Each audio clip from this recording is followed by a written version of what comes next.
Gunsmoke. Brought to you by L&M Filters. This is it. L&M is best. Stands out from all the rest.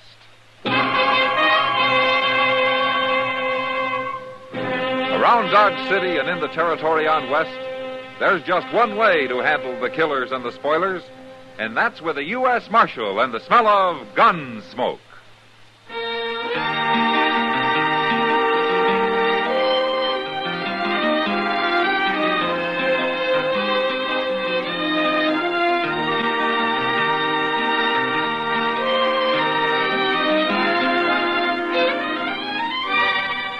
Gunsmoke, starring William Conrad. A transcribed story of the violence that moved west with young America. And the story of a man who moved with it. I'm that man. Matt Dillon, United States Marshal. The first man they look for and the last they want to meet. It's a chancy job, and it makes a man watchful. And a little lonely.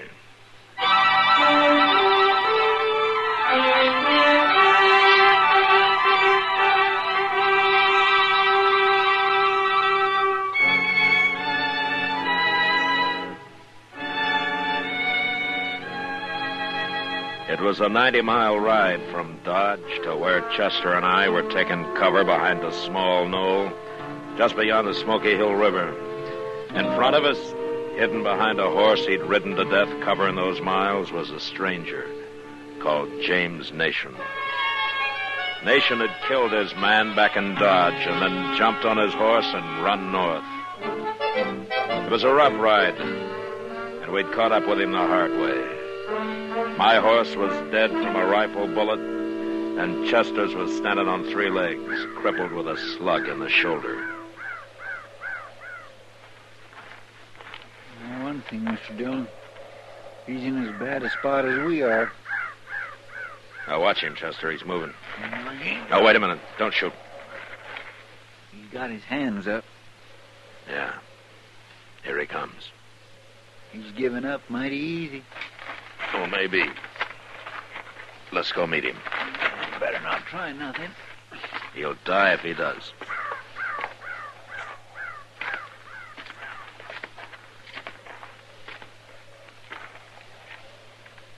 Keep coming, Nation.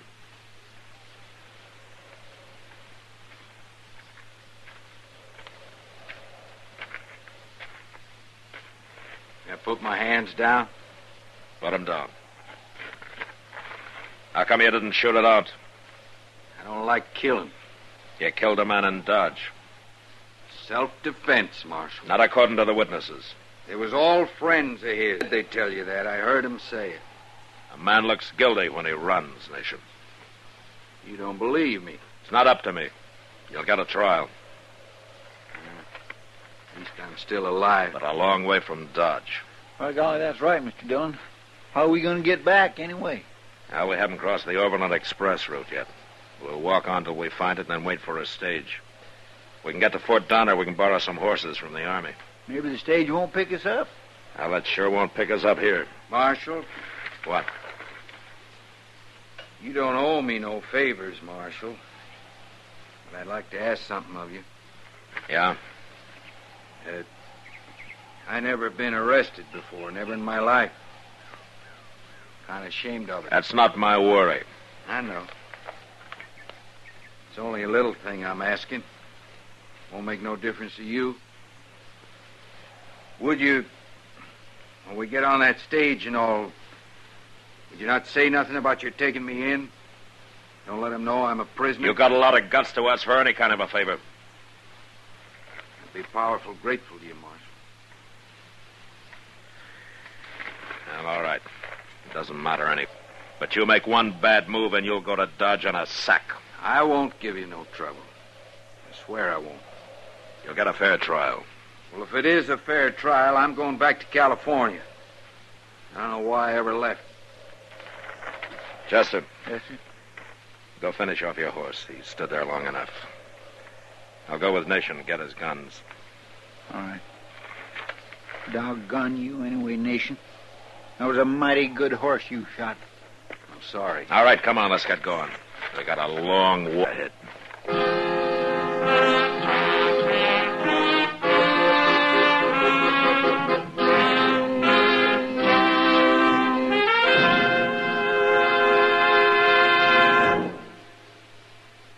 This is it, L&M filters. It stands out from all the rest. Miracle tip, much more flavor, L&M best. L&M is best. Stands out from all the rest. L&M's got everything. Everything? Everything. Best flavor? L&M stands out for flavor. The Miracle Tip draws easy. Lets you enjoy all the taste. Best filter? L&M stands out for effective filtration. No filter compares with L&M's pure white Miracle Tip for quality or effectiveness. Best tobaccos? Highest quality tobaccos. Low nicotine tobaccos. L&M tobaccos. Light and mild. Every way, L&M is best. Stands out from all the rest. How easy they draw. How mild they are. L&M is sweeping the country. It's America's best filter tip cigarette.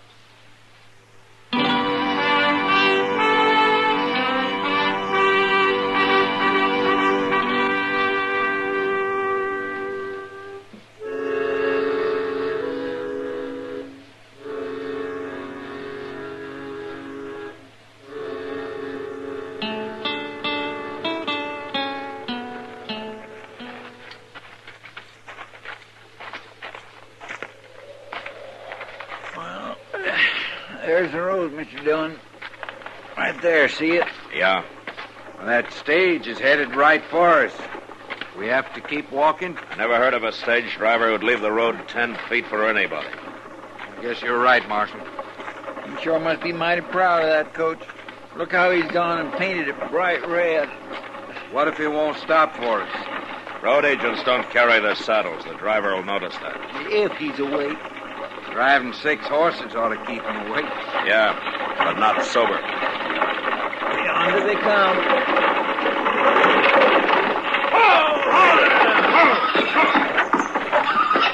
That's the shotgun the messenger's holding on, you men. We're passengers, not bandits. Where's your horses? Remember, Marshal, what you said. We lost them. Lost them? You don't look like greenhorns to me. It can happen to anybody. You're all right, Hank. The one in the middle ain't even armed. Pick 'em up. Okay, Wells. It's your treasure box. How far you going? Fort Dehner. We'll call it 60 miles to Dehner. You're crowding us some. So that'll be 10 cents a mile. $6, huh? $6 apiece.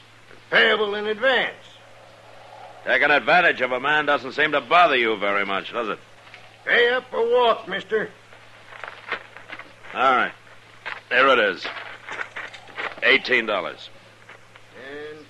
15, 16, 17, 18. Okay, get in. I don't know how them people in there are going to like this, so. Room for a couple more in here? A man that can't hold on to his horse ought to be made to walk. There's room for 2 if we jam up, but we sure can't handle 3. No? You can see that for yourself, mister. Yeah, you're right. Chester. Oh, no. Now, doggone it all. Do I have to climb? I don't want Nation on top, so you got up there. Yes, sir. Doggone it, they ought to charge less if I got to ride on top like a doggone carpet bag. Company guarantees a ride, mister. Comfort's your problem. Now, get on or get off. You've held us up long enough. All right, get in, Nation. Son, you dust and wind, I'll probably fall over here and bust open like a sack of oats.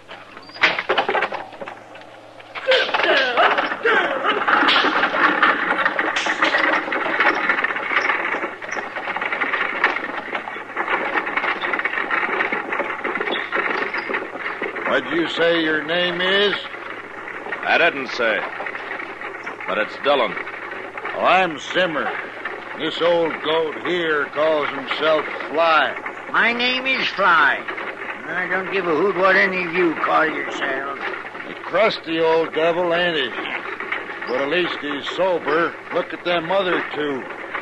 They only wake up long enough for a pull on that jug of poison they got. Get drunk enough to go back to sleep. What business you in, Dillon? Questions. Zimmer, you got the manners of a bullwhack. Nobody's talking to you, old man. Then I don't have to listen to your gobbling. I'll shove my boot in your face in a minute. Oh, shut up. You can't scare anybody who's lived as long as I have. 85, Dillon. Would you believe it? No, sir, I sure wouldn't. I knowed Meriwether Lewis, Dillon. Met him in St. Louis when he and that Clark fella came back from the West Ocean. West Ocean. Listen to him. Why don't you leave him be, Zimmer? Oh, don't pay him no mind, Dillon. He's been nervous about something the whole trip. What are you talking about? You got ants all over you, Zimmer. I can see him from here. Yeah, if you weren't so doggone old, I'd squeeze you out of your skin, Fly. I ain't gonna talk to you no more. Hey, Dillon. Yeah. We'll be at Cherokee Station in about an hour. Spend the night there. Grub's terrible low. Last time I was there, all they had was fat pork. One pilgrim claimed a sore belly. Said he couldn't eat fat pork. And you know what the old woman who does the cooking told him? Real polite like. She said, well, then you just help yourself to the mustard, my friend.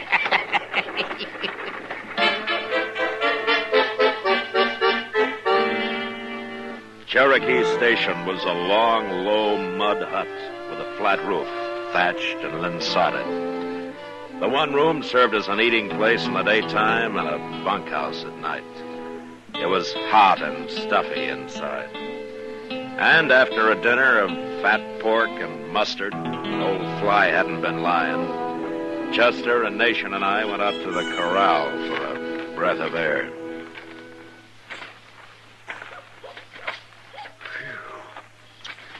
My, I hate to think of spending the night in that place.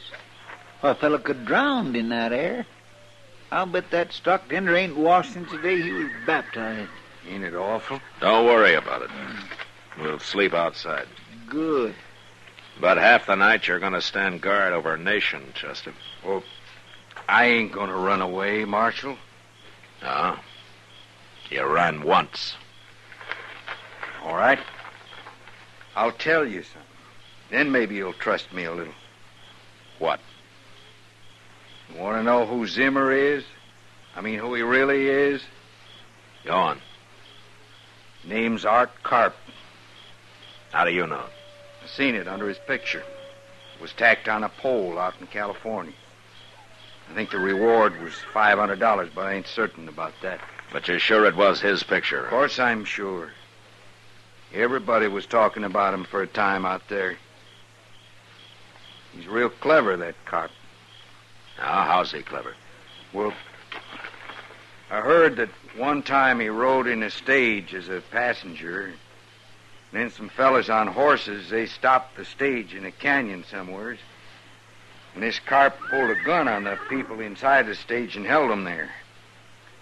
And when the boys outside got the treasure box unloaded, he got out, climbed on a horse they had for him. They all rode off. Now, that's pretty clever, ain't it? Yeah. Yeah, that's real clever. Seems to me you went to a lot of trouble. They could have held it up without it. Passengers sometimes give bandits more fight than the driver and messenger, Chester. They feel safe because they're inside the stage. You gonna arrest him, Marshal? I think you're telling the truth, Nation. But I'm not going to arrest him. Not yet. Oh, there's that poor miserable old woman. Oh, yeah. But she can do something for me. You keep an eye on Nation, Chester. I'll be back. Yes, sir. Evening, ma'am. Evening. I wanted to ask you to do a favor for me, ma'am. Yep. The messenger, Wells, he's inside there drinking some of your husband's whiskey. I'd like to talk to him alone, and without the others knowing it. You want me to fetch him out? Well, I'd be grateful to you. Yes, ma'am. I'll do it for you. Thank you. Wells? Him. Over here. Okay.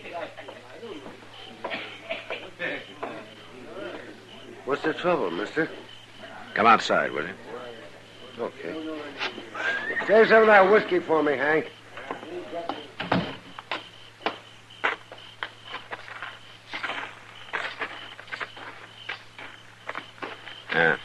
This'll do. Tell me something, Wells. How long you been riding shotgun? 2 years. Not that it's any business of yours. What'd you do before that? Army. And that's the last question I answer. And I'm just trying to find out if you can handle yourself. You keep nosing around. You'll find out. Look, Wells, I think you're a good man, and I sure hope I'm right. Who in thunder are you, anyway? You know my name? It's Dillon. Matt Dillon. I'm a U.S. Marshal, Wells. A U.S. Marshal? Prove it. Well, I'm traveling light. I got nothing on me to prove it. You talk right out, don't you? All right, what do you want? How much you carrying in your treasure box? Say, you really do move in, don't you? You either trust me or you don't. $50,000, Marshal. Good. Now, what's the best place for a hold-up between here and Fort Downer? What? It'd be Willow Creek, I guess. What is this?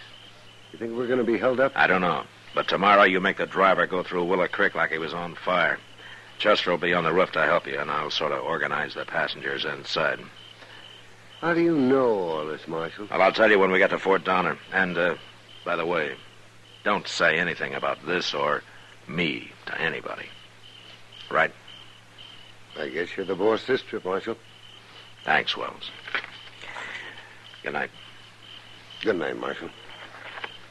I sure hope I ain't made a mistake about you. Oh, Wells. Yeah? Take it easy with that wagon yard whiskey you're drinking in there, huh? I've heard of that stuff freezing solid on a cold night. Oh.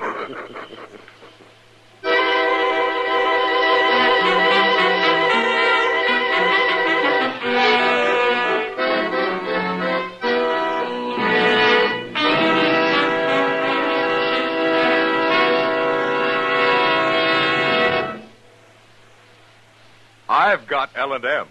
I've got L&M. I've got L&M. And L&M's got everything. Best filter.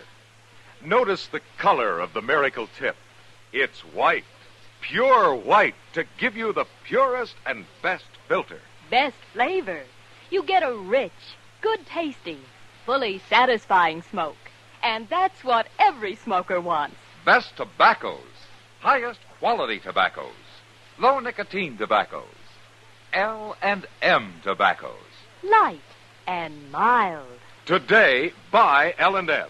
It's sweeping the country because it's America's best filter tip cigarette. Yes, today, why don't you get L&M? Because L&M's got everything. This is it. L&M filters. L&M's got everything. It's the best.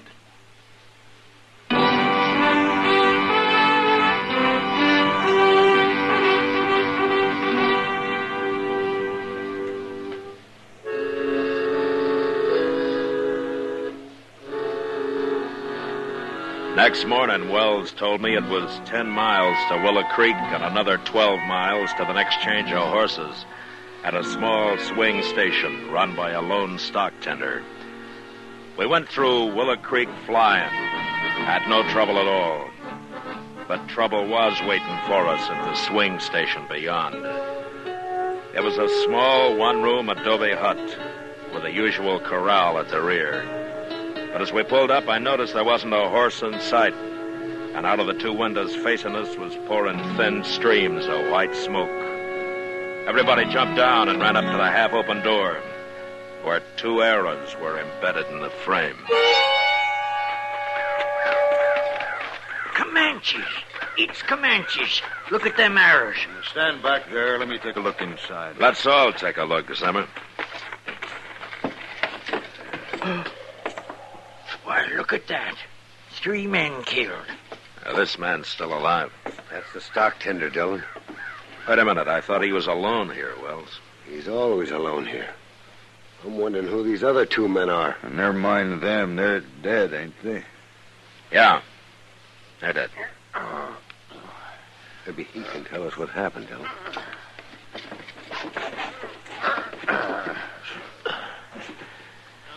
It's all right, fella. The stage is here. Those Indians, I never even heard them. Who were the other men? The white men. Oh, leave him be, Dillon. The man's dying. Ain't you got no decency? Shut up, Zimmer. Who were they, fella? What were they doing here? Road agents held me up. Gonna hide here and hold up the stage. They had a partner on the stage. What else? Did they say anything else?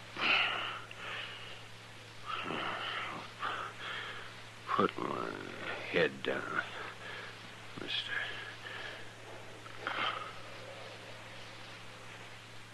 Dead, huh?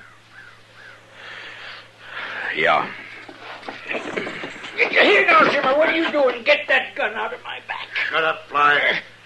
First man draws the gun, I'll kill the old man here. Turn him loose, Carp. There are too many of us here. Take it easy, Dillon. This fool's nervous. You come closer, I'll kill him. He means it, Dillon. All right. What are you going to do now, Carp? How'd you know my name? I know more than your name. Well, it don't matter. I want you men to walk out that door, one by one.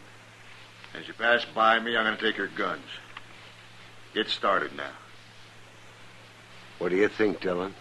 We better do it, Wells. All right, men. Let's do what he says. That's better. You first, Dillon. Sure.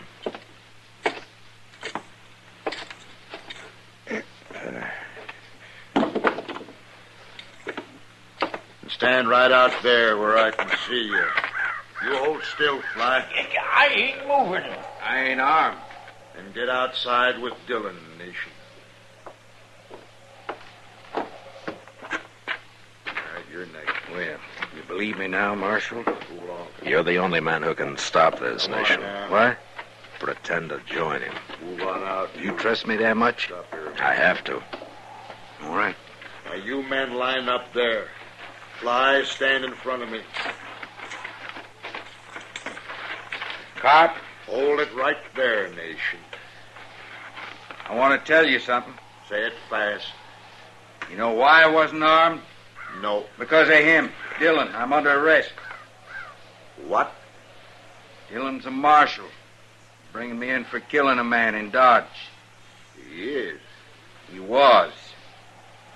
Look, you and I got a better chance together than you have alone. I'm throwing in with you. How about it? I'm warning you, Nation. You do that, and I'll run you down if it takes a year. You won't even know where to look, Marshal. You'll be standing around here till tomorrow while we're riding off on them stage horses.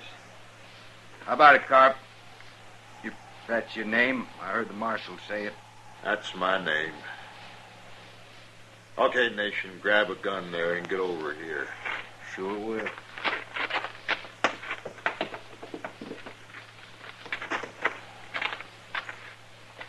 Here, you hold the old man, Nation. I'll unharness them horses. Sure. Now, don't you try nothing, Fly. I'll shoot you as quick as Carp would. Carp, Stay where you are, Marshal. I want your gun, Carp. Are you crazy? No. You ain't crazy. Don't turn around, Carp. I'll shoot you if you do. Hey, what is this? Drop that gun. Go on, drop it. He means it, Carp. I'll kill you, Marshal. You shoot him, and I'll put a slug in your spine, Carp. Might be worth it. Make up your mind. You're awful willing to die, Marshal. What about you? How do you think of dying? Well? No. I ain't gonna die. There. Thought he was never going to drop that gun, Marshal. You dirty lying dog. I'm not a murderer, Carp. I hate your kind. You did fine, Nation. I'll remember it. Now give me the gun. You still going to take me in? Sure. Well, that don't seem fair. You know I have to. Why could have rode off with Carp? I'll be at your trial, Nation, I promise you. I'll tell him what happened here. I'm standing here with a gun. You ain't even armed. No? Then It's like you told Carp, Nation. You're not that kind. Here's a gun, Marshal. Thanks. I feel kind of like a fool. Do you? Well, then I've got an idea how you might get over that. What? Go over there and pick up another gun. What for? You're going to be the first prisoner I ever trusted to wear a gun, Nation. And besides, you'll need it to guard Carp till we get to Fort Dehner.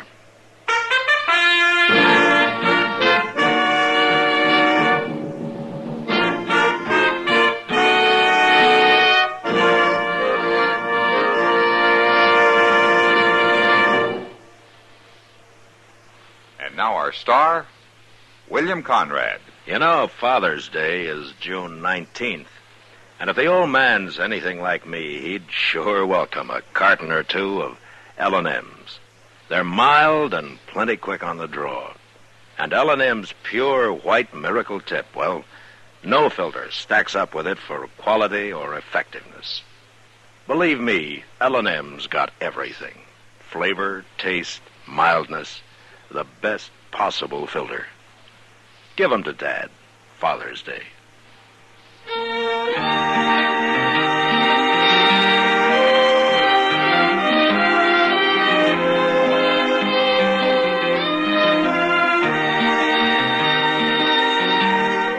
Gunsmoke, produced and directed by Norman Macdonnell, stars William Conrad as Matt Dillon, U.S. Marshal.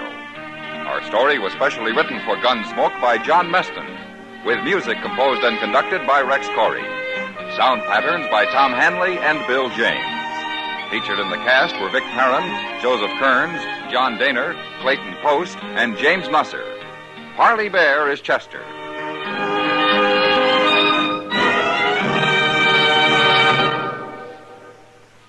Put a smile in your smoking. Next time you buy cigarettes, stop. Remember, only Chesterfield is made the modern way with Accuray. This amazing quality detective electronically checks and controls the making of your Chesterfield, giving a uniformity and smoking quality never possible before. For the first time, you get a perfect smoke column from end to end. From the first puff to the last puff, Chesterfield smokes smoother. Chesterfield smokes cooler. Chesterfield is best for you. Next time you buy cigarettes, stop. Remember, Chesterfield is made the modern way with Accuray. Put a smile in your smoking, just give 'em a try. Light up a Chesterfield, they satisfy.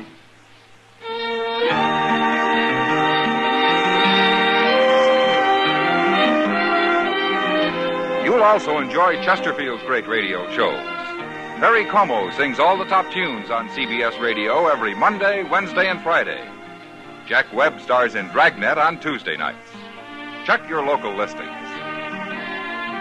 Listen to Gunsmoke again next week, transcribed for L&M Filters.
Gunsmoke, brought to you by Chesterfield.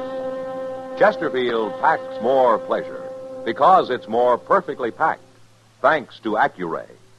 They satisfy the most. A Around Dodge City and in the territory on West, there's just one way to handle the killers and the spoilers, and that's with a U.S. Marshal and the smell of Gunsmoke.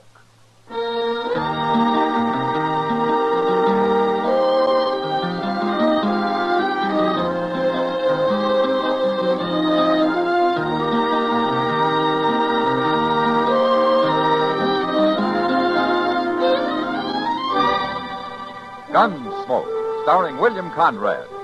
The transcribed story of the violence that moved west with young America. And the story of a man who moved with it. I'm that man, Matt Dillon, United States Marshal. The first man they look for and the last they want to meet.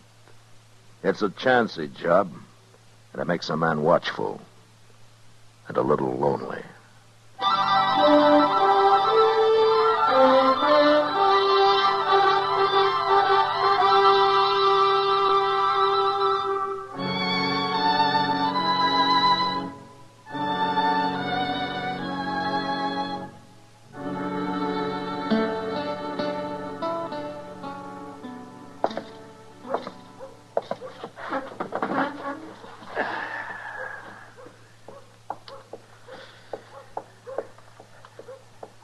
Hey, Kitty. Huh? What's your hurry? I'm late for work, Matt. I should have been at the Long Branch an hour ago. I was just over there. The place is full of nothing but loafers. Why, there isn't a dollar in the crowd. I never saw a loafer yet who didn't have at least a few pennies hid out somewhere. Maybe you're right, Kitty. Of course, sometimes you have to pull his boots off to find it. That's all in a day's work. Mr. Dillon? Who's that with Chester? Yeah, I don't know him. Look at the spread of that man's feet, Matt. He looks like a buffalo. Yeah, they are pretty big, all right. I'll see you later, Matt. Okay, good luck, Kitty. Mr. Dillon, this here is Mr. and Miss Jollop. How do you do? The Jollops has bought themselves old Mather place down at the head of Salt Fork. Oh? Well, that's about 60 miles south of here, isn't it, Mr. Jalop? Well, that's what they tell me, Marshal. Of course, we ain't never been there. We're on our way now. Well, you'll have a good neighbor down there, Miss Jalop. Bob Oren lives only about 10 or 15 miles from you. Well, that's what they wanted to see you about, Mr. Dillon. What? We met this here Bob Oren right here in town today, Marshal. Oh, did you? Now, see, we paid good money for that place. But, well, my wife and me, we were about to give up going down there. All we've been hearing about that country. And we met this Oren fella down the Santa Fe Depot today. Now, he said it was all lies. And they want you to tell them the truth, Mr. Dillon. Yes. What? The truth about what? About them Indians, Marshal. Them Comanches. Now, everybody but Bob Oren. Everybody says that country down there is just full of them. And he lives alone. He's got no woman with him. But me, I didn't come west to get captured by no Indians. I've read about that. It's bad what they do to women. I don't intend to expose my wife to nothing like that, Marshal. And we want you to tell us the truth, Marshal. You're the law here, and we'll believe you. Well, that was Comanche country, yeah, but it isn't anymore. I doubt if a single Indian's been seen down there for 2 or 3 years. They're all on the reservation now. Is that the truth, Marshal? You swear that's the truth? Well, you can go out to Fort Dodge and ask the Army. They'll tell you. No, we'll believe you. Well, you can believe Bob Oren. He's lived there quite a while. All right, then. Laura?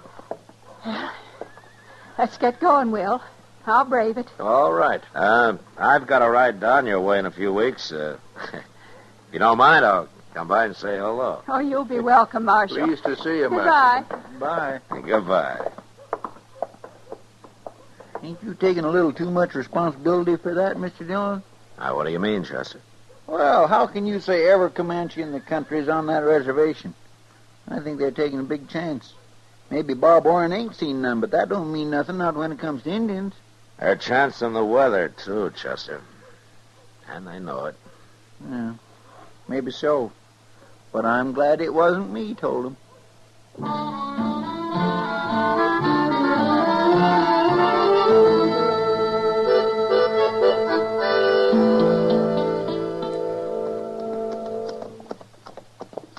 I thought the old Mather place was right in them cottonwoods, Mr. Dillon. Yeah, it was. Well, then the Jallops must have moved it. I sure don't see no house. Look closer. Yeah, there's something there. Yeah. Why, it's all tore down. It's just a heap. Mr. Dillon has been burned. They've had a fire out here. Looks that way. I don't see nobody around. No. Let's have a look.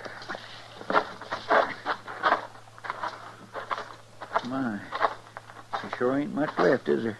Well, there's this. It's an arrow. Uh-huh. Comanche. Oh, and there's another one, half burned. Oh, my goodness. Hey, look at there, Mr. Dillon. Somebody made a grave. It's fresh dug, too. But it's only one grave.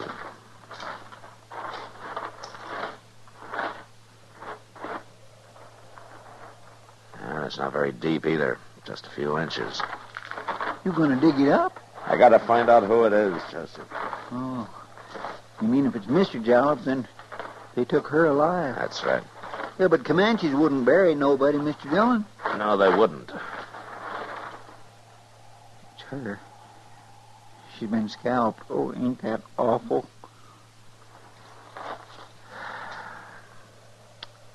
Yeah, we'll have to bury her proper, Chester. Then we'll ride over to Bob Oren's. Maybe they got him, too. Yeah, well, where's Mr. Jalop? You think they took him prisoner? I don't know, Chester, but look sharp now. We don't want them to get us.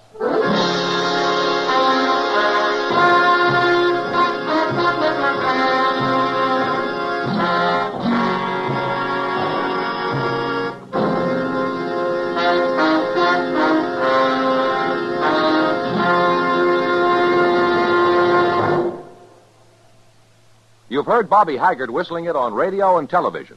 Right now, a country-style version. Okay, partners?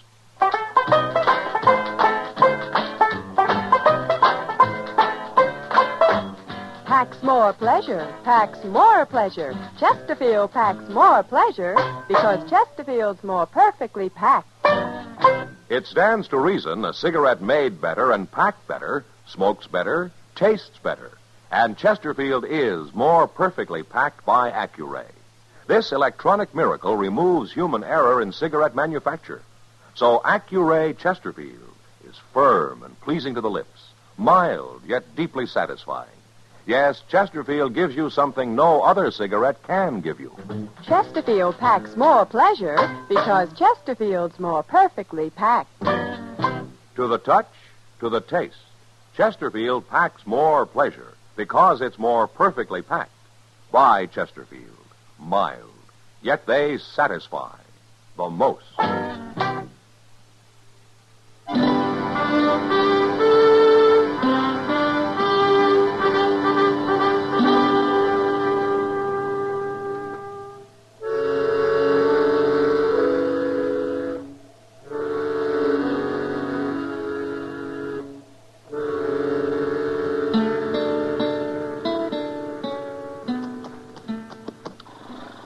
Let's time to the rail here, Chester. All right, sir. Well, Bob Warren's pretty lucky. Doesn't look like them Indians been anywhere near here. From the tracks of the Jalops, there was a small party. Yeah, well, I know, but that wouldn't keep them from coming over here. Only a big party will hit every ranch, Chester. Small one attacks and then rides on for miles before trying it again. Now, wait a minute. What? Now, there's footprints. Well, there's lots of footprints all over. Yeah. Come on.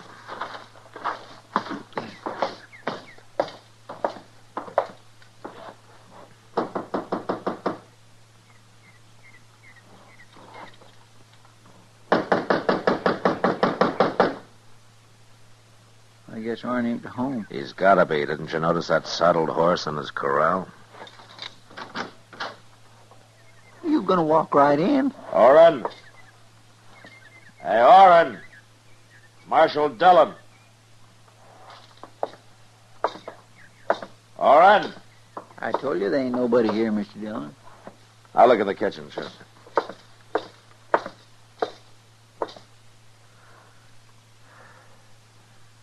He's here, Chester. Why, it's Oren. He's been scalped, too.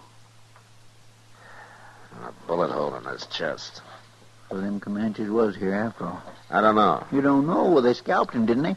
Did you ever hear of Indians killing a man and not setting fire to his place? No, I guess I never did. There are 3 horses in that corral. Even drunken Indian wouldn't leave a horse behind. Yeah, but he's been scalped. Anybody with a sharp knife can scalp a man, Chester. You don't have to be an Indian to do that. What do you mean? Outside those tracks I stopped to look at. They're made by a man wearing boots. About the biggest boots I ever saw. You thinking of Will Jalop? Those tracks aren't more than 2 days old, and Bob Oren hasn't been dead any longer than that. Yeah, but Jalop wouldn't come scalp a man. The Comanches killed his wife, Chester. We don't know what happened to him, but my guess is he's alive. The Indians don't take male prisoners his age. But that don't say he done this to Bob Oren. Chester, there are only 2 people who told Jalop and his wife they'd be safe out here. Oren was one of them. Jalop's wife gets killed. He escapes somehow and comes here to take his revenge. He did to Oren what the Comanches did to her. That's awful hard to believe, Mr. Dillon. Well, he wouldn't be the first man driven crazy with grief. Well, maybe. And if it's true, I'm the next on his list. When we get back to Dodge, I got an idea Jalop will be there waiting for me.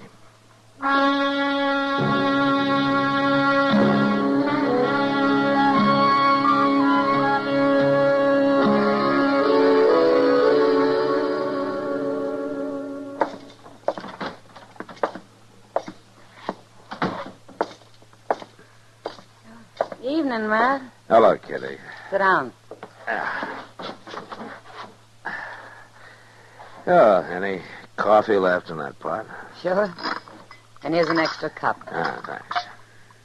You look tired. Well, we rode all night, Kitty. I haven't been to bed yet. No, Chester came in the Long Branch. No luck, huh? Not so far. You could be wrong about him, Matt. Jalop might be in Colorado by now. Yeah, maybe. He might have killed Bob Oren, sure, but it's kind of hard to believe he'd come to Dodge looking to scalp a gun-bearing U.S. Marshal. Well, I'm beginning to think maybe you're right, Kitty. Maybe I made a mistake about the whole thing. But somebody killed Oren. Yeah, they sure did. Guess I better go out there and have another look around. With all those Comanches on the warpath? I know there are only 3 or 4 of them, Kitty. Some young braves who jumped reservation last week. How do you know that? I reported the whole business to Major Honeyman at Fort Dodge. He told me about it. Well, even so, isn't he doing anything about them? Yeah? He put a company of troopers in the field. Sure. All they'll do is kick up a lot of dust. Probably. Well, Kitty, I think I'll turn in for a couple of hours. I need some sleep. It's the best idea you had yet. When Chester comes in, will you tell him I've gone to my room? Huh? Yeah, I'll tell him, Matt.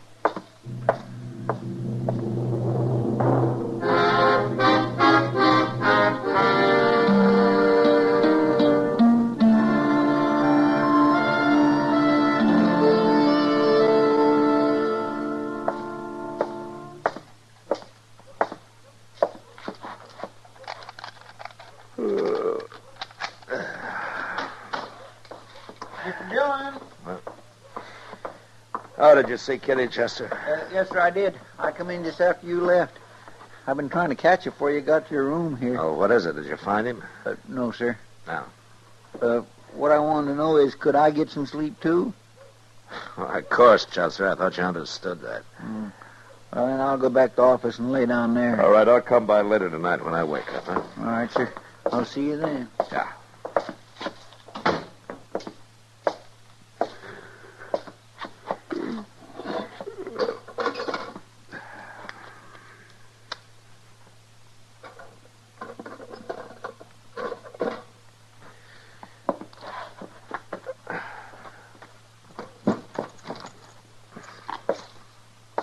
Don't move, Marshal.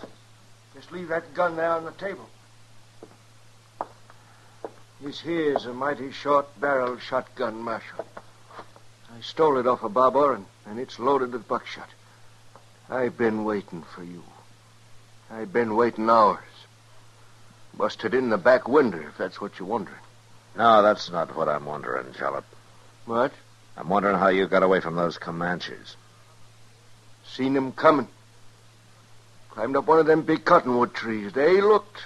They never found me. You mean you left your wife to fight them? I left her all right.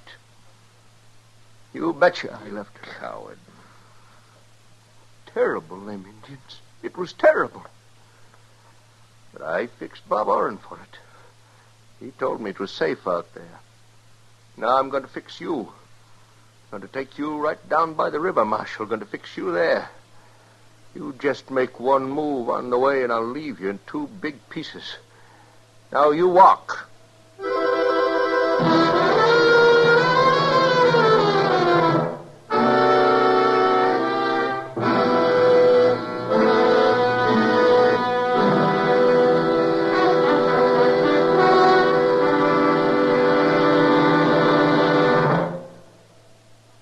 Say, where are you listening to Gunsmoke?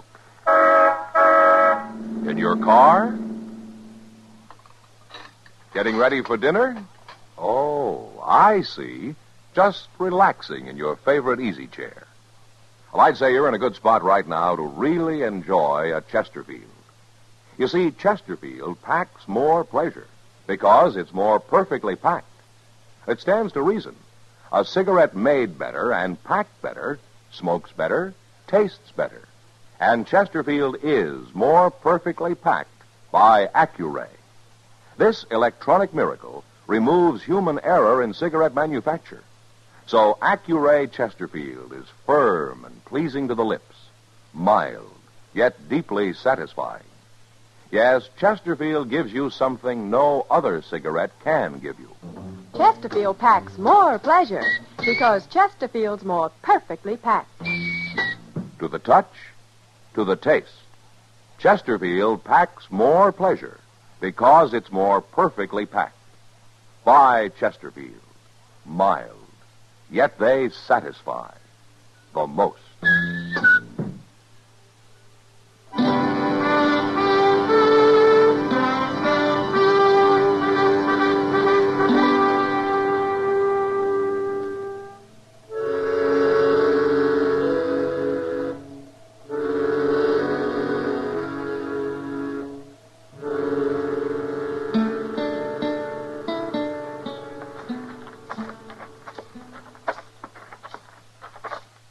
Fair enough, Marshal.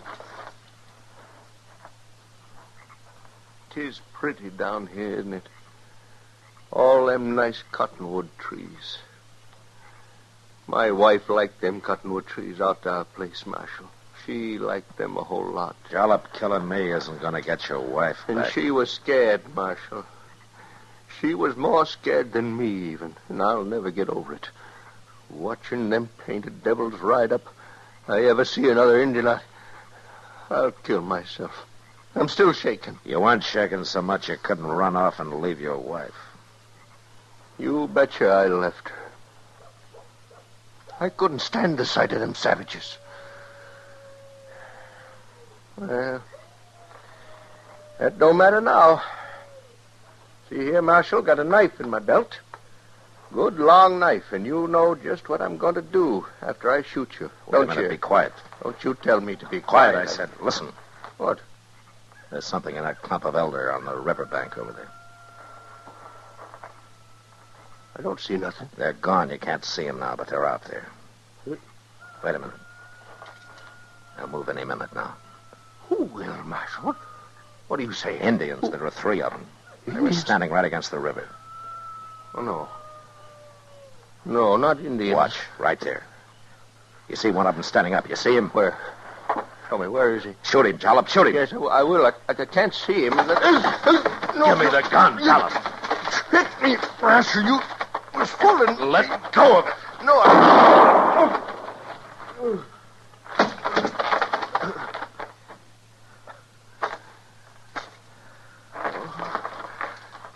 my chest. Hit me in the chest. I couldn't get your finger off the trigger. Gotta die. Bleeding all over. I'm sorry, Jollop. Oh, I shot myself. I shot everybody, Marshal. I'm the 3rd one. The 3rd? Oh, I ain't a coward like you think. I'm scared of Indians, but I didn't run off to leave my wife to them. Not alive, I didn't. You mean you shot her before they got there?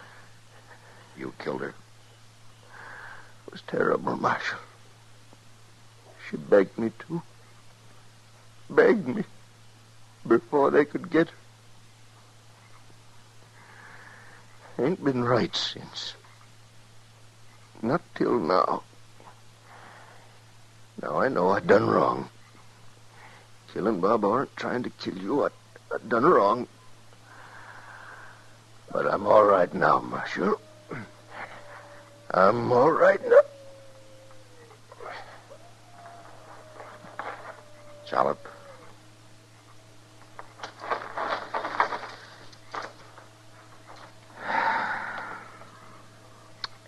Yeah, I think maybe you are now.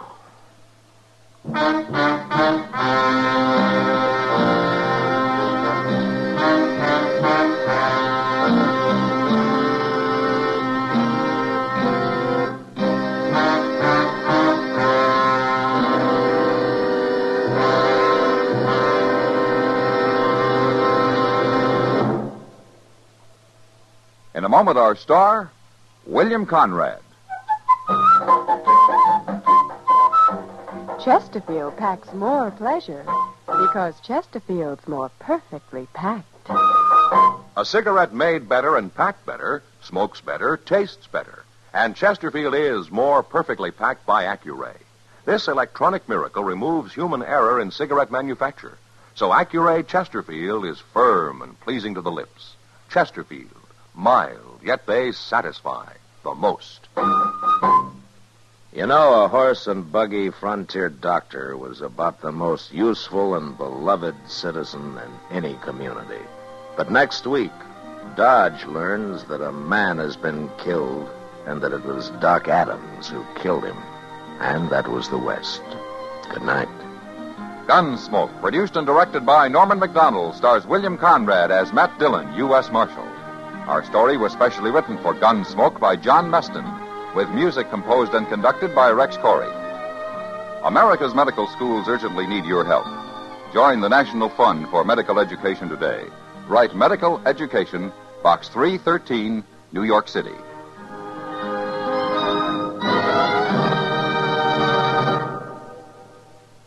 Live modern. Smoke L&M.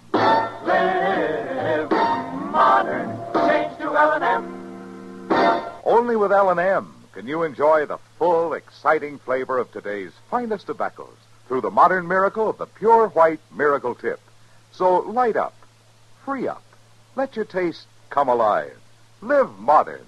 Smoke L&M. Live modern. Change to L&M. Join us again next week for another specially transcribed story on Gunsmoke.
Gunsmoke, brought to you by L&M, the modern cigarette that lets you get full, exciting flavor through the modern miracle of the pure white miracle tip. Live modern. Smoke L&M.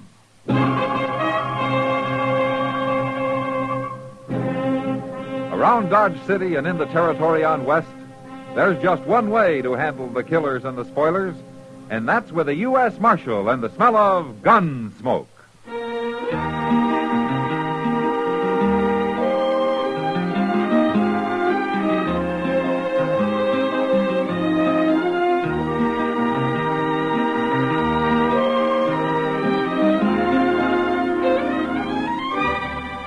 Gunsmoke, starring William Conrad. The transcribed story of the violence that moved west with young America. And the story of a man who moved with it. I'm that man, Matt Dillon, United States Marshal. The first man they look for and the last they want to meet. It's a chancy job, and it makes a man watchful and a little lonely.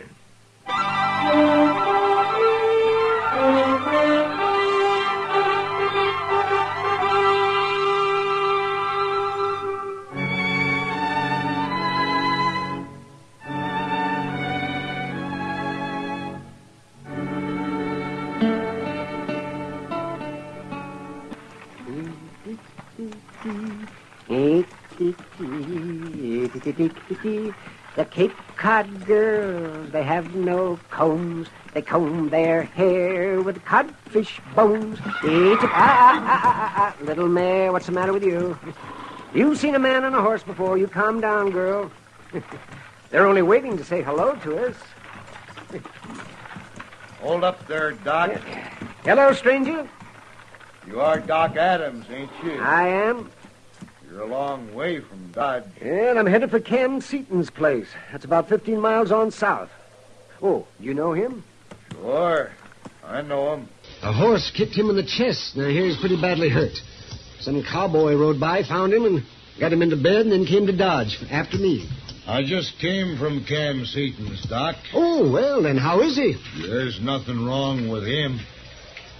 What's that?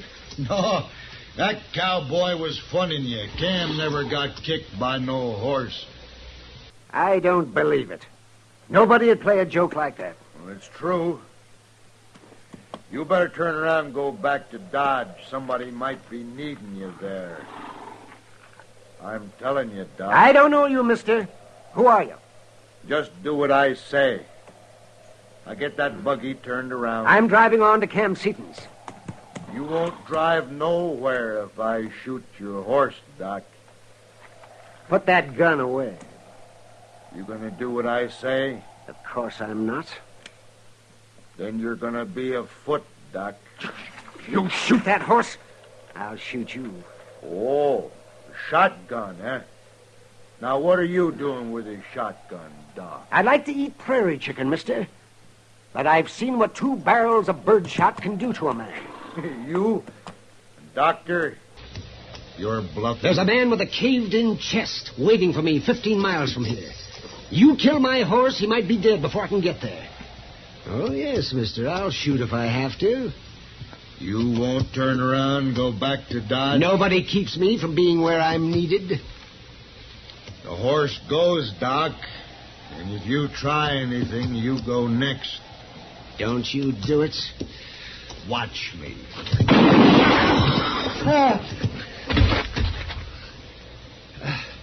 I told you not to. I told you.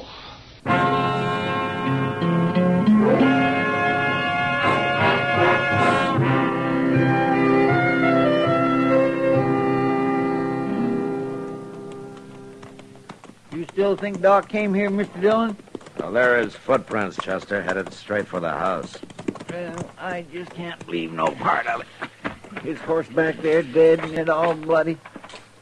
Look on the porch there. He just came out of the house. Yeah, it's Doc, all right. Hello, Matt. Chester? Hello, Doc. The Allen boy reported finding your horse and buggy back there, Doc. I'm glad to see you're all right. I'm all right, Matt. How's Cam Seaton? He was dead when I got here. Oh? I guess you saw the man I left in my buggy. Yeah. He was a stranger to me, Matt. You kill him, Doc? He killed my horse, and I shot him before he even turned his gun on me. His horse ran off. I see.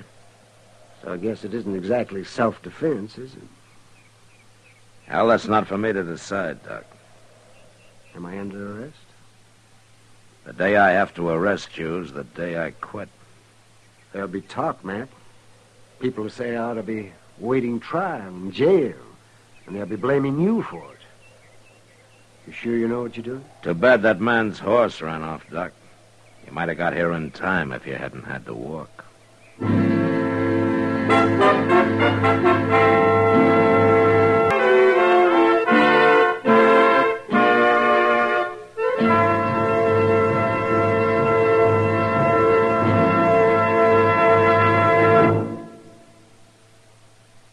Why don't you live modern? Live modern. Live modern. Change to L&M. Only with L&M can you enjoy the full, exciting flavor of today's finest tobaccos through the modern miracle of the L&M Miracle Tip. Through the pure white Miracle Tip, L&M tastes richer, smokes cleaner, draws easier. No other cigarette, plain or filter, gives you all the flavor you want. The rich, exciting flavor you get only from L&M. So light up, free up. Let your taste come alive. Live modern. Smoke L&M. Make today your big red letter day and start to live the modern way. Live modern. Get L&M today.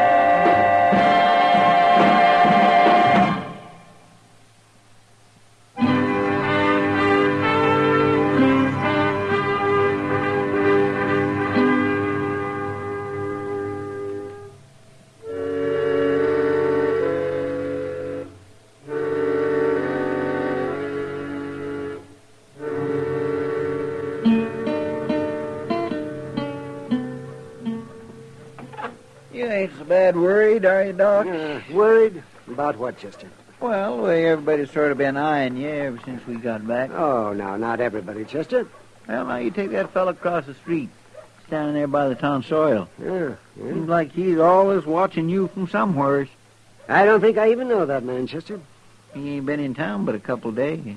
Well, who is he? Well, I don't know. Well, he's got nothing to do with me. You're forever dreaming up something, Chester. I always said there's too much schoolgirl in you. Now, you listen here to me, Doc. I don't know what you're talking about, but I ain't sure I like Well, it. let me know when you make up your mind. I'm going to go back to my office. Wait a minute. What? Here's Mr. Dillon. My, he looks real mad about something. Yes, he does. Let's go over to the Texas Trail, Doc. What for? I just told off a few of our leading citizens up the street, and now I want to be seen buying you a drink to really give them something to talk about. Now, wait a minute, Matt. I know what they've been saying about me not being in jail. But you can't fight them all. It isn't all of them. It's only a rotten few so far. Come on. I want everybody to know where I stand. No, Matt. Can I come too? I'd be proud to buy the second round myself. How about it, Doc? Well, I guess I can't turn down a drink with a couple of friends.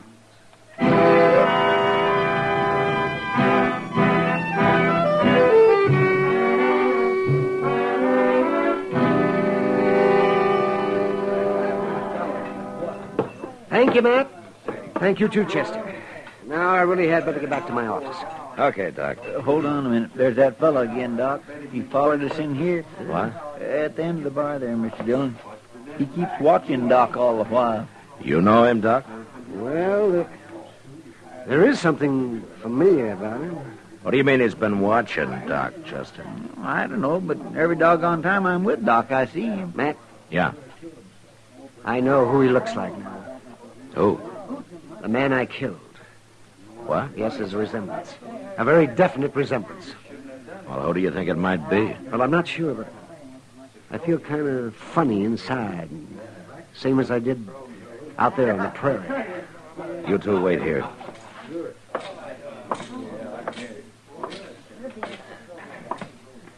I'd like to know your name, stranger. You would? No offense. I'm Marshal Dillon. Now, what's your name? Nate. Nate what? Nate'll do, Marshal or no Marshal. Where you from? Colorado. What are you doing in Dodge? You got something against me, say it out, Marshal. All right. Doc Adams killed a man last week. He thinks you look like you might be related to him. Your Doc Adams has got a bad conscience, maybe. I can't help who I look like. He could be wrong, but if he's right, I want you to remember something. Doc's a friend of mine. If anything happened to him, I'd take it real personal. You ain't talking about me, Marshal. It'd be a bad death, mister. I'd kill real hard.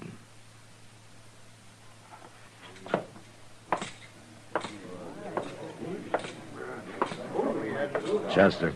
Yes, sir? Go get yourself a shotgun. What? You're gonna stay with Doc day and night from now on.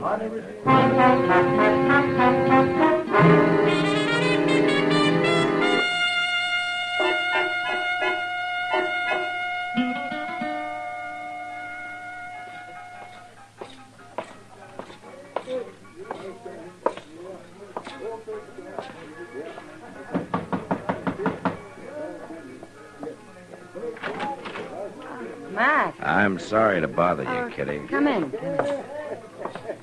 I was just getting ready to go to work. I wasn't expecting company. It's about this trouble Doc's in, Kitty. I Oh. think you might be able to help. Well, I'd do anything for Doc, Matt. You know that. Well, this will take your whole evening. Won't be easy. Go on. There's a stranger been hanging around town. Says his first name is Nate. He's medium height, wears a buckskin jacket and a brown slouch hat. I've seen him. Well, Doc thinks he might be related to the man he killed. He thinks it might be his brother. You want me to find out? Now, that might take a lot of doing, Kitty. Maybe it's asking too much. You can't put him in jail, Matt. It might save Doc's life. Now, I doubt if he's a man to get drunk by himself, or easily. And even drunk, I don't know if you can make him talk. Leave that to me, Matt. It's like I said. I'll do anything for Doc.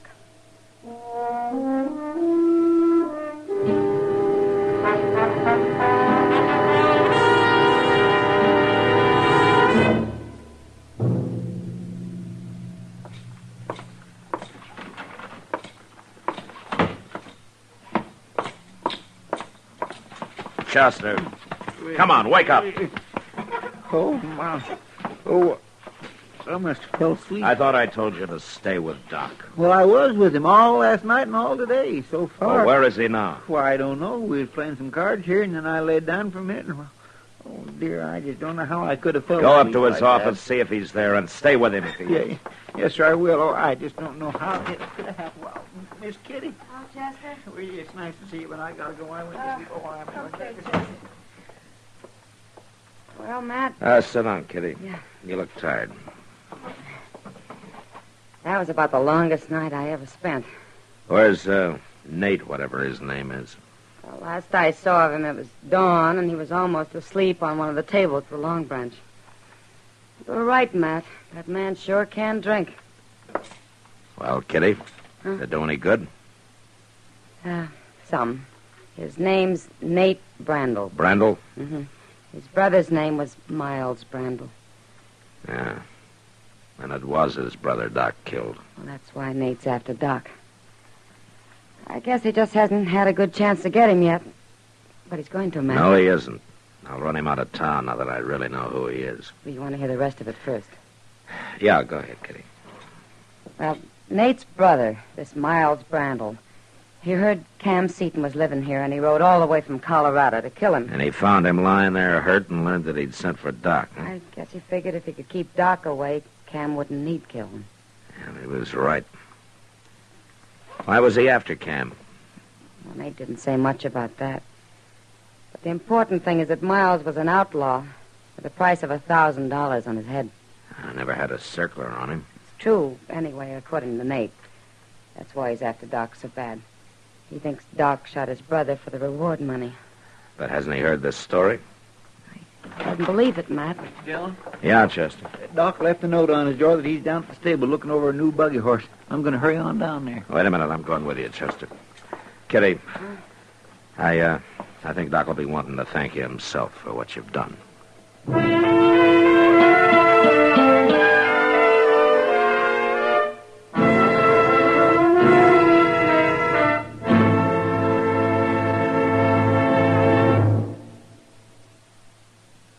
why don't you live modern? Live modern. Live modern. Change to L&M. Yes, have an L&M. Enjoy a really modern cigarette. A cigarette that gives you all the full, exciting flavor of today's finest tobaccos. No other cigarette, plain or filter, gives you the flavor you get through the modern miracle of the L&M Miracle Tip. Through the pure white Miracle Tip, L&M tastes richer, smokes cleaner, draws easier. So light up, free up, let your taste come alive. Live modern. Smoke L&M. Make today your big red letter day and start to live the modern way. Live modern. Get L&M today.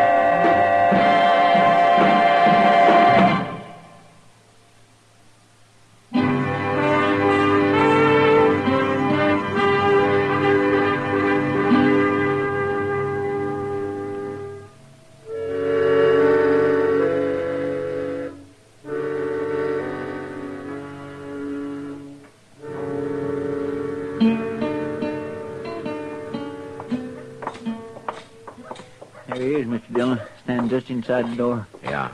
I don't see no buggy horse, though, and there's nobody else. Well, at least Doc's still all right. I promise I won't never fall asleep again. I will take Doc back to the office where he'll be safe, and I'll go round up Nate Brandel. Now, where's he going? Hey, Doc! Somebody shot at him. Yeah, come on. I'm all right, man. Stay down, Doc. There he goes out that stall. Hold it!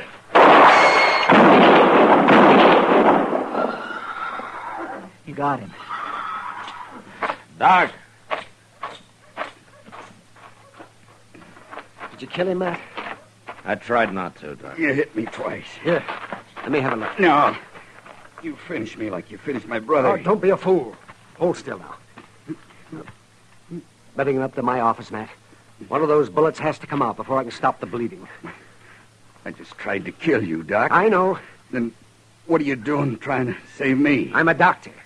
Nothing can keep me from a man who needs me.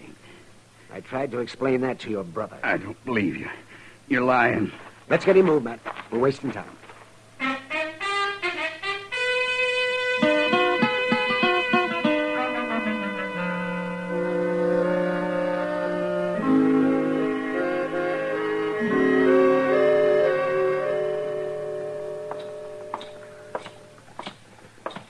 Did you get the mail, Mr. Dillon? Yeah, it finally came, Chester. Go upstairs and get Doc, will you? I'll be in the office. Yes, sir.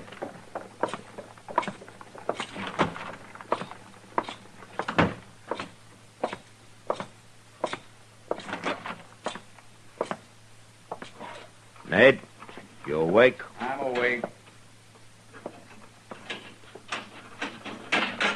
Well, come on out. What for? You gonna hang me? Go on into the office. 2 weeks in bed, 3 weeks in jail. Begin to wish you'd killed me, Marshal. I kept you in jail because Doc wanted you there, Nate. Has he always run the law around here? It was him you tried to kill, wasn't it? If I had my way, you'd be in prison. Between you and Doc, I ain't got a chance of nothing, have I? They're going to get that settled right now. What do you mean? I don't know. I'm doing this Doc's way. I didn't ask you. I got him, Mr. Dillon. Good morning, Matt. Morning, Doc. Hello, Nate. Well, it came in today's mail, Doc. Give it to me, Matt. Here it is. Thank you. You got a pen in your desk, Matt? Yeah, help yourself. What is that? What are you talking about anyway? The reward money. $1,000 check for killing your brother. Oh. Doc put in his claim, so I sent to Colorado for it. Yeah, I might have known. I hope you have a good time with it, Doc. What are you going to spend it on? Tell us. I'll tell you, Nate. I'm going to spend it on you. I've endorsed it. Here, it's all yours. Mine? Take it. But what for? You'll have to figure out what for. And it's about time you did, too.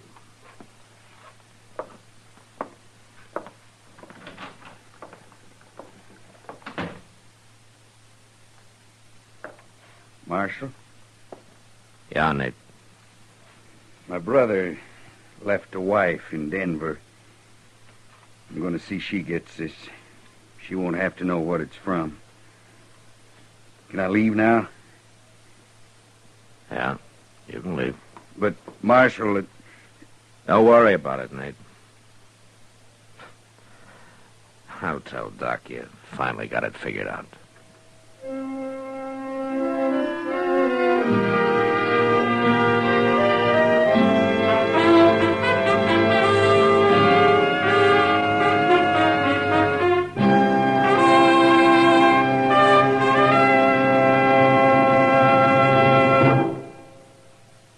And now our star, William Conrad. Thank you, George. Friends, do you like the flavor of modern living, the fullness of it, the excitement of it?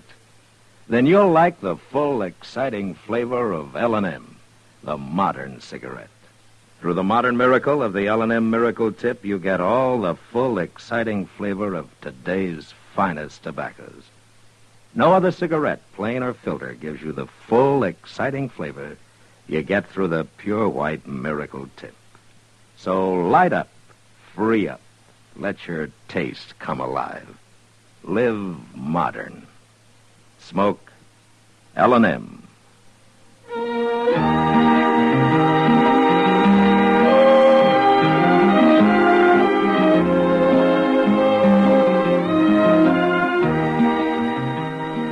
Gunsmoke, produced and directed by Norman Macdonnell, stars William Conrad as Matt Dillon, U.S. Marshal. Our story was specially written for Gunsmoke by John Meston, with music composed and conducted by Rex Corey. Sound patterns by Ray Kemper and Bill James. Featured in the cast were John Dehner and Vic Perrin. Harley Bear is Chester, Howard McNear is Doc, and Georgia Ellis is Kitty. Maybe you could spare a few hours of your time each week helping to keep your country safe from a possible sneak enemy air attack. Men, women, teenagers, too, are eligible to join the Ground Observer Corps and serve as plane spotters, filling in the unavoidable gaps in our radar network. It's easy but fascinating work. When you're in the Ground Observer Corps, you can wear your silver wings, proud in the knowledge that you're doing your part to keep America safe. Why not join tomorrow?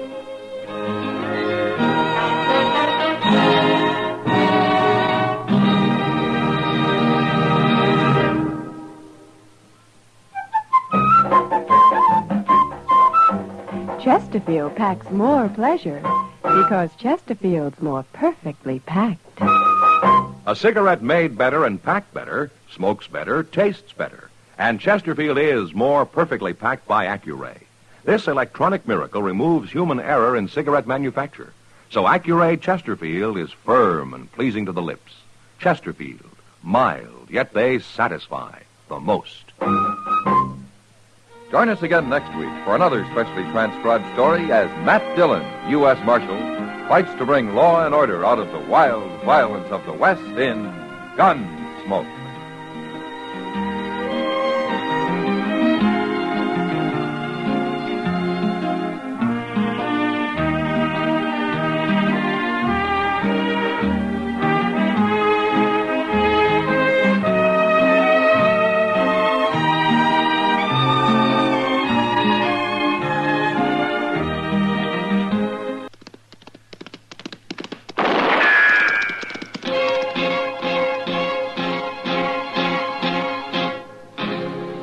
Gunsmoke, brought to you by L&M Filters. This is it. L&M is best, stands out from all the rest. Around Dodge City and in the territory on West, there's just one way to handle the killers and the spoilers, and that's with a U.S. Marshal and the smell of Gunsmoke.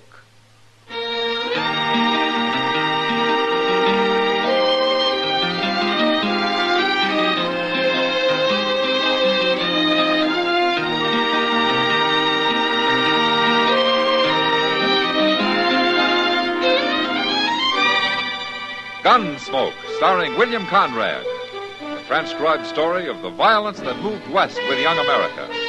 And the story of a man who moved with it. I'm that man, Matt Dillon, United States Marshal. The first man they look for and the last they want to meet.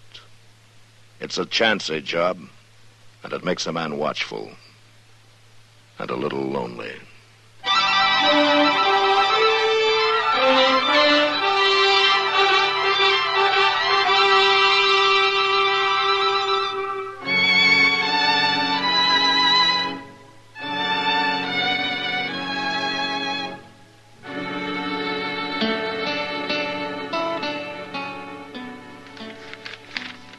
I sure do hope things... Mr. Dillon, are you listening to this? What?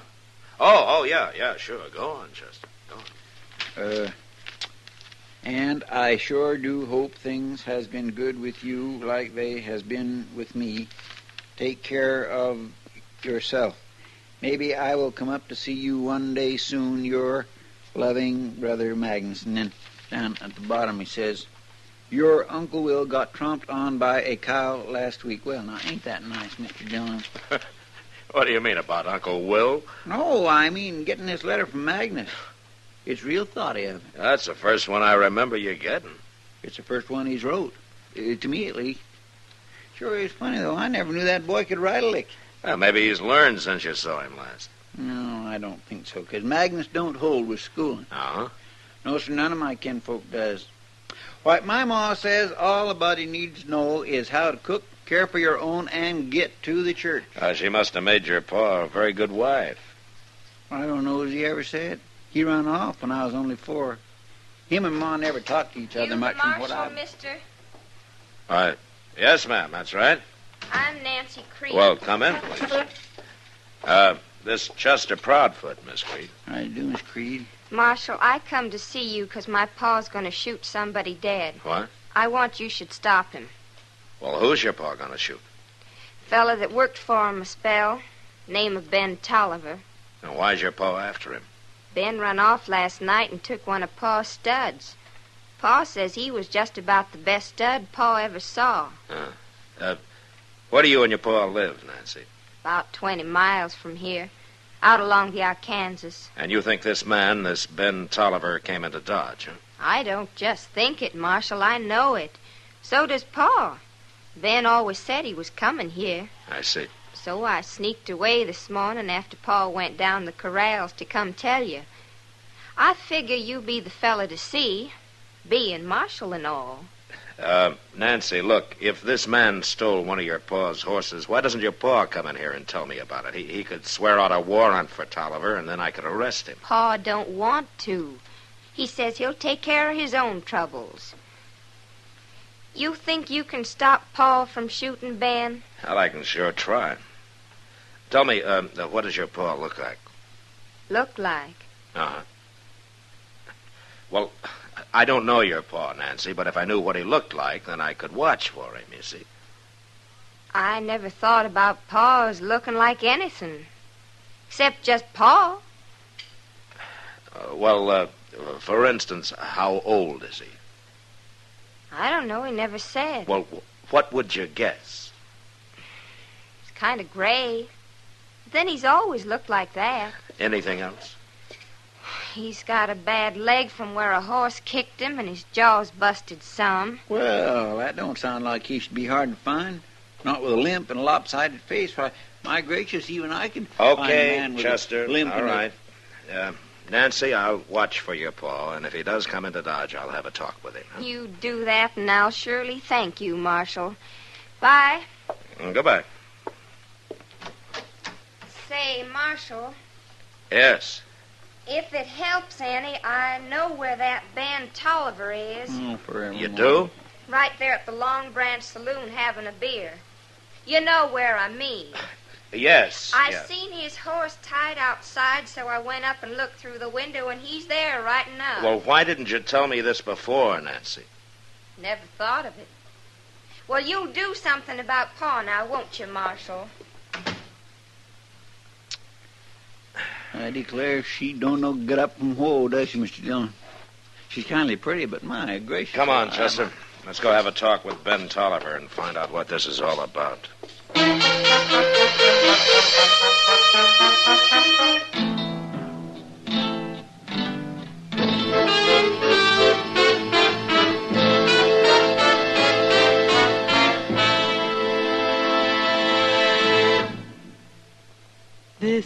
it. L&M filters, it stands out from all the rest. Miracle tip, much more flavor. L&M's got everything. It's the best. Yes, L&M's got everything. Superior filtration, superior taste. Superior filtration because of L&M's superior filter. White. All white. Pure white. The purest tip that ever touched your lips. Superior taste because of L&M superior tobaccos. Tasty, full of flavor, light and mild. No doubt about it. L&M is America's best filter tip cigarette. This is it. L&M filters. L&M's got everything. It's the best.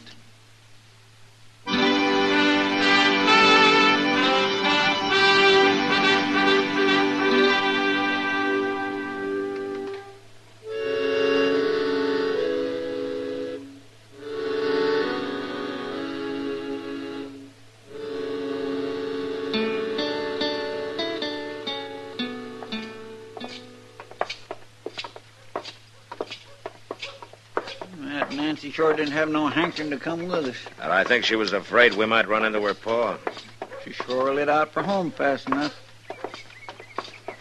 She just ain't very bright, is she, Mr. Dillon? She seems to know right from wrong, Chester. That's more than some people. Yes, sir. You want me to come in with you? Yeah, but stay by the door while I talk to Tolliver, huh?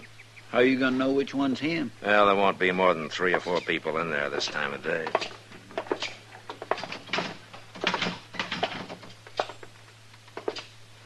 You reckon that's him sitting at the table over there? Well, it could be.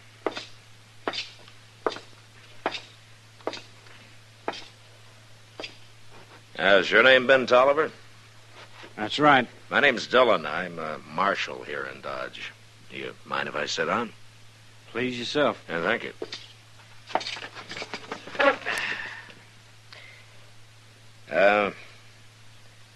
Girl named Nancy Creed came into my office a little while ago. What'd she want? She says that her pa's looking for you. Oh? Says he's going to shoot you. Shoot me? Yeah, he claims that you stole one of his horses. Is that right? He owed me 4 months' wages and he wouldn't pay me. So I took a stud horse that broke. Was it your horse? I figured I had something coming.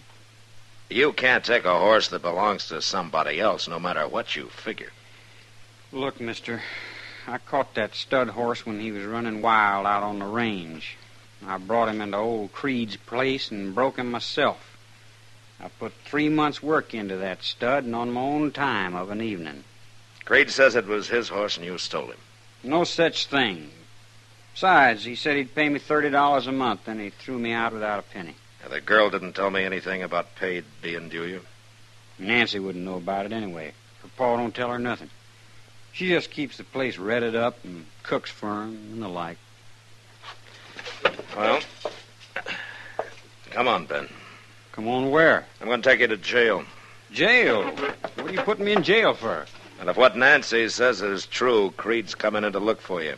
Putting you in jail's the best way I know of to stop a fight. But I ain't done nothing wrong, Marshal. Not the way I see it. You'll only be in jail till I get this straightened out. Later this afternoon, I'm going to ride out and have a talk with Creed before he decides to come into town.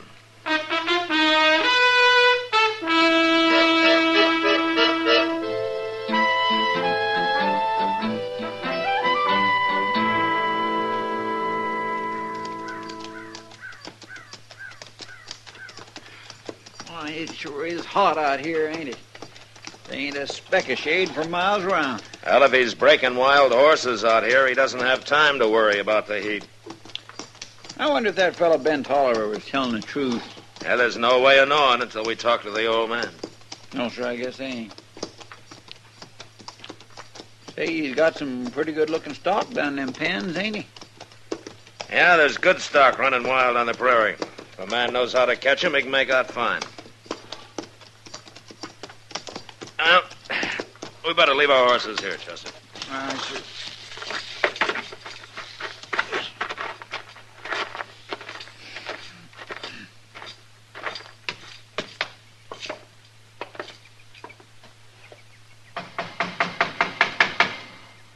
Somebody banging on the door. I seen you coming. You Jake Creed?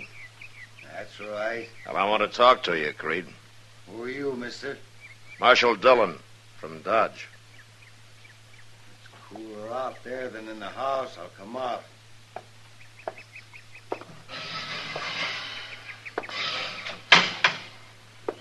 What is it you want? I want to know about Ben Tolliver. That fool Nancy run to Dodge and told you, huh? Yeah, that's right. Well, since you did, I won't try to fool you. That boy stole a horse of mine. I figure in a couple of days I'll go after him. Go after him? Find him and shoot him. Now, look, Creed, you just can't shoot a man down. Why not? He's a horse thief. If you want to swear out a complaint, I'll hold him for trial. I ain't got time for all that foolishness. He stole a horse, so I got cause to shoot him. Now, you listen to me, Creed. I don't have to listen to nobody. Being a marshal, you're all filled up with laws. But I ain't got time to mess with that. No, I'll just shoot him. Creed, either you come into Dodge and swear out a complaint against Tolliver, or you forget about the whole thing. I got better than 40 range horses out here, only half broke. I can't be wasting time fooling around with no trial. Did you owe that boy money? Of course not. Everything he did, I had to show him how. The way I see it, he should have paid me. He worked out here for you for 4 months, right? You could say that. Well, he told me that stud horse was his. Well, since he caught him and broke him, I guess he'd figure it that way. But Ben was working on my place and taking my food. That stud's mine. Now, the law might not agree with you, Creed. I know that, Marshal. That's just why I'm going to handle my own trouble and not mess around with the law. Look, I've tried to tell you, Creed, and I'm going to tell you once more, real plain. You shoot that boy and you'll hang for it. I don't care what you think the right of it is. All right, come on, Chester. Then maybe I won't shoot him. Maybe I'll fix that boy good some other way. Him and that stud horse he's so proud of.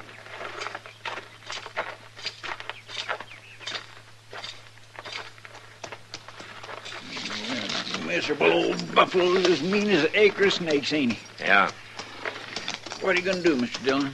Well, I can't keep Ben Tolliver in jail forever if Creed won't swear out a complaint. No, sir. I'll just have to turn him loose in the morning and hope they don't run into each other.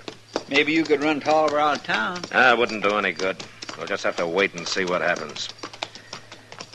Now, let's move along. We got a lot of ground to cover. Come on.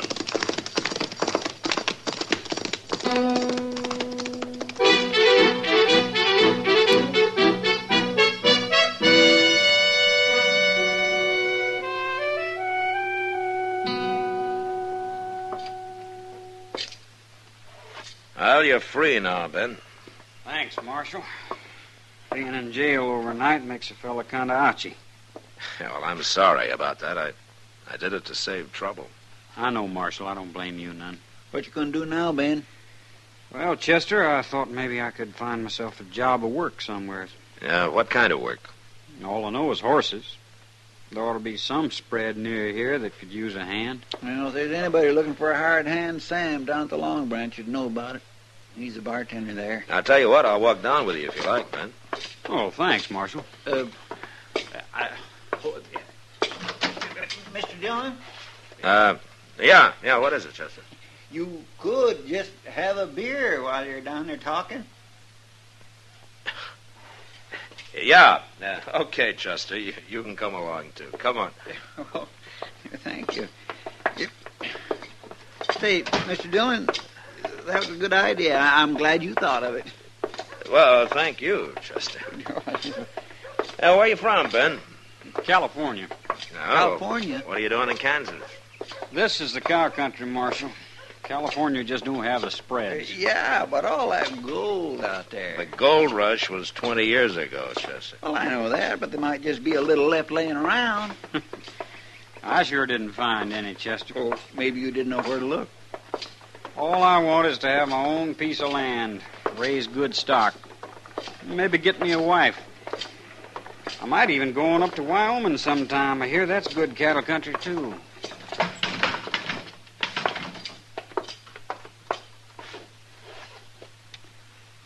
don't see Sam nowheres. No.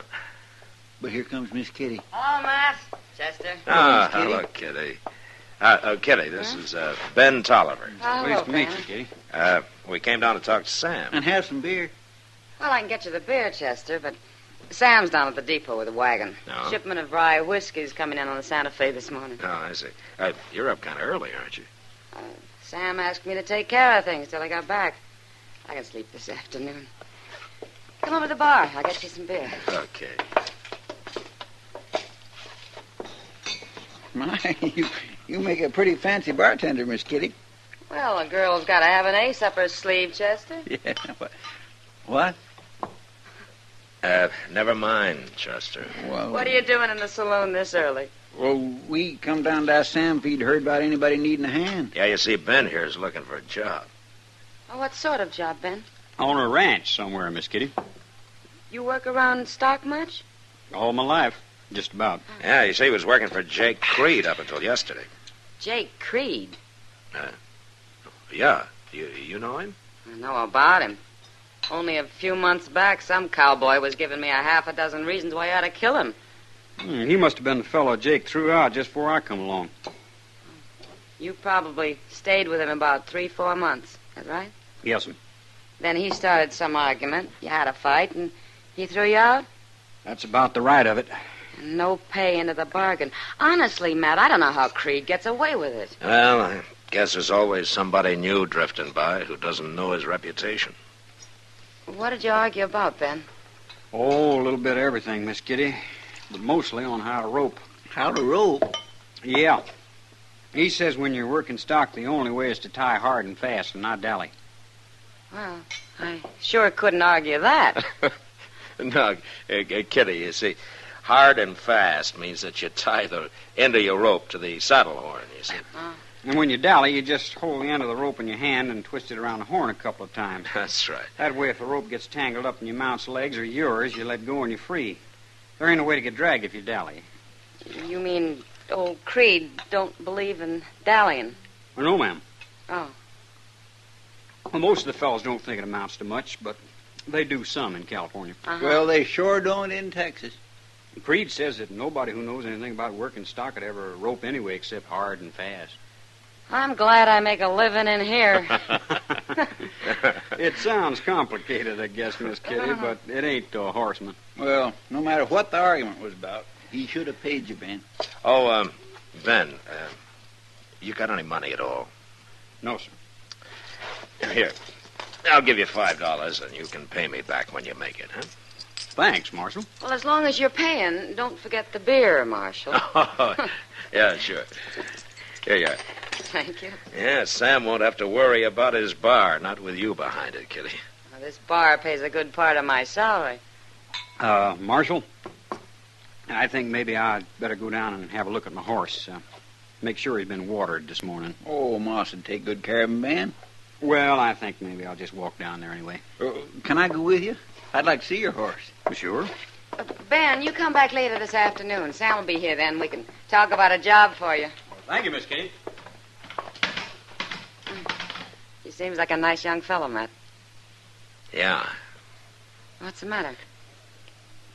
I was thinking about Jake Creed, Kitty. What about him? Now, he's got something on his mind. He'll try to get to Ben Tolliver's some way.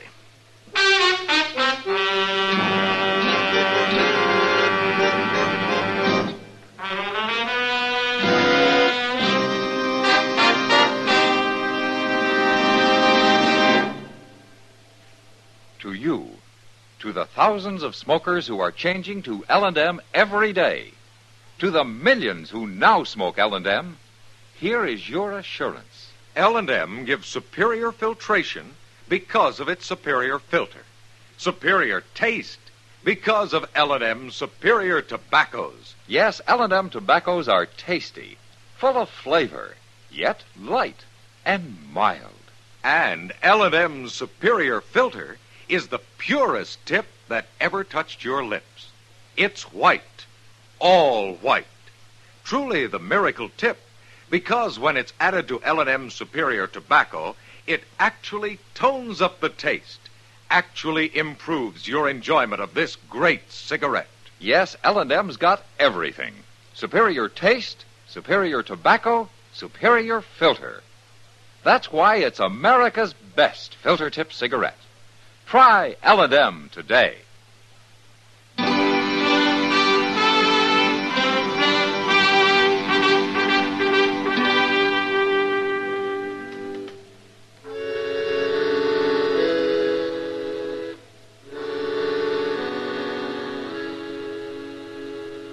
In the next 3 or 4 days, there was no sign of Jake Creed around town, and I began to breathe easier.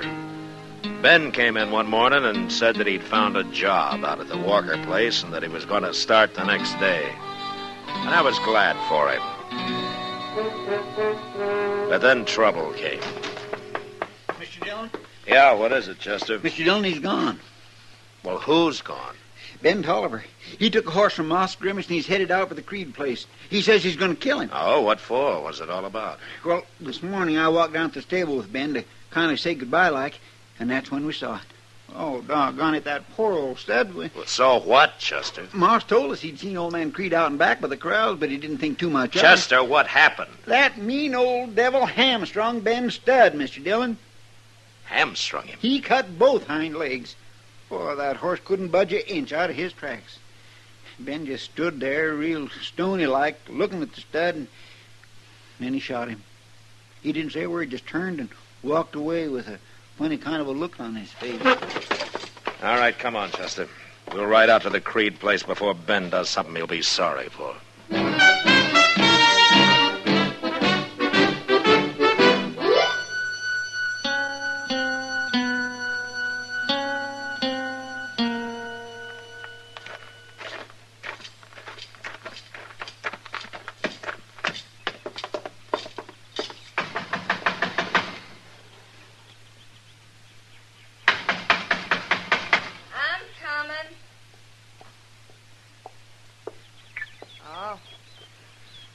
Marshal. Is your pa here, Nancy? No, he's down the catch pens. It ain't time to eat, so he's working. Uh-huh. Nancy, have you seen Ben Tolliver? Sure did. He rode up here a few minutes ago, wanted to see Pa. I told him Pa was down the corrals. He just went down there. Come on, Chester. Well, if you're going down to talk to Pa, I'll go with you. He goes down to the corrals for sunup and don't come back till time for dinner. What you want Pa for, Marshal? To keep him from getting killed. Who'd kill Pa? You don't... That came from the corrals. Come on, let's go.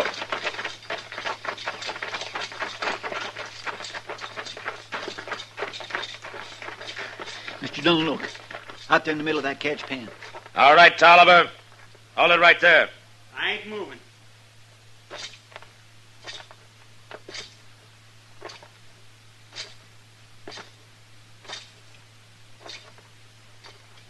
All right, give me your gun. What for? You're under arrest, and this time you'll stay in jail. Ben, why'd you shoot my Pa? I didn't, Nancy. Well, then who did shoot him? Nobody shot him, Marshal. I'm trying to tell you. Jake was already dead when I got here. It was a horse I shot. What? See for yourself.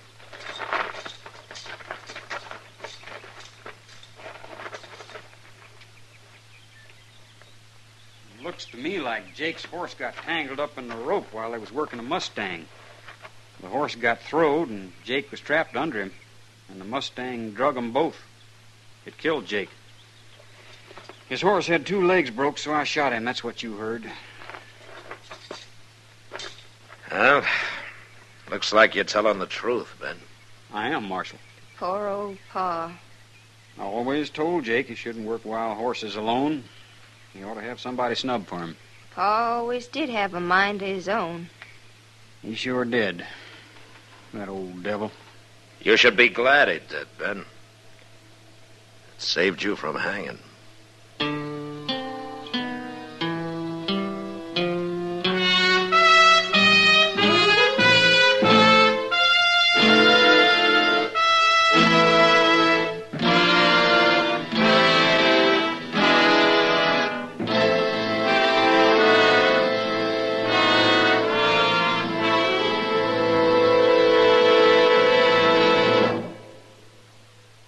And now our star, William Conrad. Thank you, George. You know what I like about L&M's is they're mild and mighty easy on the draw. When you get right down to it, no filter stacks up with L&M's pure white miracle tip for quality or effectiveness. Darn good smoke. See for yourself. L&M stands out from all the rest.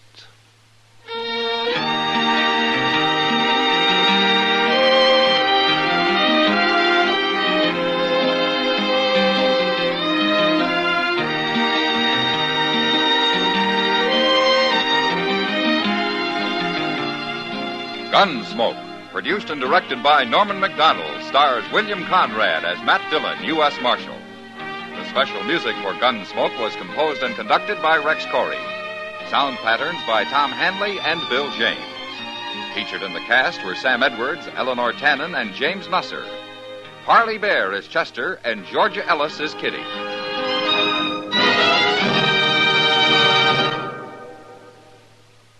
Put a smile in your smoking. Next time you buy cigarettes, stop. Remember, only Chesterfield is made the modern way with Accuray. This amazing quality detective electronically checks and controls the making of your Chesterfield, giving a uniformity and smoking quality never possible before. For the first time, you get a perfect smoke column from end to end. From the first puff to the last puff, Chesterfield smokes smoother. Chesterfield smokes cooler. Chesterfield is best for you. Next time you buy cigarettes, stop. Remember, Chesterfield is made the modern way with Accuray. Put a smile in your smoking, just give 'em a try. Light up a Chesterfield, they satisfy.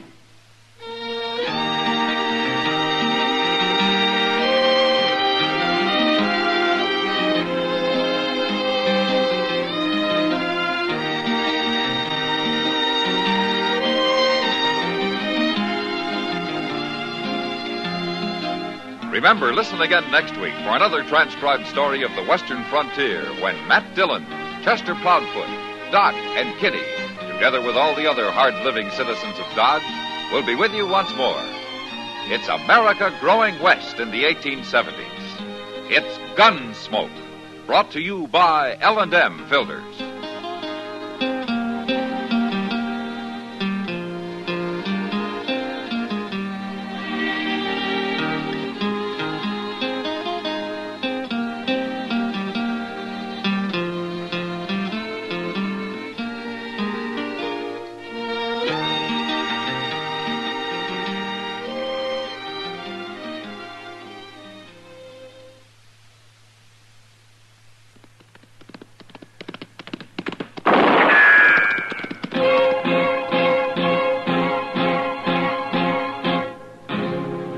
Gunsmoke, brought to you by L&M Filters. This is it. L&M is best, stands out from all the rest. Around Dodge City and in the territory on west, there's just one way to handle the killers and the spoilers, and that's with a U.S. Marshal and the smell of Gunsmoke.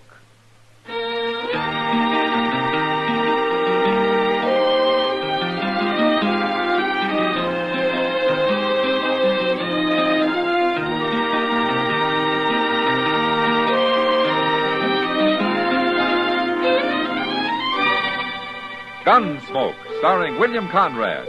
A transcribed story of the violence that moved west with young America. And the story of a man who moved with it. I'm that man, Matt Dillon, United States Marshal. The first man they look for and the last they want to meet. It's a chancy job, and it makes a man watchful. And a little lonely.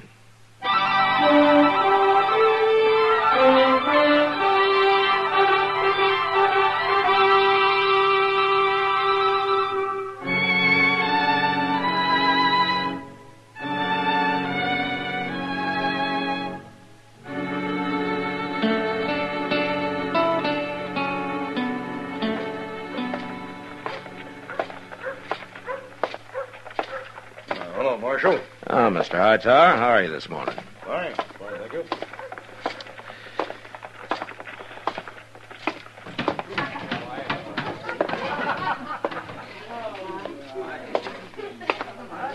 Hello, Matt. Ah, hello, Kitty. What are you doing in here this time of day? Just looking for a little shelter What? from the sun. Oh, Yeah, I figure I can keep the peace in here as well as out there in that heat. well, you're that lazy. We better go sit down. You know, that's a good idea. Oh, there's a table over there next to Olive and Kate. Oh, okay. Say, who's the old man they're sitting with? Oh, I don't know. He came in just before you did. Hey, Kitty. Kitty, you're missing all the fun. I don't hear your friend laughing. Oh, he's crazy. Hello, Marshal. Hello, Olive. Kate. Marshal, sit down. No, thanks, Kate. We're Oh, going to sit come on, Marshal. Kitty. Shall we, Kitty? Okay. Kitty, you gotta hear this. What'd you say your name is, old man? Well, I ain't so old. My name is Nip Colors. Nip Colors? I ain't a day over 60. Or a day under. Tell me, how come you never been to Dodge before? I only just bought me a ranch down on Crooked Creek. What's that got to do with it? I ain't never been in Kansas before. I made my money mining out in Arizona. I'm rich now, and my ma died. You mean your wife? No, Ma, my mama. Mama, she was real old. She kind of crippled up, but she died, and now I can get married. You mean that a man your age has never been married? I was, but she died a long time ago. You have any kids? Some, but they all run off soon as they got big enough. Now, this is kind of sad, Matt. Yeah. So you come to Dodge looking for a wife, huh? Yeah, I'm going to find me one, too. What makes you think you're going to find one here? Well, there's women here. I figured I'd look 'em over. And take your pick. Well, how else? Listen, there isn't enough gold in the world to get me to marry an old, ugly coot like you. Me either. You're about as romantic as a turkey buzzard. Why, I've seen water dogs I'd sooner cuddle. I wouldn't get any closer to you than I am now to save me from hanging. Olive, that's mean. Well, look at him. Oh, he can't help it. I mean, you don't have to talk to him like that. He's an old fool. He isn't doing you any harm, Kate. No. I don't mean to do no harm. But I got to find a wife. You don't need a wife. You need a bell around your neck and one leg tied up. I've had enough of this. Now, Kitty. I'll handle this. Olive, you and Kate get out of here and leave him alone. What? You heard me? Get out, both of you. Since when did you start running things around here? You ever see me fight? Kitty, will you take it easy? You girls will look like scarecrows when I'm done with you. You're first, Olive. Get up. Look, I don't want any trouble with you, Kitty. Then get away from this table. I'm going. You too, Kate. Sure. We don't want to talk to him anyway. You gotta excuse them, mister. They learn all that talk from the cowboys and such that come in here. They said that your name is Kitty? Yeah, that's right. You're very nice, Kitty. Oh, sometimes a woman can handle women better than a man can. You're pretty, too. Yeah. Well, you better stay out of here, Nip. Go look for a wife someplace else. Well, I don't have to. What? Not now. I found one. You have? You? Me? Sure. I didn't want either of them to. I was just looking them over, but I like you fine. You make a good wife. Now, look, Nip, don't you go getting any ideas. It's okay, Kitty. I'll take care of everything. I'll be back in a few days. Well, wait, We'll get married then. Matt? Oh, well, Kitty, and looks like you got yourself into something, doesn't it? Try to be nice to somebody. Try to do a good deed. See what happens. Oh, well, I wouldn't worry about it. Maybe you'll forget about it. You think so? No. Oh, what am I going to do? Why don't you marry him, Kitty? You ever see me fight? Now, Kitty.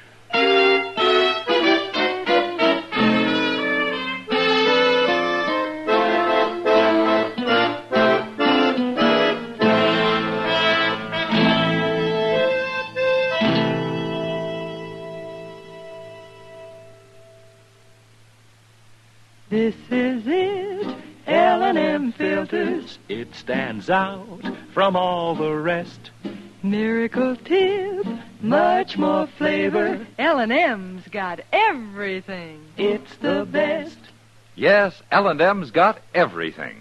Superior filtration, superior taste. Superior filtration because of L&M's superior filter. White. All white. Pure white. The purest tip that ever touched your lips. Superior taste because of L&M superior tobaccos. Tasty, full of flavor, and light, and mild. No doubt about it. L&M is America's best filter tip cigarette. This is it, L&M Filters. L&M's got everything. It's the best.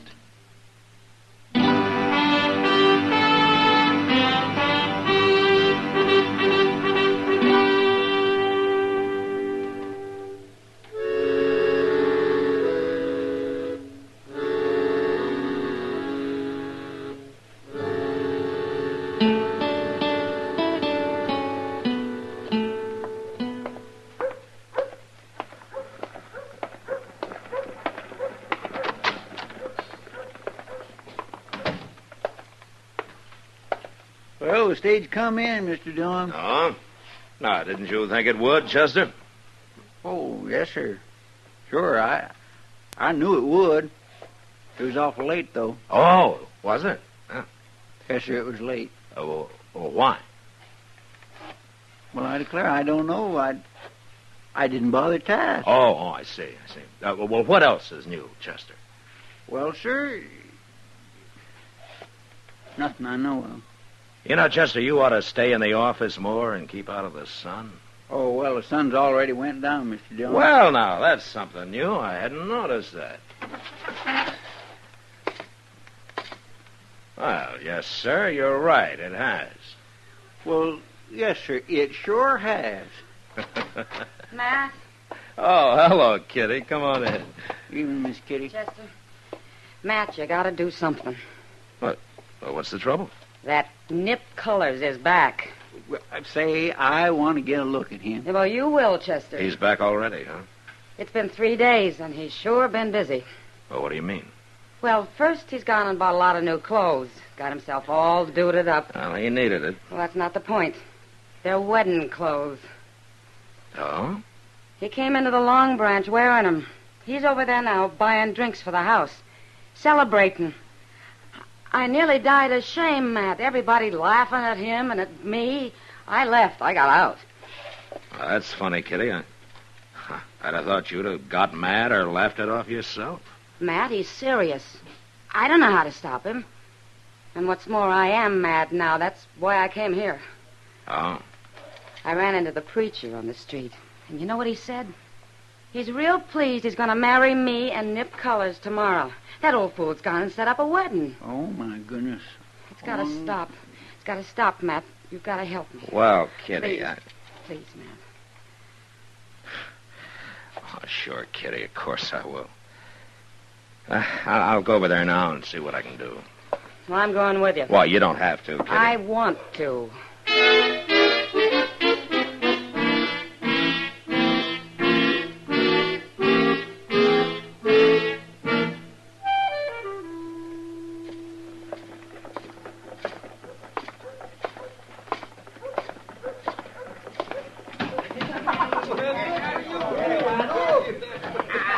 There he is, at the bar, talking to Olive. Yeah. Now, maybe he's changed his mind. I doubt it.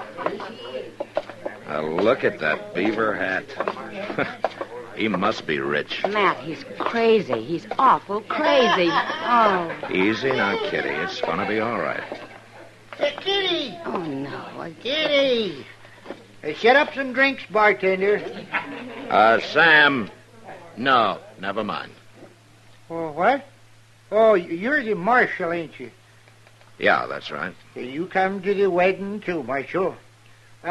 Everybody's invited. Yeah, I'm going. I wouldn't miss it for nothing. You'll miss the next 2 days if you don't shut up, Olive. Now, wait a minute. Look, Colors. Kitty says that she doesn't want to marry you. Yeah, she told me that, too. You know how women are, Marshal. Kind of bashful like. Olive! Kitty isn't a bashful woman, Colors. She doesn't want to marry you. Now, can't you understand that? But she can't back out now. Oh, for mercy's sake, it's no use talking to her, I Matt. gotta have me wife, and I decided on her. That's how it's going to be. And I'm coming by for her noon tomorrow, and we're going to get church. You come by at noon tomorrow or any other time, and I'm going to be waiting with a shotgun to blow your head off, and I mean it. I think she does. No, that ain't no way to talk, Kitty. All right, Colors, the talking's over. What? You get out of town or I'm going to lock you up. Lock me up? In jail, and you'll stay there till you're ready to quit bothering people. Well, now, whoever heard of going to jail for wanting to get married? You see? I'm not going to argue with you, Colors. Now you take your choice right now. You're the meanest marshal I ever met. I just ain't going to jail. All right, Colors, come on. No, let me go now. I'll leave. I don't want to go to jail. All right, then get out. Well, I'm going. But I'll be back, Kitty. You'll see. And I'll be waiting with a shotgun. Oh, Kitty. Oh.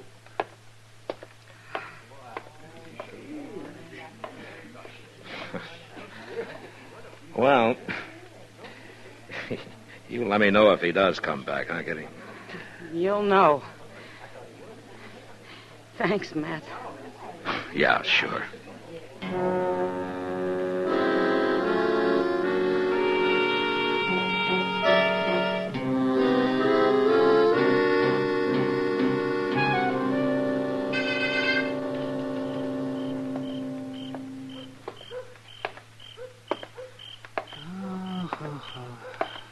I'm kind of tired tonight. Well, it was a good dinner, though. Turkey and chocolate sauce. Well, can you imagine that? Turkey and chocolate. Doc. Yeah, huh? Hey, Doc. What? Over here. Oh! I didn't see you standing there, Matt. Well, I don't like standing in the light very much. Oh, no, I don't blame you. Oh, where you been? On a call? No, I had a late supper. I was busy until, after 10 o'clock tonight. No? I was over at Delmonico's? No, I wasn't. I went to that new Mexican place. I had some of their turkey and chocolate sauce. Say, you tried that? Yeah, it's good, too. Yes, it is. Yeah, well, I think I'll turn in now. Okay. Wait a minute, Doc. Why, it's Chester. Dillon, you better come too, Doc. What's the trouble, Chester? Out back the stable. Old Nip Colors, he's been shot. What? Yes, sir. With a shotgun.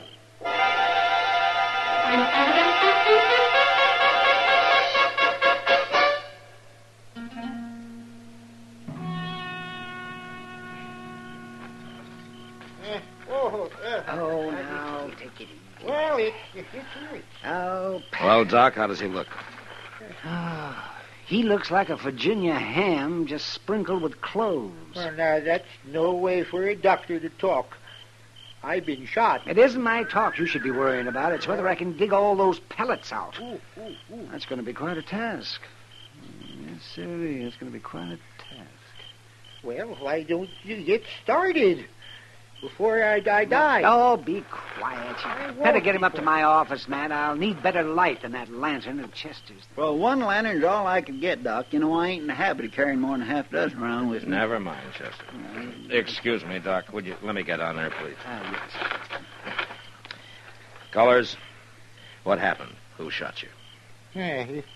You got gall asking a dying man foolish questions. Doc doesn't think you're gonna die, Colors. Now tell me, did you hear or see anybody? How could I see who shot me in the back? I mean before that or after that. I didn't care after. I just lay here hoping they wouldn't pepper me again. And before it happened? I didn't see nobody. But I can tell you who it was. You heard her. Kitty. She said she was going to shoot me with a shotgun, too. Now, wait a minute. She said she'd shoot you if you came back bothering her, but that was just talk. Kitty wouldn't shoot anybody. No. Look at my back. Where'd the shot come from, Colors? Out there, by the water trough. Chester. Yes, sir? Bring that lantern, will you? Let's see what we can find over there. Well, you mean you're going to leave us here in the dark? Well, it'll rest your eyes, Doc. You're going to need them. Come on, Chester. Ow. Fine way to treat a dying man. Hey, what if they're still around, Mr. Dillon? Won't they take a shot at us? It's not us they're after, Chester.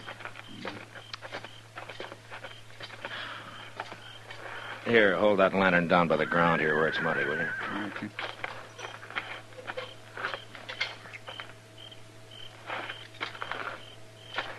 Wait a minute. No, back here, Chester. There. Look at that. Well, I do declare, Mr. Dillon, them is woman footprints. Yeah.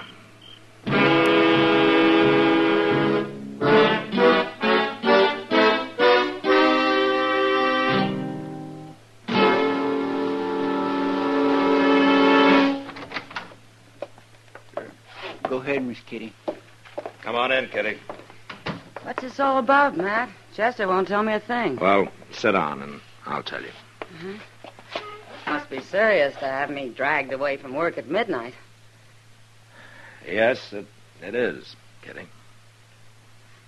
It hasn't got something to do with old nipped colors again, has it? Have you heard anything? No. Well, what, Matt? He got shot. Got shot? About a half hour ago by a woman. She used a shotgun. You're thinking I did it. Well, you were talking about doing it, weren't you? I sure was. And you know something else? I went out to get some air about an hour ago. I took a walk. Alone. And I got back just before Chester came in. I don't even have an alibi. Yeah. So, as soon as the word gets around, there are going to be a lot of people thinking you did it. Sure. Olive was there, too. She heard you threaten him. She'll be real pleased to testify against me. Yeah.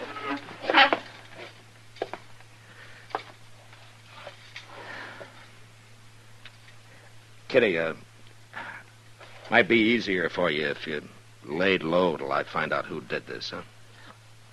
How do you know I didn't? Well, I don't know. Not that way. Not so's I could prove it legally. All right, Matt. I'll lay low. Mr. Dillon. Yeah, what is it, Chester? Somebody just went upstairs to Doc. So? I seen her out the window here. Her? Yes, sir. It was some old woman. And she seemed like she was in an awful hurry.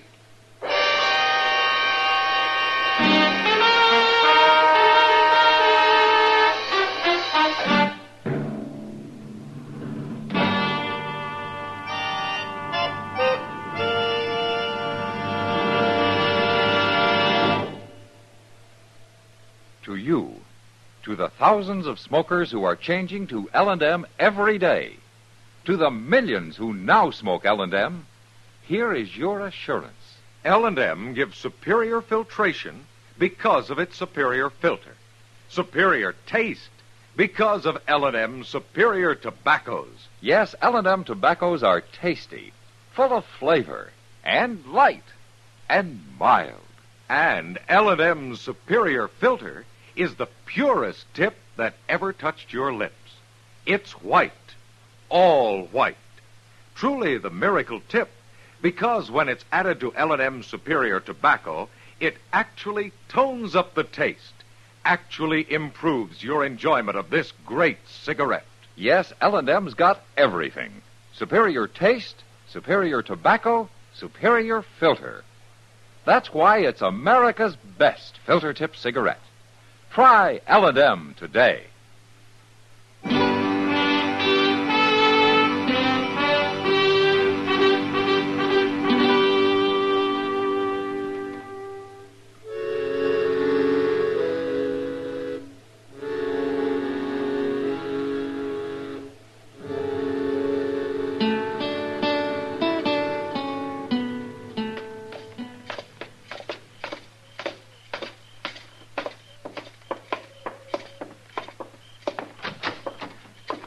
Hello. Where is he? Are you looking for Doc? They told me he was here. Man at the stable did. They said the doctor brought him here. You mean Nip Colors? Where is he? Well, Doc's working on him in the back room there. He got shot. I know he got shot. Here, now, wait a minute. Oh.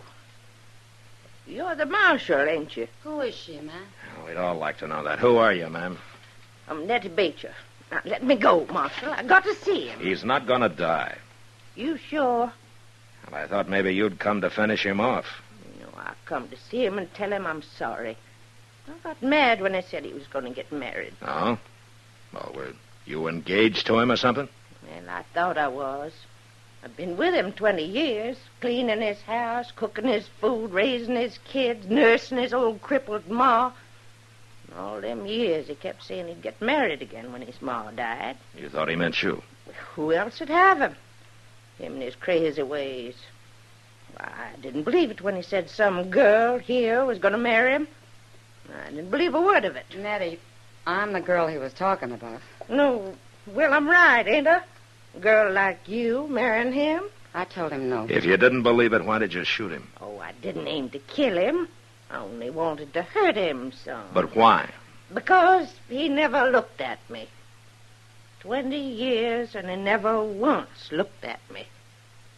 But I'm sorry now, and that's why I'll come here. What's going on in here? I will tell you later, Doc. Right now, this lady would like to see Colors. Can she come in? Well, does she have to? Yeah, she has to. All right, but you come with her.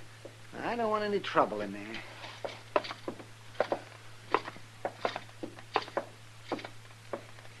There he is, lady. Mr. Colors? Nip? Well, what in tarnation are you doing here? Well, I'm sorry I done it. Well, you done it? It is me. You shot me? Made me mad, you're going off trying to marry some other woman. It made you mad? Why? After 20 years waiting, you asked me that? What? You've been waiting for me?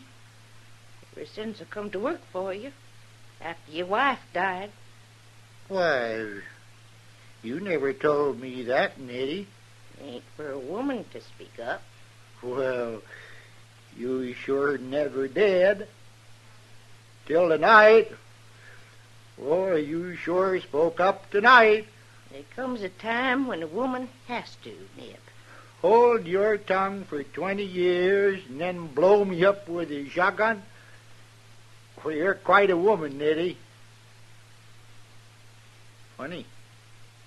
I never noticed that. You ain't looked at me in 20 years. I'm looking at you now. Doc. Yes? There isn't going to be any trouble. No. Come on. Well, what happened? Oh, they're talking, Kitty. Well, of course they're talking. What about? Well, let's say that you just lost yourself a bridegroom. Well, I can't say I'm sorry. But you know something, Matt? What? I lost him to a pretty good woman.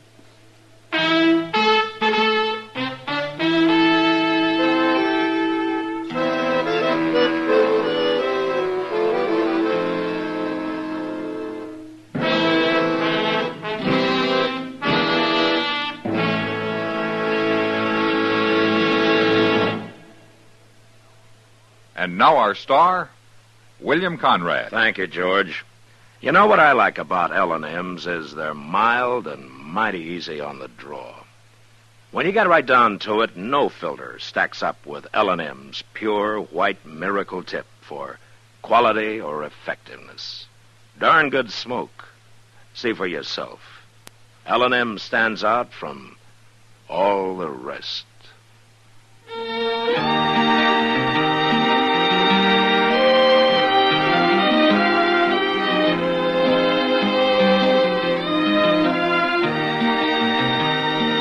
Gunsmoke, produced and directed by Norman Macdonnell, stars William Conrad as Matt Dillon, U.S. Marshal. Our story was specially written for Gunsmoke by John Meston, with music composed and conducted by Rex Corey. Sound patterns by Tom Hanley and Bill James. Featured in the cast were John Dehner, Michael Ann Barrett, and Virginia Gregg. Harley Bear is Chester, Howard McNear is Doc, and Georgia Ellis is Kitty.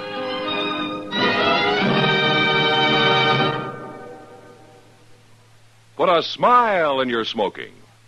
Next time you buy cigarettes, stop. Remember, only Chesterfield is made the modern way with Accuray.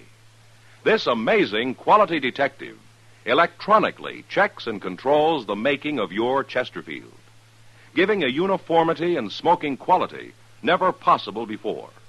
For the first time, you get a perfect smoke column from end to end. From the first puff to the last puff, Chesterfield smokes smoother. Chesterfield smokes cooler. Chesterfield is best for you. Next time you buy cigarettes, stop. Remember, Chesterfield is made the modern way with Accuray. Put a smile in your smoking, just give 'em a try. Light up a Chesterfield, they satisfy. Remember, listen again next week for another transcribed story of the Western frontier. It's America growing west in the 1870s. It's Gunsmoke, brought to you by L&M Filters.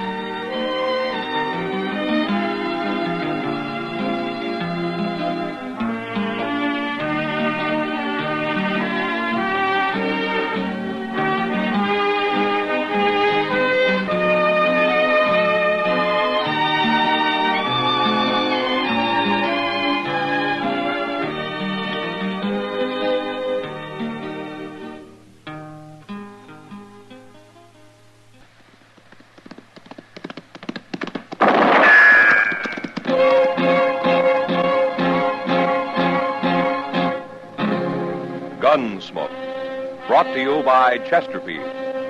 Chesterfield packs more pleasure because it's more perfectly packed, thanks to Accuray.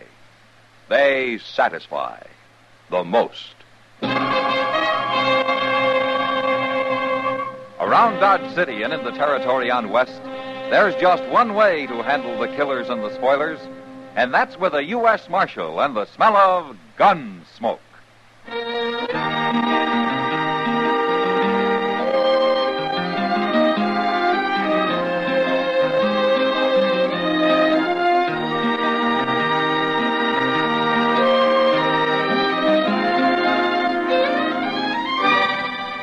Gunsmoke, starring William Conrad. The transcribed story of the violence that moved west with young America.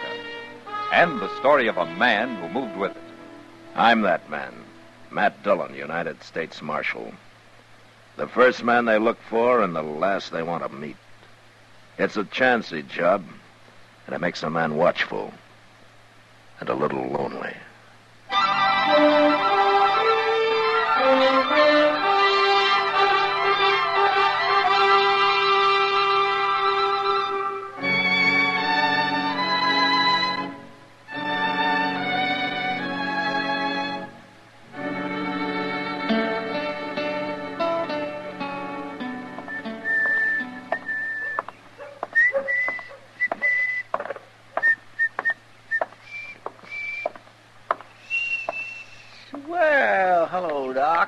Chester? You going out on a sick call? I don't usually carry my bag when I'm going for a beer. Oh, no. Why, did you want something? Oh, no. I just thought I'd stop by. Well, you can walk with me at the stable if you want to. I'm going out to Jake Morrison's. His boy has the ague. Oh, now, ain't that a shame? Seems like everybody's getting the ague these days. Had a touch myself last week. Oh, that's so? You know, most folks swears by Osgood's Calagogue. But I found me some new stuff. Professor Curtis's original Mameluke liniment. Mameluke? Look, it says right here on the bottle what it's good for. Guaranteed to cure cramps, pains in the joints, sore throat, frosted feet, rheumatism, lumbago, old sores, bites of insects and reptiles, mange, salt rheum, dysentery, diarrhea, and cholera. Well, a regular medical arsenal all in one bottle. And it's doing you good, is it? Well, of course, Doc. Well, then how come you're still walking around like a buffalo with ring bone? Well, maybe I still got just Oh, so you come to me for some free advice now, didn't you? Well, I'll just give you some free advice. Chester, stop eating all that salt pork and dried beans. What? And put some fresh greens in your stomach. Why? And stay away from the saloons for a few days. Oh, now, Doc, a little whiskey and sugar never hurt nobody. Little whiskey. Oh, and most important, take all those patent medicines you got and use them for cleaning your boots. They're just the thing to kind of toughen up the leather. And as far as I'm concerned now, Chester, you... What's the matter, Doc? Doc, what is it? Something about that fellow that just rode by? Yes, Chester. Why, you was staring like you seen a ghost. You go ahead, Chester. I'm going back to the office. The office? What for? To get my gun. Your gun? Why? I'm going to kill that man.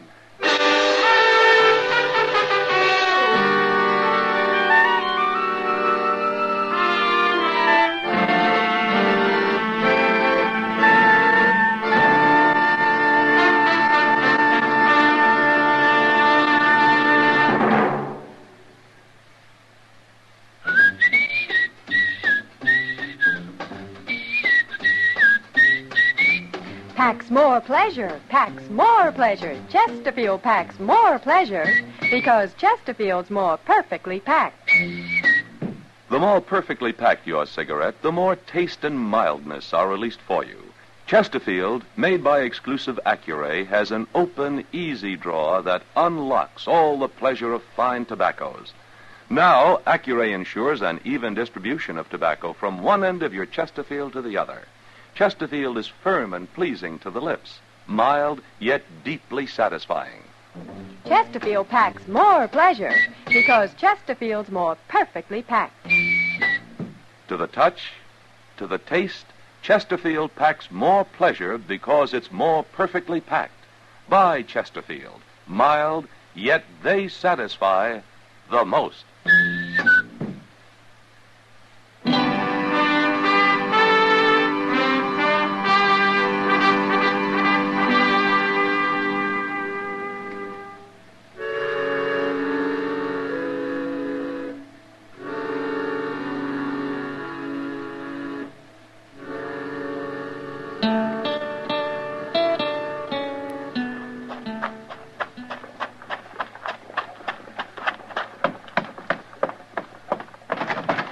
Mr. Dillon? Mr. Dillon? Yeah, what's the trouble, Chester? You better come on out the plaza. Maybe you can stop him. I'll stop who? Doc, he's going to kill a man. Doc? Doc, yes, sir. He's gone and got his old army walker and strapped it to his belt, and he's marching up Front Street looking for the fellow, whoever he is. All right, let's go. I tried my best to stop him, but he wouldn't listen. Oh, you should have saw his face, Mr. Dillon. He means business. I never seen Doc like this. Who was the fellow, Chester? I never seen him before. Well, you know what it's all about? No, sir, but I do know one thing. I'd hate to have to face that old Walker pistol, even if 'tis an old cap and ball. Why, it'd blow a hole clean through a buffalo. Matt! Oh, wait a minute. It's Kitty at the door of the Long Branch. She's waving. He must be down there. Yeah, come on. Matt, it's Doc. Is he in there, Kitty? Yeah, and he's got a gun. He's threatening some man. All right, thanks, Kitty. And if you won't come outside, I'll kill you where you stand. I told you I'm not going to fight you. That's up to you. But I'm going to kill you whether you defend yourself or not. Doc, That's enough. Matt, you stay out of this. Happens to be my business, Doc, when a man threatens another man in this town. When the other man doesn't want to fight, won't defend himself, it could turn out to be murder. You think I don't know that? You must want to kill him pretty bad. I've wanted to for a lot of years. Why? I've got good reasons, Matt. But you won't tell me, huh? No. All right, what about you? I could say I don't know, but I'm just a stranger passing through town. But I know. There's no good reason for murder. I guess he thinks there is. Do you? Not many men would say yes to that, now would they, Marshal? But you won't defend yourself, huh? I won't draw with him, no. If he's going to shoot me, he'll have to take the consequences. I'm not a fighting man, Marshal. I'm a miner. Me and my partner here, we're just traveling through Dodge. We don't want any trouble. That's right, Marshal. We made our strike out in Arizona Territory, and we're headed back for St. Louis. Oh, we was just minding our own business, having a quiet drink when this fella comes along. What's your name? Clem Maddow. This is Ben Bartlett, my partner. We don't want no trouble. You won't have any. Go on back to your drinks. I'm going to kill him one way or the other, Matt. And you can't stop me. Look, Doc, you're taking an awful lot for granted. Maybe you think I won't throw you in jail for threatening murder. Maybe you think because you're the town's only doctor that you can get away... Matt, listen. No, you listen to me. You're forgetting a lot you ought to remember, Doc. For instance, your position in this town. You ought to be setting an example instead of acting like an ordinary gun hand. And more important, your responsibility. Another man's life may be his own risk, but yours belongs to this whole town. And a good many lives depend on you. So you calm down and you put that gun away.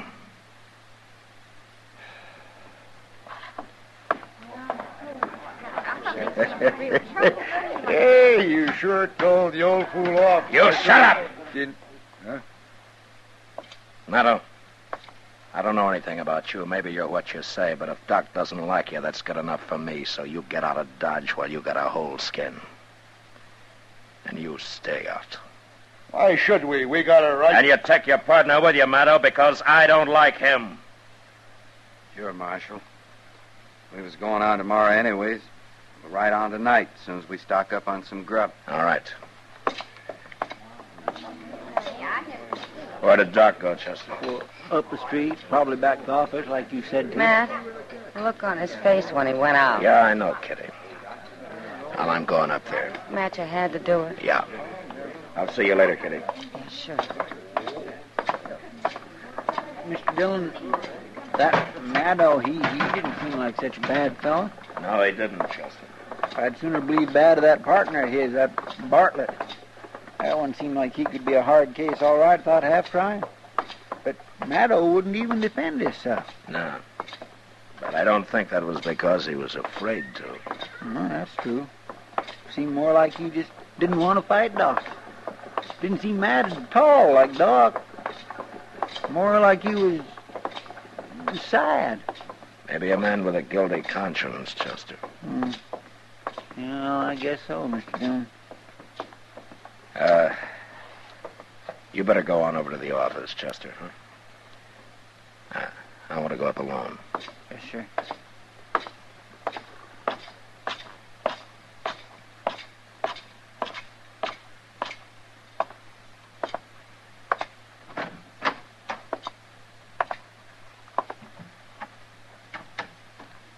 Doc.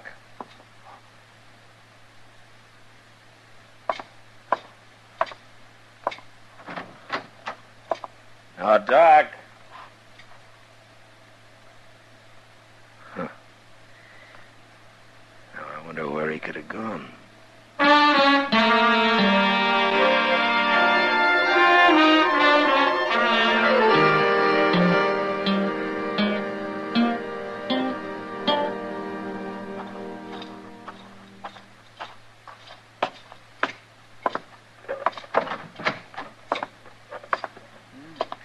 Did you find him, Mr. Dillon?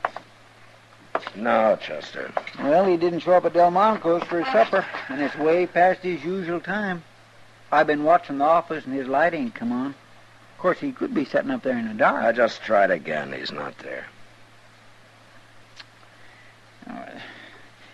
Mr. Dillon, you don't reckon he might have just left town? Run away?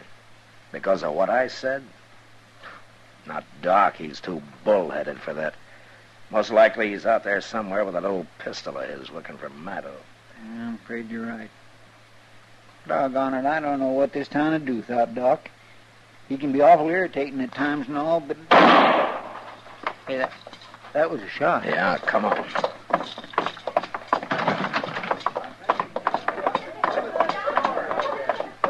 Marshal! Over here! It's that Bartlett, Mr. Dillon. It's Clem, Marshal. I think he's dead. All right. Everybody stay back. Give me that lantern, will you? He was shot in the back, Mr. Dillon. Yeah. It looks mighty bad. He said he'd kill him, and he's done it. Did you see who did it, Bartlett? No. We was loading horses, and I just turned to go back into the store for another load, and I heard the shot. Anybody else around to see it? Why, no, but after all, Marshal, can't be much doubt who did it, can there? Everybody in town heard him threaten to kill Clem. Just because the man's a doctor doesn't give him any right to go around murdering people. That's enough, Bartlett.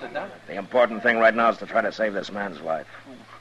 Where will we take him at, Mr. Dillon? There's only one place, Chester. Yes, sir.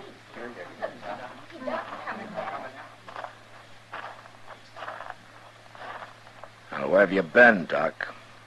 I was down by the stable, and I heard a shot. It's Maddo. He's still alive, but he was shot in the back. Oh, I see. As if you didn't know. Doc, I could understand you getting into a fair fight, but not shooting a man in the back. Why, you just gonna let him walk away like that, Marshal? Doc! He's gonna die if he doesn't get attention right away, and you're the only doctor in town. You gonna let him die? Where do you think I was going, Matt? Bring him up to the office. I'll have everything ready.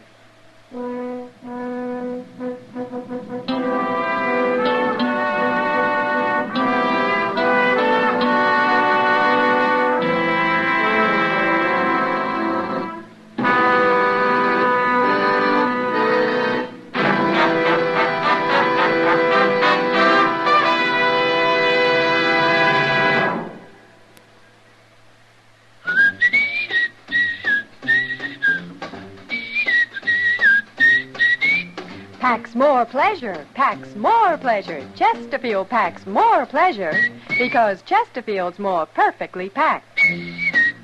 The more perfectly packed your cigarette, the more taste and mildness are released for you. Chesterfield, made by exclusive Accuray, has an open, easy drawer that unlocks all the pleasure of fine tobaccos. Now, Accuray ensures an even distribution of tobacco from one end of your Chesterfield to the other. Chesterfield is firm and pleasing to the lips, mild yet deeply satisfying. Chesterfield packs more pleasure because Chesterfield's more perfectly packed. To the touch, to the taste, Chesterfield packs more pleasure because it's more perfectly packed. Buy Chesterfield, mild, yet they satisfy the most.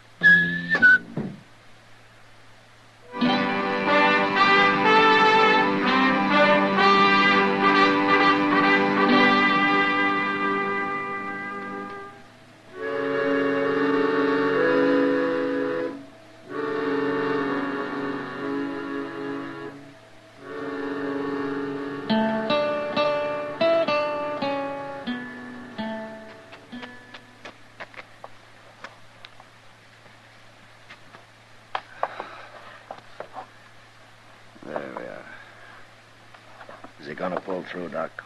I don't know. I've done all I can. Ah, good. You really didn't have to stand here and watch, man. I know I didn't, Doc. That's not why I stayed. I thought maybe I could help. And I wanted this. The bullet? Yeah, that's right. You see, Doc, I knew you didn't shoot Maddo, but I had to be able to prove it. How did you know? Because Maddo was shot in the back.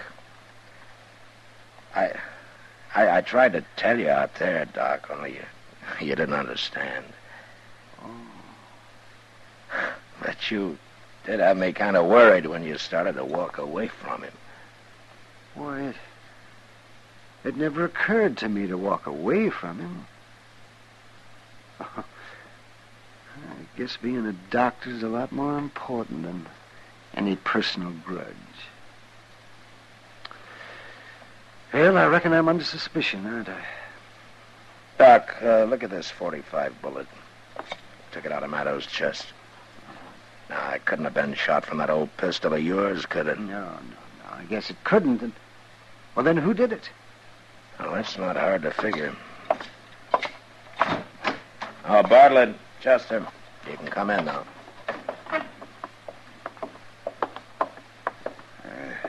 How is he, Marshal? I think he's going to be all right. He ain't going to die? Say, that's mighty fine.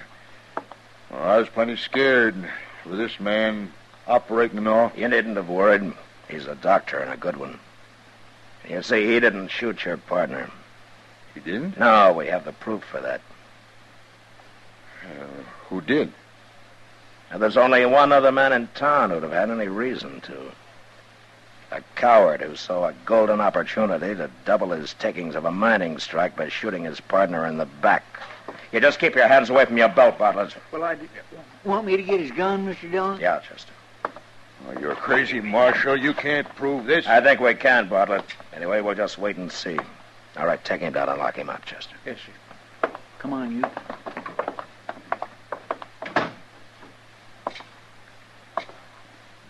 Doc, looks like Maddo's gonna come too. Yes, maybe. His color's better. You know, it's funny. I don't hate him anymore.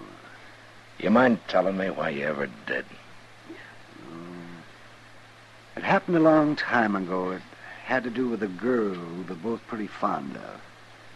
She chose Maddo, but he jilted her. She drowned herself. I swore I'd kill him. And I carried that hate in my heart all these years. That's not good for a man. No, it's not, Doc. Well, you brought me to my senses, Matt, in that saloon. Thank you. Well, I looked all over for you afterwards. Well, guess I was out of Jake Morrison's. I remembered I had to treat his boy for the ague, so I did. Doc? Oh, yes, Clem. Now you just take it easy. That's right. You lie still. You're going to be all right. Doc, I wanted to tell you I'm awful sorry for what happened. Maybe sorrier than you. I loved her. I would have come back if I could have. Well, I guess I never even thought of that. Well, we've both been sorry too long. It's all over now. Thanks. Now you just go on to sleep. You get your rest there now. And the world will look a lot better to you tomorrow. That's it. That's it. Well, good night, Doctor. Good night, man.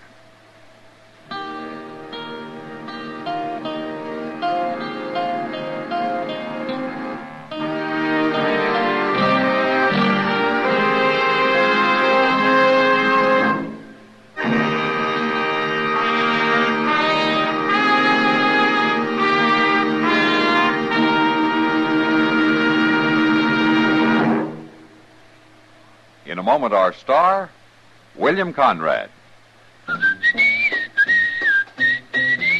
Chesterfield packs more pleasure because Chesterfield's more perfectly packed.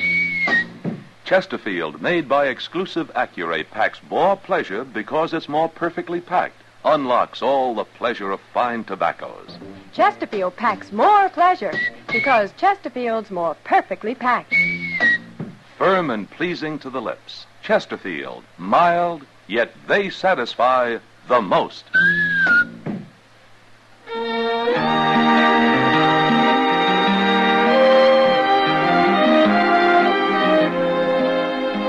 You know, Cowboys with 6 months' trail pay made the frontier a good place for a crooked gambler. Next week, one comes to town and gets cured of his bad habits the hard way. And that was the West. Good night. Gunsmoke, produced and directed by Norman Macdonnell, stars William Conrad as Matt Dillon, U.S. Marshal. The special music for Gunsmoke was composed and conducted by Rex Corey. Sound patterns by Tom Hanley and Bill James. Featured in the cast were Vic Perrin and John Dehner. Parley Bear is Chester, Howard McNear is Doc, and Georgia Ellis is Kitty.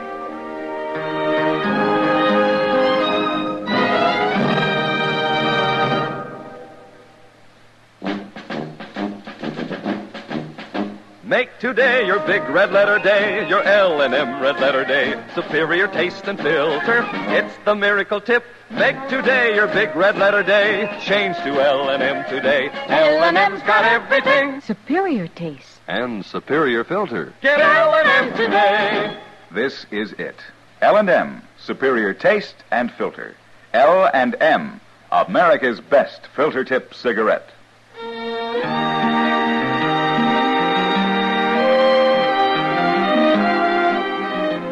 Join us again next week for another specially transcribed story of the Western frontier when Matt Dillon, Chester Proudfoot, Doc, and Kitty, together with all the other hard-living citizens of Dodge, will be with you once more.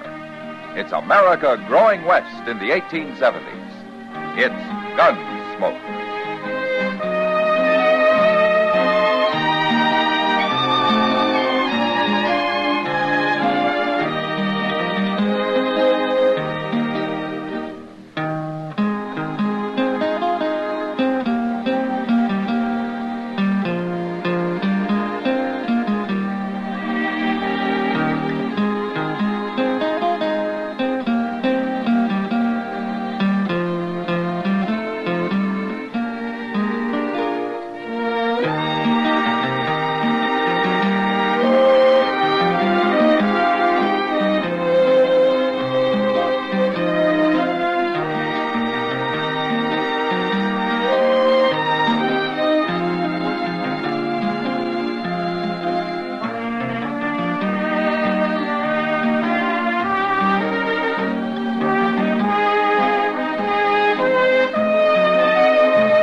Gunsmoke, brought to you by Chesterfield. Chesterfield packs more pleasure because it's more perfectly packed, thanks to Accuray. They satisfy the most. Around Dodge City and in the territory on West, there's just one way to handle the killers and the spoilers, and that's with a U.S. Marshal and the smell of Gunsmoke.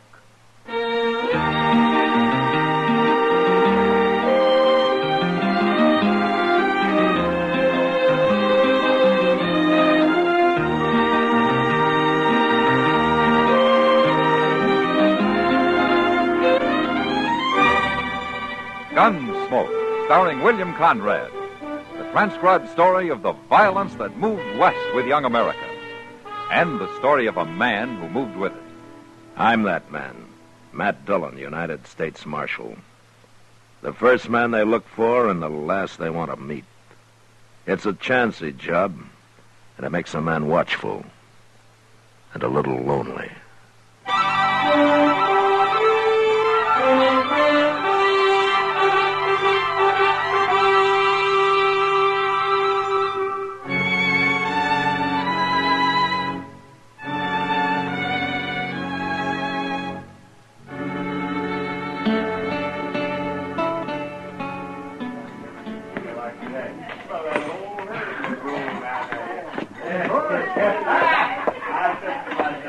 Sam?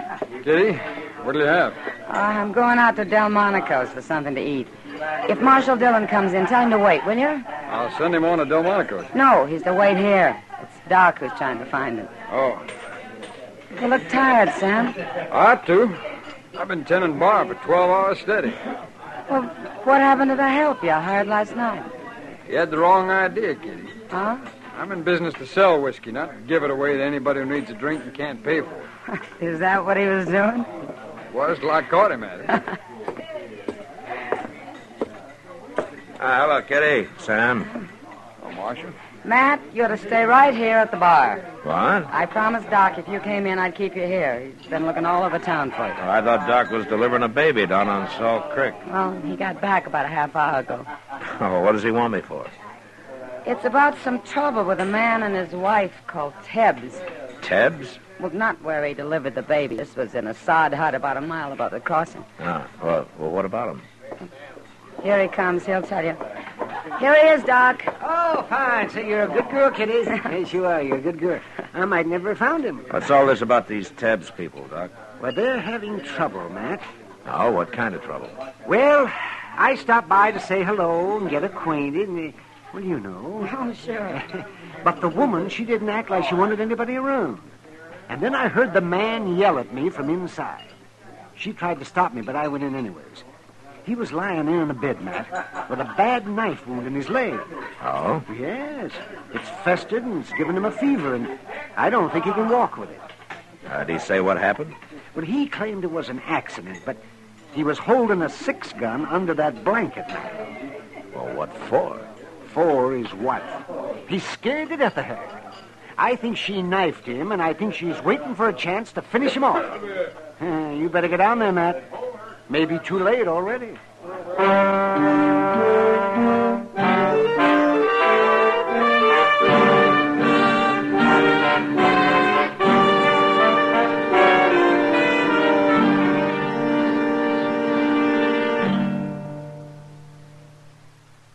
Introducing one of the country's best-known jazz musicians and arrangers, Mr. Bobby Haggart.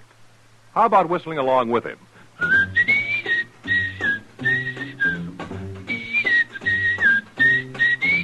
Packs more pleasure, packs more pleasure. Chesterfield packs more pleasure because Chesterfield's more perfectly packed.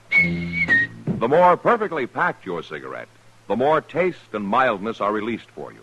Chesterfield, made by exclusive Accuray, has an open, easy draw that unlocks all the pleasure of fine tobaccos. Now, Accuray ensures an even distribution of tobacco from one end of your Chesterfield to the other.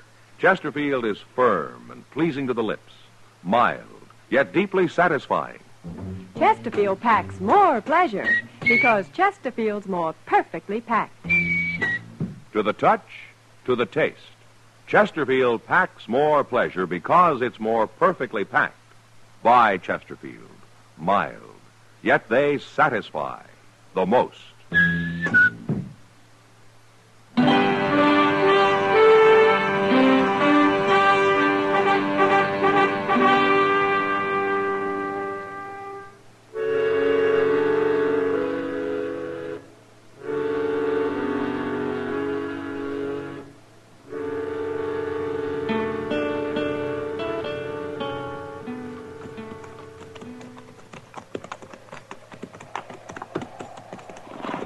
I reckon this is Tebbs' place, all right, Mr. Dillon. That's the way Doc described it, all right, Chester.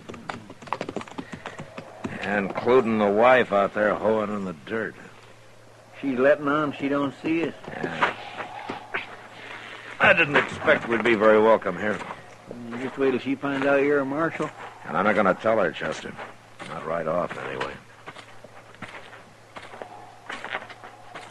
Hello, ma'am. Hello. We were looking for a drink of water. Crick's over yonder. Yeah, but you got a well here. Water's no better than the crick. Okay, we'll use the creek. But, first I'd like to talk to your husband. My husband? What about? Oh, just wanted to get acquainted. He ain't here. Ah. Well, we go get a drink, then we'll come back and wait for it. No. Who are you talking to, Florrie? Who's out there? Nobody. Now you stay quiet. He's feeling poorly, mister. I don't want nobody bothering him. Well, we won't bother him. You stay out of there. Well, then I'm coming too. You better wait outside, Chester. Yes, sir. That hut can't hold more than 3 people anyway.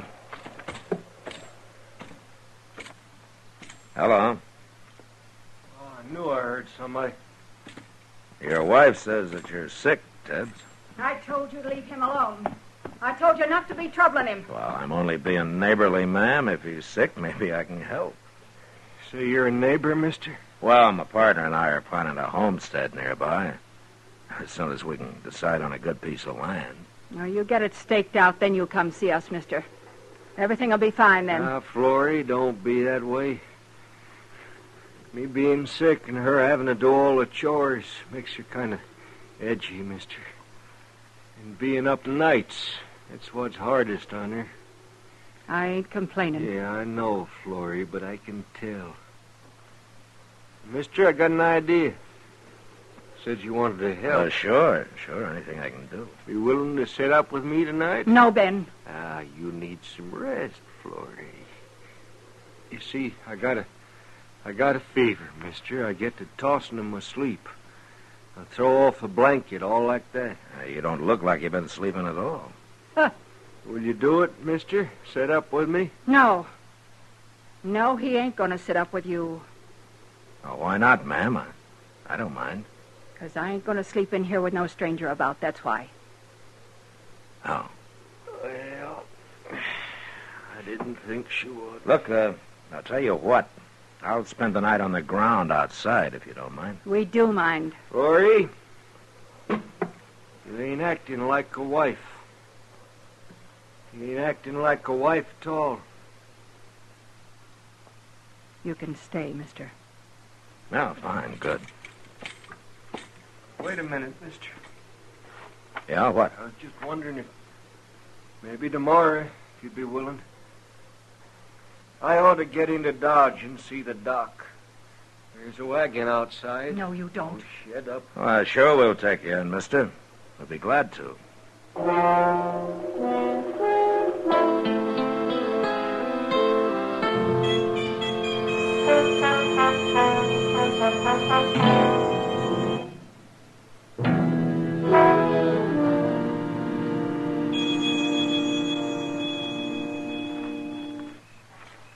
We really going to drive him into Dodge tomorrow, Mr. Dillon? Yeah, we better. Well, why don't she want him to go? Well, I guess Doc was right, Chester. She put a knife in him, and now she's trying to finish him off. Well, if he's got a 6-gun under his blanket, why don't he just shoot her? And who'd take care of him, feed him? He's getting more fever every day, and he can hardly walk anyway. Well, he sure can't last much longer, with him staying awake, trying to keep an eye on her all the time. Yeah. Chester, I think I'm going to go in there and tell him who I am and load him into a wagon tonight. This has gone on long enough. I reckon you better, Mr. Dillon. Yeah.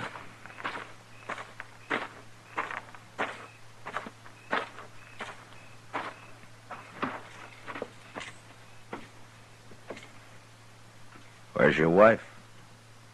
She went around back, mister. Look, Tebbs. I'm going to take you into Dodge tonight. You are? Oh, that'll be fine. Oh, except for Florrie. You want to tell me what's going on here? What do you mean? I'm not a homesteader, Tebbs. I'm a U.S. Marshal. Huh? That's right. And I'm going to take you into Dodge, Florrie or no Florrie. You need sleep and you need care. Oh, well... Now, you can tell me your story when you want to. No. There's no story. I just got hurt a little, is all. Here, look here, Marshal. You got to understand, Florrie. She don't mean what she says. She gets all riled up over nothing. Well, you know how women are. What are you trying to say, Tebbs? Well, I'm fine right here. And Florrie, she's a good nurse, Marshal. You mean you don't want to go to Dodge? Oh, shucks, I'll be up and around in a couple of days. Don't you worry about me. All right. But I'll be back.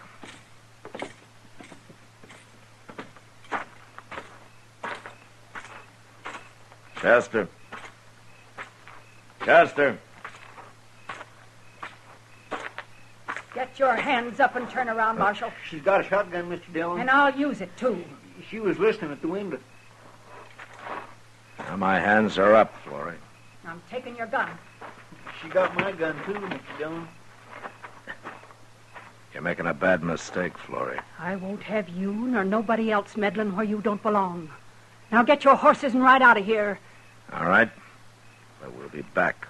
I'm going to be sitting right by that door, Marshal. First thing I see or hear gets a load of buckshot. It won't be us, Florrie. But we'll be close enough to hear if you do shoot somebody.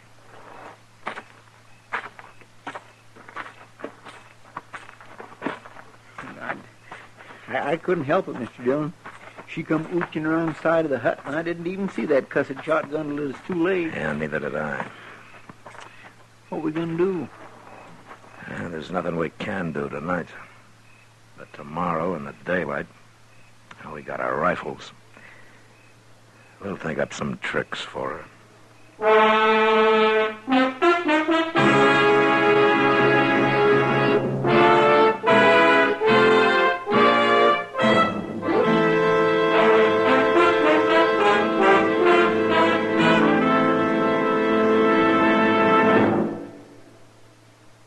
Where are you listening to Gunsmoke? In your favorite easy chair? Or out driving? Oh, there you are. In the kitchen. Say, you want to make whatever you're doing more enjoyable? Have a Chesterfield. Enjoy Chesterfield's better taste and mildness. You see, Chesterfield packs more pleasure because it's more perfectly packed. A more perfectly packed cigarette gives you an open, easy draw that unlocks all the better taste and mildness of fine tobaccos. And Chesterfield, made by exclusive Accuray, is more perfectly packed, with an even distribution of tobacco from one end of your Chesterfield to the other. Firm and pleasing to the lips, mild, yet deeply satisfying. Remember, to the touch, to the taste. Chesterfield packs more pleasure because Chesterfield's more perfectly packed. Buy Chesterfield. Mild, yet they satisfy the most.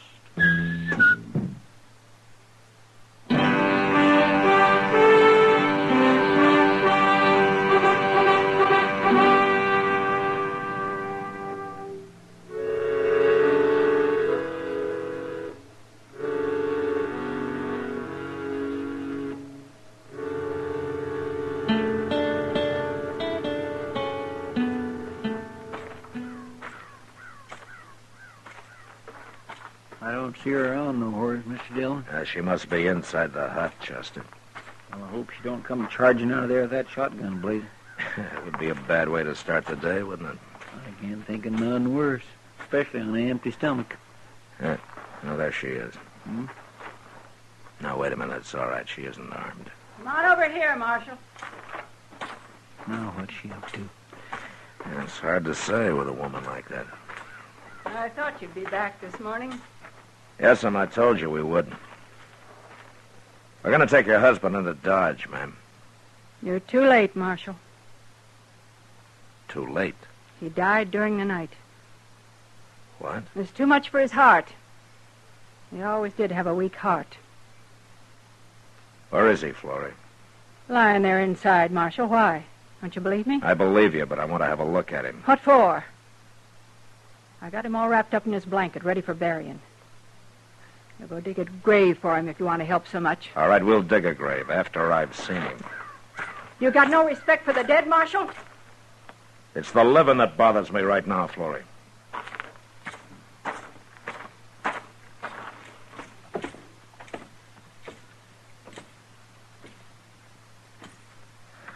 I'm going to have a look at him now, Florrie. You're no better than a coyote, Marshal. You don't have to watch. Oh, go ahead. I don't care.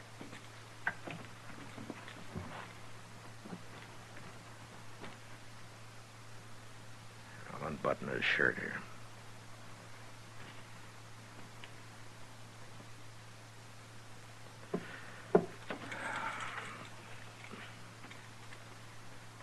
All right, what did you use, Florrie?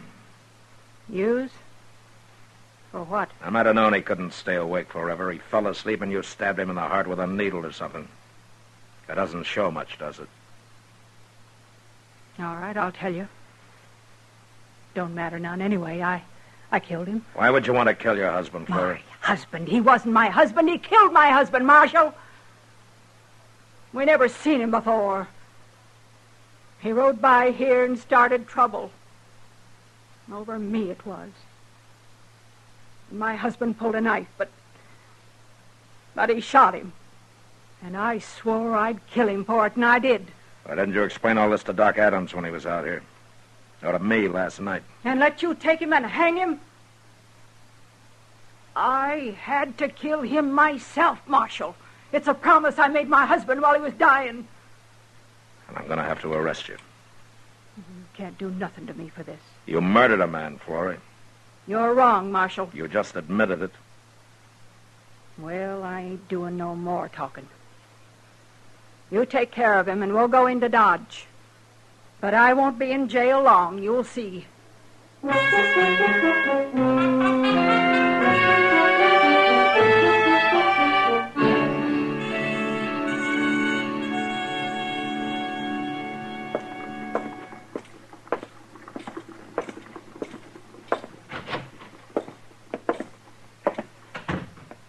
Good morning, Chester. Good morning, Mr. Dillon.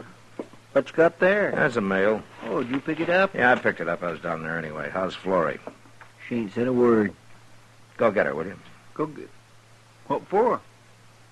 She was right, Chester. I can't keep her in jail. But, Mr. Dillon, we just Go can't get haul her, off. will you?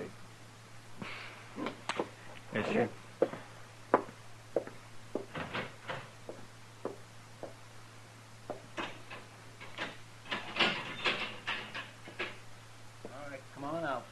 You turning me loose? Not me. Mr. Dillon is.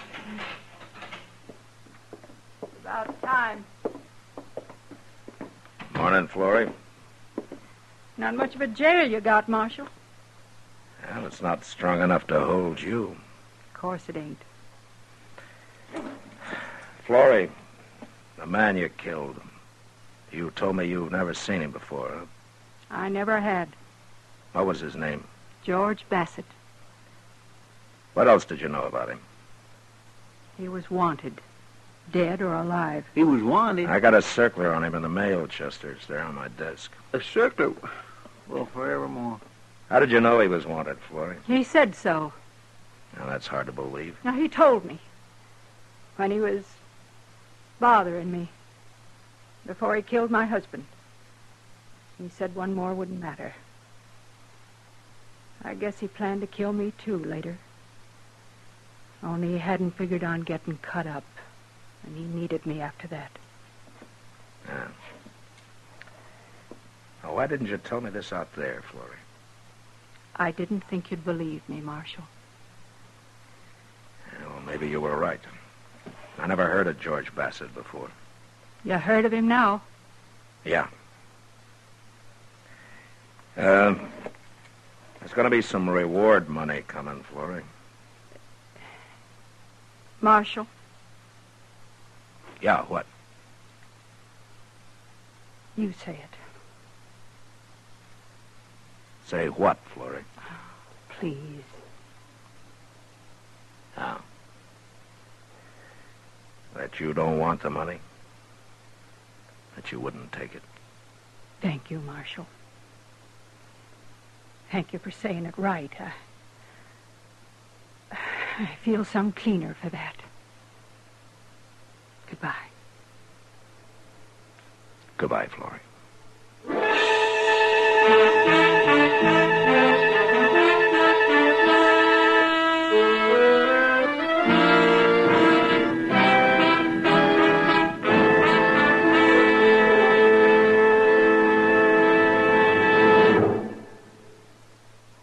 In a moment, our star, William Conrad. Chesterfield packs more pleasure because Chesterfield's more perfectly packed. Chesterfield, made by exclusive Accuray, packs more pleasure because it's more perfectly packed. unlocks all the pleasure of fine tobacco. Chesterfield packs more pleasure because Chesterfield's more perfectly packed. Firm and pleasing to the lips, Chesterfield. Mild, yet they satisfy the most. You know, on the frontier, almost anybody who had a few dollars could open a bank of his own. And by the same token, anybody who had a gun could try to rob it. And next week, a man does. And that was the West. Good night.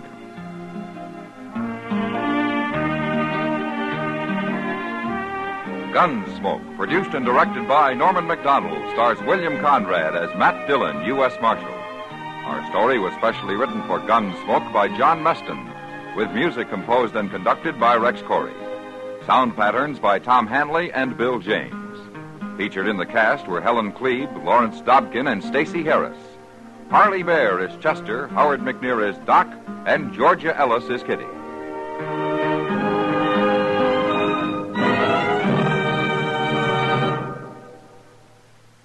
Smokers, this is it. L&M filters. So good to your taste, so quick on the draw. Make today your big red letter day, your L&M red letter day. Superior taste and filter, it's the miracle tip. Make today your big red letter day. Change to L&M today. L&M, so good to your taste. So quick on the draw. Get L&M today. Relax with L&M. So good to your taste, so quick on the draw. Join us again next week for another specially transcribed story on Gunsmoke.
Gunsmoke, brought to you by Chesterfield. Chesterfield packs more pleasure because it's more perfectly packed, thanks to Accuray. They satisfy the most. Around Dodge City and in the territory on West, there's just one way to handle the killers and the spoilers, and that's with a U.S. Marshal and the smell of gun smoke.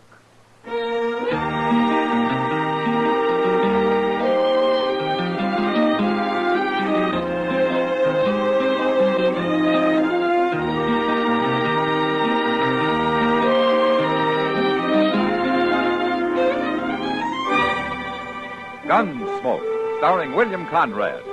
The transcribed story of the violence that moved west with young America. And the story of a man who moved with it. I'm that man, Matt Dillon, United States Marshal. The first man they look for and the last they want to meet.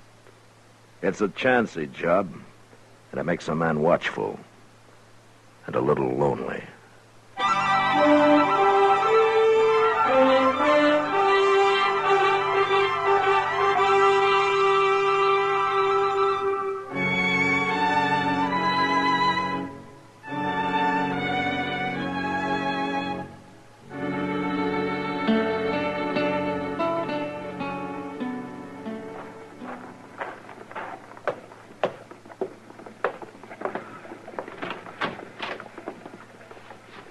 This the marshal's office? Yeah, come in, stranger. You're Marshal Dillon? I am. My name's Egan, Marshal. Emmett Egan. I'm glad to know you. It's Chester Proudfoot. How do you do? Hello. The purpose of my visit may surprise you, Marshal. Well, if it doesn't mean trouble, it sure will. I've just deposited $50,000 in the bank here. Huh? That's a lot of money, Egan. Well, it's taken me ever since the war to earn it. I've been up in Chicago, Marshal, running cattle auctions for a man named Swift, but I'm through with that now. No? I want to try something new. Marshal, I don't intend any insult. But if you need money, name your price. I'm afraid I don't follow you, Egan. I want your job. What? I want to be marshal here. All right, say it out, Egan. I'm serious, Marshal. There are no tricks to this. I've been to Washington, and the War Department's endorsed my application, but they tell me there are no openings, so I came to Dodge. I thought if I can somehow persuade you to quit, maybe they'll put me on here. I think you are serious. Oh, I am. It's simple enough. I'm tired of the kind of work I was doing, and I want to try this. Something exciting. Oh, I see. What would you advise me to do, Marshal? Go back to Chicago. You're a lot safer there. You think I'm not qualified to be a lawman? Well, you're wearing a gun. Well, I'm accustomed to authority, Marshal. I was a major under General McClellan. Took my first bullet in the Chickahominy in '62. I see. Is this your first trip to the frontier, Mr. Egan? It's my first since '67. Uh-huh. Well, I still advise you to go back to Chicago. No, Marshal? All right, Mr. Egan, you want this job so bad, you can have it, as far as I'm concerned. Now, Mr. Dillon... There's very little money in it and absolutely no thanks. I've been a live target for every drunken bum and glory hunter in Kansas about long enough. You mean it, Marshal? Yeah, but on one condition. Yes? That you hang around for a week, see what it's like. And then if you still want it... Oh, I'll want it all right. All right, then we'll start right now. I'm ready. What do we do first? You all set, Chester? My. Yes, sir, I guess so. All right, then follow me.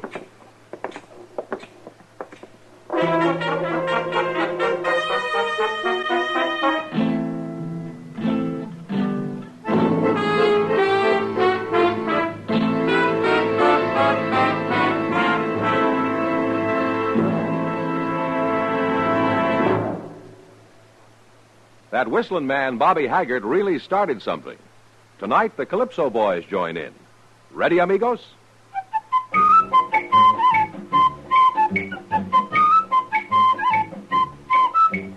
Packs more pleasure, packs more pleasure. Chesterfield packs more pleasure because Chesterfield's more perfectly packed.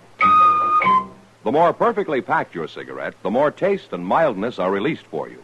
Chesterfield, made by exclusive Accuray, has an open, easy draw that unlocks all the pleasure of fine tobaccos. Now, Accuray ensures an even distribution of tobacco from one end of your Chesterfield to the other. Chesterfield is firm and pleasing to the lips, mild yet deeply satisfying. Chesterfield packs more pleasure because Chesterfield's more perfectly packed. To the touch, to the taste, Chesterfield packs more pleasure because it's more perfectly packed. Why Chesterfield? Mild, yet they satisfy the most.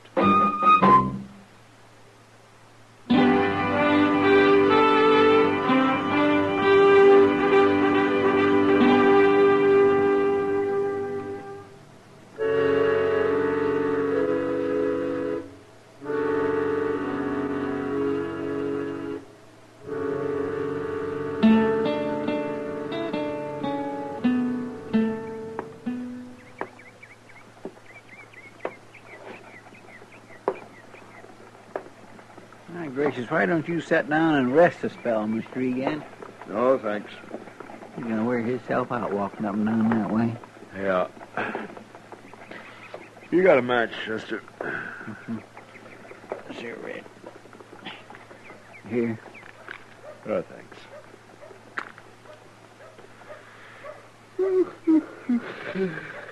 Dodge sure ain't very lively today, is it? Not very. If I only had me a knife, I could do a little whittling. Now, what happened to your knife, Chester? Well, it was about wore out, so I traded it to a small kid I know for a flipper. Why don't you get yourself another one? Mr. Dillon, I am so mean poor, I just couldn't stand the outlay of Oh, me. yeah, I forgot. Hey, look there. Somebody hadn't ought to be in town. Oh, where? Who? That fella coming up the street, riding that sleigh back to old Broodmare. See him? He looks like a farmer. If you call a man whose wife hoes a 10-yard patch of mealy potatoes a farmer, then he's one, all right. You said he shouldn't be in town. He can't be very dangerous. He's dangerous to himself. Oh, what do you mean? Why, he gets a doggone drunk every time he comes in here. He can't hardly climb back up on that old mare. And when he does, he usually falls off summers before he gets home and lays out there on the prairie all night like a dead man. It's a pure wonder he ain't been ate by something. Oh, Marshal, we've been hanging around this porch for 3 hours. I'm beginning to feel like a bum myself. Now, that's part of the job, Egan. Keeping an eye on things, we call it. Keeping an eye on things? You and Chester both are fighting to stay awake. Are you calling it quits, Egan? Oh, no. Of course not. Well, then let's go get a cup of coffee, huh? It'll be dark soon, and we can start making the rounds.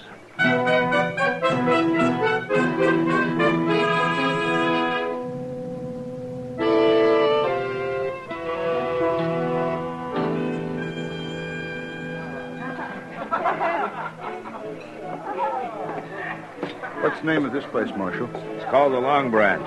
Oh, here comes somebody you ought to know. Evening, Matt. Oh, Kitty. How long you been sitting here? No, not long. Kitty, this is Emmett Egan. How do you do, Miss Kitty? Mr. Egan? Why don't you sit down? Uh-huh. I hear you may be our new marshal. What? Now, how in the world... Well, Chester was in a while ago. It's true, isn't it? Well, it isn't exactly settled yet, Miss Kitty. But you want the job. Yes. Why? Well, let's say I was bored with what I was doing. Sure. That's happened to a lot of ex-soldiers. They can't stand peacetime. Me in particular, I guess. Why don't you re-enlist? The cavalry keeps busy out here. I tried that, Miss Kitty. You did? Back in 67. 67? Oh, yeah. The Cheyenne and the Sioux were real active that year, weren't they? Yes, they were, but not where the cavalry was. Wait a minute. Were you with General Hancock? That's right, Marshal. We took to the field for 4 months. We marched and counter-marched all over this country, and then we returned to Fort Harker. Well, what was wrong with that? Well, all we did was burn one empty village, kill 2 young Cheyenne braves, both of whom we later found out were friendly. It took 1,100 men to do that. Oh. Dillon. Yeah, what is it, Chester? I don't know for sure, but I hear there's some kind of trouble down at Moss Grimmick's stable. Well, it's about time something happened around here. Yeah. But don't forget, Egan, when it does, somebody usually dies.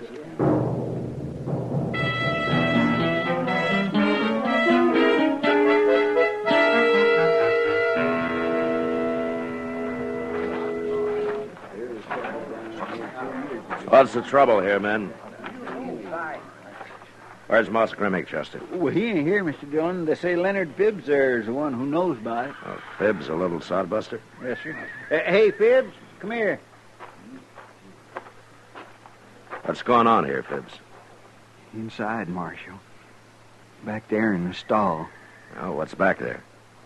Bad, Marshal, real bad. Don't nobody go in there. It's real bad. What is? Who's in there, Phibbs? Not even you, Marshal. Not nobody. Leave him alone, I'm warning you. Oh, he ain't got good sense, Mr. Dillon. No use talking to him. It's real bad in there. Yeah, something's got him scared half to death. I'm going to go take a look. You stay here, Chester. I'm going with you, Marshal.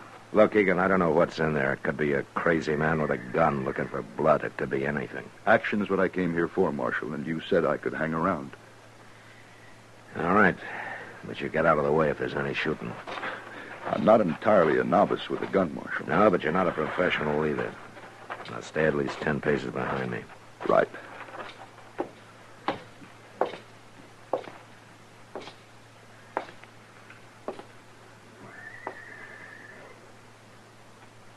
See anything? No. It's Marshal Dillon. Who's in here? Come on, speak up. Maybe he's hiding, waiting for you. Well, he can't see me any better than I can see him. You're taking an awful chance, Marshal. You stay where you are, Egan.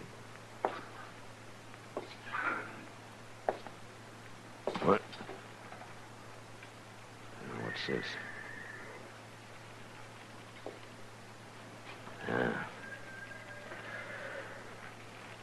Chester, bring a lantern. All right, Egan. What is it, Marshal? Nothing we have to kill. What do you mean? You'll see when Chester brings a light. Oh, he's coming. What have you found, Mr. Dillon? Hold the lantern over here, Chester. Yes, sir, will. Oh, my goodness. Somebody's gone and hung a man. So that's it. Oh, that poor devil. Was this a lynching, Marshal? No, Egan, that's old Tom Sanders. He's been drunk for 20 years. Yeah, I guess he finally decided to break the habit. You won't get any action out of this.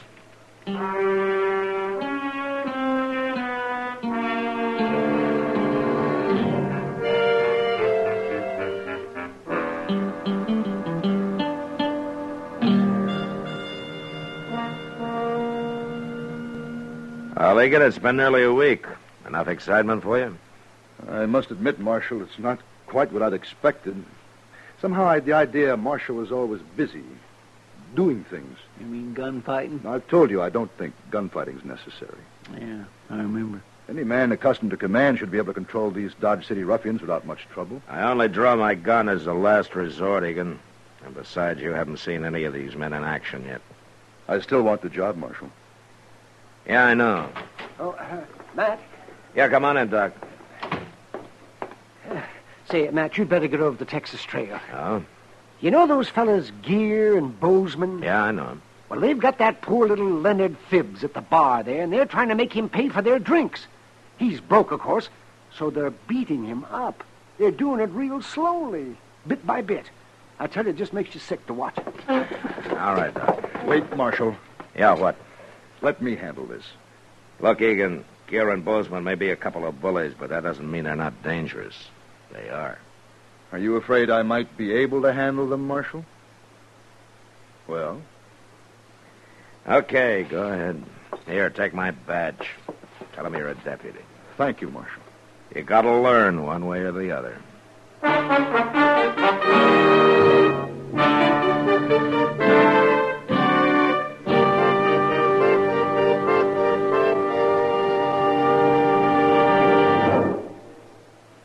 Where are you listening to Gunsmoke? In your favorite easy chair? Or out driving? Oh, there you are. In the kitchen.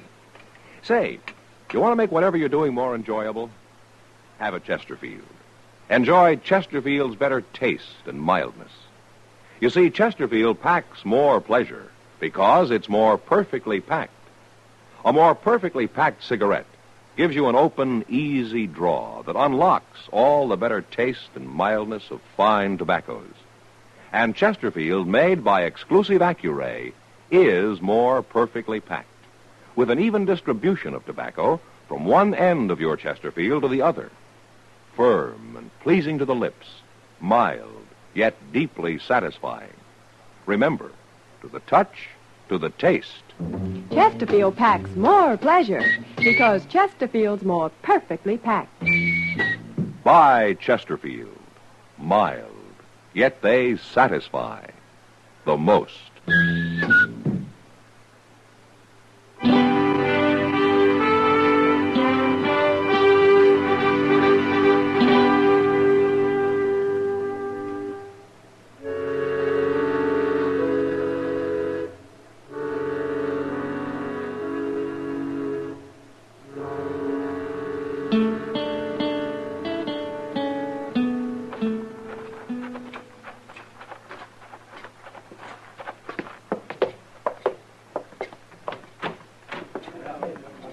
Come on, Chester.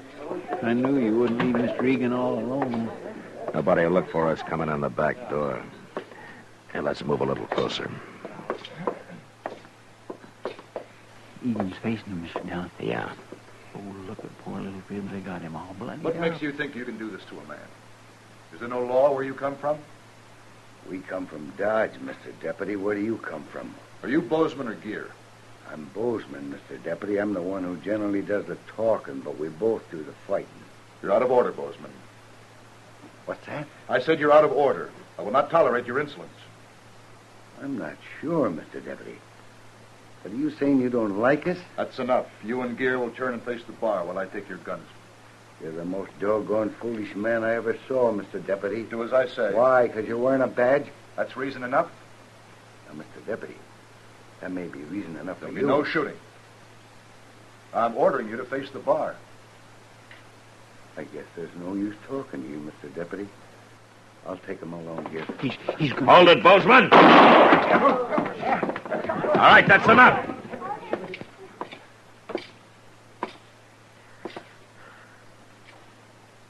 Now, go ahead, Bozeman. Try it again.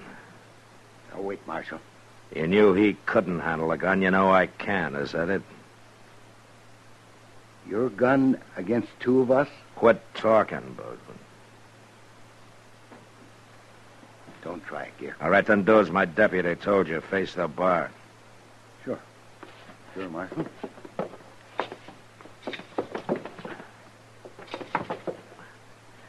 Chester. Yes, sir. You want me to lock him up, Mr. Dillon? Here are the guns, Chester. I'll be at Doc's.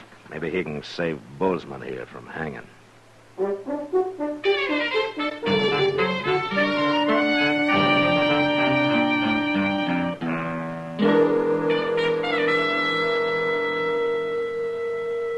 Yeah, it's getting light out, Doc. It generally does this time of morning. Yeah, but I'm not generally sitting up waiting for a man to die. He isn't going to die, Matt. Well, I saw what that bullet did to him. You feel guilty, don't you, Matt? Wouldn't you, Doc? Yes, I guess I would. Doc? Oh, what? Well, he's conscious.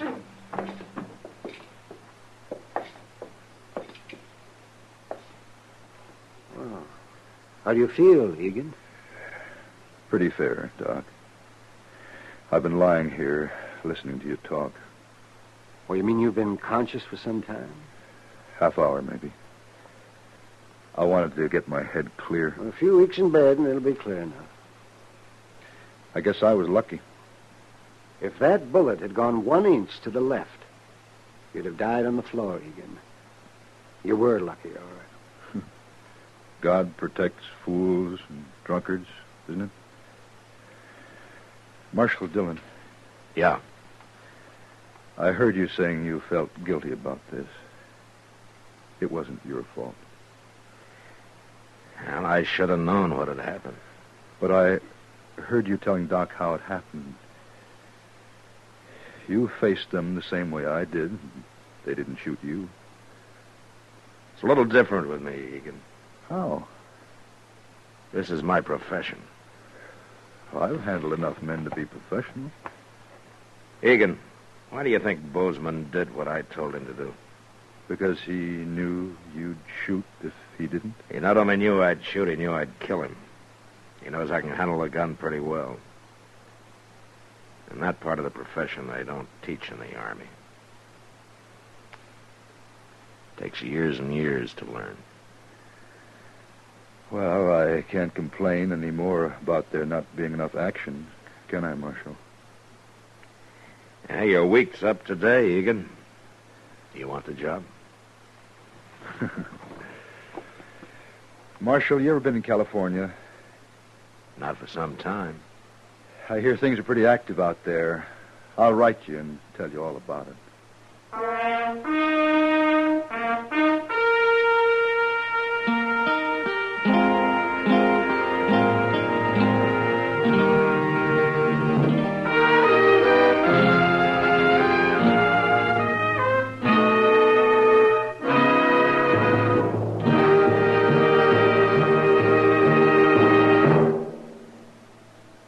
In a moment, our star, William Conrad.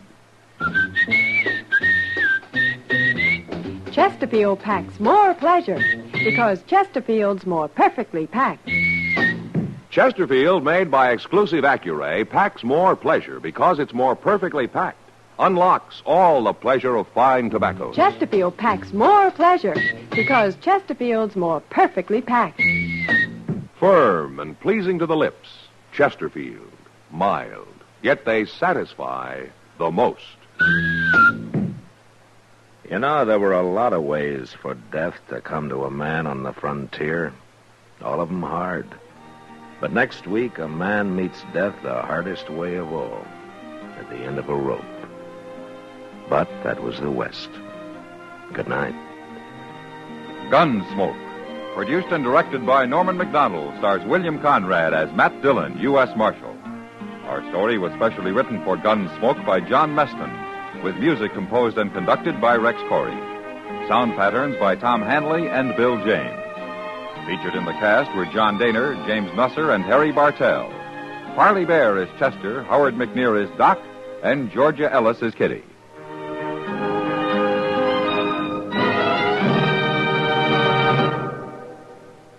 Smokers, this is it.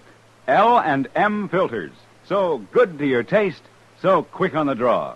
Make today your big red letter day, your L&M red letter day. Superior taste and filter, it's the miracle tip. Make today your big red letter day. Change to L&M today. L&M, so good to your taste. So quick on the draw. Get L&M today. Relax with L&M. So good to your taste, so quick on the draw. Join us again next week for another specially transcribed story on Gunsmoke.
Gunsmoke, brought to you by L&M Filters.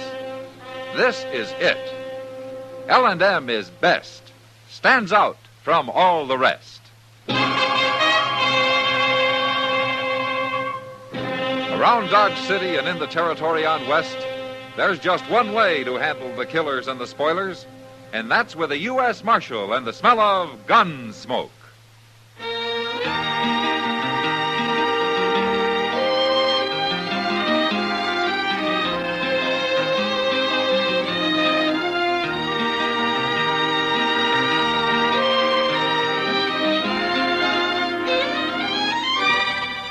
Gunsmoke, starring William Conrad. The transcribed story of the violence that moved west with young America. And the story of a man who moved with it. I'm that man, Matt Dillon, United States Marshal. The first man they look for and the last they want to meet. It's a chancy job, and it makes a man watchful. And a little lonely.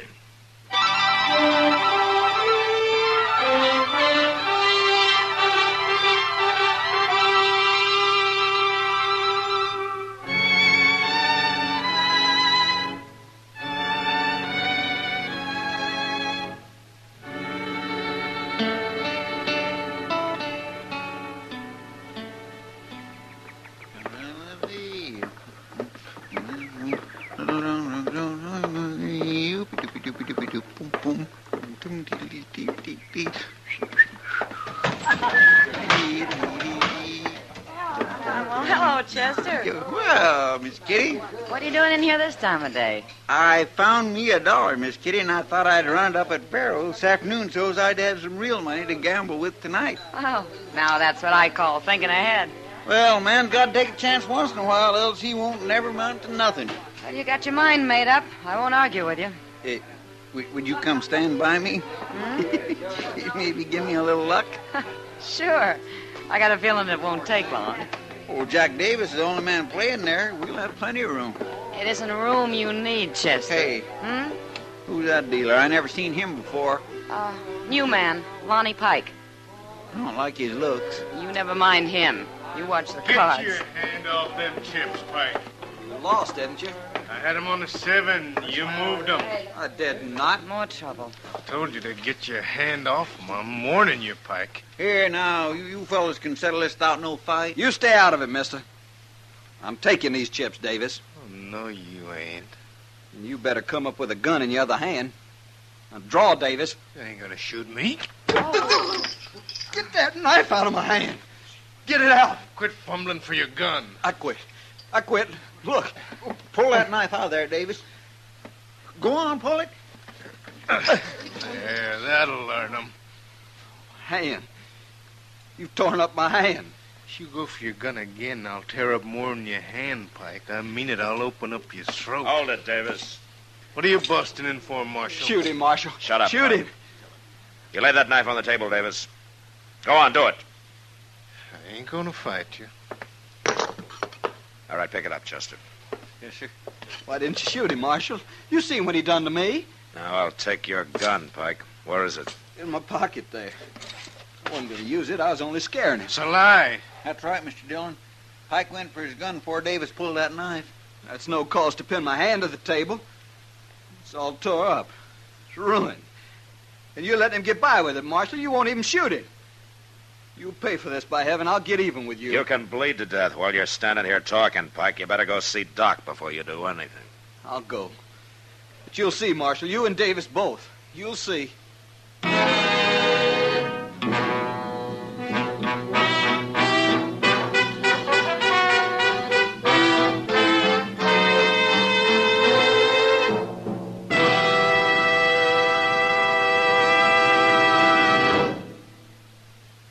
This is it, L&M filters. It stands out from all the rest. Miracle tip, much more flavor. L&M's got everything. It's the best. L&M is best. Stands out from all the rest. L&M's got everything. Everything? Everything. Best flavor? L&M stands out for flavor. The Miracle Tip draws easy. Lets you enjoy all the taste. Best filter? L&M stands out for effective filtration. No filter compares with L&M's pure white Miracle Tip for quality or effectiveness. Best tobaccos? Highest quality tobaccos. Low nicotine tobaccos. L&M tobaccos. Light and mild. Every way, L&M is best. Stands out from all the rest. How easy they draw. How mild they are. L&M is sweeping the country. It's America's best filter tip cigarette.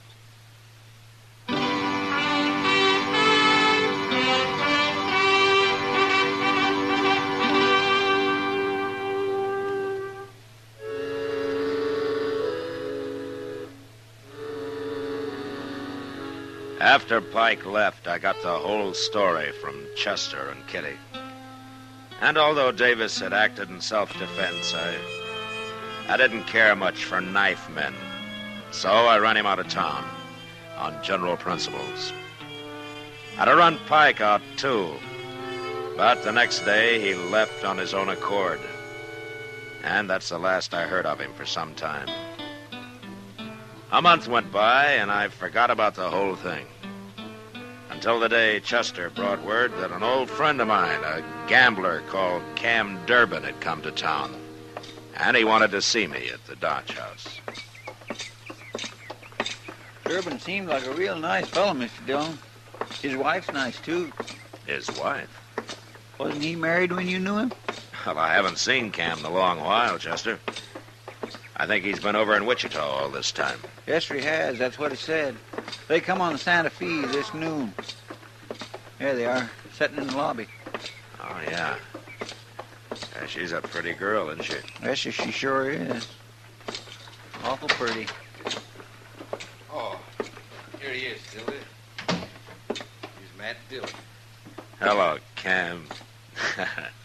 It's good to see you. Marshal Dillon, huh? Yeah, it's not much of a job, but at least I eat regular. Here, I want you to meet my wife, Tilda. I'm glad to know you, man. It's Tilda, Marshal. How do you do?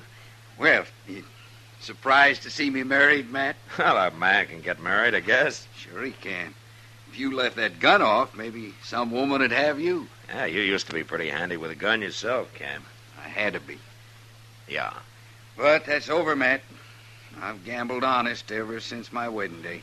It's a promise I made to Tilda. It was his only fault, Marshal.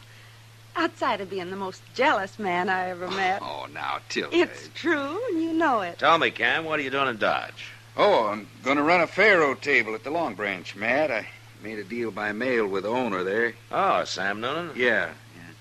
I give him a percentage, but it's my game, and I run it. I don't aim to get rich no more, Matt. Just make an honest living. Mr. Dillon. Yeah, what, Chester? Look who's here. Oh. He's seen you. Yeah. Marshal, I want to talk to you. Why don't you come by the office later, Pike? I'm busy right now. You're busy, huh? Well, I ain't. Nobody'll hire me. I've been all over. Look at that hand. Can't deal with that hand. They say I'm too slow. I'm starving to death, Marshal. Oh, why don't you look for some other kind of work? I want no other work. Gambling's all I know. You're a troublemaker, Pike. I don't know why I want you in Dodge anyway. Troublemaker, huh? Well, I'll make you more trouble you ever thought of if you don't help me. Get out of here, Pike. Wait a minute. I don't know what this is all about, but I'll give him a job. No, Cam. Well, I can understand why a gambler don't want to give up his trade. You a dealer, mister? I own a faro game at the Long Branch. You can deal in my off hours. You mean it? I won't stand for cheating. First time, out you go. Well, I wouldn't cheat nobody, I promise. Come in tonight. I'll talk to you then. Sure. Thank you, mister. Be there tonight. It's a good thing for Marshal Dillon there's one decent man in this town. That was a mistake, Cam. You don't want him sneaking around waiting to shoot you in the back, do you? I'd have handled that. Sure, but it's easier this way. I don't care if he is a slow dealer. He can at least keep the game running. Pike's no good, Cam. He'll cause you trouble, sure. Why should he try to hurt me? Because you're a friend of mine? You're too suspicious of people. Maybe. Well, what could he do to me anyway? I'm clean. I only got one weakness, Nick. Oh? Tilda here. Cam. She's sure right about my being jealous. Well, don't get too close to Lonnie Pike. It isn't only me he doesn't like, Cam. It's everybody.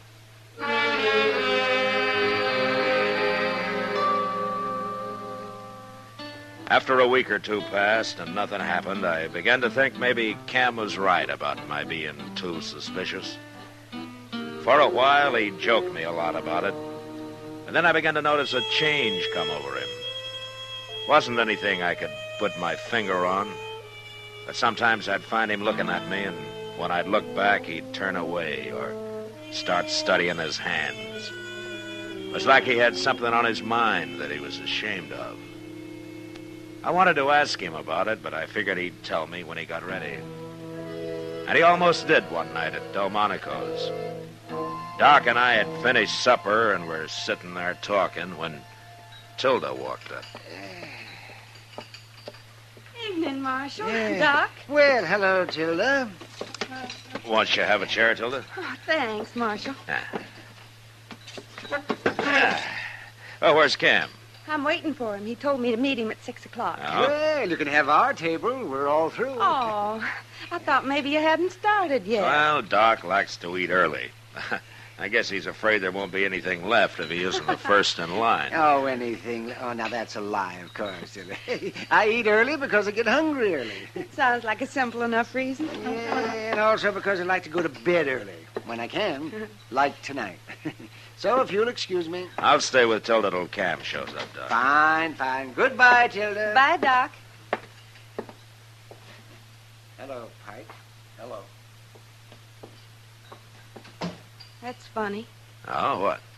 Lonnie Pike just stood there, took a look at us, and then left. Well, Pike doesn't exactly approve of me. I don't like him, Marshal. I wish Cam had never hired him. Well, he hasn't caused any trouble so far. I wouldn't trust him any further than I would a Yankee. Well, I guess you couldn't put it much stronger than that, could you? Oh, I'm sorry. Well, I just naturally thought you were from the South, Marshal. Well, you can't offend me, Tilda. I've lived almost everywhere. So has Cam, I swear. I get the idea sometimes he couldn't have spent more than a night in any one spot. He's been so many places. Cam was quite a wanderer before he met you. Oh, he worries me sometimes, Marshal. Oh? Why is that? Oh, I can't tell you now. What? Oh, hello, Cam. What are you doing here, Tilda? What? I said, what are you doing here? I'm waiting for you. That's so. Of course it's so. What are you talking about? Well, you're supposed to be waiting for me at the Alafraganza. Oh, my goodness. I guess I wasn't listening. I just naturally thought you said Delmonico's. Uh-huh. Oh, Cam, now that you've found her, why don't you sit on? I'll be at the Alafraganza, Tilda, when you're finished. Cam? Don't worry, Marshal. I'll explain it to him.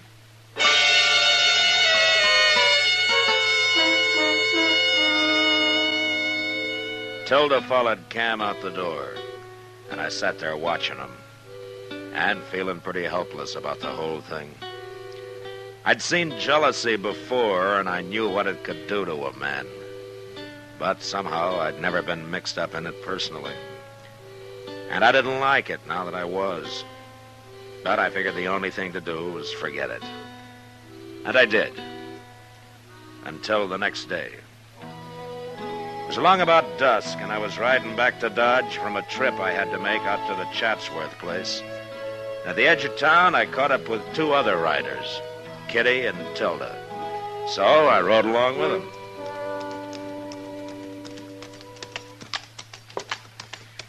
I'll bet we've been 20 miles this afternoon, Matt. Well, it's good for you to get out once in a while, Kitty. Good for me, too. If I had my way, I'd never go near a town. Well, why don't you make Cam buy you a ranch? All that money he's winning every night. Oh, what would Cam do on a ranch? All he knows is cards and guns. Guns? I didn't think Cam ever wore a gun. Well, he doesn't anymore, Kitty. I made him stop. But he's awful good with one just the same. Yeah, he is. I've seen him. Oh, say, I forgot. I told Ma Riley I'd stop by and say hello today. That's her house there. Why don't you go on ahead with Matt, Tilda?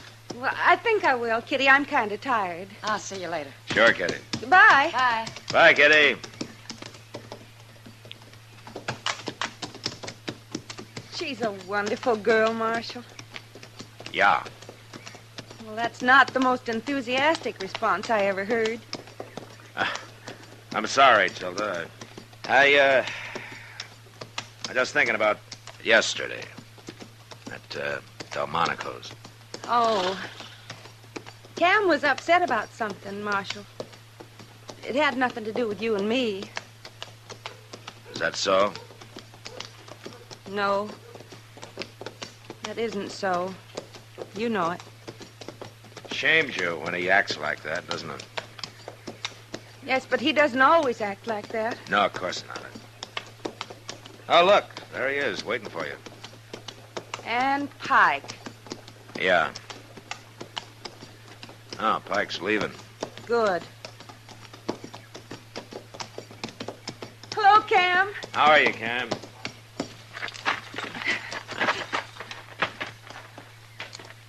We sure had a long ride. Nearly 20 miles, Kitty said. Kitty said. Oh, well, she stopped off to see somebody up the street there. She did, huh?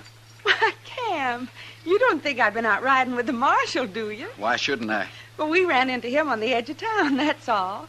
Oh, Cam. I'll take your horse over to the stable for you, Tilda. No, you won't. I'll take it. All right, Cam. Why don't you ask Kitty if you don't believe us? She'd lie. She'd have to for her own pride. Look, Cam. I want to ask you something. Go ahead. Who's been working on you? Who's been putting all this in your head? I got my own eyes. You sure you weren't using Lonnie Pike's? Pike. Of course. That's who's been doing it. It's true, isn't it, Cam? Pike has nothing to do with this. Now you're lying. You won't admit it, will you?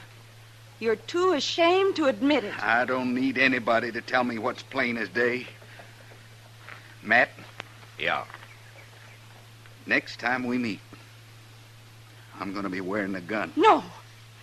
No. I won't stand for this. I didn't start it, Tilda. No, Pike started it. I'm going to my room. She's right, Cam. I warned you about him. Out with my wife. I'm going to come looking for you, Matt. I'm going to kill you. Ah, you're a fool, Cam. I'll feel less like a fool when you're dead.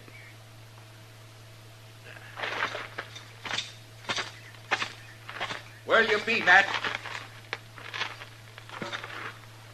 I'm easy to find.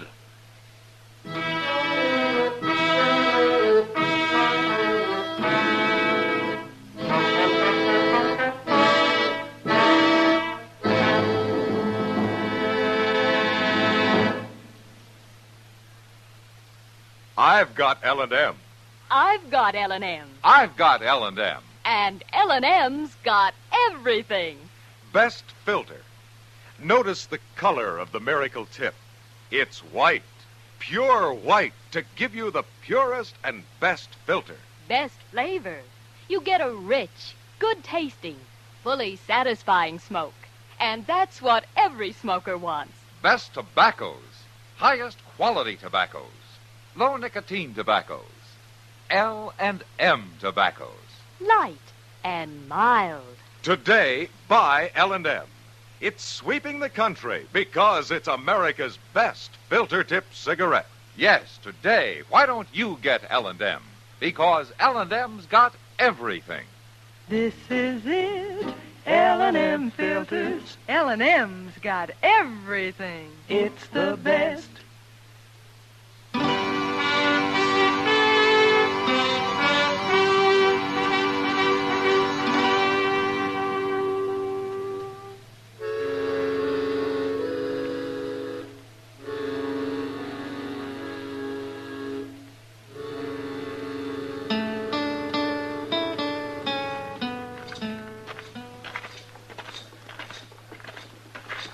What are you going to do, Mr. Dillon? I'm going under the Long Branch, and I'm going to get Pike, and I'm going to make him face it out with Cam. And if he won't talk, I'll twist him till he does. That's the only way to do it, I guess. Hey, wasn't that Cam's wife just went in there? Huh? Oh, I wasn't looking, Chester. Well, I was, and I know it was her. Now, what would she be doing in the Long Branch? I don't know. Come on.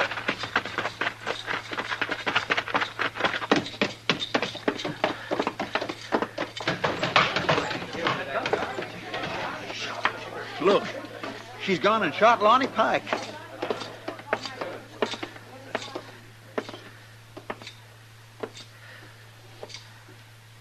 Give me the gun, Tilda. Take it, Marshal. Why did you do this? I had to. He ain't dead, Mr. Dillon. I'll get some help and carry him over to Doc's, Chester. Yes, sir. Hey, a couple of you men, give me a hand here, will you? I've got to arrest you, Tilda. Of course. I shot him, didn't I? Let's go.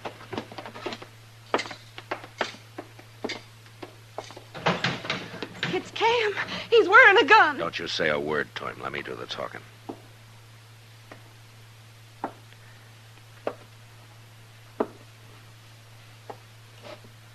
What happened? There's nothing to worry about, Cam. He's taking you to jail. I said there's nothing to worry about.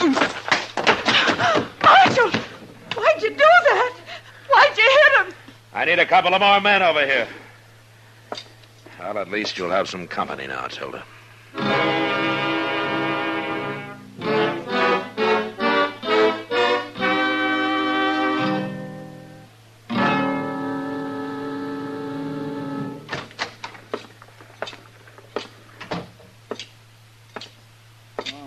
How's Pike doing, Mr. Dillon?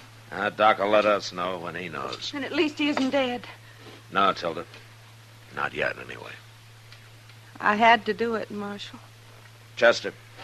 Yes, sir. Go get Cam out of that cell and bring him in here. Huh? Yes, sir. Marshal Dillon wants Cam.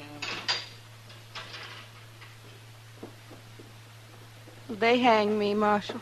No, Tilda, they won't hang you. But you might be in prison a long time.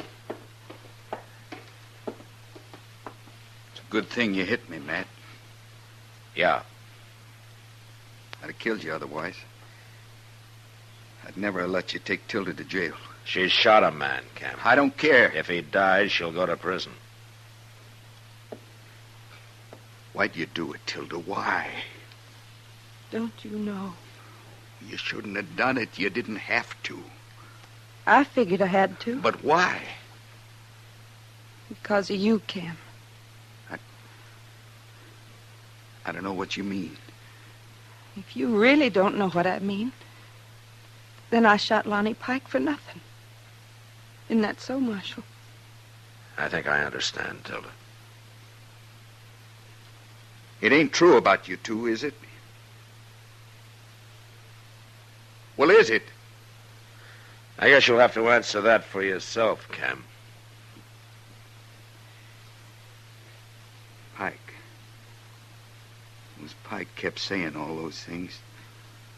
He was after me every minute. Now I think of it, every chance he got. Yeah, Pike's quite a talker. He told me you were sitting there at Delmonico's. And today, when we saw you riding up Front Street, well, that seemed to prove everything else he'd been saying. That'd be a poor way to court another man's wife, wouldn't it? Right out in the open like that? Yeah. Yeah, it would. Of course it would. Now, why didn't I think of that? Jealousy doesn't allow a man to think, Cam. He wouldn't have been taking you to dinner or riding out with you like that, now would he? It don't make sense. It don't make no sense at all. Of course it doesn't. I'm ashamed, Tilda. I'm an awful fool. Being ashamed won't hurt you. Providing you remember it next time you start thinking that way. It's all clear to me now. I promise you, Tilda, it'll never happen again. Shooting Lonnie Pike was the only way I could bring you to your senses. You picked a mighty rough way. I'd rather go to prison than live the way we were, Cam. Matt, do you have to keep her? I have to keep her even if Pike doesn't die. But maybe the judge will understand. Guess I ought to tell you I'm sorry, Matt, about thinking what I did. There's no need, Cam. Thank you. Oh, Matt. Doc, how is he, Doc? Tell me, is he dead? No, he isn't dead. And it looks like he isn't going to be. Oh, Cam. He's a mighty sick man now. You shoot pretty straight, Tilda. Never mind that, Doc. Just go on back and patch him up. Well, that's going to take a few weeks, man. I'll get him all as fast as you can. I think Lonnie Pike's going to be leaving Dodge as soon as he can travel.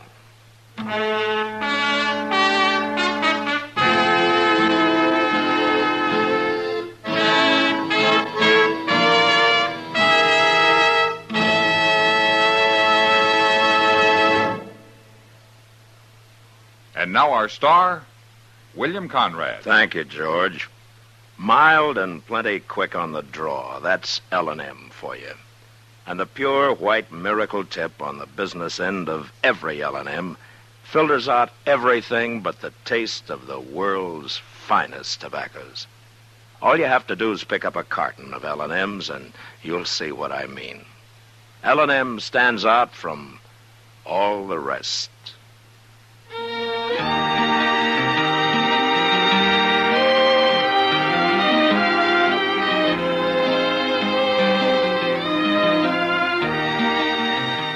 Gunsmoke, produced and directed by Norman Macdonnell, stars William Conrad as Matt Dillon, U.S. Marshal.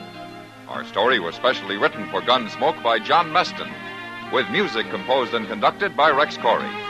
Sound patterns by Tom Hanley and Bill James. Featured in the cast were Vic Perrin, Virginia Gregg, Harry Bartell, and Don Diamond. Parley Bear is Chester, Howard McNear is Doc, and Georgia Ellis is Kitty.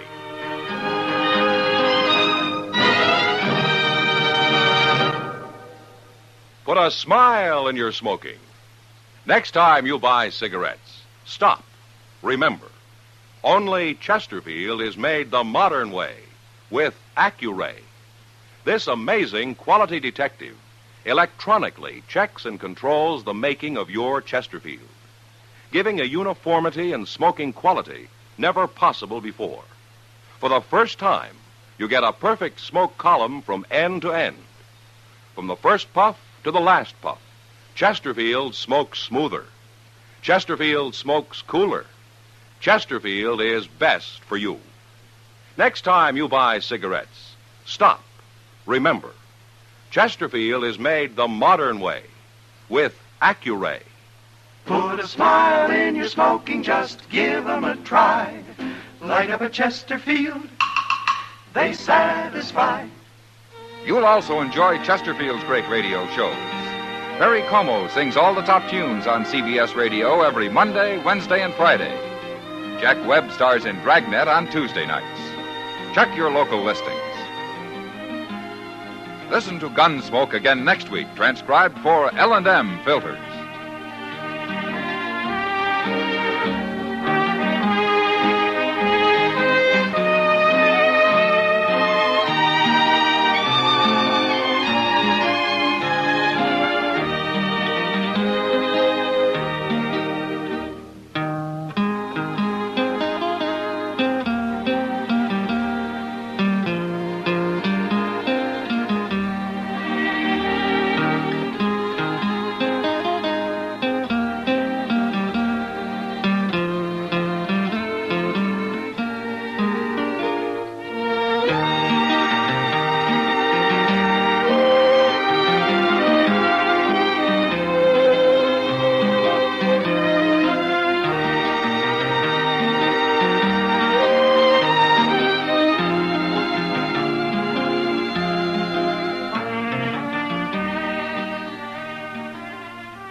Gunsmoke, brought to you by Chesterfield, made the modern way with Accuray. Smoother, cooler, best for you.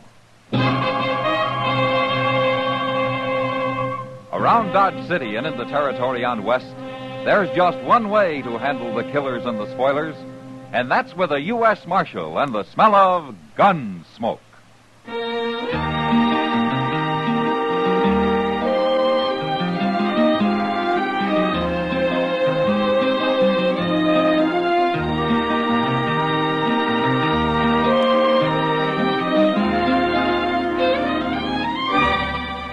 Gunsmoke, starring William Conrad.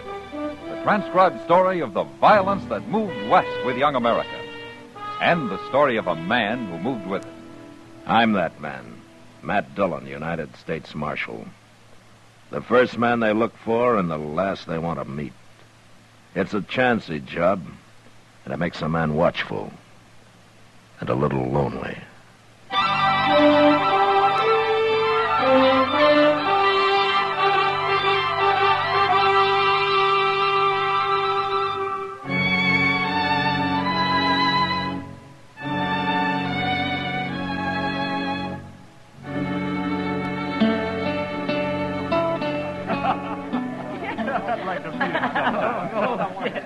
Oh, wait a minute. Chester?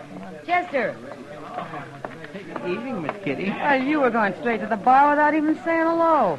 Well, I figured you was kindly busy. I'm busy telling Andy here about Dodge. Andy, this is Chester Proudfoot. He's one of the people you ought to know. This is Andy Hill, Chester. Pleased to meet you, Chester. Well, sit down. Sit down. Thank you. Chester works for Marshal Dillon, Andy. Well, that ought to be a good job. Oh, it's a fine job. If you like long hours and poor pay. He spends quite a few of those long hours sitting around the depot waiting for the Santa Fe to come in, Andy. Well, that's just so Mr. Dillon will know where I'm at if he wants me for anything. Miss Kitty. Your name, Kitty? I'm busy, mister. They told me your name. Now I'm going to buy you a drink. Come on over to the bar. Back to your hogs, mister. You're spoiling the air. I'll have no talk from a woman of your kind. All right, you get out of here, mister. Get out. You putting me out? You ain't even armed. Well, I'll find me a gun quick enough. Hey, mister. How about me? I'm armed. You're too young to be wearing a gun. Take it off. You do it. You take it off. I sure will. From there. You want to die, don't you? No. I don't want anybody to die. Now, you get out of here. I'm going to put a bullet in you. You can't do it, mister. Don't try. I'll show you. I told him he couldn't do it. Well, you killed him, Andy. He was looking for a fight. I don't even know who he is. I never seen him before. Oh, there's Matt. Who? Marshal Dillon, Andy. Oh. Did you kill this man? I did it. It was self-defense, Matt. Andy had to shoot him. That's the truth, Mr. Dillon. If that man was treating Miss Kitty awful bad and I didn't have no gun and Andy stood up to him. Get some help and carry him out of here, Chester. Yes, sir. A couple of you men give me a hand here. Kitty, let's step over here. Yeah. You and Andy, is it? Andy Hill, Marshal. You should have seen it, Matt. That man had his gun almost out before Andy even started to draw. So you're pretty fast, huh, Andy? I'm alive. Where you from? I told you my name. It don't matter where I'm from. What are you doing in Dodge? Marshal, I come here looking for a job, an honest job. He told me the same thing, Matt. I believe him.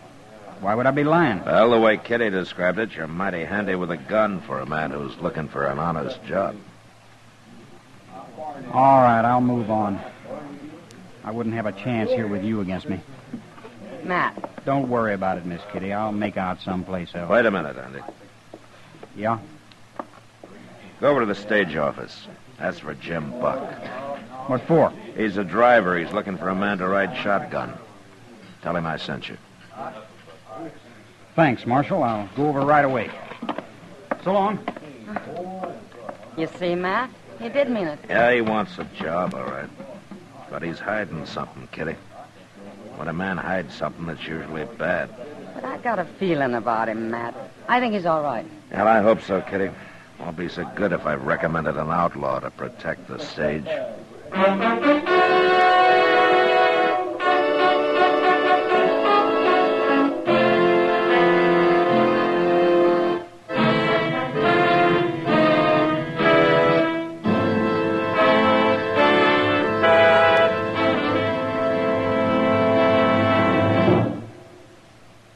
Put a smile in your smoking.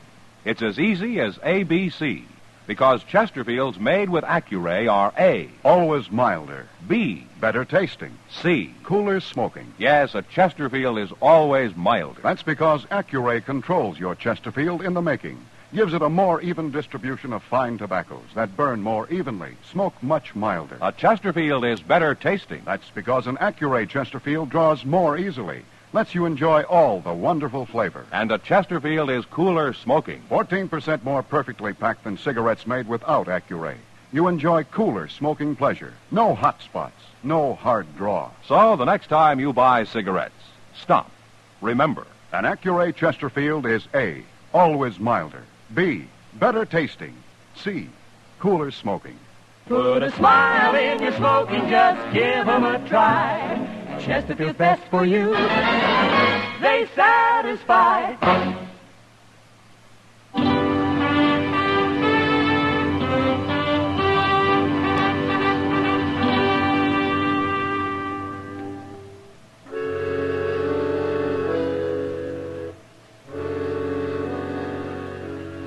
I didn't see Andy again that night, but I ran into Jim Buck, and he told me that he'd hired him and that they were leaving for Hayes City the next morning. It was 2 days before they were due back, before I'd find out if I'd made a mistake or not. And I waited. In the evening they were due, I was over at the stage office. Of course, the stage was late, over an hour late, but it finally came. And Andy was up on the box next to Jim. They pulled up, and Jim jumped down and ran over to me. Marshal, you arrest him. Arrest who? Andy Hill, that's who. If I hadn't heard how good he is with a gun, I'd have taken him myself. I'd have shot him dead. Now, wait a minute, Jim. What's the trouble? He's mad at me, Marshal. Mad at you? You ought to be tarred and feathered. Why don't one of you tell me what this is all about? We was held up, Marshal. Held up, by heaven, and this so-called shotgun man sat there like an owl on a rafter. Sat there and did nothing. Is that true, Andy? Why kill a man for nothing, Marshal? For nothing? The treasure box was empty and we carried no passengers this trip. He didn't get a thing. You didn't know that box was empty till I told you afterwards. I knew it before we left Hayes City, Jim. I figured I ought to know what I was guarding, so I found out. Sure. And for all I know, you was in cahoots with that bandit. Maybe you and him were partners. There's no proof of that, Jim. Well, I ain't hiring a man who won't fight. You're fired, Andy. I never want to see you again. I'm sorry, Marshal. I guess I've disappointed you. Because you didn't want to kill a man for nothing. That's right. There, wasn't any other reason, was there, Andy? You think I was in on it, too. I didn't say that. Good night, Marshal. Andy. Yeah, maybe I did make a mistake.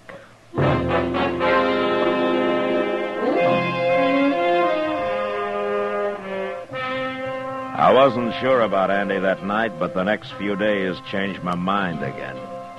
He went all over town looking for a job.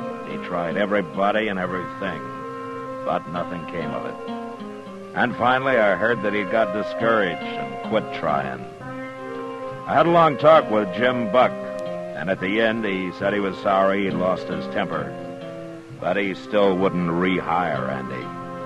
And that was that. Until one night about a week later, Doc and I were having a beer over at the Texas Trail.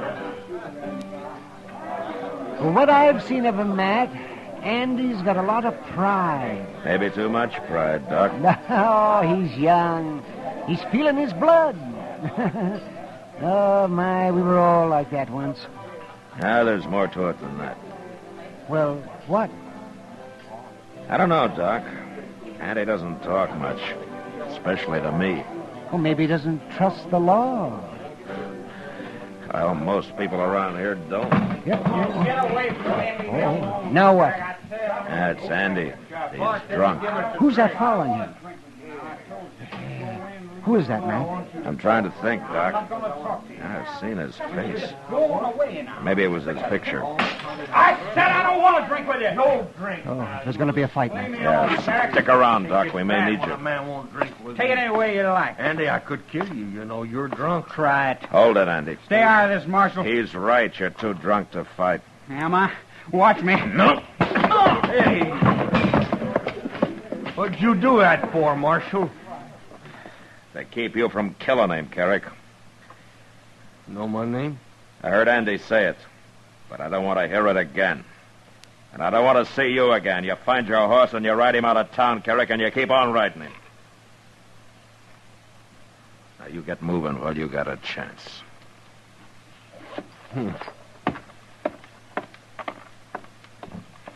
Now, Chester. You should have arrested him, Mr. Dillon. He started the whole trouble. Yeah, maybe. But right now, get Andy's gun and take him to jail. He can sleep it off there. Yes, sir, I will.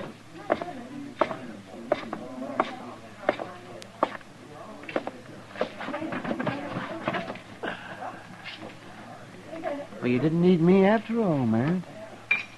Doc, that's the first time I ever turned an outlaw loose.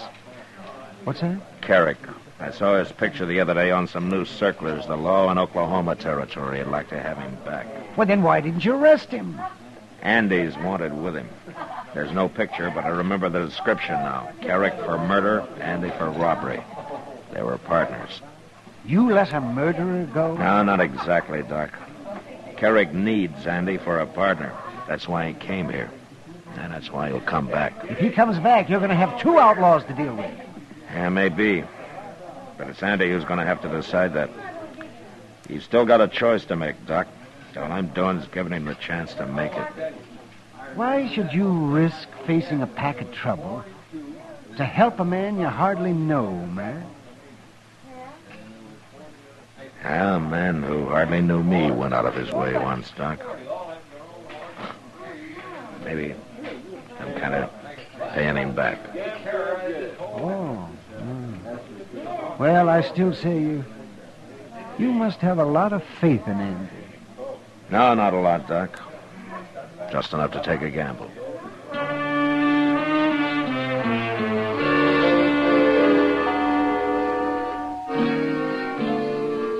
The next morning, it looked like a bad gamble.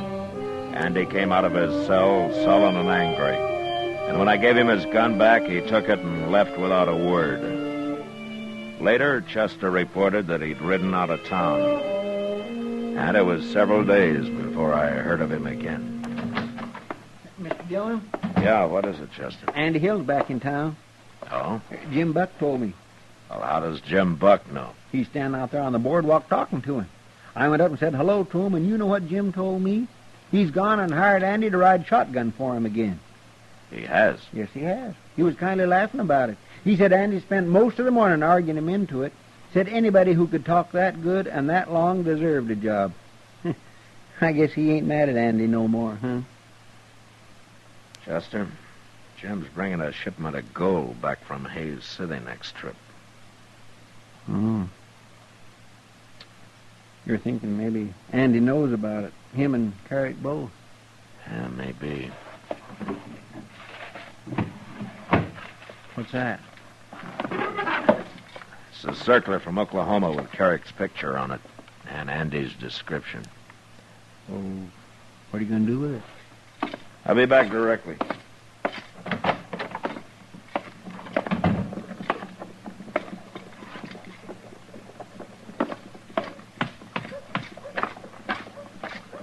Hello, Andy. What do you want, Marshal? Where's Jim Buck? He went over to the stage office. I hear you're riding shotgun for him again. Any objections, Marshal? Andy, if I had everything on my mind the way you have, I don't think I'd be friendly with the law either. What do you mean by that? Here, take a look at this. Now, wait a minute, Andy. I didn't come to arrest you, so don't make me kill you. What? I wanted you to see that circular. I didn't think you and Carrick knew it was out. I don't understand you, Marshal. It was Carrick who held up the stage last time when you were riding shotgun. Wasn't it? It had nothing to do with me. I didn't know he was in the country. But you didn't shoot because you didn't want to kill a man for nothing, especially a former partner, huh? Okay, Marshal. I think you're partners again, Andy. I think you got this one planned. You won't take me alive, Marshal. I told you I didn't come here to arrest you. Why not? Because I think a man who wants it deserves a chance, Andy. You haven't had yours. Not yet. Well, maybe I'm wrong giving it to you, but I'm going to do it. What do you mean? The stage goes to Hayes tomorrow. It'll be back Thursday. I'm going to be waiting for it, Andy. Waiting real hard.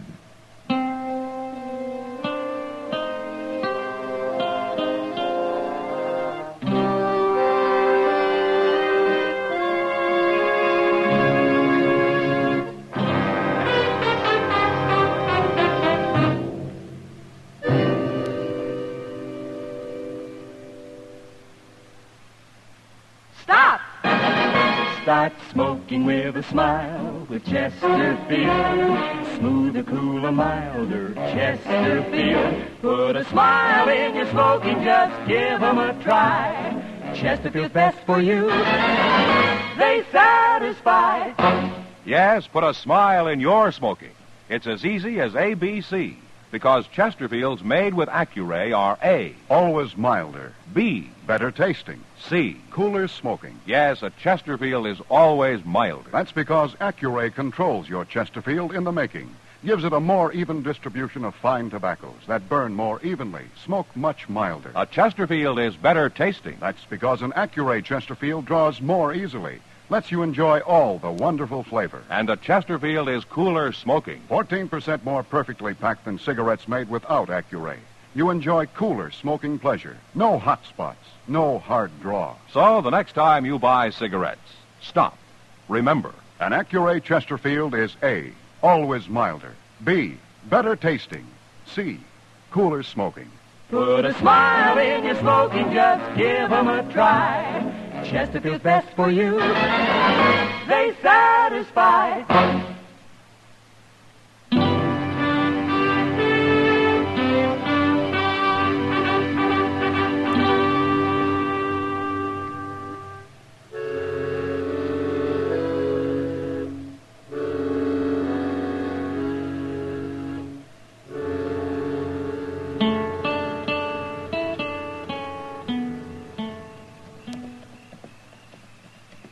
Stage should have been here an hour ago, Mr. Dillon.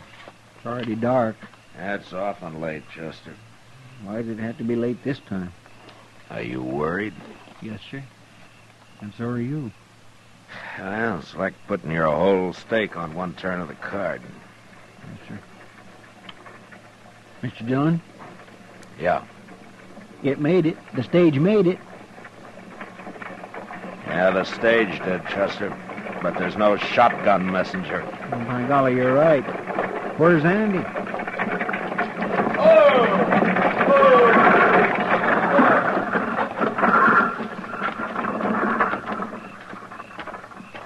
Where's Andy, Jim? I don't know where he is. I ain't seen him since we got to Hayes. You mean he quit, Jim? I'd call it that. Well, did he tell you he was quitting? He told me nothing. He just disappeared. Serves me right for hiring him again. I got work to do. Yeah, I guess he figured he'd get as far as Hayes without you after him, and then him and Carrick could run from there. What are you looking at? That rider coming up the street, Chester. Leading that pack horse? Not a pack horse. There's a body tied across the saddle, and that's Andy leading it. By golly, you're right. Now what's he gone and done? Well, we'll ask him.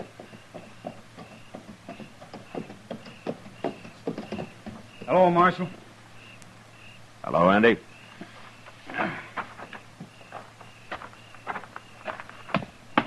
That's Carrick I got there, Marshal. You kill him? I killed him. No witnesses. No way to prove who drew first. Jim Buck told me you ran off up in Hayes City. Jim might have got shot if I hadn't. Oh? Carrick was going to hold up the stage again, Marshal, and I decided not to let him do it.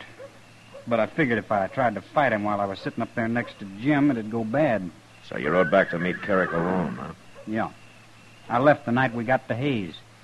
I found him and told him I was through for good. He got scared and went for his gun. But, like I say, I can't prove it was self-defense. Maybe I shouldn't have come back. Nobody's going to believe an outlaw. Chester. Yes, sir? Give Andy a hand with Carrick's body. I got some work to do. Where are you going? I'm going to write to the law in Oklahoma Territory. I'm going to let them know they can withdraw that wanted circular on Carrick. But what about Andy and that robbery charge? After I tell them how he brought in Carrick and how hard he's trying to go straight, I think they won't be too hard on him.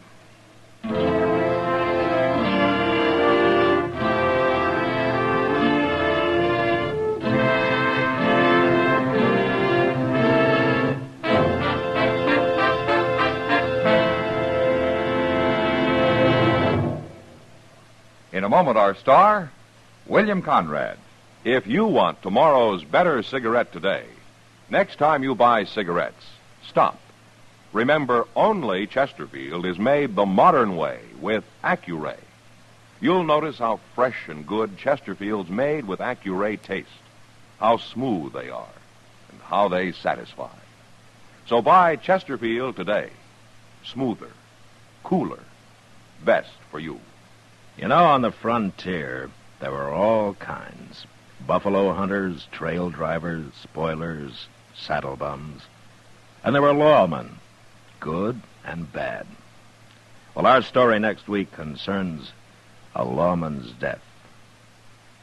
Until then, good night.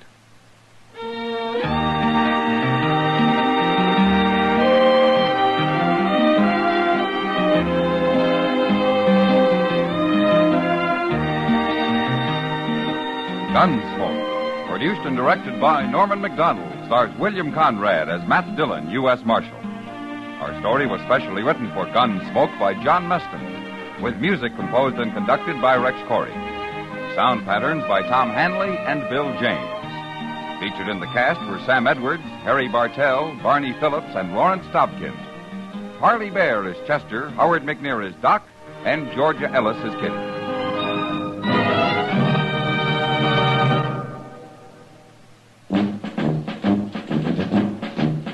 Make today your big red letter day, your L&M red letter day. Superior taste and filter, it's the miracle tip. Make today your big red letter day. Change to L&M today. L&M's got everything. Superior taste. And superior filter. Get L&M today.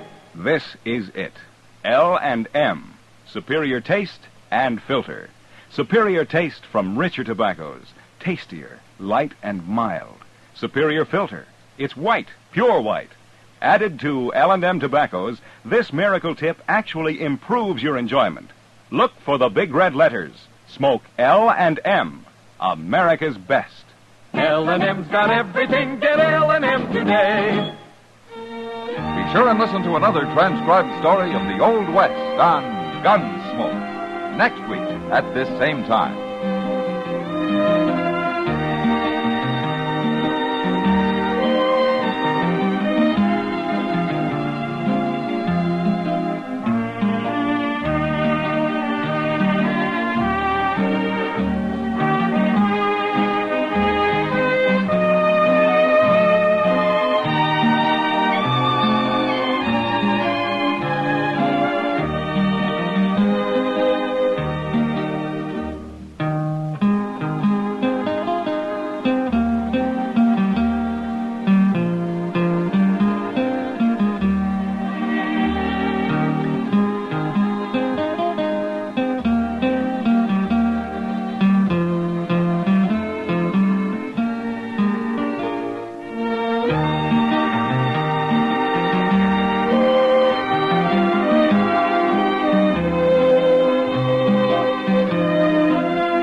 Gunsmoke, brought to you by Chesterfield. Chesterfield packs more pleasure because it's more perfectly packed, thanks to Accuray. They satisfy the most. Around Dodge City and in the territory on West, there's just one way to handle the killers and the spoilers, and that's with a U.S. Marshal and the smell of Gunsmoke.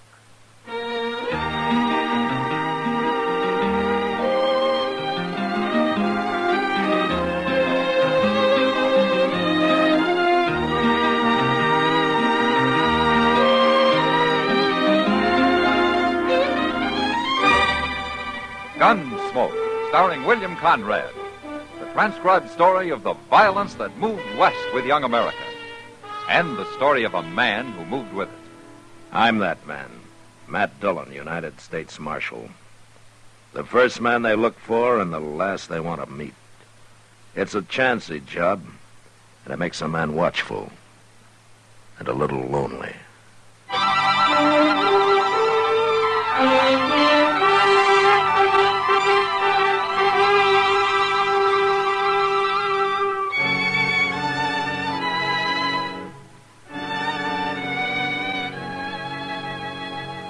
Every man who comes to Dodge doesn't spell trouble, but sometimes a stranger rides in who, to my eye, has it written all over him. This one I first noticed walking slowly up and down the plaza, taking every detail in of the buildings, of the crowd, of the street. You might have thought he was figuring to buy the place. But after 2 days of his walking and sitting and watching, I decided that maybe that wasn't exactly what he had in mind.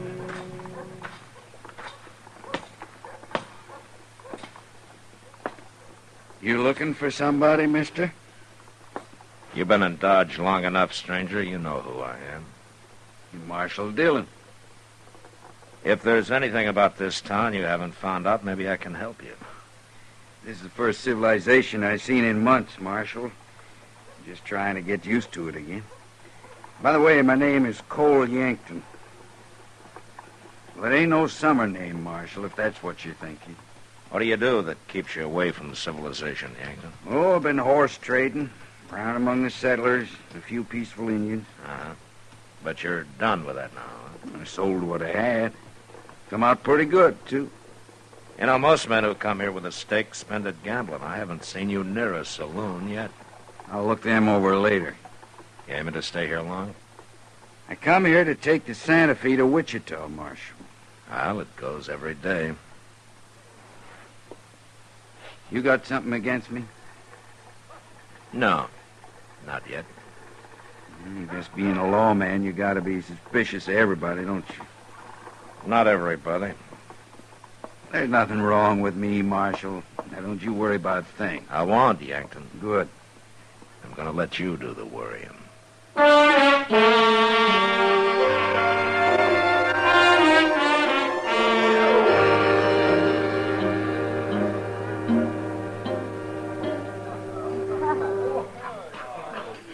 Matt, I figure this saloon's about to go broke. Oh, why's that, Kitty?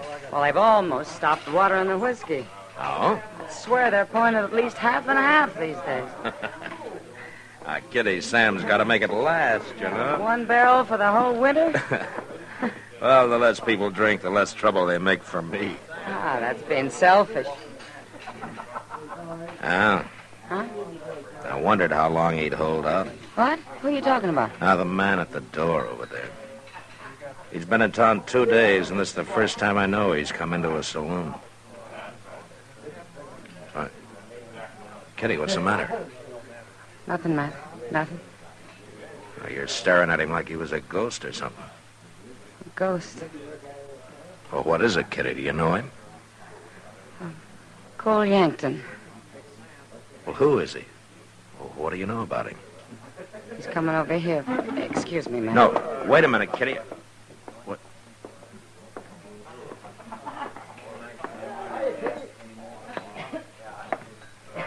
Evening, Marshal. Hello, Yankton. Your girl took off. Uh-huh. She's going out the back door. She's really leaving. Yeah, it looks that way. Now, why'd she do that, Marshal? I wouldn't know, Yankton. You ain't even curious? I don't figure it's any of my business. Maybe you're right, Marshal. Maybe it ain't. Like I said, Yankton, you worry about it. Good night. Good night, Marshal.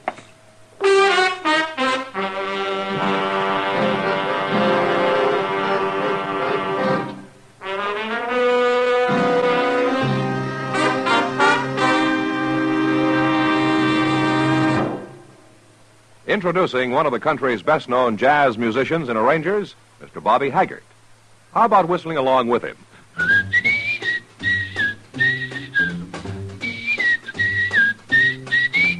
Packs more pleasure, packs more pleasure. Chesterfield packs more pleasure because Chesterfield's more perfectly packed. The more perfectly packed your cigarette, the more taste and mildness are released for you. Chesterfield, made by exclusive Accuray, has an open, easy draw that unlocks all the pleasure of fine tobaccos. Now, Accuray ensures an even distribution of tobacco from one end of your Chesterfield to the other. Chesterfield is firm and pleasing to the lips, mild, yet deeply satisfying. Chesterfield packs more pleasure because Chesterfield's more perfectly packed. To the touch, to the taste, Chesterfield packs more pleasure because it's more perfectly packed. By Chesterfield, mild, yet they satisfy the most.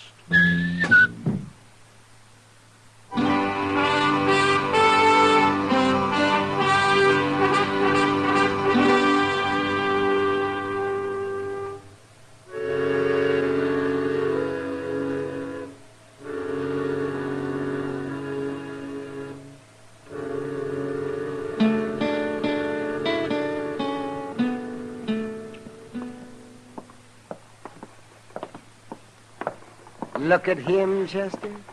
Sitting there half asleep in the sun, and crime is being committed all over town. Widows are being robbed, old men are getting their throats cut, little children are being sold into slavery. And there sits the law, sucking on a straw while he digests his dinner. My golly, Doc, he don't look none too lively. If I had a gun, I'd shoot his heels off. I'll lend you mine. Why don't you two sit down and quit bragging? Huh? Yeah. We better do it too, Jesse. It'll make him look less conspicuous. You know, this is one part of my job I take pleasure in, Doc. You know something? I wouldn't hire either one of you to drive a tent peg in quicksand. Don't answer him, Chester. That's his bad conscience talking. Doc, did you ever hear of a man doing a little thinking once in a while? Always thinking. And what would you be thinking so hard about, Marshal? Well, I'll tell you, Doc. Cole Yankton over there. Oh? That's him standing right across the street. Where? Oh, yes, I know. I saw him this morning. This morning? Where? In the plaza. He was asking where he could find Kitty. Said he wanted to talk to her. Well.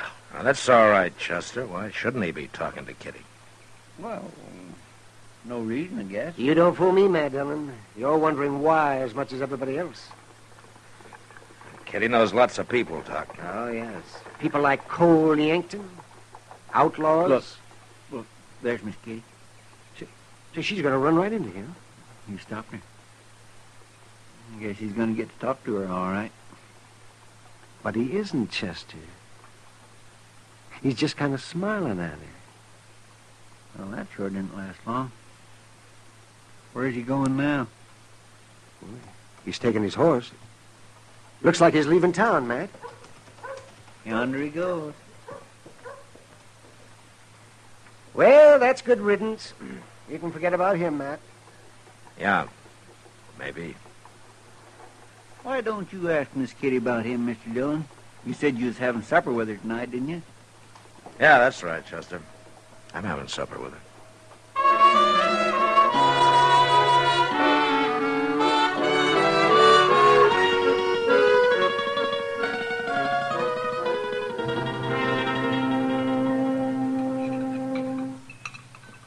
You like the enchiladas, Matt? Well, I'd like them better if I knew what they were using for meat, Kitty. Haven't you ever been here before? No, not often. Yeah, but one thing, it's too long a walk. This place is hardly part of Dodge. Now, just because it's at the edge of town. I don't think you like Mexican food, Matt. I grew up on it, Kitty. Well, the walk's good for you. Gives you an appetite. Huh? Mm-hmm. Is that why you brought me clear out here? I get tired of eating at Delmonico's and those places. Change is good for you once in a while. Yeah, sure, it's good for you. As long as it's for the better. There's nothing wrong with this food. I think it's delicious. Uh-huh. Have you tried this coffee? I wasn't talking about the coffee. Well, you take cornmeal and molasses and you fry it together till it turns to powder. Then you boil that with water and you got coffee. Is that how they make it? No, that's how they make it here. Well, I like it. Well, you don't have to, you know. It's not going to cost me much. Then you ought to be grateful I made us come here. Oh, I am, Kitty. I sure am. Matt. Yeah. You haven't asked me about Cole Yankton. No, I haven't, Kitty. Why should I? Mr. Dillon, I swear I thought I'd never find you. What are you doing way out here? Is something wrong, Chester? Only the bank got held up. 3 men, they took over $10,000. When? A while ago. I've been looking everywhere for you. Was anybody hurt, Chester? There was a few shots fired, but nobody got hit, I know of. Well, any idea who it was? Yes, sir. One of them, anyway. Well, who? Cole Yankton. Matt. We'll talk about it later, Kitty. I brought your horse, Mr. Dillon, and we better get going or we won't never find him.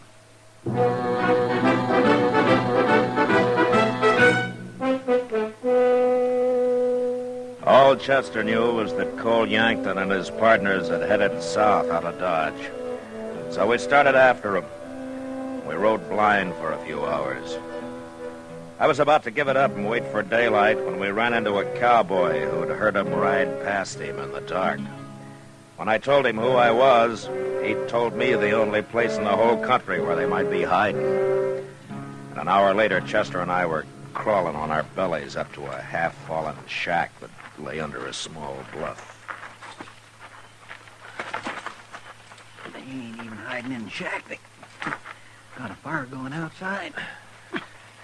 They'd have been safe enough if it hadn't been for that cowpuncher, Chester. Yankton's the one laying on the ground, ain't he? Yeah. Quiet now. Just hold it up, Chester, and listen. Don't worry. Won't nobody find us tonight. Come on, let's get a little closer.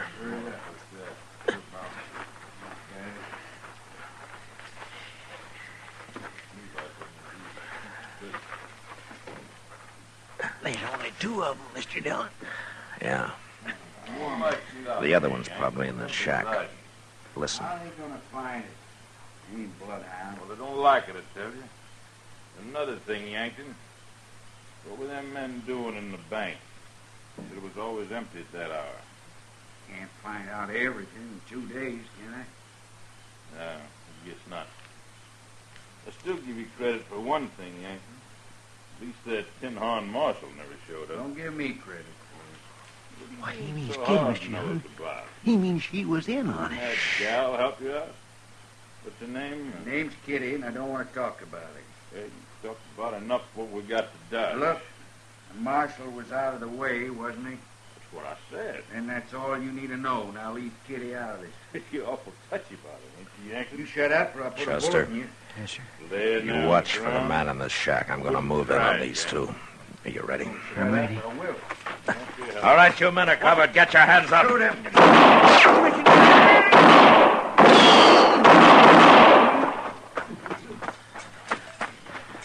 I got that fella in the door, Mr. Dillon. I gave up, Marshal. Don't shoot. Well, we got 'em all but him. All right, keep your hands up, Yankton. You're up. All right, get on your feet. No, I can't, Marshal. I'm too dizzy. What? I got hit. Marshal, I Got him, too, I guess, Mr. Dillon.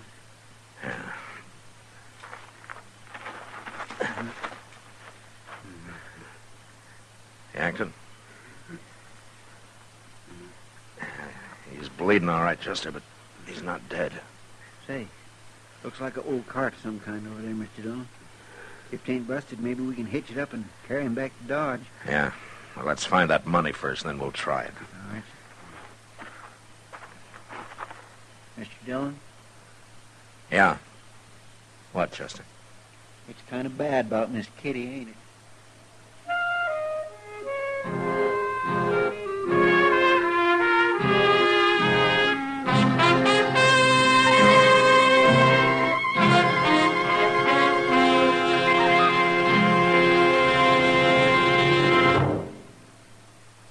Say, where are you listening to Gunsmoke?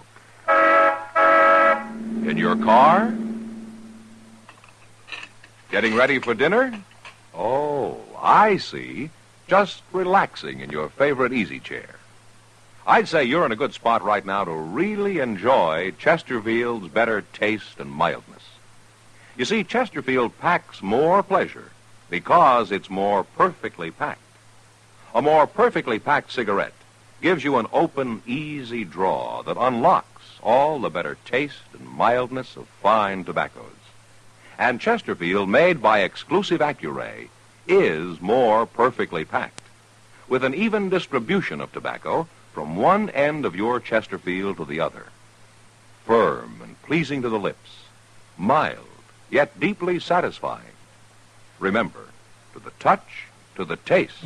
Chesterfield packs more pleasure because Chesterfield's more perfectly packed. By Chesterfield. Mild, yet they satisfy the most.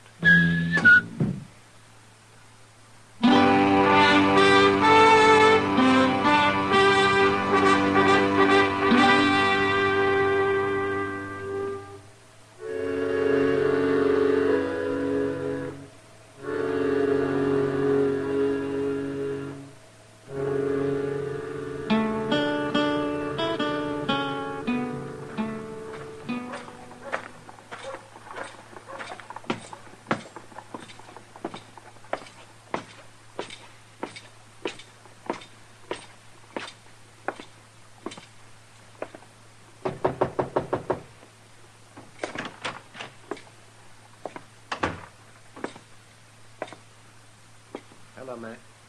How is he, Doc? I've done all I can for him, Matt. I ain't gonna make it. I never thought I would. Now, don't give up, Yankton. There's always a chance. My partners, they're both dead, ain't they, Marshal? We buried him before we brought you in, Yankton. Come in. Oh, well, Kitty. I had to come. I heard he was here. Hello, Kitty. You got a bullet in me, Kitty. I know. Out on the street there yesterday, I had it in mind to ask you something, but when I got close to you, I knew I couldn't. And I'm glad, because things didn't work out so good. No. I'm sorry, Cole. I'm real sorry. Thank you for coming, Kitty. I won't bother you no more.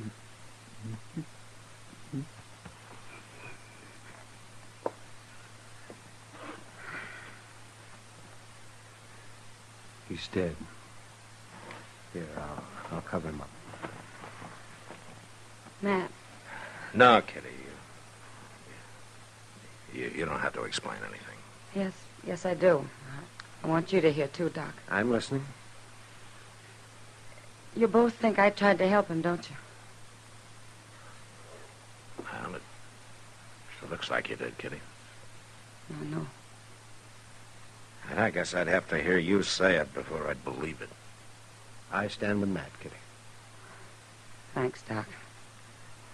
Matt. I'll tell you what, let's forget about it, Kitty, huh? No. I want to tell you something about Cole Yankton. He's been in California for years. That's why you never heard of him. Well, I've heard of him. I know what he's been doing. And I think he came here because he thought I'd help him. But then he did a nice thing, Matt. He didn't ask me to. He didn't make me say no. Well, then I guess he wasn't so bad after all, Kitty. Cole Yankton. New Orleans. I was just a girl. He's the first man I ever knew. The first grown man.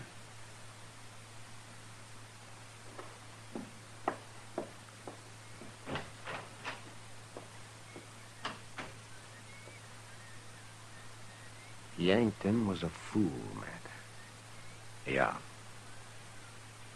He should have stayed with that girl. Yeah, she's all right, isn't she, Doc?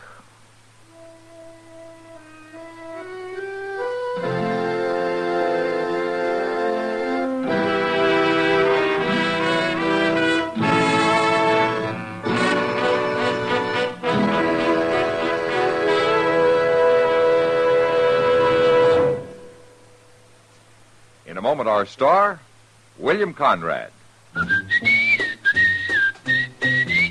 Chesterfield packs more pleasure because Chesterfield's more perfectly packed.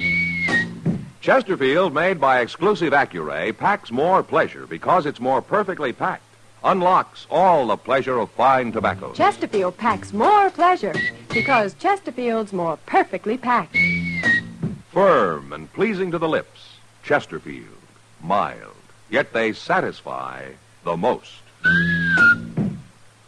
You know, to compliment a Westerner, you might say, he'll do to ride the river with.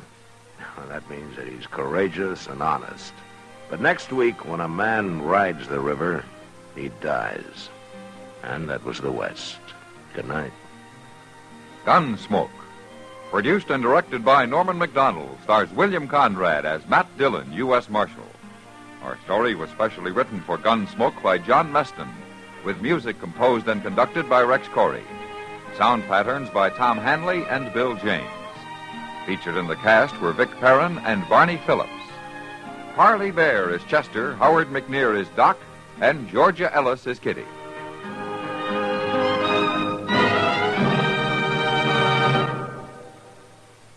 Smokers, this is it. L&M filters. So good to your taste, so quick on the draw. Make today your big red letter day, your L&M red letter day. Superior taste and filter, it's the miracle tip. Make today your big red letter day. Change to L&M today. L&M, so good to your taste. So quick on the draw. Get L&M today. Relax with L&M. So good to your taste, so quick on the draw. Join us again next week for another specially transcribed story on Gunsmoke.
Gunsmoke, brought to you by Chesterfield.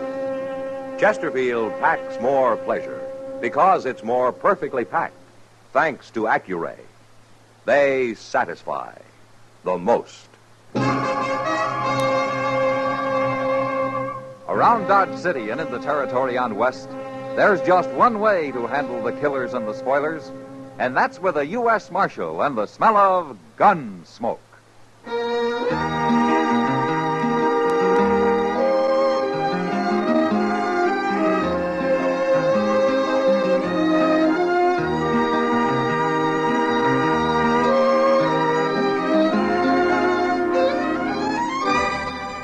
Gunsmoke, starring William Conrad, the transcribed story of the violence that moved west with young America, and the story of a man who moved with it. I'm that man, Matt Dillon, United States Marshal. The first man they look for and the last they want to meet. It's a chancy job, and it makes a man watchful and a little lonely.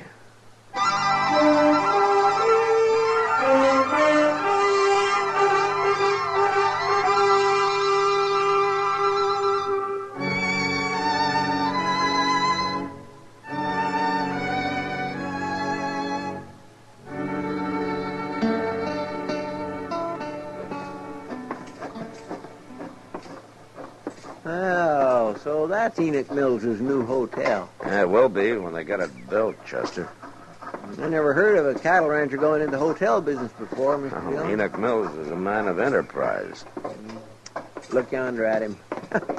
He's as proud as a new father, ain't he? Well, it isn't every day a man builds a new hotel in Dodge.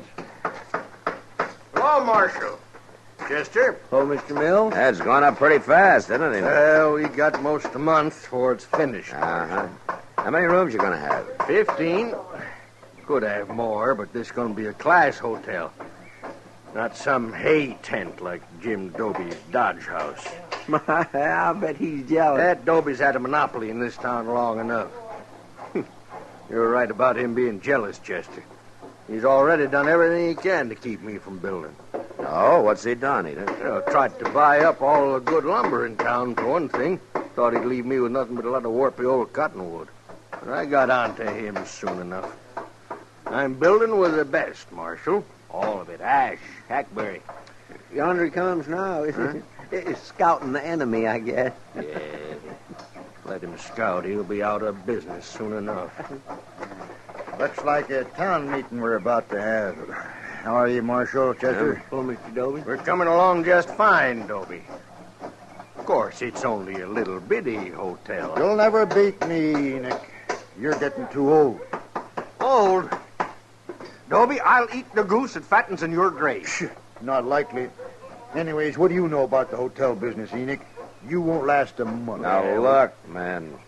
Dodge can use 2 hotels. There's plenty of trade here. Why don't you quit fighting each other? You're just scared of a little competition, Dobie. You ain't slept a night since I started building. You got a ranch to run, Enoch. That's enough for one man. You shouldn't be pushing into other people's territory. Well, you ain't gonna stop me, Dobie. I tried to stop you, and I'll go on trying. Marshal, he's threatening me. You heard him. I'm going to fight you, Enoch. I'm going to fight you all the way. So now you'd better start staying up nights. That man belongs in jail, Marshal. Dobie's a hard one, Enoch. He'll give you a fight. But I don't think he'll do anything illegal. Oh, you don't, eh? Well, you just wait and see. And it's going to be your fault for not stopping him now. The whole blame's going to be on your shoulders, Marshal. And I ain't going to let nobody forget it.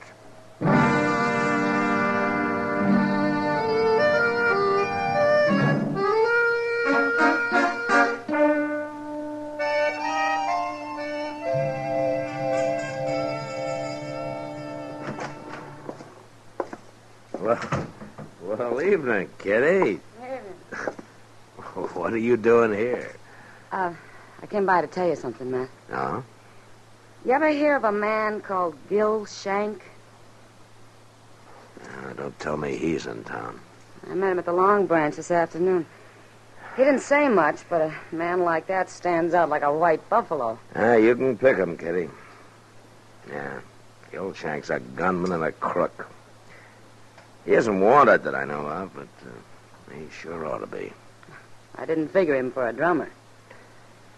Well, I think I'll let him stay around a few days.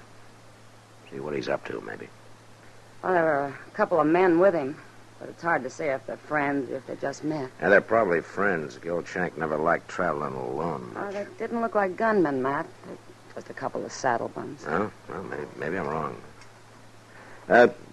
Thanks for telling me anyway, Kitty. Mr. Dillon. Oh, hello, Miss Kitty. Something to scare you, Chester? Worse than that, the new hotel's on fire. On fire? On fire. And old Enoch saying Jim Dobie there. Oh, the place. You better get down there, Mr. Dillon.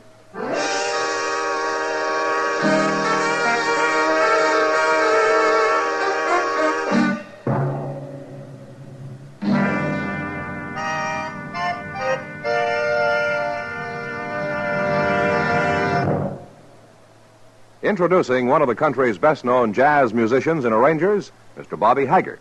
How about whistling along with him?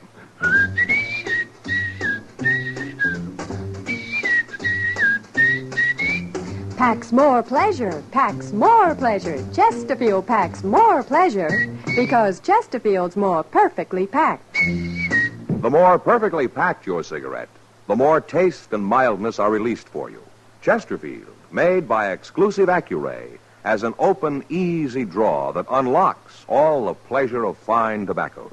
Now, Accuray ensures an even distribution of tobacco from one end of your Chesterfield to the other. Chesterfield is firm and pleasing to the lips, mild, yet deeply satisfying. Chesterfield packs more pleasure because Chesterfield's more perfectly packed. To the touch, to the taste, Chesterfield packs more pleasure because it's more perfectly packed. By Chesterfield, mild, yet they satisfy the most.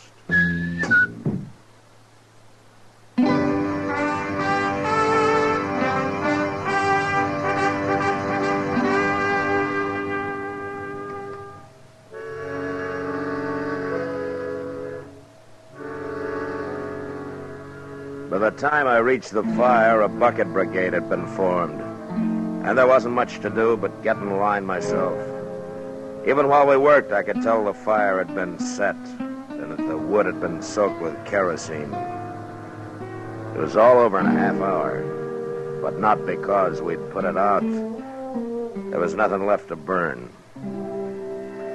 Next morning, I went back and had a talk with Enoch. And he'd already bought more lumber, and he had his workmen busy cleaning up. This ain't going to stop me, Marshal. Takes more than a little arson to stop Enoch Mills. Enoch, I guess there's no need to ask you who you think did it, is there? What? Jim Dobie, of course. You know as well as I do. Yeah, but you don't have any proof of that, Enoch. I got what proof I need. And if you was anything of a lawman at all, Dobie'd be in jail right now. Enoch, you know I can't arrest a man because you and he are enemies. Well, it don't matter. I ain't counting on you no more. I got other ways.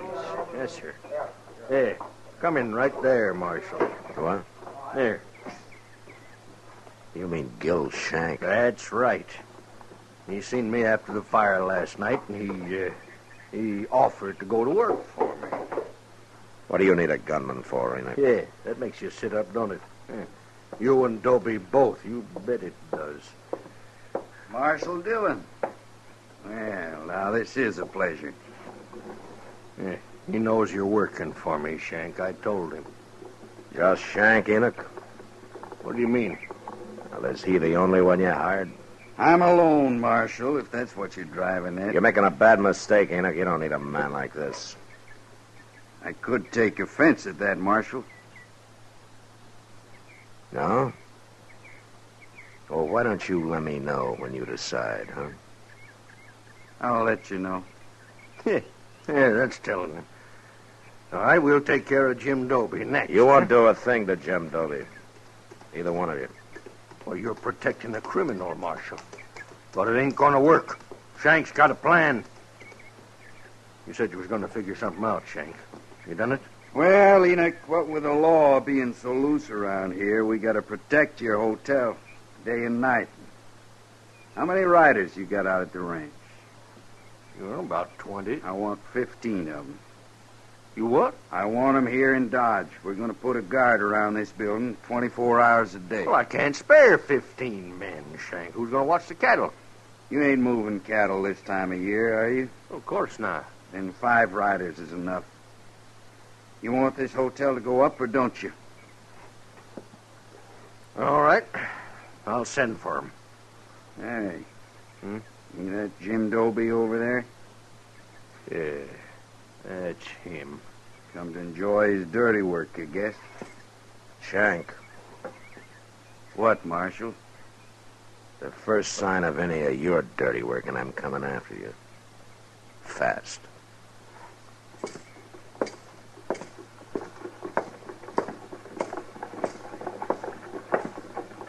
Morning, Marshal. Dobie. I suppose I'm getting the blame for this? You are. Yeah. Then why ain't you arresting me? I've known you for a long time, Dobie. You're pig-headed and you can be downright mean. But you don't fight this way. You make it hard to thank you, Marshal. You can thank me by laying off Enoch Mills for a while. There's going to be enough trouble without your making any.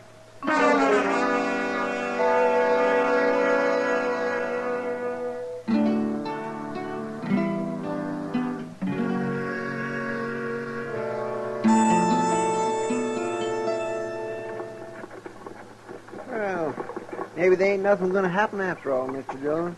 What? I mean about old Enoch Mills' hotel. Been a week now, and everything is purely pond peaceful. Well, what with 15 armed guards spilling one another day and night, it ought to be. I didn't see that fellow Gil Shank running yesterday. Oh, Enoch said he rode down to Tascosa. What for, to hold up the bank? It wouldn't surprise me. No, really. Well, here's Mr. Botkin. No? Well, morning, Marshal. Morning, Chester. Morning, Mr. Botkin. You look like you're dressed for traveling. Well, a banker doesn't do all his work behind a desk, Marshal. I've been looking over some land up north the last couple of days. How'd you have a good trip? Fine, except for crossing the Pawnee. It was almost in flood. And how'd you make it? Well, I was lucky, Chester. Some cowboys were taking a herd across, and they gave me a hand. Swimming a herd across the Pawnee this time of year? Yes. They must have had 1,000 head, Marshal. Well, who was it? I don't know anybody moving cattle now. They were strangers to me. What was the brand? I'm afraid I'm not much of a brand reader, Marshal. Oh, you think you could draw it for me? Come over here in the dirt, Mr. Bucky. All right.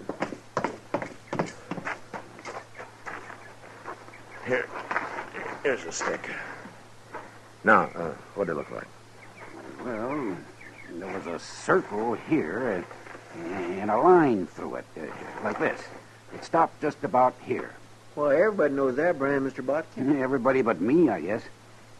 Where would they be taking those cattle, Marshal? Only one place. The Greystone Indian Agency is about 20 miles beyond there. Oh, they're going to sell them to the agency, eh? Well, they won't get top prices, but it's always a fast cash sale. Chester. Yes, sir? Go saddle 3 horses and tie them up behind the office, and then wait for me. I'll be back after dark.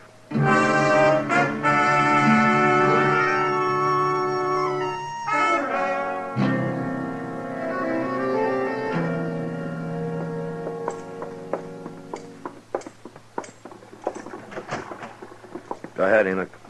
Don't know what you're bringing me here this time of night for, Marshal. Well, I got everything ready, Mr. Dillon. Ah, good, Chester. You got everything ready for what?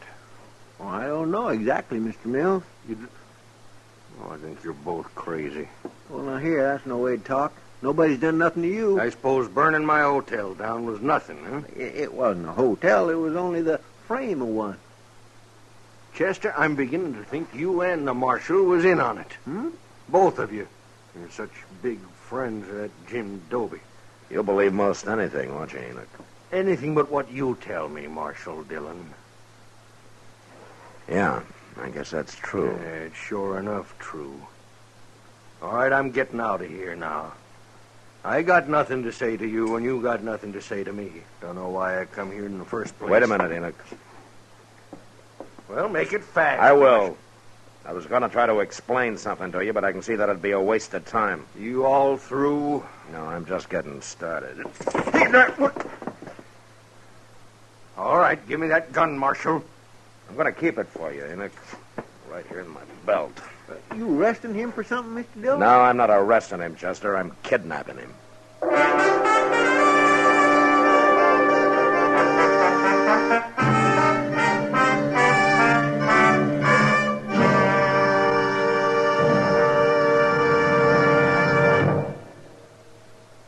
Where are you listening to Gunsmoke?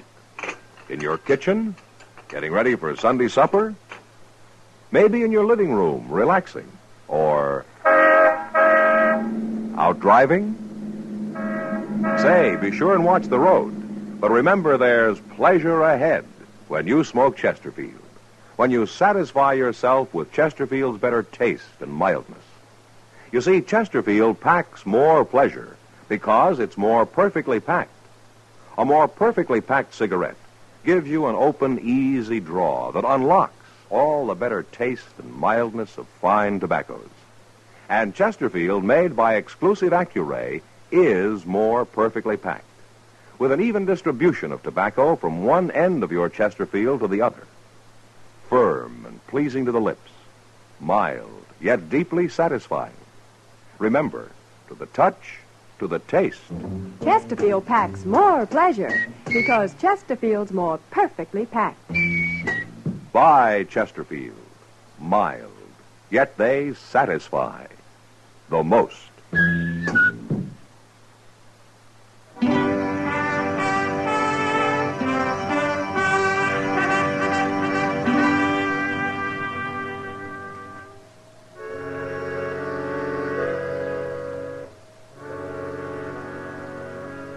Enoch Mills was about as mad as any man I'd ever seen. But I managed to get him on a horse, and then he and Chester and I rode quietly out of Dodge. By noon next day, we'd covered some 60 miles and were at the Greystone Indian Agency. It was run by a man called Albert Leach, who didn't seem too bright, but at least I could tell he wasn't a grafter like most.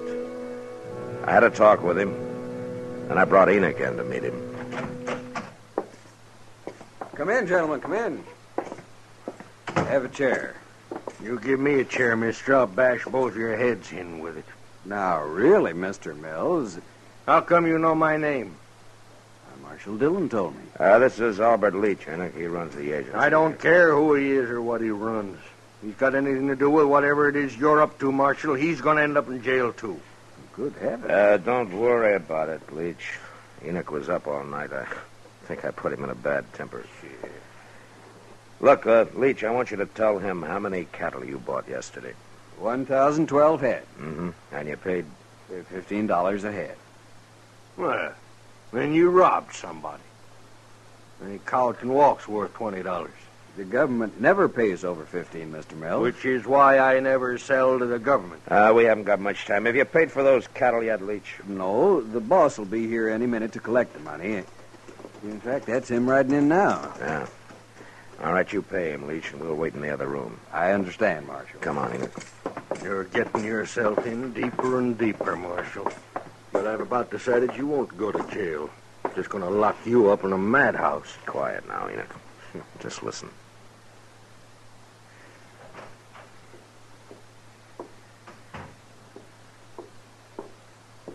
Well, you got the money, mister? Are you the boss of that outfit? Enoch Mills is the boss. I run it for him. What? Be quiet. Come on, give me the money. I ain't got Well, all that's day. Gil Shank. Well, hurry it up, mister. Now, where's the money? Oh, I'll kill him. I'll kill him with my bare hands. No, wait a minute, Enoch. Dirty thief, Shank! What are you doing here? Dillon. Hold it, Shank.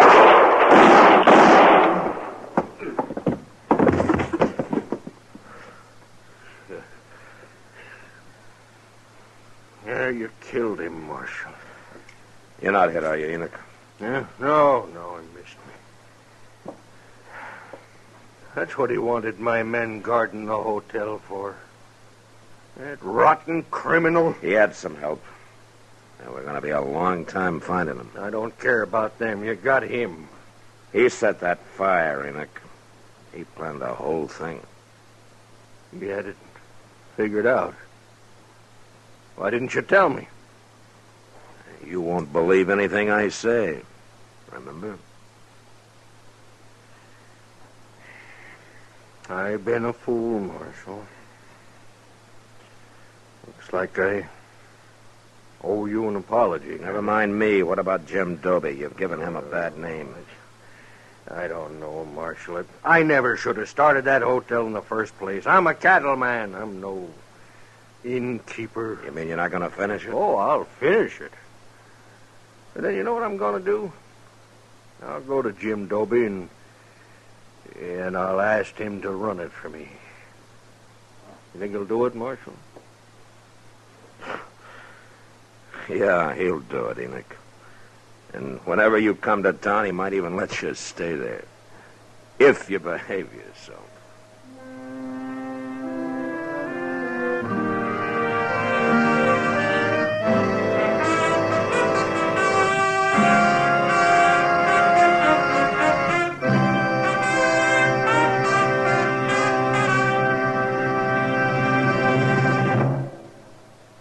In a moment, our star, William Conrad.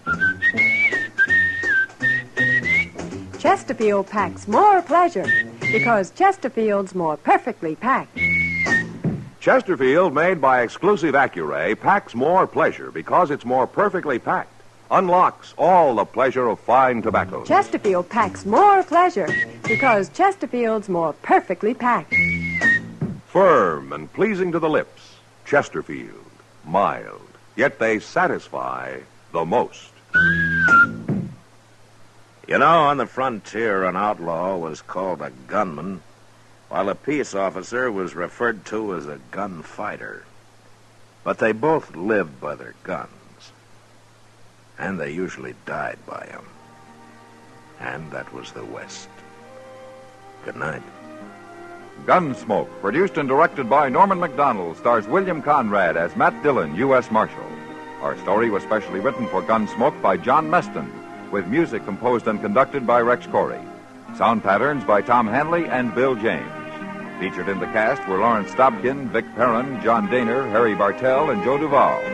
Parley Bear as Chester, and Georgia Ellis as Kitty. If you're a young man of draft age or a veteran, the National Guard offers you many outstanding opportunities. Contact your local National Guard unit for details.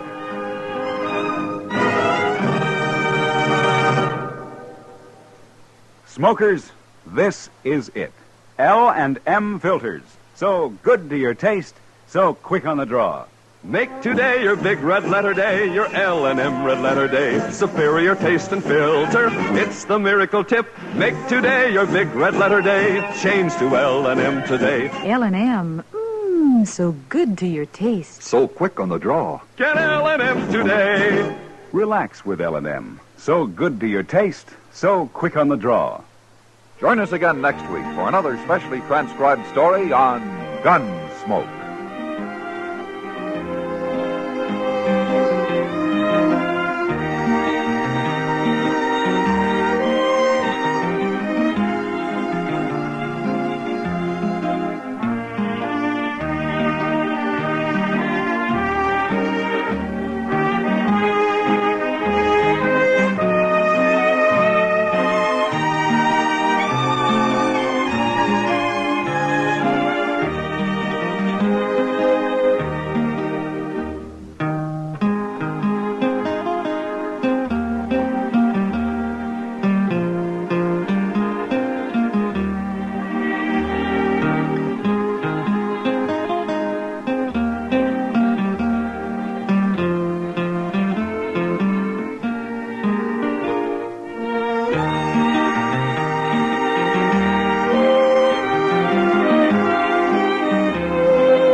Gunsmoke, brought to you by Chesterfield.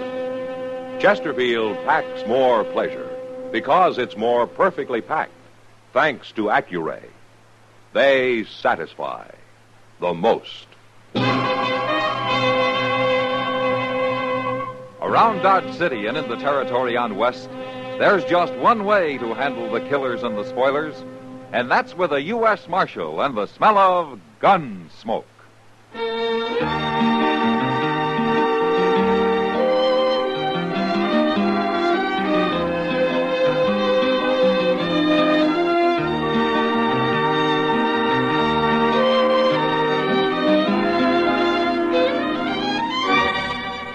Gunsmoke, starring William Conrad, the transcribed story of the violence that moved west with young America, and the story of a man who moved with it. I'm that man, Matt Dillon, United States Marshal. The first man they look for and the last they want to meet. It's a chancy job, and it makes a man watchful and a little lonely.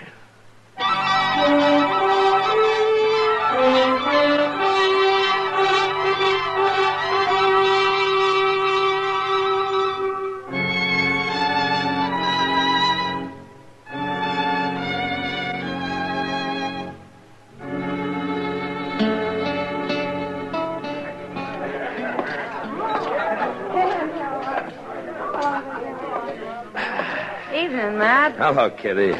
You look a little blue. Oh, it's cold outside. Well, you sit down. Yeah. I'll have Sam fix you up a coffee grub. That'll warm you. Why do you think I came in? Well, you sure know the way to compliment a lady. Maybe I ought to just... What do you think you're doing? Matt, look. He's been spoiling for trouble ever since he came in here. I asked It's you a Murdoch, question, huh? mister. Do you know him? Yeah. Well, answer. Nothing. You don't need the whole bar. What'd you say? I got as much right here as you. Is that so? Matt, he's got a knife. Wait a minute. Murdoch!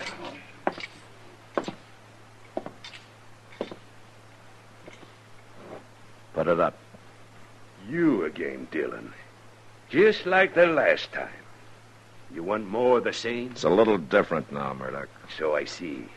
You got a badge to hide behind. Put up the knife. That's better. This man's crazy, Marshal. I didn't do a thing to him. I didn't mean to jostle him. It's all right, son. It's over now. Go on about your business. Yes, sir, Marshal. Yes, sir. Yeah. What kind of a bone picker is that for the high plains? Times have changed, Murdoch. Nothing but settlers and dudes, bone pickers and trackmen, cow wranglers and bluecoats, and lawmen. There's something you better understand, Murdoch. When Dodge was full of you buffalo hunters, you could throw your weight around. Well, not anymore. I ain't changed, Dillon. Just stay out of trouble. I'll do as I want. He always did. What are you doing in Dodge anyway? There haven't been any buffalo around here for years. Well, maybe I came to see you, Dillon. And I thought you probably figured me for dead. Oh, no. I heard about you and your badge. Maybe it's just as well for both of us I'm wearing it. I don't fear no man. And least of all, you. All right. Just let me give you a little warning. If you're thinking of going south for buffalo into Indian territory, I wouldn't. I do a lot of things you wouldn't. This is orders from Washington. They don't want any more trouble with the Indians. The territory is closed to hunters. They got cavalry patrols along the line. I go where I aim to go. And I don't fear no cavalry. And I got orders to stop anyone. Have you now? You just remember what I said.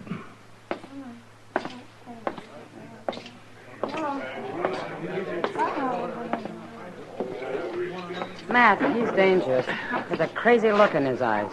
You know, Kitty, when the buffalo herds were running, Dodge was 2,000 like him and not much else. Well, who is he? He's the one the Indians call Long Arm. His name's Jace Murdoch. Oh, I've heard of him. Yeah. Almost a legend on the frontier. Been on the plains maybe 30 or more years. Beaver trapper, buffalo hunter, Indian scout. He lived with the Indians a long time. Matt, what's between you and Murdoch? A grudge? That's the kind of a thing a man doesn't like to talk about or remember, Kitty. When he takes a beating. You? I was just in from Missouri. Pretty green. Murdoch and some of his crowd were in town on a spree. But when their fun threatened to include scalping a hide freighter they didn't like, I stepped into it. Like I say, I was pretty green. They beat you, Matt? Left me for dead down by the river. You watch out for him. He's a troublemaker. Yeah. But right now, I want to find out why he's here.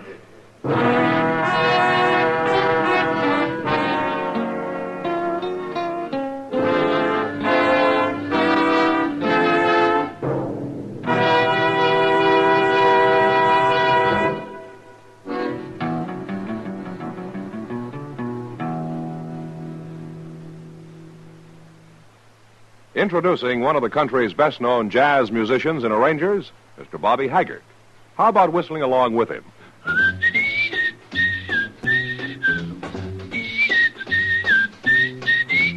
Packs more pleasure, packs more pleasure. Chesterfield packs more pleasure because Chesterfield's more perfectly packed. The more perfectly packed your cigarette, the more taste and mildness are released for you. Chesterfield, made by exclusive Accuray, has an open, easy draw that unlocks all the pleasure of fine tobaccos.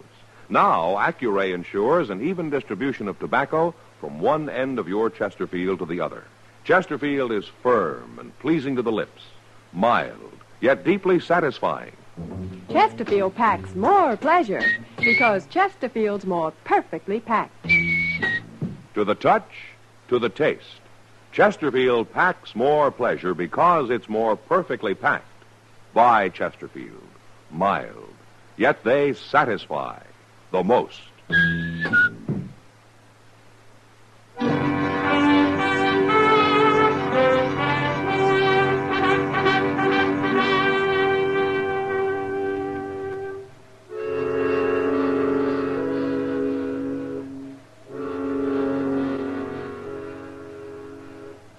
I figured Murdoch was in Dodge outfitting a hunt, so I found the merchant who sold him supplies. He couldn't tell me much, except that Murdoch had an Indian with him for a skinner, and that they were camped somewhere outside town. Took me a while, but I found the camp. And when I came up, the Indian was alone. He was a young brave, and he was hunched over the fire, sharpening a long, curved skinning knife.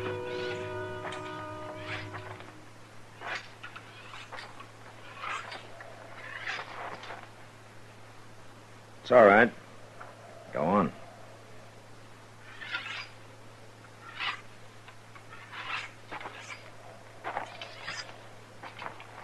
You're a long way from home, aren't you? What are you, Blackfoot? How do you know that? The scars on your wrists, the cut arms. Your people do that in mourning some close relative's death, don't they? No. Who are those for? Father, brother, mother? All right. My name's Matt Dillon. I'm a U.S. Marshal. How are you called? Oh, what does Murdoch call you? When he is not angry, Injun. And when he is? Dog eater. Ah. And he knows his Indian insults. What do your people call you? It means golden calf. Now, you're a breed, aren't you? I'm an Indian. And then what are you doing here, so far from your tribe, skinning buffalo for a man like Murdoch? In the lodges at night, my people speak of the pale warrior with the long arm. Jace Murdoch, huh? When he was with us, his medicine was good. The plains were dark with buffalo. They gave the Indian all he needed: food, clothes, beds, lodge skins. Now we do not have good medicine. The buffalo are gone. So you came looking for Murdoch, for Long Arm, to take him back? Yes. But he would not go, so I stay with him. And now you're going on a buffalo hunt with him into treaty territory, huh? He does not tell me where he goes. And I'll tell you. He's going to hunt among the few small herds that are left, given by the treaty to the Indian. I do not know that. Well, it's true. And if you do this, you're robbing your brothers of the little that's left to them. That's enough, Dillon. Hello, Murdoch. Stand up, dog eater. Don't hit him again, Murdoch. I'll do as I please. You've got no right to come snooping, Dillon. Asking questions, trying to turn my skinner agin me. And the way you treat him, you'll turn him against yourself. And he may not be so friendly once you two are alone down in the Indian nations. I don't fear no Indian. Least of all him. I know him. Lived with him plenty of years. So I heard.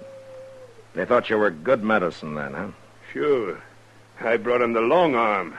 The first gun they ever seen. Gave him more meat than they ever seen, too. Sure, I was good medicine. Yeah, but you've changed some. I'm not so romantic as I was. I can take him or leave him alone.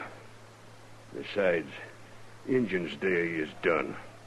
A man don't need to walk easy with him no more. I wouldn't be too sure of that. With this, I can be sure. Well, you still shoot a big 50, huh? Yeah. And I can load and fire as fast as another man with one of them new repeaters. And I can drop a buffalo near a mile. Or a man. Hey, killed an Injun once at 1,200 yards. Like to took off his head. You enjoy killing, don't you, Murdoch? Oh, I don't mind it. You know, 30 years on the plains have done something to you. Something crazy. Maybe you were a pioneer once, opening up the West, a loner doing what you had to do, making your own law. But your day's finished, Murdoch. You have to abide by the law now. Are you through, Dillon? I see by your outfit you're going light and fast. That must mean south. Well, I'm warning you, don't try it. I'll go where I aim to go. No cavalry will stop me. And I just hope you try. All right, if that's the way you want it. You cross that line and I'll come after you.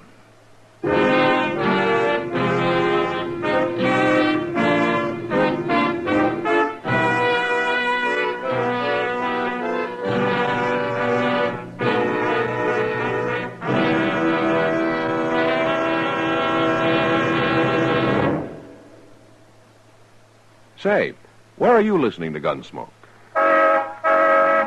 In your car? Getting ready for dinner? Oh, I see. Just relaxing in your favorite easy chair. I'd say you're in a good spot right now to really enjoy Chesterfield's better taste and mildness.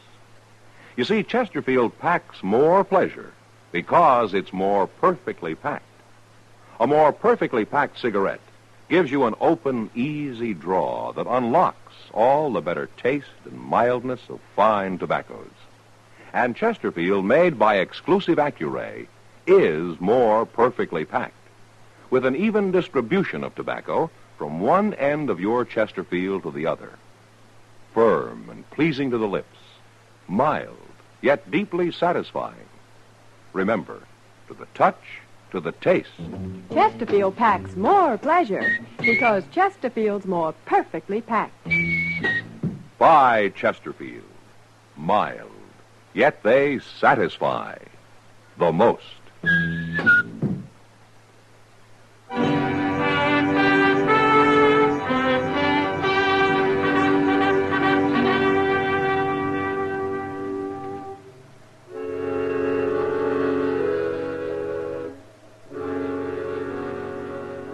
I could have sent word to the colonel out at Fort Dodge and let the cavalry handle Murdoch. But this was something personal. It was a job I wanted to do myself. I couldn't touch Murdoch until he crossed the line into the Indian Nations, so the next morning I just watched him drive out of town. I gave him a couple of hours, and then Chester and I started on his trail. Went straight south, across the Arkansas, into the Nations.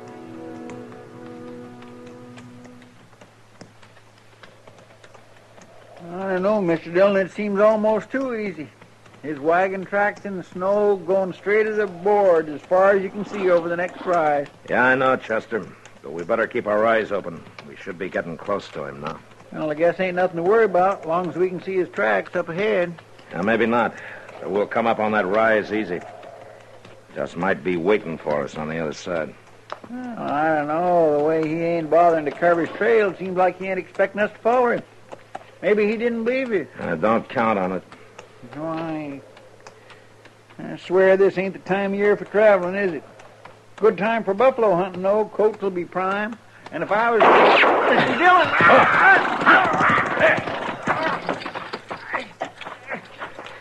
Chester, you hit? No, sir, he didn't get me. He got my horse, but I'm pinned down. All right, I'll get you out. Mr. Dillon, look out. He's still shooting. All right, just stay flat behind the horse. Now, you pull your leg out when I lift up on the saddle, huh? Yes, sir, I will. Oh. There. Now, stay low. Mr. Dillon, where'd that shot come from? Well, I'm not sure, but Yeah. From over in that rim of rock there. He must have circled around. Yeah, we rode right into a trap. How's your leg? Well, it ain't broke, I don't think. But it hurts some, all right. Oh, I'm afraid I ain't going to be much use to you, Mr. Dillon. Now, don't worry about it, Chester. But what are we going to do? We can't just lay here in the snow. We'll freeze. That's probably what Murdoch's thinking. He sure planned it, and he got us pinned out here in the open. No cover anywhere near. Mr. Dillon, my rifle's under the horse. Maybe we can... No, it wouldn't do any good anyway, Chester. It's too far. Only his buffalo gun has this range. Yes, sir. I got it. Where is it? No, he shot your horse, Mr. Dillon. There was no need for that. Yeah. He's showing us how great a hunter he is, Chester. What are we going to do without horses? We'll worry about that later. Right now, there's one thing we can do. Get up to those rocks and rush him. But how? Well, his Big 50's a single shot. He's got to reload between shots. He's doing it mighty fast. Yeah, but while he is, I could be moving. Oh, Mr. Dillon, you wouldn't never make it. Why, that's 500 yards or more. You got any other ideas, Chester? No, sir, I ain't. Darn this leg. It's all right, Chester. This isn't your fight anyway. Well, I think I'll draw a shot and see just how fast he can reload. No, Mr. Dillon. 1, 2. You're taking awful 3, chance standing up like that, 4, Mr. Dillon. 5. No, gracious, All right. Now we know. 5 seconds. that ain't very long. Well, it'll have to be long enough. Oh, Chester. Yes, sir. Good luck, Mr. Dillon. Yeah. Same to you, Chester. Hey, Murdoch! 1, 2, 3, 4, 5.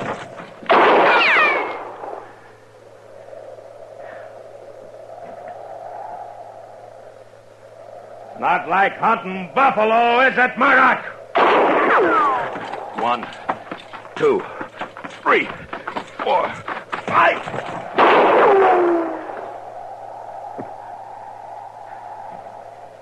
Well, you're getting closer, Murdoch. 1, 2, 3, 4, 5.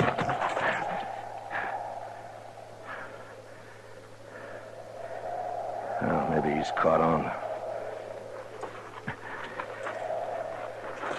Hey, Murdoch! You couldn't be out of ammunition, could you?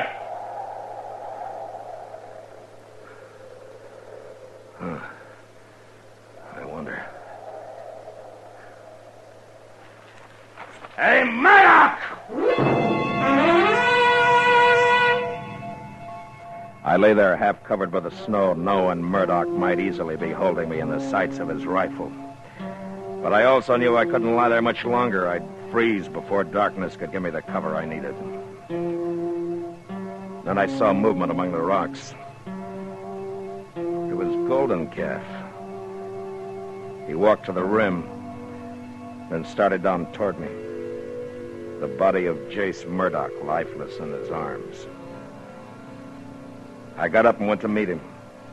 And as I approached, Golden Calf stopped, and after a moment he placed the body gently on the ground.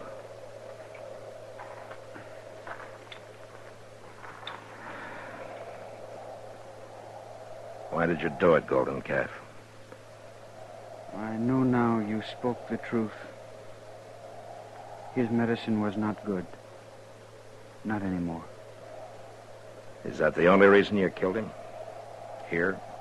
Now? All right, thanks, anyway. I'm going to have to take you back. But nobody will convict you for saving the life of a U.S. Marshal. Well, we're going to have to bury him. Yes. Here, wait a minute. Let me see your wrist. That's a new gash. Was Murdoch a relative of yours? He was my father. I am Golden Calf, the son of Long Arm. Oh. Well, all right, Golden Calf. Let's get started.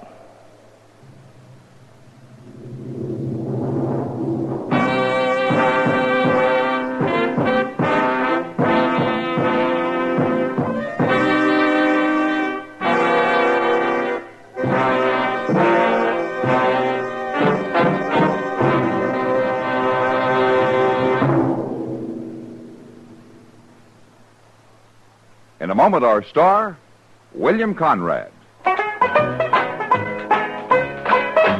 Chesterfield packs more pleasure because Chesterfield's more perfectly packed. Chesterfield, made by exclusive Accuray, packs more pleasure because it's more perfectly packed. Unlocks all the pleasure of fine tobaccos. Chesterfield packs more pleasure because Chesterfield's more perfectly packed. Firm and pleasing to the lips. Chesterfield. Mild.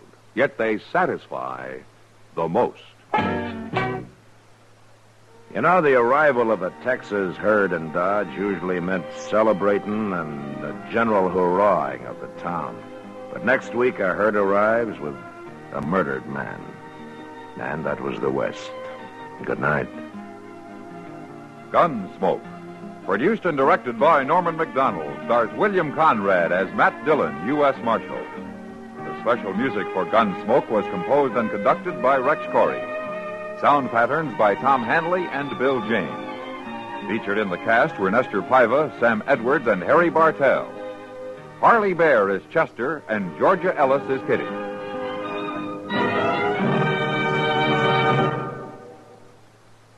Smokers, this is it. L&M filters. So good to your taste, so quick on the draw. Make today your big red letter day, your L&M red letter day. Superior taste and filter, it's the miracle tip. Make today your big red letter day. Change to L&M today. L&M, so good to your taste. So quick on the draw. Get L&M today. Relax with L&M. So good to your taste, so quick on the draw. Join us again next week for another specially transcribed story on Gunsmoke.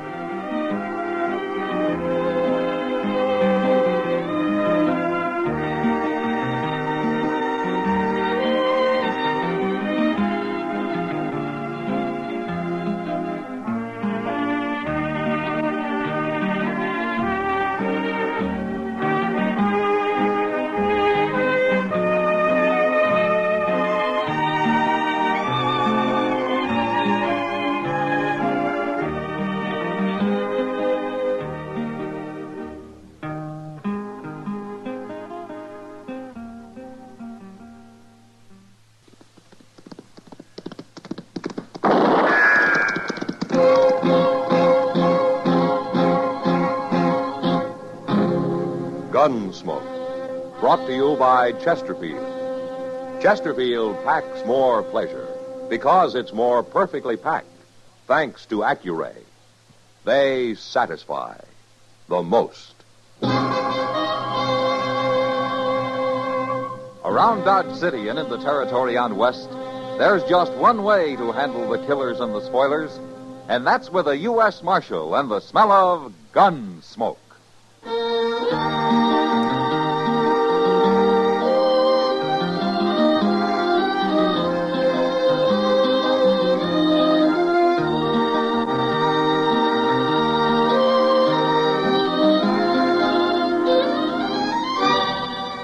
Gunsmoke, starring William Conrad. The transcribed story of the violence that moved west with young America. And the story of a man who moved with it. I'm that man, Matt Dillon, United States Marshal. The first man they look for and the last they want to meet. It's a chancy job, and it makes a man watchful and a little lonely.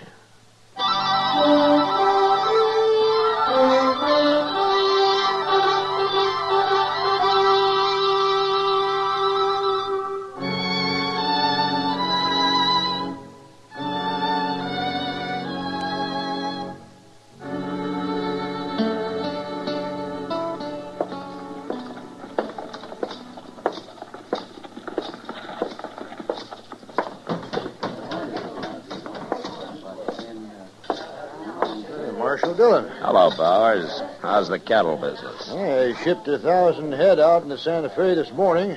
Guess I can afford to buy you a drink? Well, thanks, Bowers, but I hear Doc Adams has been looking all over for me. I better go find him. I was in here a while ago talking to Kitty. No? Oh, here she comes. Maybe she knows where he went. Matt? Oh, Kitty. Hello, Mr. Bowers. Hello, Kitty. Doc had to leave, Matt. They called him out to the Smith place on an emergency. But he asked me to give you a message. Oh? You know Ed Thorpe and his wife? Well, sure, I know. Yeah, they got a little piece of land right on the south edge of my ranch. They're not doing very good, though. Well, they sure aren't, according to Doc. He was out there last night, and he'd planned to go back for him today. To go back for him? They have to be brought into town, Matt. They've got spotted fever, both of them. Hey, they got a little baby out there, too. Well, that's why Doc says somebody's got to fetch all three of them into Dodge where they can be taken care of. Well, I'll find a wagon and go after them tomorrow. We couldn't get them back tonight anyway. You want some help, Marshal? I got a pack of cowboys that ain't earning their feed. Well, thanks, Bars, but Chester and I can manage. You might need some help. Oh, what do you mean? Ed Thorpe. Sick as he may be, he'll get a gun and fight before he lets you carry him off that place. I know him. Then he can stay there, but I'm going to bring his wife and child in. All right. But you keep an eye on him. He can be a bad one.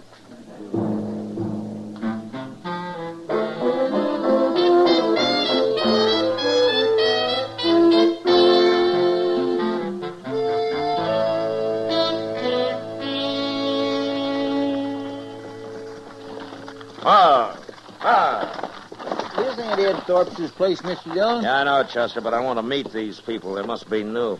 Come on. How do you know they're new? You ain't been out this way in over a year. Well, all the more reason to meet them. Now, let's walk around back. I thought I saw somebody there. Nothing but a sod hut and blow dirt. You must be living on nothing. Well, it doesn't look like it, Chester. Huh?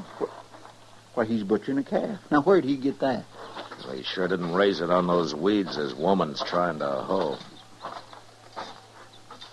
Hello. What are you men doing here? I'm Marshal Dillon from Dodge. This Chester Proudfoot. How you do? Something wrong, Marshal? No. Except your hat's going to get all bloody where you laid it on this calf. Leave it be. Here. You get sunstroke without a hat. All right. So I was trying to cover up Emmett Bauer's brand. We're starving out here, Marshal. I had to kill that calf.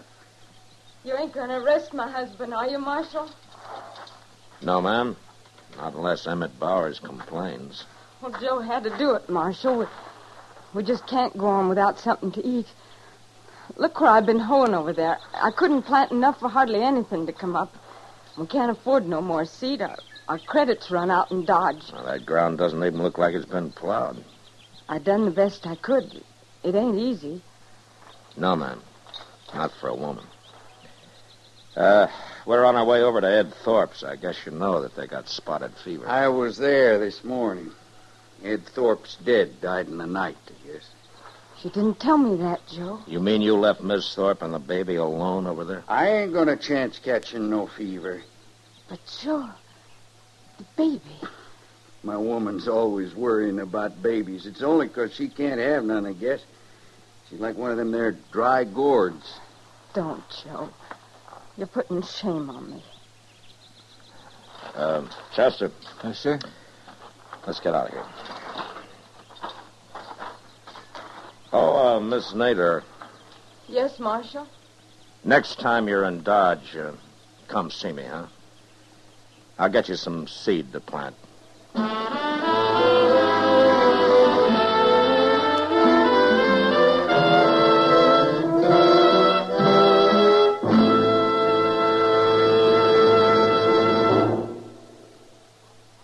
That whistling man, Bobby Haggart, really started something.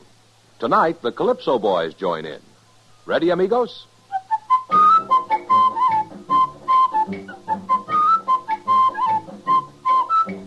Packs more pleasure, packs more pleasure. Chesterfield packs more pleasure because Chesterfield's more perfectly packed.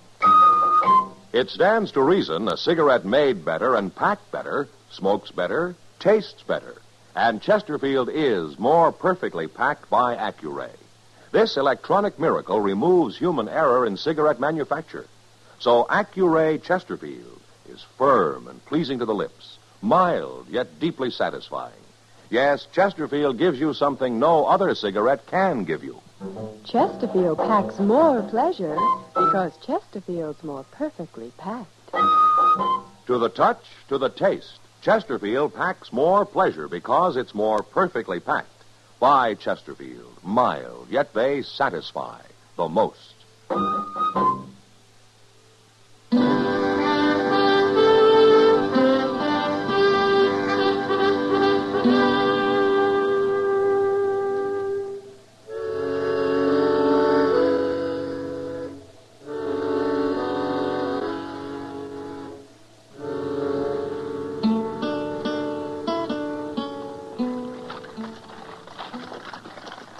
Goodness, Mr. Dillon, I thought we wouldn't never make Dodge tonight. How's the baby, Chester?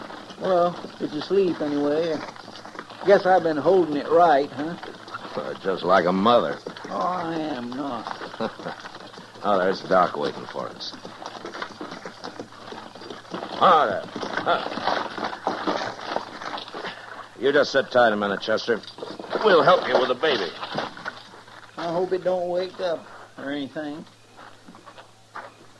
Matt, where are Ed Thorpe and his wife? Well, Ed died before we got there, Doc. Miss Thorpe's lying down in the wagon back there. We covered her up good. She's been asleep most of the way. Oh, yeah. Mrs. Thorpe, She's still asleep. Give me a hand up, Matt. Yeah. Okay. Oh, Mrs. Thorpe? Oh. Oh, my.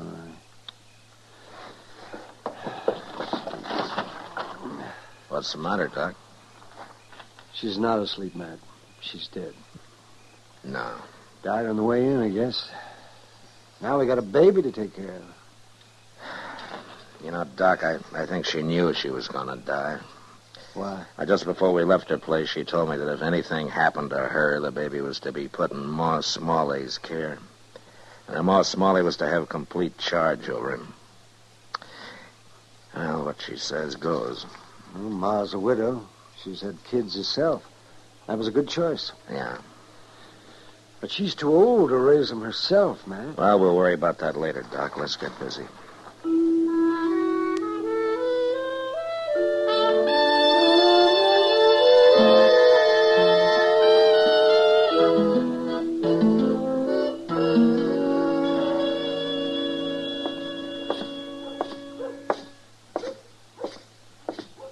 Hello, Ma. Howdy. How have you been, Miss Nadler?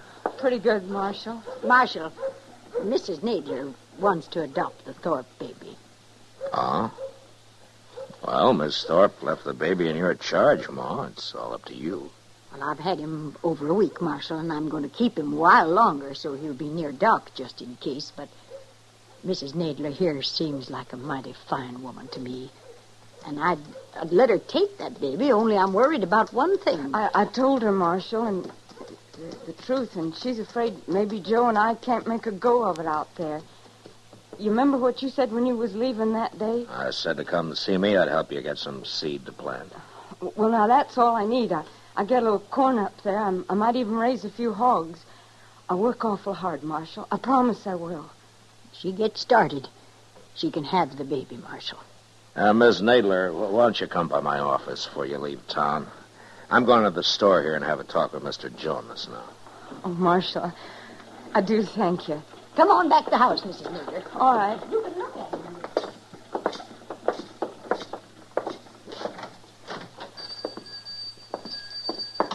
Oh, hello, Marshal. Hello, Jonas. Well, what can I sell you today? I came by to see you about Miss Nadler. You know her, don't you? Yeah, of course I do. Joe Nadler's out back in the stock room right now.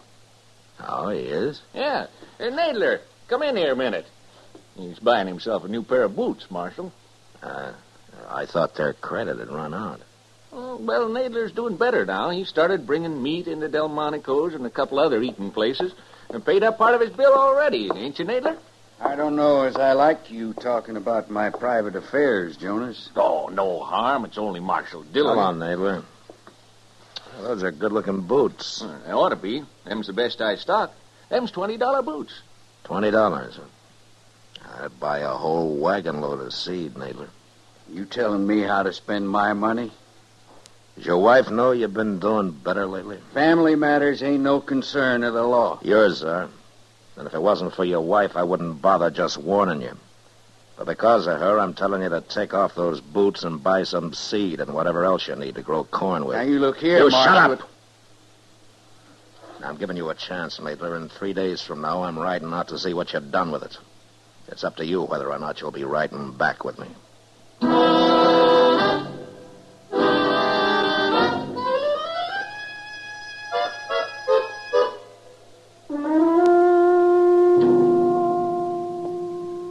Today's Thursday, Mr. Dillon.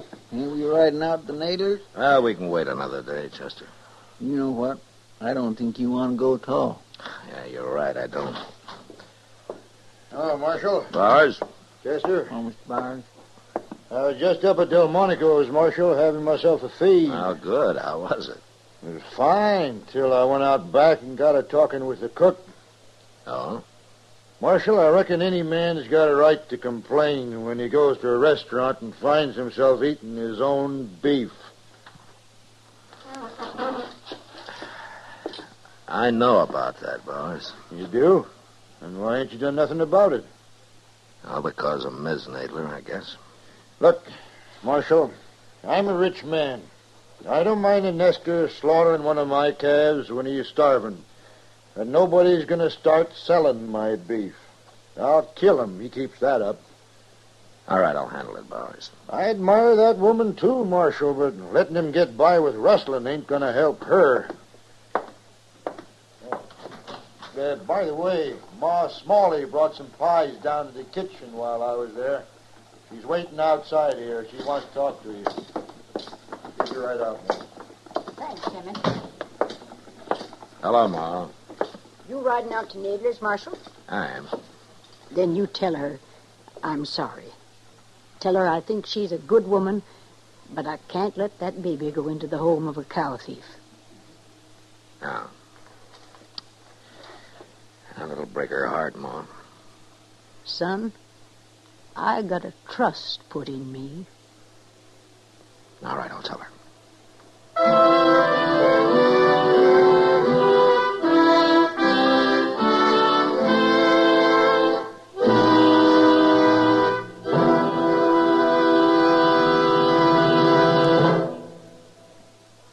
Say, where are you listening to Gunsmoke?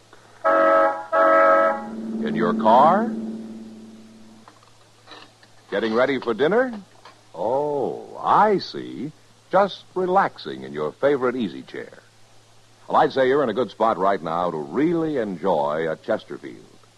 You see, Chesterfield packs more pleasure because it's more perfectly packed. It stands to reason. A cigarette made better and packed better smokes better, tastes better. And Chesterfield is more perfectly packed by Accuray. This electronic miracle removes human error in cigarette manufacture. So Accuray Chesterfield is firm and pleasing to the lips, mild, yet deeply satisfying. Yes, Chesterfield gives you something no other cigarette can give you. Chesterfield packs more pleasure because Chesterfield's more perfectly packed. To the touch, to the taste. Chesterfield packs more pleasure because it's more perfectly packed. Buy Chesterfield. Mild, yet they satisfy the most.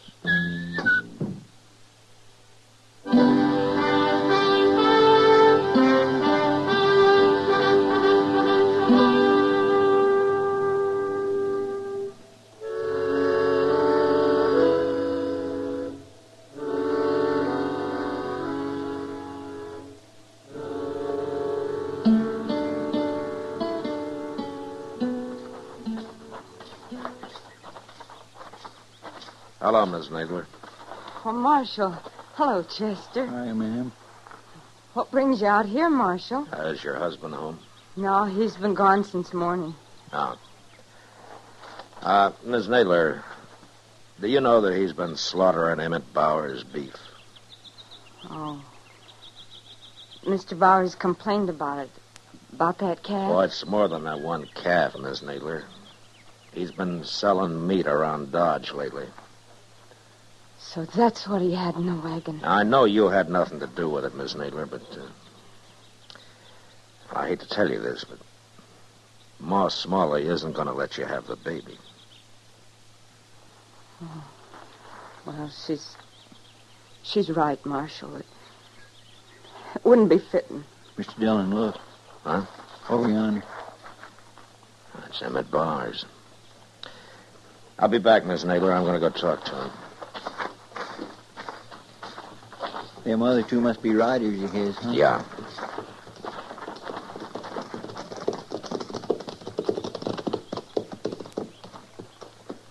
Thought I might find you here, Marshal. There's something wrong, Bowers? One of my men's been murdered. We found him out yonder about 5 miles. He'd been left for dead, but he talked a little. Well, what happened? He's gone now, Marshal, so you'll have to take our word for what he told us. All right. You run across Joe Nadler, slaughtering another steer. Nadler shot him? That's right. Anything else? Only that Nadler got on his horse and headed for Dodge. I guess he figures he'll get caught, and he might as well get drunk one more time. He'll get caught. I promise you that, Bowers.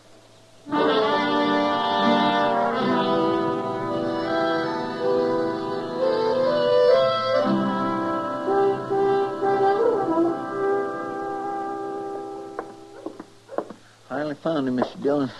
He's in there getting drunk at the bar. Well, it's taken us long enough. Everybody in town must know I'm after him by now.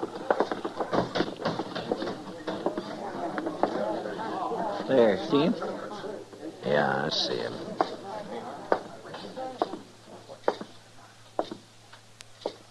Stop there, Marshal. Don't you come no closer. Put that gun away, Nadler. I saw Chester. I knew you'd be in here next. Why, Nadler? You don't fool me. You know all about it. You admit killing that rider? I knew when I shot him I couldn't get by with it. My horse's tracks was all over the place. Well, don't make it any worse than it is.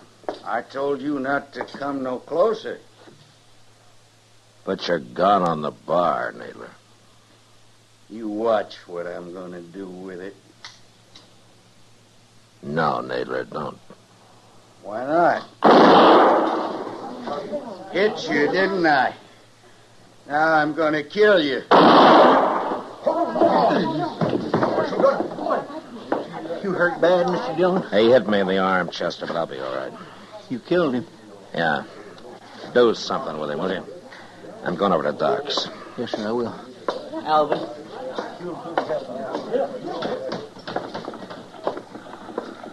Marshal Dillon? What? Oh, Ma Smalley. Why, you've been hurt. Oh, it's not bad, Ma. What about Joe Nadler? He's dead. Yeah, I figured he would be. I heard you was looking for him. That's why I followed you down here. Look, my arm's bleeding some, Ma. I better get over to Doc's. Well, you hear me out first, Marshal. Yeah, of course, Ma. Go ahead. You'll be the one to tell Mrs. Nadler about him, won't you? I guess so. Take a wagon with you, Marshal. What? A woman can't live out there alone. Now, I got an extra room at my house if she'll help with the work. Well, what about the baby? It'll be her baby, Marshal. And tell her I won't interfere none, neither. Yeah, I sure will, Ma. I'll tell her all that. I'll go out first thing in the morning. Well, you won't go nowhere. You just stand here gabbing all night. That arm's bleeding, Marshal. You ought to go get it fixed, you hear? Yeah, you're right, Ma. But then you pretty off on the hard.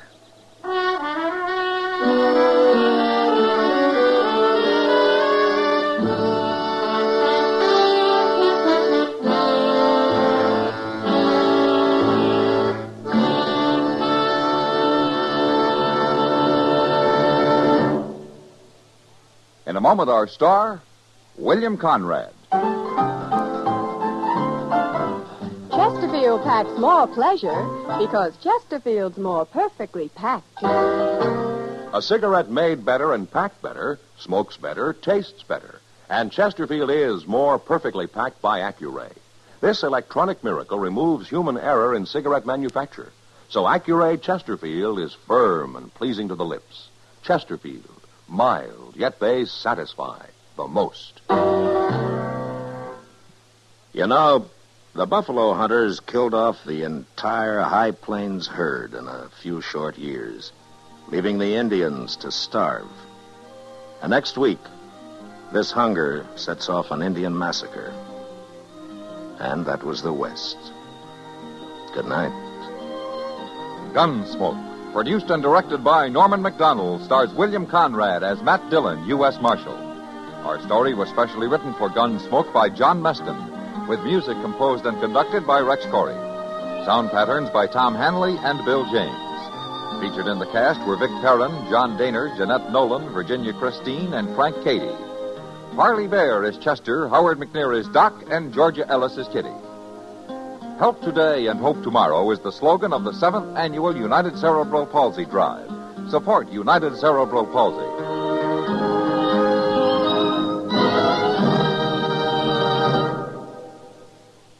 Live modern.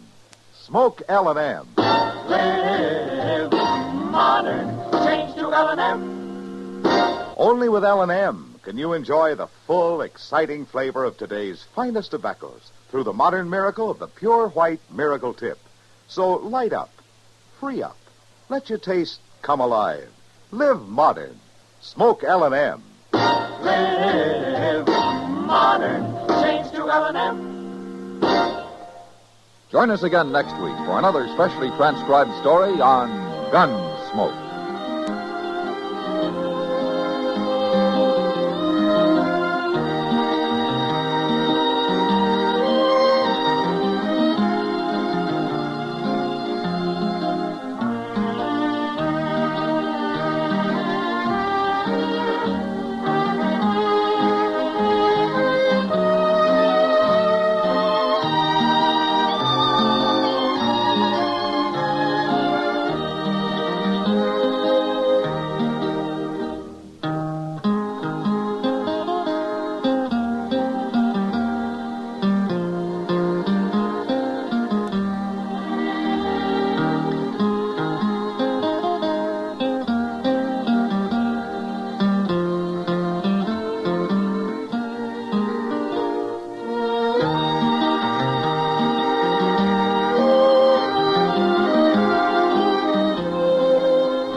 Gunsmoke, brought to you by L&M Filters. This is it. L&M is best, stands out from all the rest.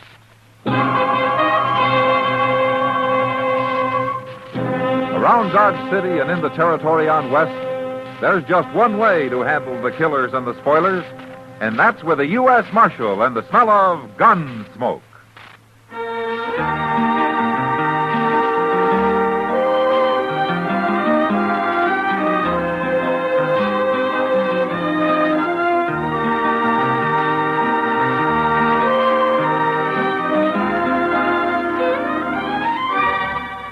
Gunsmoke, starring William Conrad. The transcribed story of the violence that moved west with young America. And the story of a man who moved with it.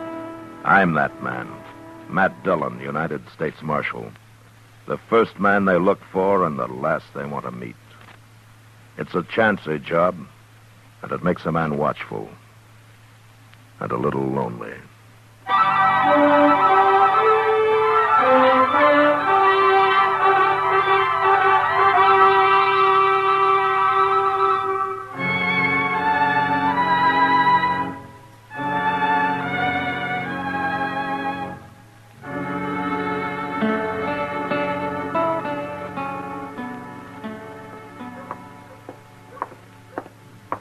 Shucks. Doggone the luck. Cuss it. Oh, hello, Chester. Oh, hello, John. Doggone the luck, anyway. Mr. Dillon? Well, how are you, Chester? How long you been standing here? Oh, not long. I'm waiting to go to dinner with Doc, if he ever comes out of his office, that is. Well, have you been here a half hour? No, not that long, I don't think. Why? Well, I thought maybe you'd seen Miss Kitty out here in the street somewhere. No, I haven't seen her. She's got to be someplace. Well, I expect she is, Chester. Well, there's no place I know of. I can't find her. How'd you try the Longhorn? Oh, no, sir. She's never in there before afternoon sometime. Oh, what about her room? That's where I was supposed to meet her, Mr. Dillon. But she ain't there, and nobody saw her. Nobody I talked to, anyway. Oh, she'll be around. Yeah, but it ain't like Miss Kitty not to be where she says she'll be. Now, don't get so worried, Chester. It can't be that important. Well, it's pretty important to me. Oh? Yes, sir. I got a date tonight with a little girl who works over at the Alafraganza. Oh, what's that got to do with Kitty? Well, my only pair of good pants got busted, Mr. Dillon, and Miss Kitty was patching them up for me. She told me to come pick them up today just before noon. No wonder you're worried. Is this a new girl that you got, Chester? Yes, sir. Well, she's new to me. Little southern gal with a mouthful of honey, Mr. Dillon. Honey, huh? Mm-hmm. Well, that makes good bait for old bears like you. Oh, Mr. Dillon, I ain't no bear. Not really. Hello, Matt. Chester. Yeah, hello, Doc. Doc, how are you? Oh, I hope I haven't kept you waiting too long, Matt. Oh, that's okay, Doc. Now I won't have to worry if I'm the one that's late next time. Huh? I'm not the one that's late. Oh, you're not? No. Kitty is. Kitty? Yes, she said yesterday she'd be in at noon.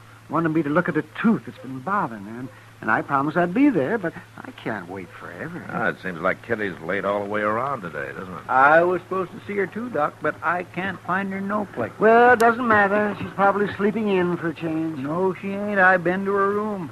Nobody saw her around there at all. Is that so? She said she'd be there. Well, come to think of it, it's not like Kitty. When she says she'll be there, she's there. It kindly worries me. Now, you two getting all worked up over nothing. Kitty isn't that clock-like. Well, then where is she, Matt? I don't know where she is. Kitty's a big girl. She can take care of herself. Now, stop worrying about her. Hey, here comes Sam Noonan. Maybe he knows where she's at. Well, how would he know? Well, Miss Kitty works for him at the Long Branch, don't she? Sure, but Sam doesn't keep her on a string. Her time's her own. Morning, gentlemen.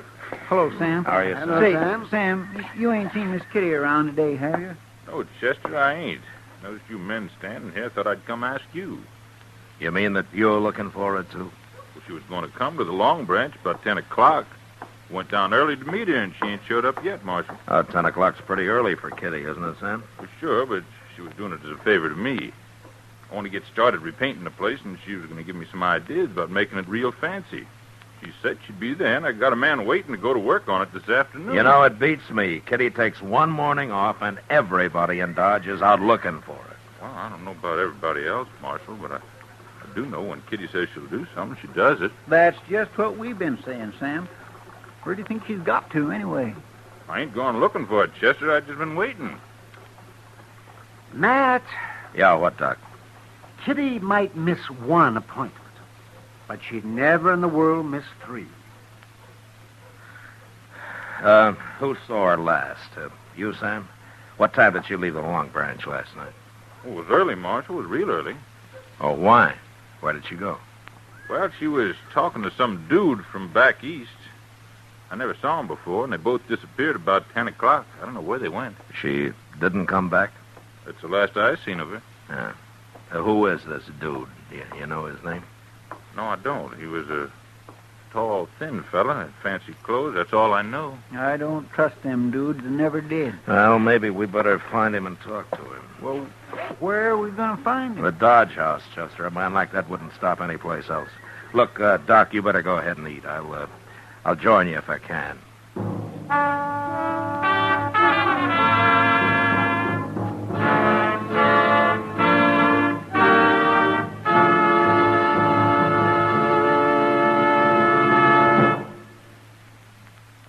We hope you're having a wonderful Christmas, that the holly and mistletoe look brighter than ever, that you're enjoying your gifts and the fun that goes with them.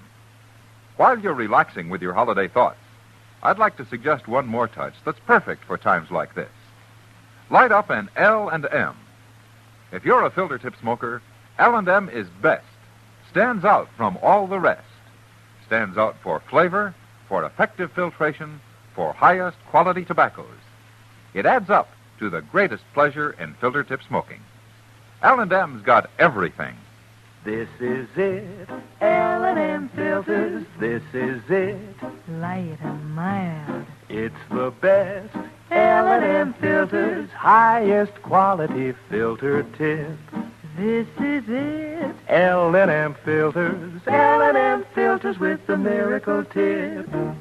King size or regular, L&M is best. Stands out from all the rest.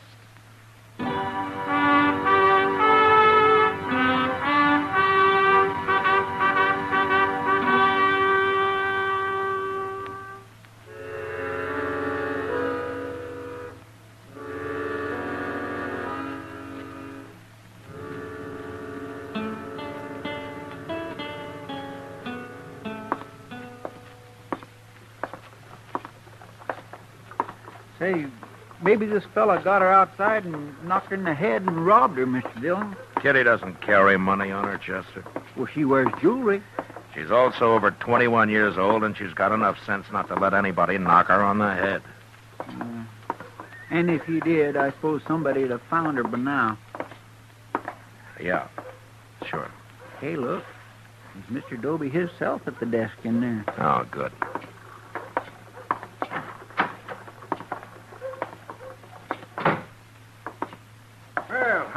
Marshal. Chester. Oh, Mr. Dobie. Hiya, Dobie. Now, don't tell me the Dodge House is taking in another gunman. You're going to shoot the place up again. Well, that wouldn't happen so often if you'd make your guests check their guns, Dobie. Kind of people come in here to take the army to do that. That's a poor rule anyway. A man can always hide a gun. Or a knife.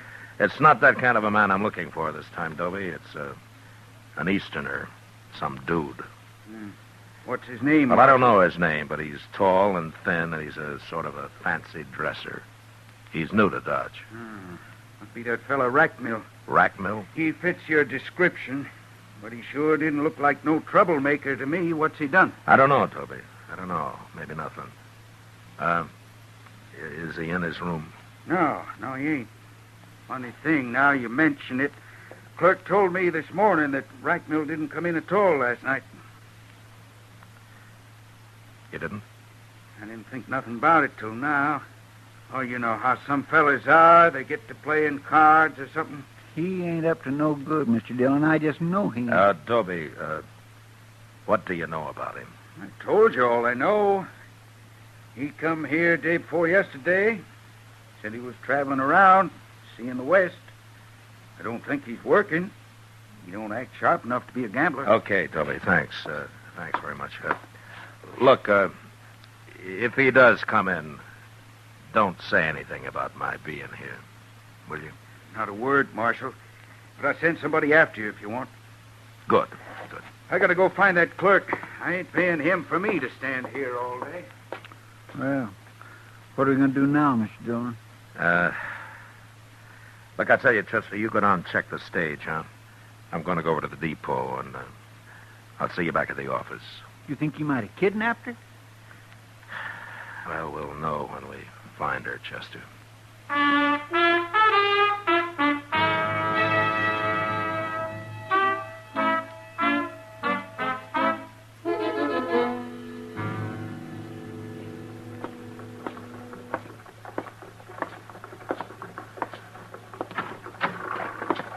Did you find anything, Chester? Oh, hello, Doc. Oh, hello, Matt. Nobody ain't seen him at the stage office, Mr. Dillon. There's only one stage out today, and that left this morning, and they wasn't on it. Yeah. Well, I didn't think there would be. What about the train? Did they leave on that? They remember Rackmill when he came in the other day, but he hasn't bought any ticket to leave. Then he must be somewhere in Dodge, Matt. I stopped by Miss Kitty's room on my way back, Mr. Dillon. She ain't been in yet. You know, they tell me back in New York, some policemen do nothing but look for people that are missing. That's how many disappear all the time. Do they find them, Doc? Sometimes, yes, of course. They always check the city morgue first. Oh, that's where they find a lot of them. People that got killed, you mean? Mm-hmm. Well, some just fall down and die on the streets. Heart seizure, something like that kind of hits them. But, of course, a lot of them are victims of murder or killing of one kind of, fights and things like that. Yeah, it must happen a lot. They got so many people living there. It does, but it can happen anywhere, Chester. Only in New York, they're better organized to locate people that are missing and don't come home when they should. Always check the morgue first, huh? Yeah, that's the best place. It saves a lot of time and trouble. Hey, we ought to have a morgue here in Dodge. Oh, whatever. Oh, Jeff, we don't need one, but Dodge isn't big enough for a morgue. No, I guess it ain't. And besides, people don't come up missing here very often. Well, if you two well-wishers have got the morgue problem settled, I'd like to say something. Why, surely, Matt. Go ahead. If Kitty was in Dodge, we'd have heard from her by now. I'm presuming she's alive, of course, Doc, if that doesn't go too much against your theory. Oh, of course she is, man. Of course she is alive. I was telling Chester about things back east, that's all. And if she's left Dodge and she didn't go by stage or by train, then there's only one other way that she could have gone, isn't there? You mean she walked? That'd be about as likely as you walking somewhere, Chester. I don't know why I didn't think about it before. Let's go down to the stable.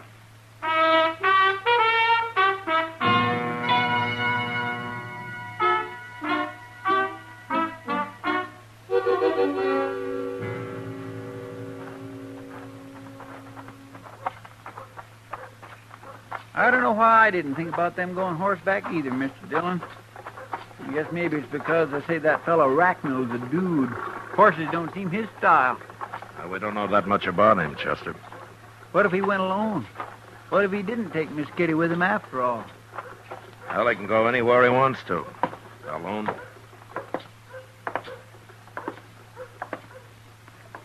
Well, I don't see Moss Grimmick nowhere. Hey, Moss. Moss Grimmick. Hey. Here now. Who's doing all that hollering? He's laying in that stall over there, Mr. Dillon. He's been sleeping. Yeah. Oh, it's you, Marshal. Chester, you woke me up. I'm sorry to bother you, Moss, but I got to talk to you. Trouble, Marshal? Well, I don't know. But if there is, maybe you can help me. Always willing to help, Marshal. Tell me, have you rented out any horses lately, Moss? Last night or today? No, I haven't. Business has been mighty slow all week, Marshal. No, you haven't. You sure? Well, you mean saddle horses, don't you? Yeah, sure. I thought so. No man's gonna make a getaway in a buggy, is he? In a buggy? What, do you rent buggies? Not often, but I did last night. By golly, I'm glad you reminded me. He ain't brought it back yet. That fellow still got my buggy, Marshal. Who was it, Moss? Oh, some stranger I never saw him before. Was he an Easterner? He ain't from around here, not in them clothes. Did he, have anybody with him? Yeah, he had a girl. She waited outside for him. I didn't pay no attention to her. It was a good moon last night, and they was going for a little drive. But I want my horse and buggy back, Marshal. You think they went and stole it? Tell me, Moss, did he say where they were going? He said something about Indian Spring. Asked me how far it was. I told him 20 miles. He figured that was too far, but said maybe they'd drive down for Hartway. What'll I do, Marshal? Oh, what time was it when they took the buggy? 10 o'clock, maybe? No, there's nothing down toward Indian Spring I know of, Mr. Dillon. There's hardly even any ranches down there. They must have run into trouble of some kind. Maybe that's it, Marshal. I'll tell you. I didn't bother to mention it since they wasn't going far, but one of the iron rims is off the left wheel on that buggy. Could be they hit a rock and the wheel busted. Yeah, maybe. But it doesn't take all night and half a day to walk 20 miles. But don't worry about your buggy, Moss. We'll find it.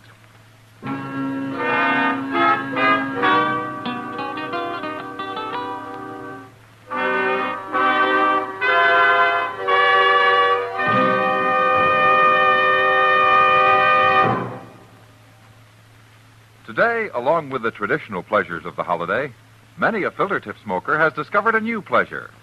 He's received his first carton of L&M's. If it happened to you, and you've started to smoke those L&M's, you know how they stand out from all the rest. You're enjoying the incomparable taste of highest quality tobaccos. Best flavor ever to come through a filter. You've discovered that no filter compares with L&M's pure, white, easy-drawing miracle tip. Yes, if someone gave you L&M's for Christmas, you've got the best, because L&M's got everything.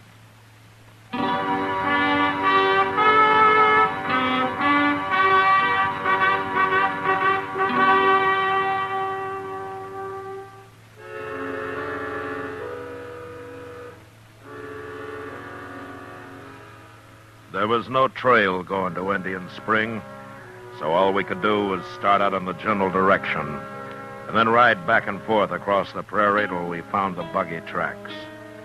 That took an hour, but from then on it was easy. We covered the first 10 miles fast, so fast that we almost missed where the buggy had stopped and a woman's footprints led away from it. We followed these for a mile or two, and then up ahead we suddenly saw puffs of smoke coming from a clump of box elder, Indian style. That must be Miss Kitty in there, Mr. Dillon. Yeah. Well, is she signaling or what? Well, it looks like it. And she must be in trouble. Maybe. That rack mill fellow must have put her out and just left her to starve. Now, why would he do a thing like that? Well, he's not going to get far enough in that buggy for me not to ask him personally, Chester. But first, we'll take care of Kitty. There she is. She sees us. She's waving. Hi, Miss Kitty. Oh, she's all right, Mr. Dillon. She ain't hurt. Oh, look. Over evermore. She's been using a petticoat to make them smoke signals with.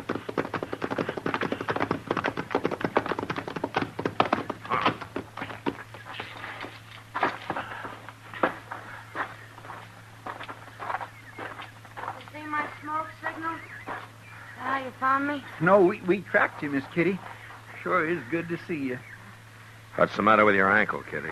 Oh, well, I turned it. It's not that swollen. How'd you know? Well, I could tell by your tracks back there that you were favoring it. I never noticed that. Well, that's why I had to stop walking, Matt. I knew it'd get worse and I'd never make dodge on it. I figured I was better off here than out in the prairie where I couldn't even build a fire. Well, that was smart of you, Kitty. Look, you can ride on one of our horses back, and we'll go double, huh? In the skirt? Oh. Well, one of us can wait here with you while the other one goes and fetches a buggy, okay? No, if that'd take too long. I'll make it. I can ride side saddle if we don't go too fast. Okay. You must be hungry. Oh, You know, we didn't think to bring anything to eat. I'm starved. But at least I've had water. There's a tiny little spring under that rock over there. Yeah. You're lucky you had matches, too. I wish I'd had a gun. It's alive with rabbits around here. Well, you could have trapped some if you'd stayed here long enough. I'll show you how someday. Thanks. But I hope I never need to know how. Oh, Chester, will you go get our hat and stuff and then throw some sand on that fire? All right, sir. And I'll have me a drink of water while I'm at it. Then we'll get started for Dodge, Kitty.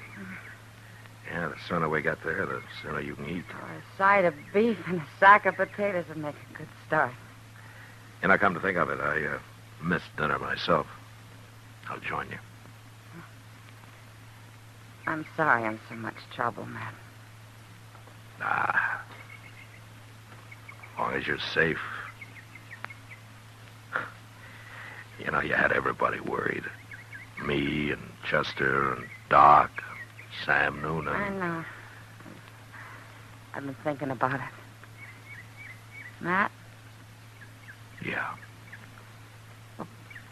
I turned up missing, so you scout around and finally tracked me down clear out here in the prairie and find me standing around on one foot in a bunch of little trees playing Indian.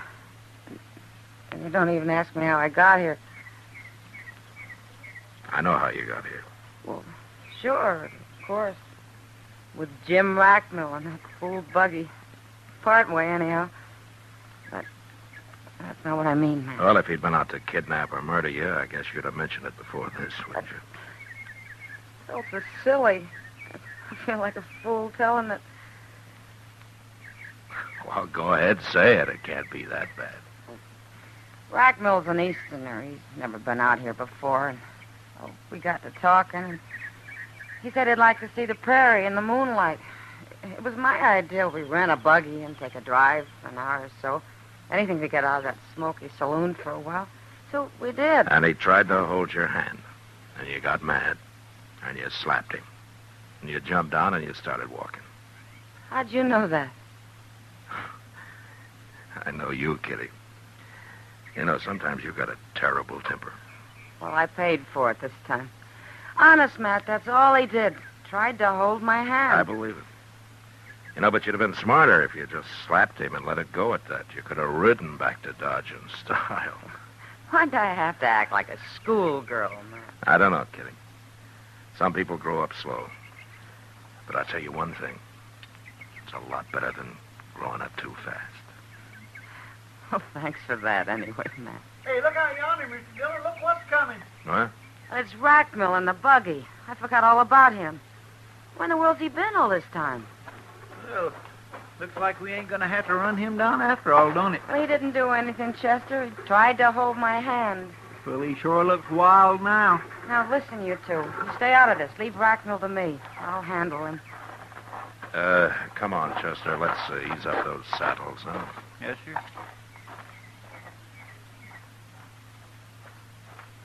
Miss Kitty, are you all right? Am I all right? I've been going crazy trying to find you.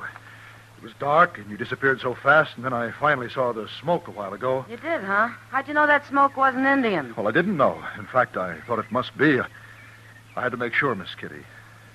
Well, dude, you're a pretty brave man, Mr. Rockville. Oh, I knew it wasn't Indians as soon as I saw them.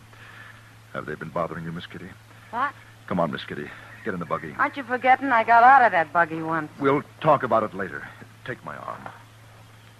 Take it. Well, I'll say one thing, Mr. Rockville. You're sure right about going crazy. Please, Miss Kitty. No, I like it here. I've been real comfortable. I'm going to stay. Learn how to trap rabbits.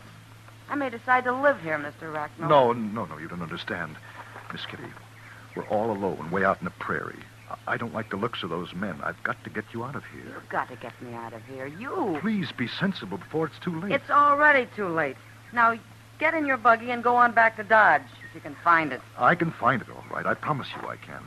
Come, Miss Kitty. Which way is Dodge? What? Why, it's right back there. You're pointing towards Texas. Well, it doesn't matter. We'll find it. I won't leave you here, Miss Kitty. I don't care how mad you get. Oh, I'm getting mad again, It doesn't matter.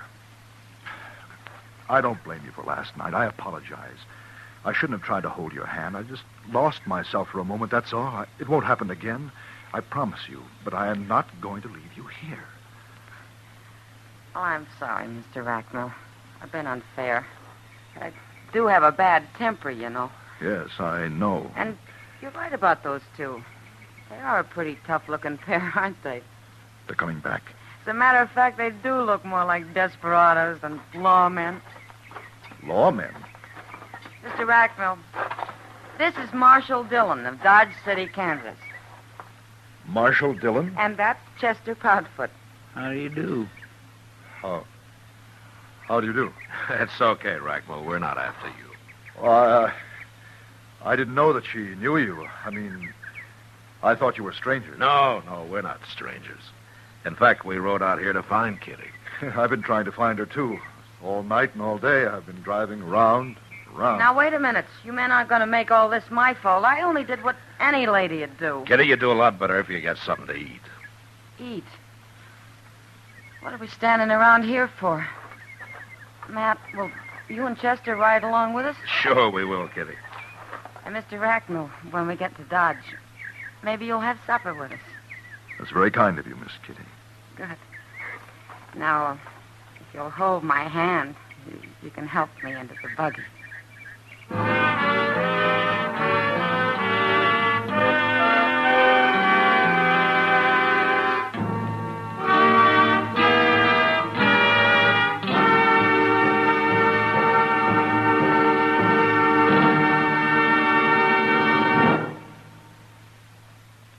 And now our star, William Conrad.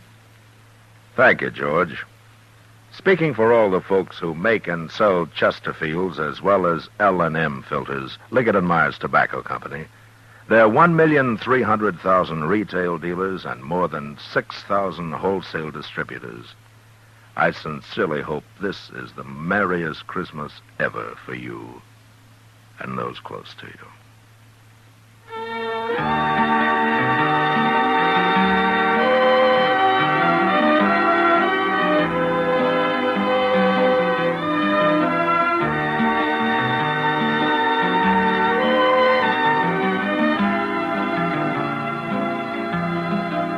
Gunsmoke, produced and transcribed under the direction of Norman Macdonnell, stars William Conrad as Matt Dillon, U.S. Marshal.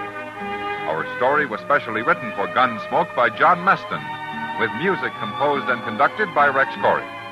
Sound patterns by Tom Handley and Ray Kemper.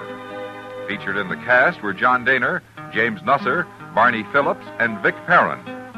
Parley Bear is Chester, Howard McNear is Doc, and Georgia Ellis is Kitty.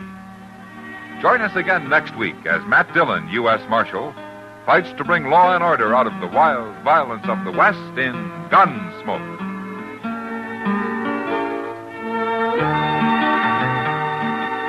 What keeps a family happy? You'll agree if you look at the happiest families you know that it takes more than Dad's paying the bills. Mostly, it's doing things together. A family outing, a backyard barbecue, or games together in the evening. These are the precious moments of family life, the shared moments. Going to worship each week is another of the good things in life for the family to share. Enrich the lives of your family. Worship together.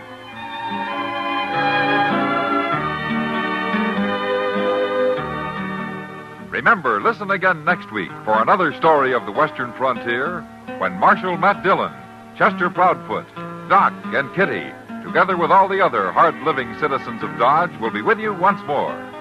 It's America growing west in the 1870s. It's drama. It's Gunsmoke. Brought to you by L&M Filters. This is the CBS Radio Network.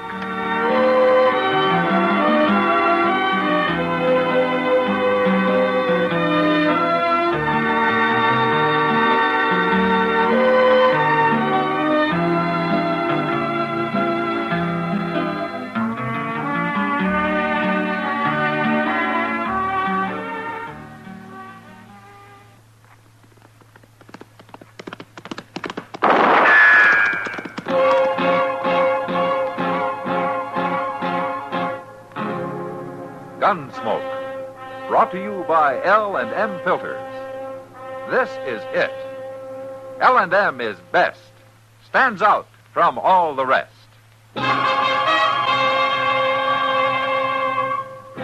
Around Dodge City and in the territory on west, there's just one way to handle the killers and the spoilers, and that's with a U.S. Marshal and the smell of Gunsmoke.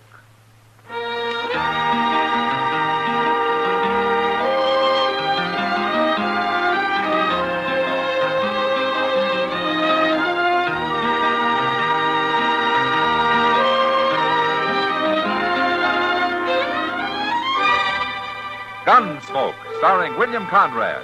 The transcribed story of the violence that moved west with young America. And the story of a man who moved with it. I'm that man. Matt Dillon, United States Marshal. The first man they look for and the last they want to meet. It's a chancy job, and it makes a man watchful. And a little lonely.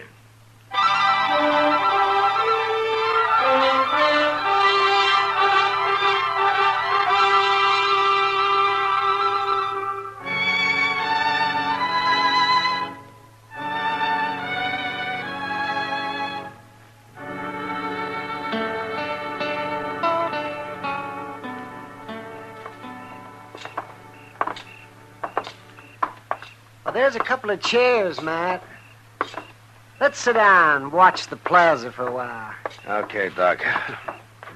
You'd look better sitting than standing anyway. Well, I'd feel better, that's for sure. Oh, yeah. An attack of the ague always leaves a man weak, Matt. You got over yours darn fast. Well, I still feel kind of raveled out, Doc. Stupid and mad at the same time. Oh, well, ague doesn't improve a man's temper. Oh, I haven't had a good night's sleep in a week, I'll bet. Marshal Dillon? Yeah. Marshal, you don't know me, but I've seen you around lots of times. My name's Jake Bewley. I've seen him, too. Hello, Doc. You know. Oh, what can I do for you, Bewley? I heard you was in the market for a good horse, Marshal. Yeah, I'm always in the market for a good horse. Well, that's what I do, Marshal.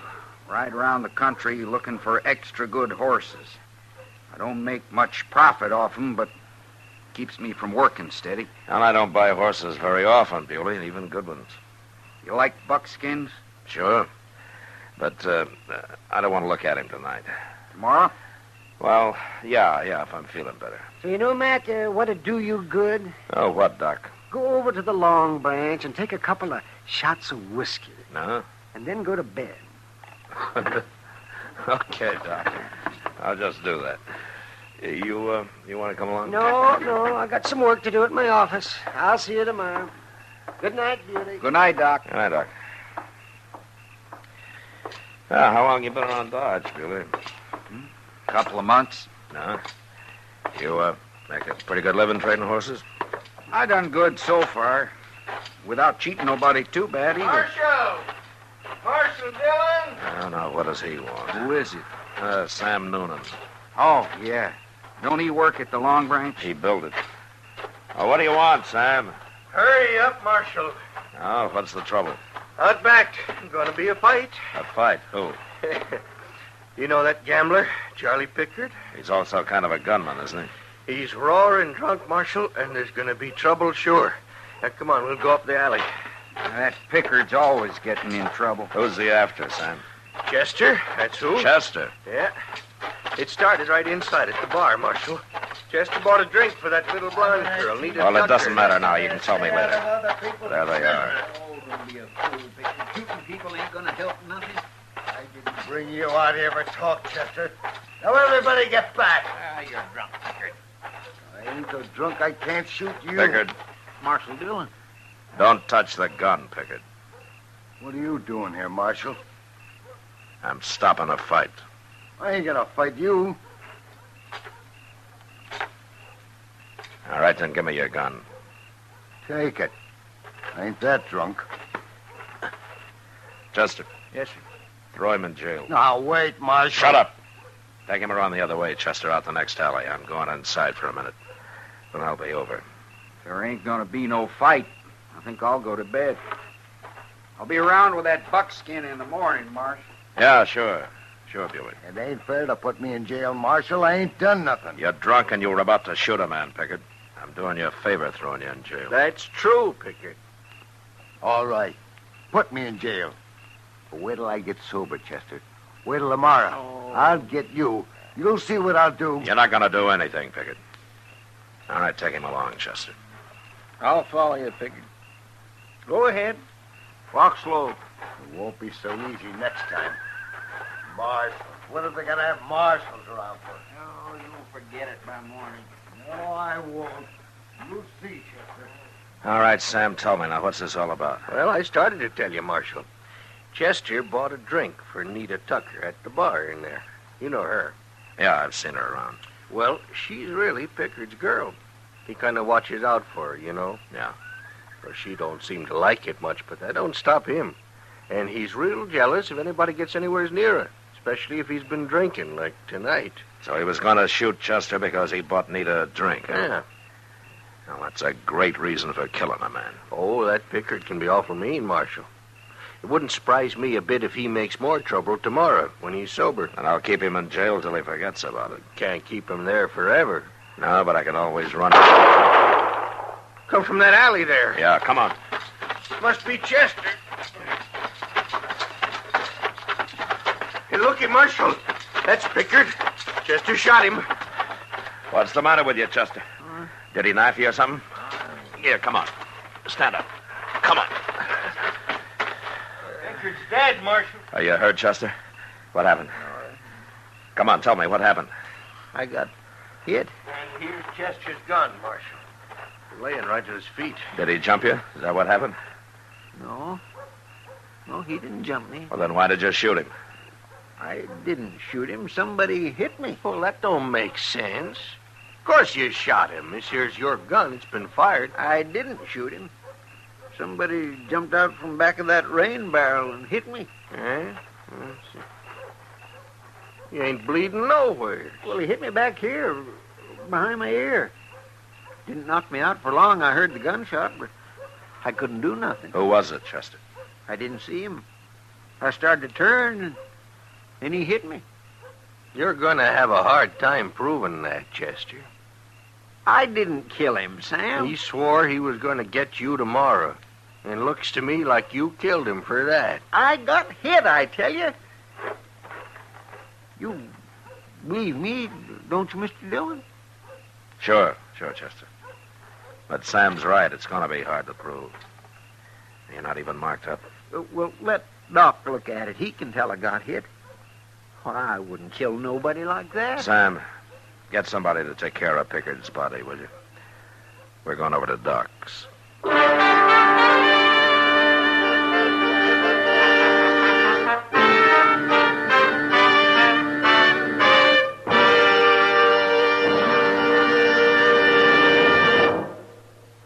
This is it, L&M Filters. It stands out from all the rest. Miracle tip, much more flavor. L&M's got everything. It's the best. Yes, L&M is best. Stands out from all the rest. L&M stands out for flavor, flavor, flavor. The miracle tip draws easy. You enjoy all the taste. L&M stands out for effective filtration, filtration, filtration. No filter compares with L&M's pure white miracle tip. L&M's got everything. It's America's best filter tip cigarette.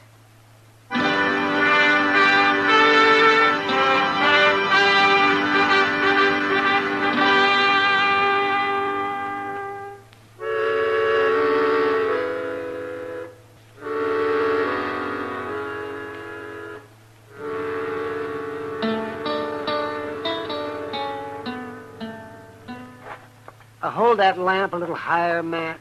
I can't see. Yeah, is that better, Doc? That's fine. That's fine. Now then, show me where you were hit, Chester. Right there, Doc. Right back of the ear. Right here. Oh, well. What did he hit you with? Well, how do I know? I didn't see him. Well, maybe he used the edge of his hand. It isn't swollen. The skin isn't broken anyway, then. Well, it's bruised, ain't it? Well, not that I can see. Well, it must have done something. How hard were you hit, Chester? Well, it knocked me off my feet. And I got kindly fainty for a few seconds. Long enough for him to take my gun and shoot Charlie Pickard. That's pretty hard, ain't it? Yeah. You can put the lamp down there, man. Okay, Doc. You're saying you can't testify I got hit, ain't you, Doc? You want me to lie for you, Chester? No, I wouldn't ask you to do that, Doc. It's too bad Sam Noonan had to be there, isn't it, Matt? Oh, Sam likes Chester, but he thinks he did it, and he'll testify against him. Well, how can he, Mr. Dillon? He didn't see it. No, nobody saw it. Well, then they can't hang me, can they? They can't hang you, Chester. But prison, huh? Maybe for life. We'll find out who did it. Oh, there's no way in the world to find out. Now, wait a minute, Chester. You're giving up too easy. Tell me. You and Doc, you don't really think I done that, do you? You're in a bad spot, Chester, real bad, but I believe you. What about you, Doc? Oh, of course I believe you, Chester. Thanks, Doc. And you too, Mr. Dillon. I'd feel awful if you didn't believe me. Well, worrying about it won't help, Chester. Well, I gotta worry about it. If we don't find out who done it, I'll have to stand trial. And I won't have a chance if I do. Are you going to put me in jail, Mr. Dillon? No, of course not. You'd better stay around the office, though, huh? There's going to be enough talk about it as it is. All right, sir. What was the girl's name? Nita Tucker? Yes, sir, that's right. But why? Well, maybe she knows who wanted Charlie Pickard dead. I'll be back later.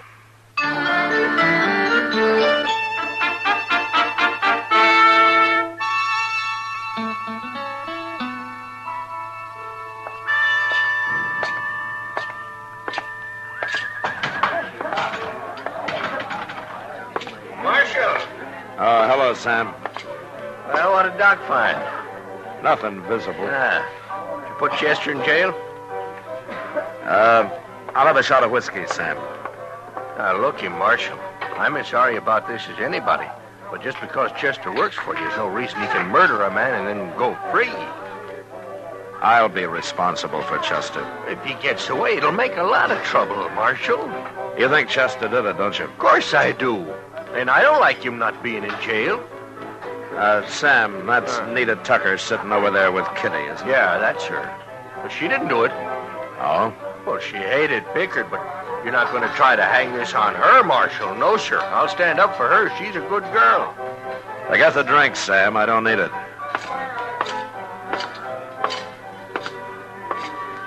Hello, Matt. Evening, Kitty. You know Nita Tucker, Matt? No. How do you do? Marshal, sit down. Ah, thank you. I'm sorry about Charlie Pickard, Nita. Sounds terrible, Marshal, but I'm not very sorry. I hated him. Charlie didn't treat women very good, Matt.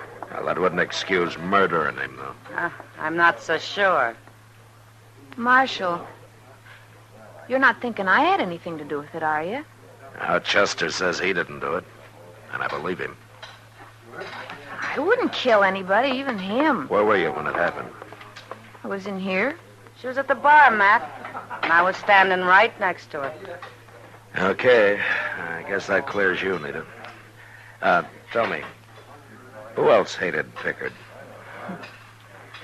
A man like him has enemies, Marshal. There must be a lot of them. Anybody in particular? Not that I know of. Look, I'd like to help Marshal. If Chester didn't do it, it isn't right he should be in jail. No, it sure isn't. It looks bad for Chester, don't it, Matt? Yeah, Kitty, it does. Well, good night. Good night, Nita. Good night, Matt.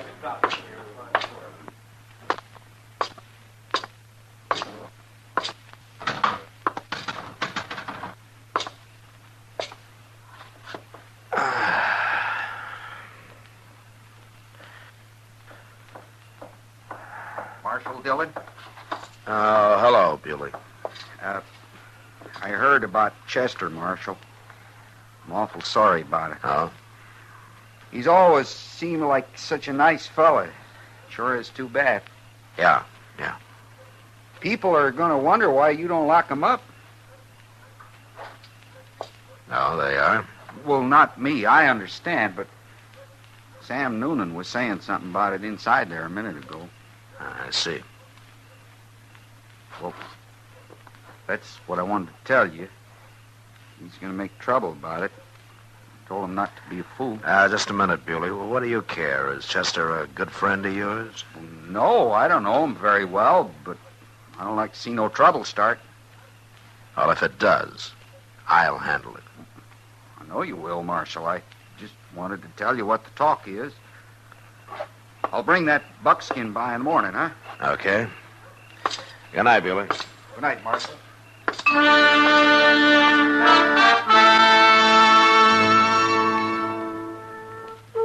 Jake Bewley's warrant didn't bother me much.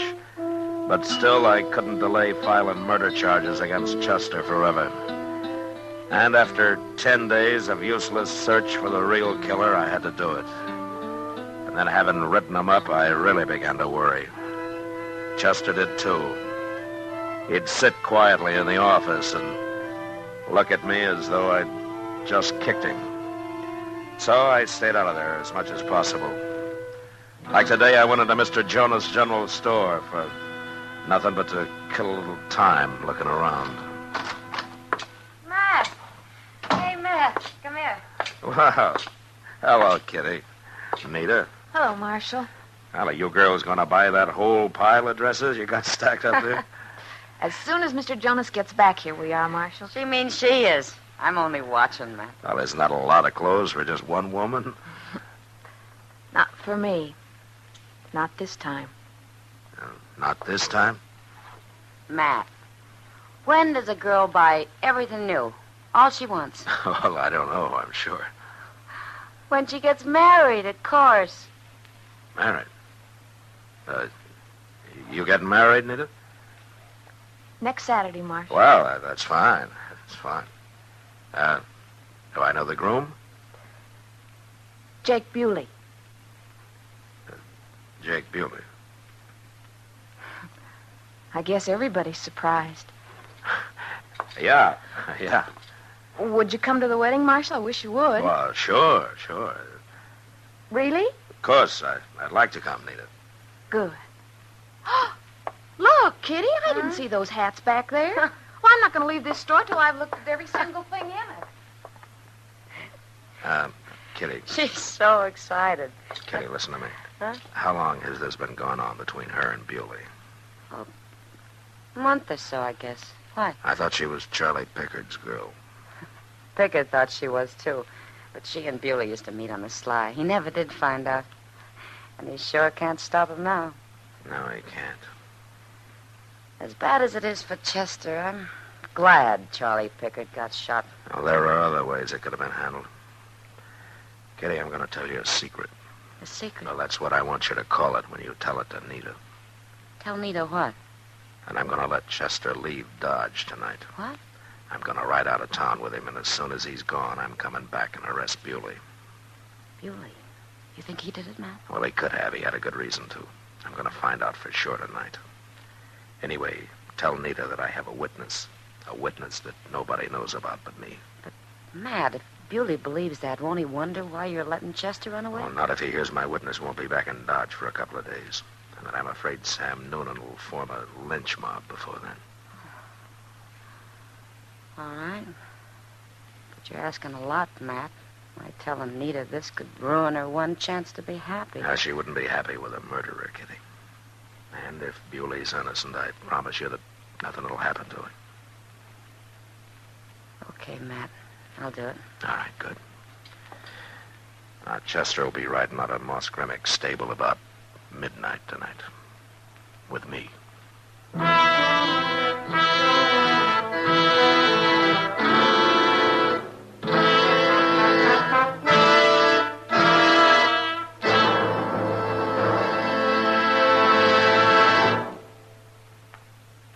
L&M is best. Stands out from all the rest. L&M's got everything. Yes, L&M does have everything. L&M stands out for flavor. The miracle tip draws easy. Lets you enjoy all the taste. And L&M stands out for effective filtration. No filter compares with L&M's pure white miracle tip for quality or effectiveness. L&M stands out for highest quality tobaccos. Low nicotine tobaccos. L&M tobaccos. Light and mild. Yes, L&M's got everything. King size or regular, it's America's best filter tip cigarette.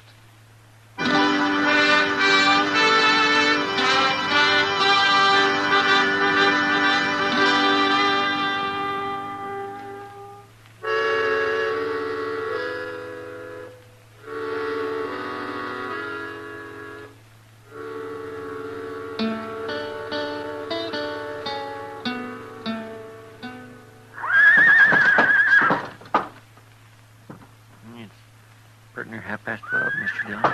Yeah. Guess we ain't no use waiting here much longer. No. And I was hoping he'd come into the stable, Chester. We'd have a better chance at him that way. Yes, sir. Well, it's me he's going to be after. I'll go out first. I'll cover you the best I can, Mr. Dillon. Now, look, he doesn't know which direction we're going to be taking, so I expect he'll be hiding pretty close to the stable. Mr. Dillon, you're risking your life just to keep me out of jail. I'm catching a murderer, Chester. No, sir, that's only part true. You're catching a murderer. Now, I'm going to lead my horse out the main door now. You stay here in the shadows. And I'm going to turn back and call to you so that he'll know it's me that's out there.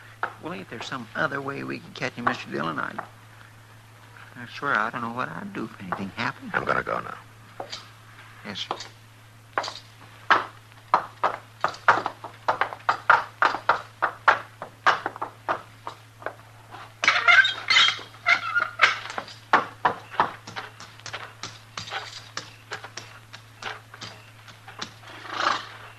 All right, hurry up, Chester. Let's get moving. Stop it!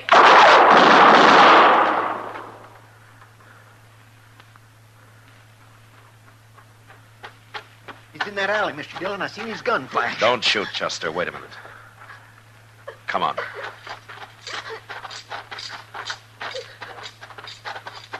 Look. Laying right there, Mr. Dillon. Why, it's a woman. Yeah. Don't kill me. Don't, please don't kill me. It's Nita. You hurt bad, Nita. Where did I hit you? My arm. Here. Let me take a look. Well, it's not broken. We'll get you up to Doc's right away. She tried to kill you, Mr. Dillon. No, it wasn't me. I followed Jake here. And I tried to stop him. Get on, Chester. What? Where is he, Nita? I couldn't stop him. He's a murderer. Where is he? Tell me. That rain barrel at the end of the alley. He said he was going to hide in there and for me to shut up. All right, you stay with her, Chester. Yes, sir.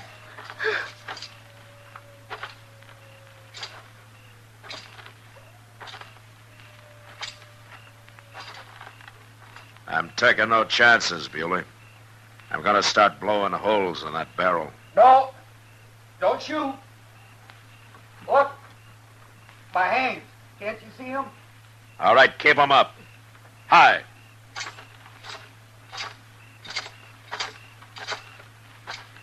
All right, now stand up. I ain't gonna try nothing, Marshal. Now take your gun. Give it to me. All right, now climb out of there. Sure. I wasn't gonna shoot nobody, Marshal. You made a big mistake, especially shooting a woman like Shut that. up. Start walking. Sure.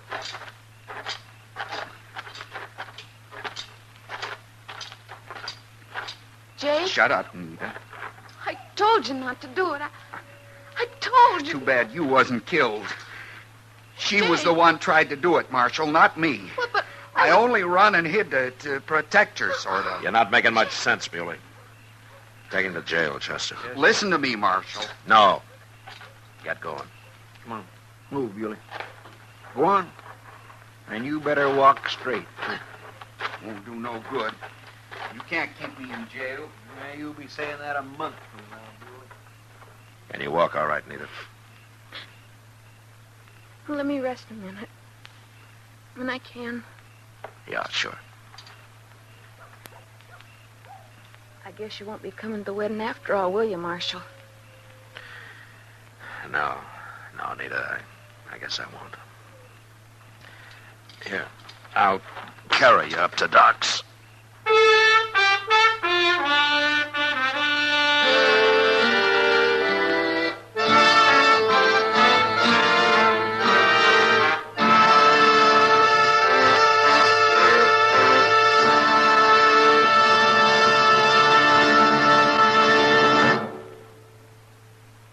Now our star, William Conrad. Thank you, George. Today, there's one filter cigarette that stands out from all the rest. L&M stands out for flavor, for effective filtration, for highest quality tobacco. L&M's got everything. That's what makes it America's best filter tip cigarette. Try L&M's king size or regular. I know you'll go for 'em.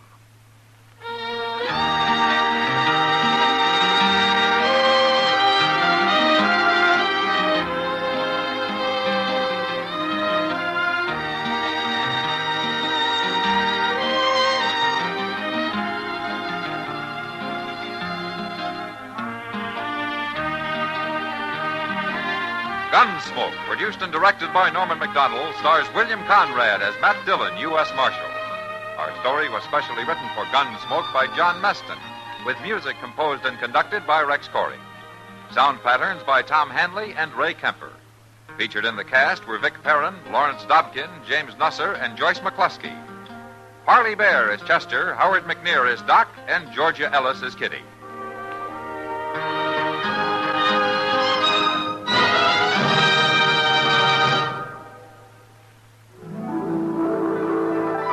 Put a smile in your smoking. Next time you buy cigarettes, stop. Remember this. In the whole wide world, no cigarette satisfies like Chesterfield. Put a smile in your smoking. Instantly, you'll smile your approval of Chesterfield's smoothness. You want them mild. We make them mild. Mild and mellow, with the smooth and refreshing taste of the right combination of the world's best tobaccos. Put a smile in your smoking. Try Chesterfield's today. Listen to Chesterfield's two great radio shows every week. The Perry Como Show every Monday, Wednesday, and Friday, and Dragnet, Tuesday nights on another network. Remember, listen again next week for another transcribed story of the Western frontier when Marshal Matt Dillon, Chester Proudfoot, Doc, and Kitty, together with all the other hard-living citizens of Dodge, will be with you once more. It's America growing west in the 1870s. It's drama. It's Gunsmoke. Brought to you by L&M Filters. This is the CBS Radio Network.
Gunsmoke. Brought to you by L&M Filters. This is it. L&M is best. Stands out from all the rest. Around Dodge City and in the territory on West, there's just one way to handle the killers and the spoilers, and that's with a U.S. Marshal and the smell of Gunsmoke.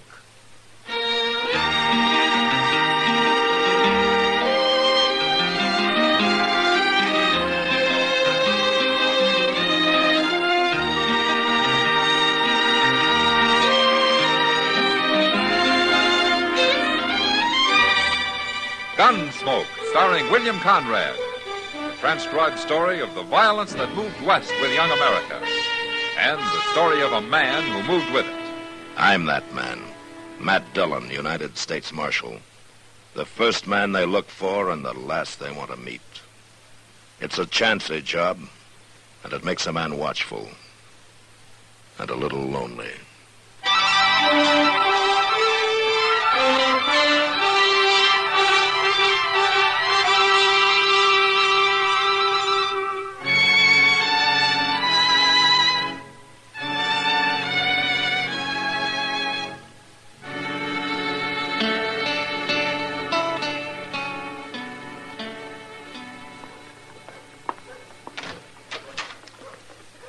Oh, hello, Chester. Oh, come on in, Doc. Where's Matt? He ain't here. Say, where have you two been the last couple of days? I haven't seen either one of you. Well, I just got back from Hayes City. Mr. Dillon sent me there to fetch some government papers. And you know what? I took the Santa Fe both ways, You Doc. did? Oh, well, that beats riding. But where's Matt, you say? He left a note, but he didn't say exactly where he was at. Well, you mean he's out of town? That's what the note said. It seems somebody told him where he could find Jack Brand. Jack Brand? Well, what's he doing around here? I don't know. I guess Missouri got too rough for him. Why don't they handle their own outlaws instead of chasing them into Kansas for Matt to catch? Mr. Dillon says Brand's got 3 of his gang with him. You mean Matt's gone out alone after 4 men? Well, if I knew where he was, I'd go help him, Doc. Oh, well, there's nothing you can do about it, Chester. It worries me, though. That last holdup the gang pulled, they say 4 men got shot down. Well, maybe they've quit. Maybe that's why they came to Kansas. Now, when did you ever hear of a bunch of outlaws quitting? No, I guess not. I guess I was just talking to myself, Chester. Chester! Oh. Chester! Oh, that's Mr. Dillon, Doc. Where is he? Well, there he is, sitting on that wagon. Oh, yes. Well, who's that with him? Some fella give him a ride, I guess. Hello, Mr. Dillon. Hello, Chester. Doc. Hey, you lose your horse, Matt? We left our horses out at Bauer's Ranch and borrowed this wagon. One of his riders will bring him in tomorrow. Who's this with you, Mr. Dillon? You've seen his picture, Chester. Oh, my goodness. It's Jack Brand. Let's get on, Brandon. You first. Sure. How come you let him drive the wagon, Mr. Dillon? To keep his hands full, Chester. Here, take my shotgun and lock him up. Yes, sir. Where's the others? I thought he had 3 men with him. Well, tell him, Marshal. Tell him where they are. They're in the wagon, Chester. Out of that canvas. Well, are they all dead, Matt? All 3 of them? They're all dead, Doc. Bloodiest marshal I ever saw. It's just a wagon load of meat to him. That's enough, Brandon. It ain't hardly enough. I never seen such killing. What happened, Mr. Dillon? It doesn't matter. They put up a fight and I had to take them. Well, I'll tell him what happened. Your lawman here hid himself in the grass and just waited for us to come out of that cabin. And then he yelled, so naturally we headed for cover. Who wouldn't? He just laid there and he cut loose of the shotgun.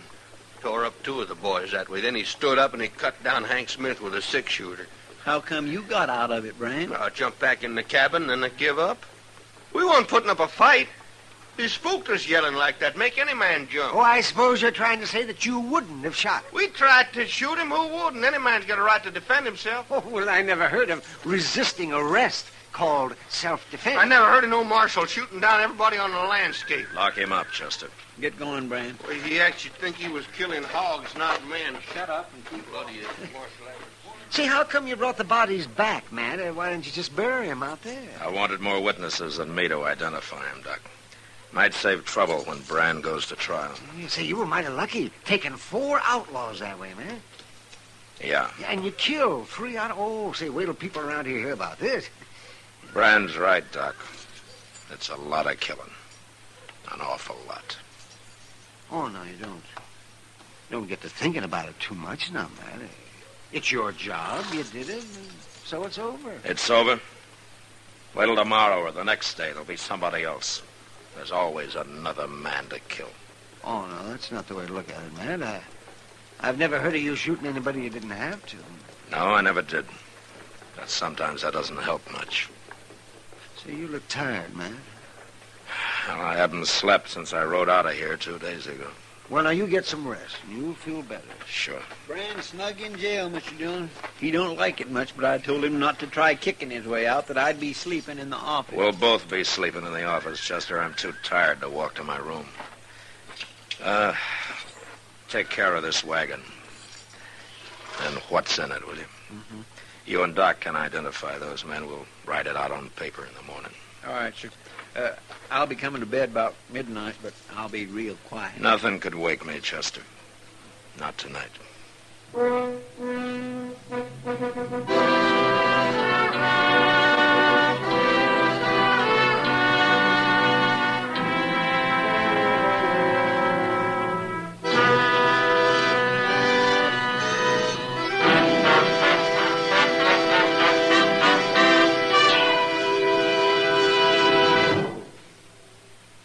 This is it, L&M filters. It stands out from all the rest.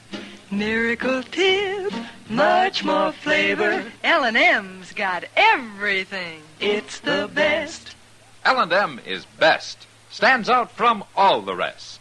L&M's got everything. Everything? Everything. Best flavor? L&M stands out for flavor. The Miracle Tip draws easy. Lets you enjoy all the taste. Best filter? L&M stands out for effective filtration. No filter compares with L&M's pure white Miracle Tip for quality or effectiveness. Best tobaccos? Highest quality tobaccos. Low nicotine tobaccos. L&M tobaccos. Light and mild. Every way, L&M is best. Stands out from all the rest. How easy they draw. How mild they are. L&M is sweeping the country. It's America's best filter tip cigarette.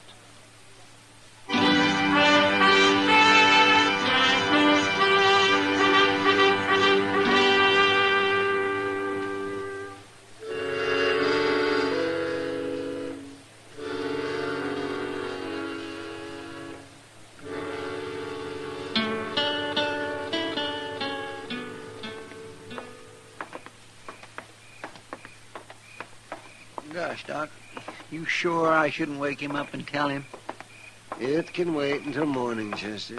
Matt's too tired to do anything about it tonight, anyway. I guess you're right. Of course I am. Okay. Good night, Chester. Good night, Doc.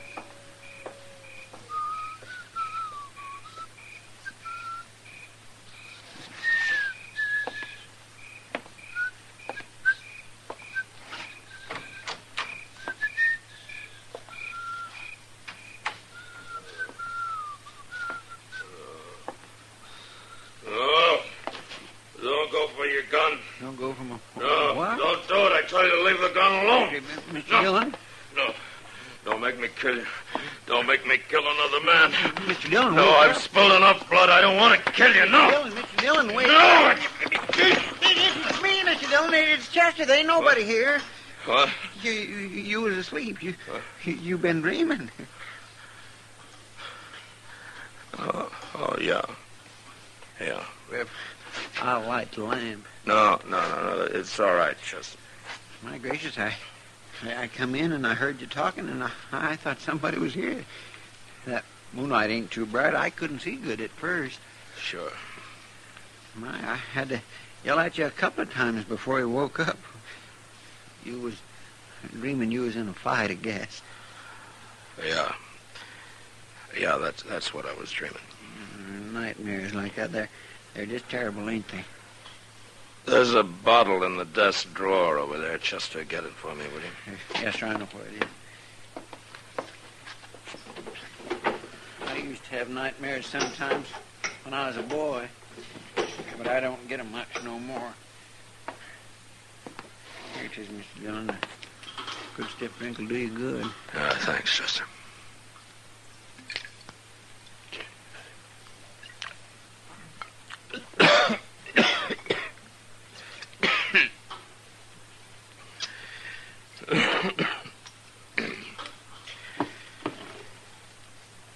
What time is it?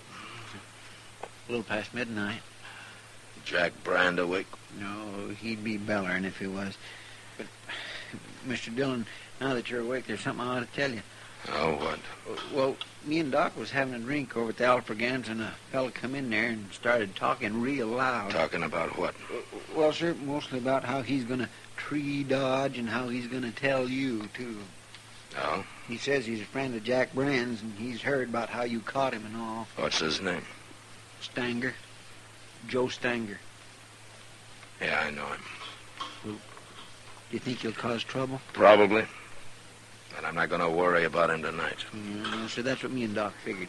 He won't try nothing tonight. All the same, keep your gun handy, Chester. Now let's try to get some sleep.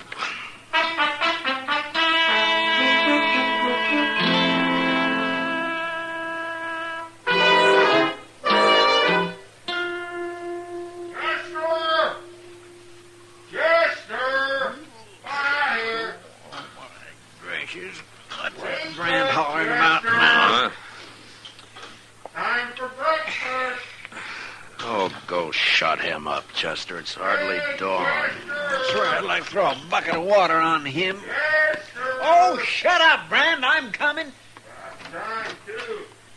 Cut out that cut it yelling, Brand. What's the matter with you? Come on over here. Just unlock this cage, Chester. What? I'm holding a gun on you. Can't you see it? Where'd you get that gun? Behind that. Come on over here, I said. Well, the keys ain't over there. They're hanging on the wall down here. Don't take your own sweet time about it. I've been in this chicken coop long enough. Drop it, Brand. What?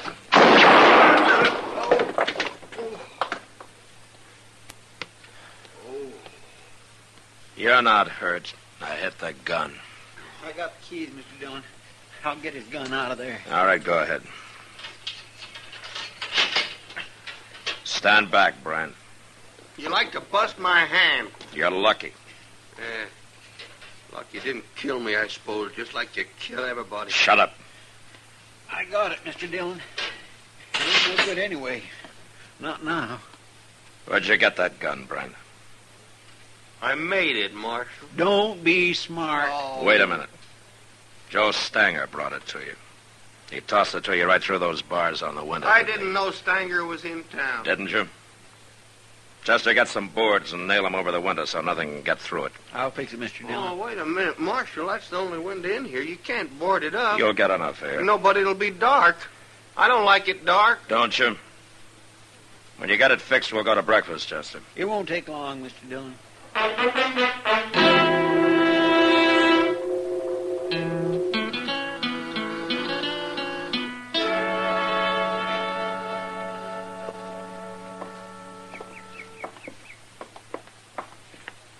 Well, it's been some time since I've been out on the plaza this early in the morning, Mr. Dillon. Oh, weren't you up gambling all night last Saturday, Chester? Oh, well, that's different. Oh, how? Well, I've been asleep all night this time. Things looks different when you had a good night's sleep. Yeah, they sure do. You didn't have no more nightmares last night, did you? No, but I didn't sleep well. Yeah, you ought to take some time off. Go out buffalo hunting or something. Yeah, maybe I ought to take a lot of time off. Wait a minute, Chester. What? That's Joe Stanger coming there. Say, by golly, it is. What's he doing up so early? Maybe he wants to find out why Jack Brand hasn't shot his way out of jail yet. Well, you won't throw him no more guns, not the way I got that place boarded up now. Get out of the way, Chester. Yes, sir.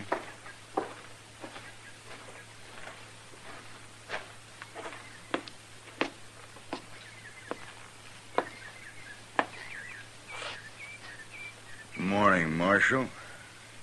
You're up early, Stanger. Train leaves for Abilene in about an hour. Going to Abilene? I'll be back next week. Jack Brandt'll still be in jail. I heard you caught him. Good friend of yours, isn't he? Sure. But I ain't part of his gang. I never was. Yeah, I know. Of course, there ain't much gang left now. No. You're a pretty rough man, Marshal. When I have to be. Don't it ever bother you, killing people the way you do? Stanger, I shot a gun out of Jack Brand's hand this morning. You come by the office later, and I'll give it back to you. Now, what would I want of a smashed-up six-shooter? It's yours, isn't it? I'm wearing mine. I ought to throw you in jail, too. What for? To get you out of sight, if nothing else. I wouldn't go to jail, Marshal. Not without a fight, I wouldn't. I ain't afraid of you. You want to try it? Go ahead. Go ahead, draw. No. What's the matter, Marshal? I thought you liked killing men. What's holding you back? You're going to have to fight me sooner or later. Get out of here, Stanger. Go get on your train. Wait till I tell everybody about Matt Dillon. How he's lost his nerve. Get out, I said. Well, I don't want to shoot down a man that won't draw. Not today, anyway. But I'll be back, Marshal. Next week.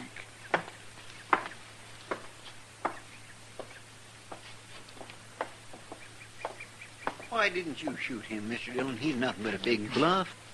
Chester, you go on to breakfast. I'm going back to the office. What? Why, you told me... You heard me.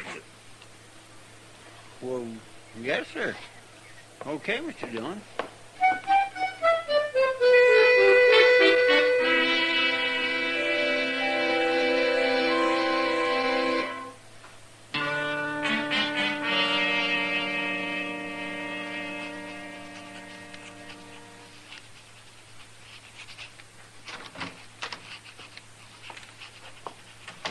Brought you a can full of coffee, Mr. Dillon. Thanks, Chester. I'm going to put it right here. What you doing, writing a letter?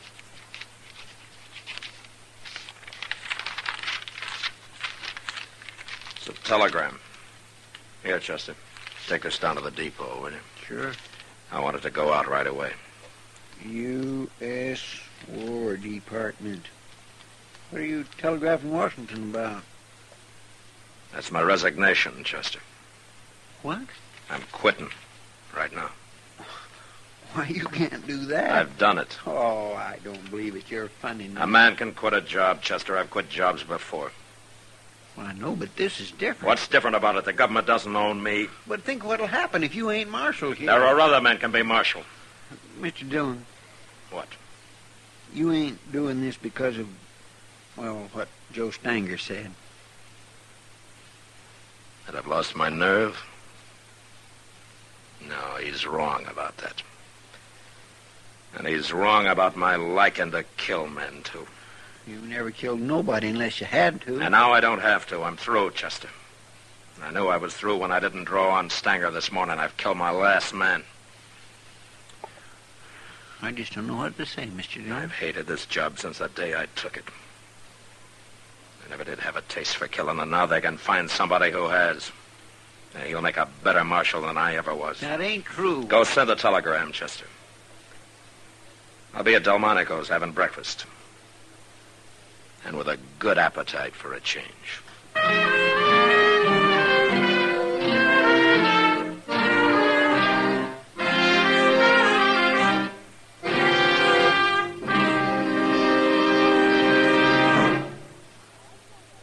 I've got L&M. I've got L&M. I've got L&M. And L&M's got everything. Best filter.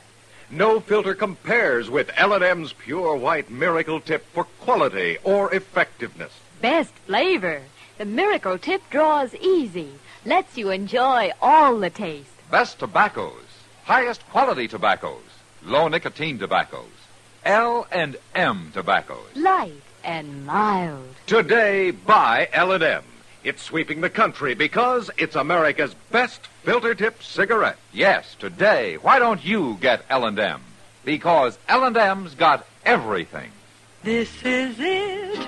L&M filters. L&M's got everything. It's the best.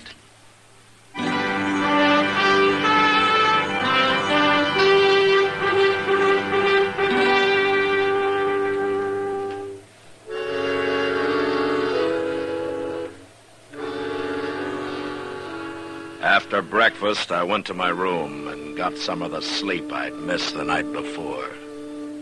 And I slept good. It was as though what was past, and none of it bothered me now. I didn't have to face it happening over and over again. And when I woke up, I felt better than I had in years. I even felt a little cleaner somehow. There wasn't going to be any more blood on my hands. Washington, as usual, was pretty slow answering my telegram. A week later, I still hadn't had an answer. But I didn't care. I'd quit, and that was that. I even began to enjoy myself for a change. Like the day I finally took Kitty fishing. Matt? Hey, Matt, look, I got another one. Well, throw him back, Kitty. We got more than we can carry now. I will not throw him back. Hold still, you. Come on over here in the shade. You've done enough fishing. Okay. Hey, look at him, Matt. Isn't he a beauty? Yeah, he's bigger than any I caught. Why don't you throw him in the sack and then sit down here, huh? Say, you're right. I didn't know we'd caught that many. Yeah.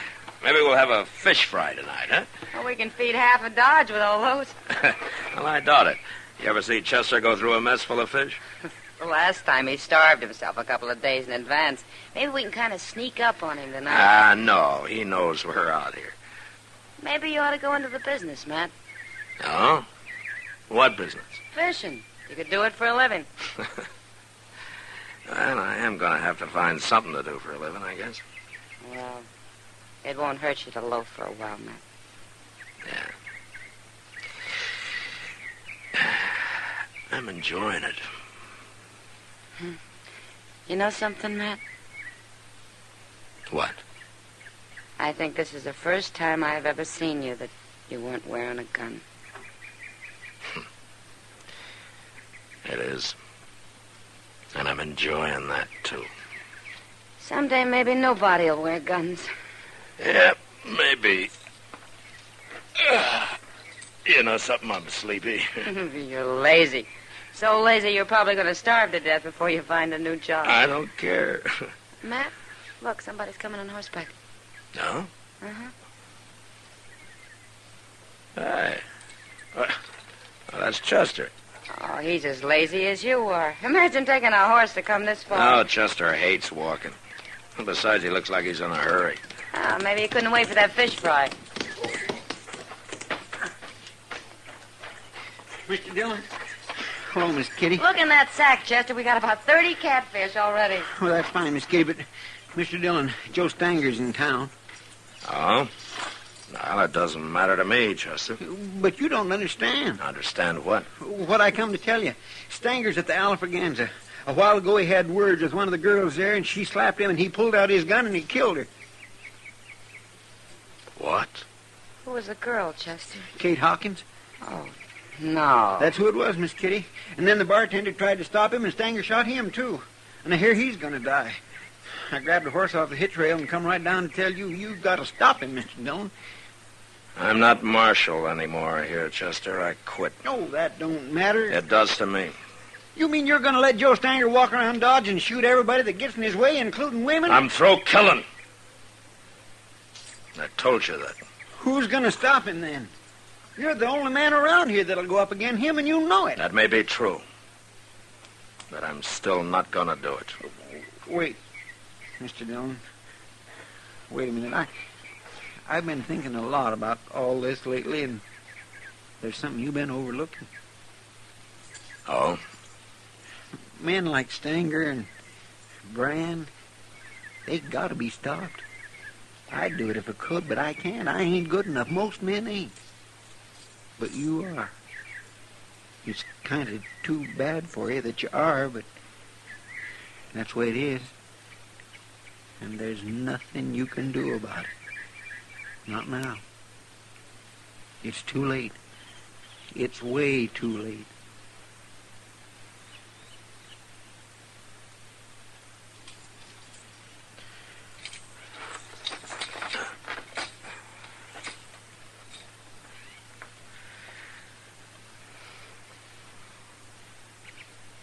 Give me your gun, Chester. Chester? Want my holster? I'll carry it in my belt.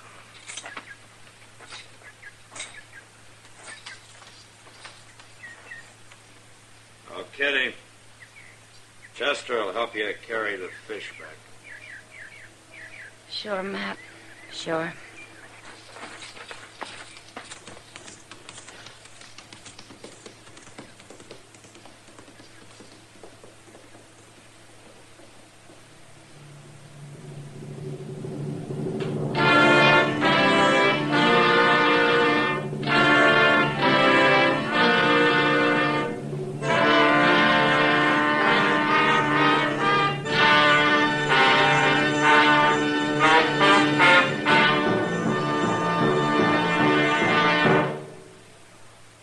And now our star, William Conrad. Thank you, George.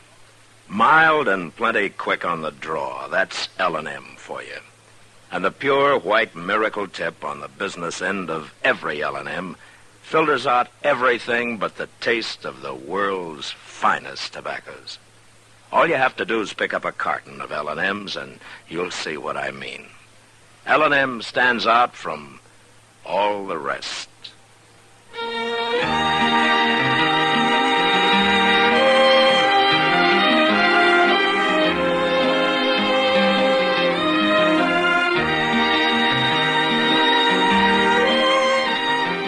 Gunsmoke, produced and directed by Norman Macdonnell, stars William Conrad as Matt Dillon, U.S. Marshal. Our story was specially written for Gunsmoke by John Meston, with music composed and conducted by Rex Corey. Sound patterns by Tom Hanley and Ray Kemper. Featured in the cast were John Dehner and Lawrence Dobkin. Harley Bear is Chester, Howard McNear is Doc, and Georgia Ellis is Kitty.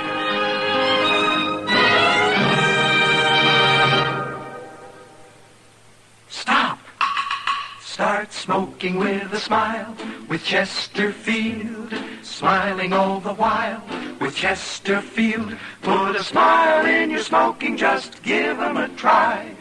Light up a Chesterfield, they satisfy. Put a smile in your smoking. Buy Chesterfield. So smooth, so satisfying. Chesterfield. You'll also enjoy Chesterfield's great radio shows. Perry Como sings all the top tunes on CBS Radio every Monday, Wednesday, and Friday. Jack Webb stars in Dragnet on Tuesday nights. Check your local listings. Listen to Gunsmoke again next week, transcribed for L&M Filters.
Gunsmoke, brought to you by L&M Filters. This is it. L&M is best, stands out from all the rest. Around Dodge City and in the territory on West, there's just one way to handle the killers and the spoilers, and that's with a U.S. Marshal and the smell of Gunsmoke.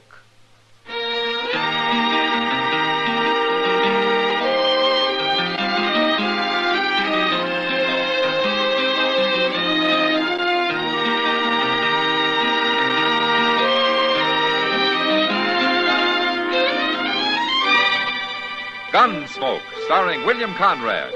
The transcribed story of the violence that moved west with young America. And the story of a man who moved with it. I'm that man. Matt Dillon, United States Marshal. The first man they look for and the last they want to meet. It's a chancy job, and it makes a man watchful. And a little lonely.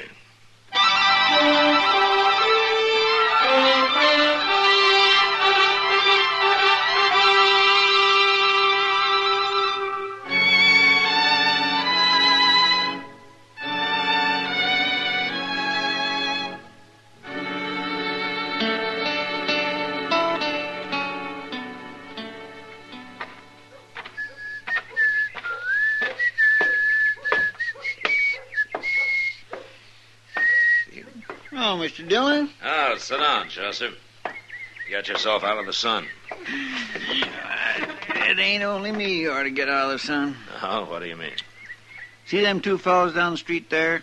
You see them? Huh? Oh, what about them? Well, they've been standing there most an hour, Mr. Dillon, arguing.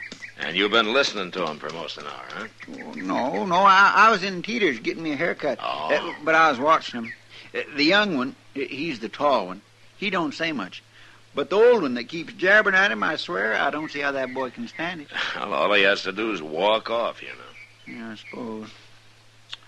My, they sure do look like they never got far from the sod, don't they? Yeah. Oh, look at that. Oh, he slammed that old fella into the wall. I knew he'd get enough sooner or later. He's hitting that old man again, Mr. Dillon. Yeah, they'll be using knives next. Come on. He stopped hitting him. He's just kindly squeezing him now. Yeah. At least he made that old man quit talking at him. Well, that's one way of doing it. Hear no more about it, and I don't. Let me go, Viney. You grab my rib. I ought to crack your neck. He'll do it, too, Mr. Dillon. All right, turn him loose, fella. What? I said turn him loose. Now. All right. You're meddling, mister. It's my business to meddle. I'm the marshal here. Marshal? That's right. Well, I wasn't hurting him none. You're all right, ain't you, Uncle Oliver? Little bear hug ain't gonna ruin me.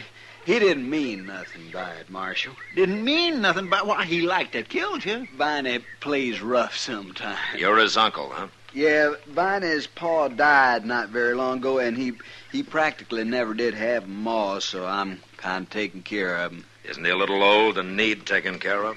I think I'm 22. You don't understand. Viney's lived all his life out on the prairie.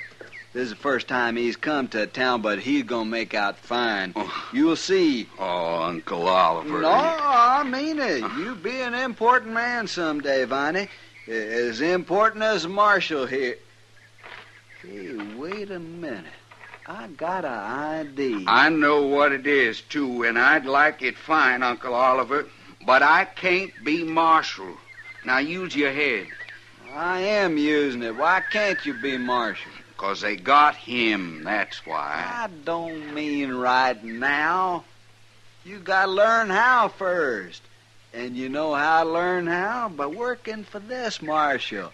You follow them around, Now, help wait a them minute. out, find out all the things they done. Oliver. Ain't I right, Marshal? No. What's wrong with it? Now, for one thing, I don't need a helper. Oh, everybody can use a little help. Chester Proudfoot gives me all the help I need. What's Chester Proudfoot? I'm Chester Proudfoot, doggone it. Oh. Well, there you are, Uncle Oliver. There I am, nothing. What do you want me to do? Get rid of Chester Proudfoot, shoot him or something? Now, here, look here. What kind of talk is that? Are you darn people crazy? He's right, Viney. That's no way to talk. I'm surprised at you. You'd be more surprised if I did it, wouldn't you? Yeah, now. I'm going to find our wagon and get me some sleep. I'm tired of talking to you. He don't mean nothing by it, Marshal. He's young and hot-headed. Well, I sure hope you're right. He come to the city to make his way, and I'm trying to help him. Now, there's nothing wrong with that. There is plenty wrong with that, the way he was talking. Well, no use arguing. I'm going to go do me some gambling now. I'll see y'all. Why didn't they stay out on the prairie where they belong? I wouldn't worry about them, Chester. Well, you don't have to. It's me they was talking about. Forget it. Come on, I'll buy you a beer. I thought you was taking Miss Kitty to dinner. Yeah, I am, but we got time for a drink. Well, I could sure use one.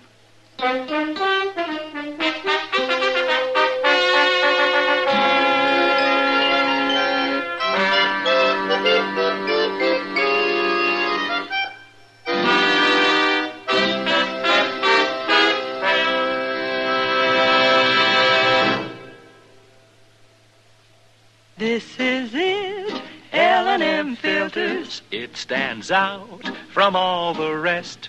Miracle tip, much more flavor. L&M's got everything. It's the best.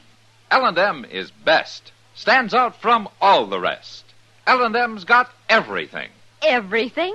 Everything. Best flavor? L&M stands out for flavor. The Miracle Tip draws easy.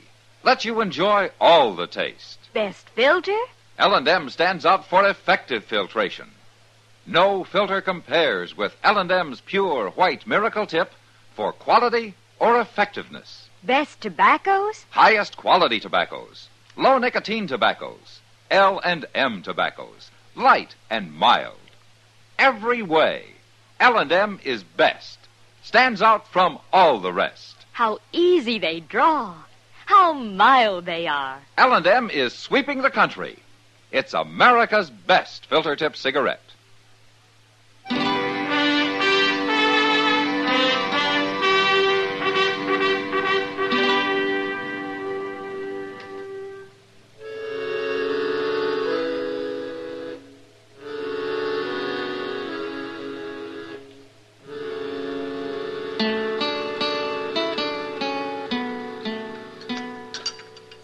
You want some more coffee, Kitty? No, thanks, Matt.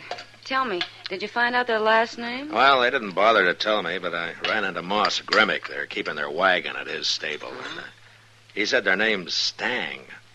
Stang? They sure sound like a great pair. Yeah. You know, maybe in a few weeks in Dodge, around people, they'll start acting more civilized. It sounds like they're just plain simple-minded to me. Yeah, you'll meet him. Oliver, anyway, he's a gambling man. He is, huh? Yeah. What's his game, mumbly peg? He might surprise you, Kitty. Well, maybe. From what I've heard about him, he won't surprise any dealers I know. Huh? What? You're about to meet Viney now. Oh.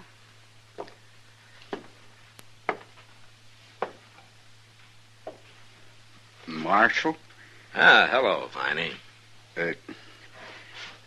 I don't aim to bust in on you and this lady Marshal. That's all right. I wanted to tell you something. This Miss Russell, Viney Stang. How do you do, lady? How do you do? It's about that job, Marshal, working for you.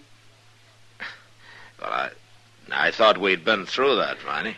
I'm worried you might let Uncle Oliver talk you into something. Well, you can stop worrying. What I come to tell you is I changed my mind. I don't want that job. Well, that's fine, Viney. You don't get it. I don't want no part of it. That's what I come to tell you. Viney, you can quit worrying about the job. It isn't there. Now, why don't you go to work for some freighter or a stable or something, huh? I just might do that, Marshal.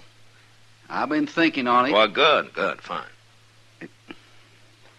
Like I say, plumb sorry busting in on you this way. I'll be going. You didn't do him justice, Matt. It'd take two of him to be simple-minded. I'm not so sure, Kitty. What do you mean, Matt? Nobody could be as simple as Viney. Not even Viney.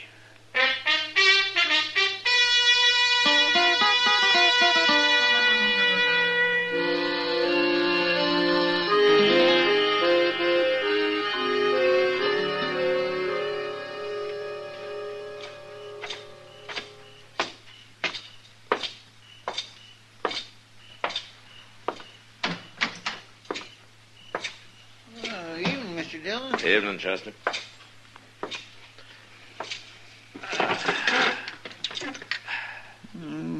Things seems to be pretty quiet tonight. Yeah, that's why I came back to the office. There's nothing doing on the street. They say there's a big Texas herd arriving in a couple of days. Oh? About 5,000 head. Well, that ought to wake Dodge up. And keep it up. Yeah. I bet them cussed cowboys is out there on the prairie right now figuring out some new way to tear this town apart. Yeah, they'd have to be pretty smart to do that. Yes, sir. Oh, I throwed the mail on your desk there, Mr. Dillon. No? Oh, yeah, I see it. Thanks. I'm going out back a minute. Okay.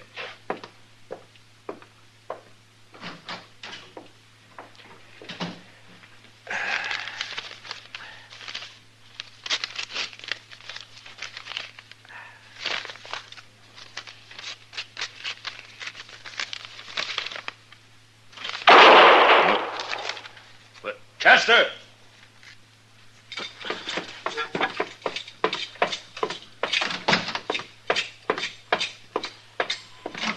Chester? Hey, Chester! What's going on down there, Matt? What? Well, I don't know, Doc. You see Chester from up there? Oh, there's somebody lying in the high grass out there. Huh? Where? I'm pointing, Matt. Oh.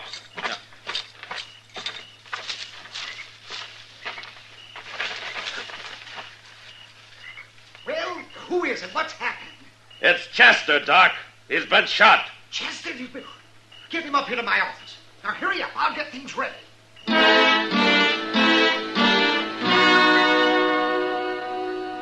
There was nothing to do but forget about the gunman and carry Chester up to Doc's. He was still unconscious when I got him there. And after Doc took a look at the crease in his head, he wouldn't even guess how much longer he'd stay that way. And, of course, I knew now why Viney Stang had come up to me at the restaurant, made such a big point about not wanting Chester's job. He was planning all the time to shoot him. So I went out after Viney, and I went almost everywhere. But I didn't find him. Finally, I tried the Long Branch, where I thought Oliver might be gambling, and then maybe he could lead me to it. Evening, Matt. Hello, Kitty. You look like you're about to strike. I am. Anybody in particular? Viney Stang. Huh? He ambushed Chester a while ago. Oh, no. Matt, he didn't... Chester's still unconscious, Kitty, but Doc thinks he's going to pull through. Oh, you sure it was Viney did it? Sure enough to be looking for him. Last I saw him was in the restaurant. I thought Oliver might know something about him. Has he been in here? Well, he was till about an hour ago. He got sleepy. What? Well, that's what he said. He went out back, said he was going to have himself a nap. On the ground? Well, I'd be surprised if he ever slept in the bed. Yeah, you may be right. Well, he had supper out there, too. We quit the faro table and went to the bar and got some beer, and then he pulled some jerky out of his pocket and went out back to eat and sleep the whole thing off. Nothing's too good for Oliver. Well, I hope he won't mind my disturbing him. Matt, I'm going to go over to Doc's and see if there's anything I can do. Yeah, you tell him I'll be by later, huh? Yeah, all right.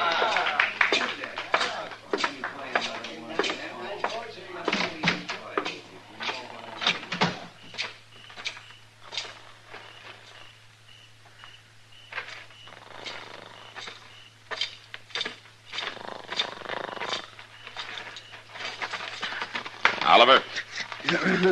Oliver, come on. Wake up. Hello, Marshal. Wake up. I want to talk to you. Yeah, Come on. Sure. I'm awake. Come on. Man, gotta get a little sleep now and then. Where's Viney, Oliver? Viney? I don't know. When did you see him last? Why, this afternoon. You haven't seen him since? No. What do you want him for, Marshal? Something wrong? Chester's been shot. No. Ambushed. Ambushed? That's right.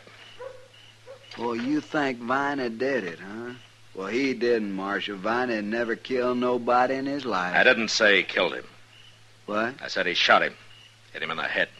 Chester's still unconscious. He ain't dead? You seem disappointed. Now, look here, Marshal. We Stangs don't go around shooting people. I won't stand for nobody saying we do. I want Viney, Oliver, and you're going to help me find him. You know his ways. You know where he might be. Viney didn't do it. He threatened to. And tonight he tried to fool me. Said he didn't want Chester's job. Chester doesn't have any other enemies I know of. But you're going to help me find Viney, or I'll let you wait in jail till I find him. Now, you take your choice.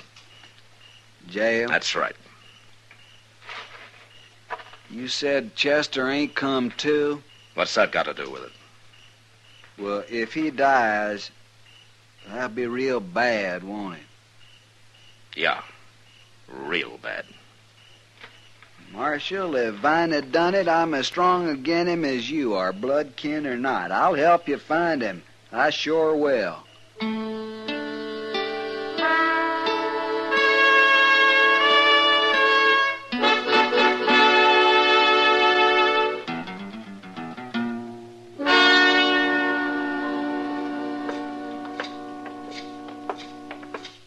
Well, look in the oasis here, Marshal. This is the last place I can think of where he might be. Any particular reason why he'd be in here?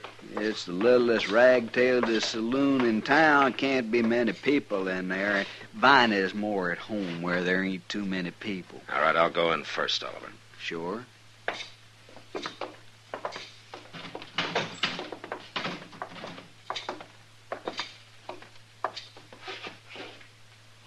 Well, there's nobody here but the bartender. And he's asleep. Well, let's wake him up and ask him. No, it wouldn't do any good. They don't talk to the law in this place. Come on.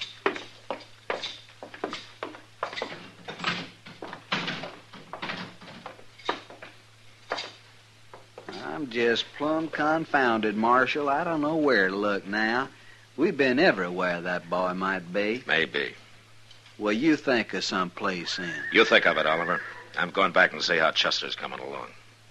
You talk like you don't believe me. I'll believe you when you find Viney. All right, I'll find him. I'll look all night if I have Not to. all night, Oliver. It's about 10 o'clock now. You look till midnight. What do you mean? Have Viney in my office by midnight. Now, see, you don't believe me. I believe you. I just think you might have better luck without me hanging around. If he did it, I want him caught bad as you do. I told you that. And if he didn't do it, he's probably got a good alibi. But you find him. And don't you run. I'll track you down if it takes all year. Marshal, you're terrible wrong about me. I'll be waiting in my office, Oliver.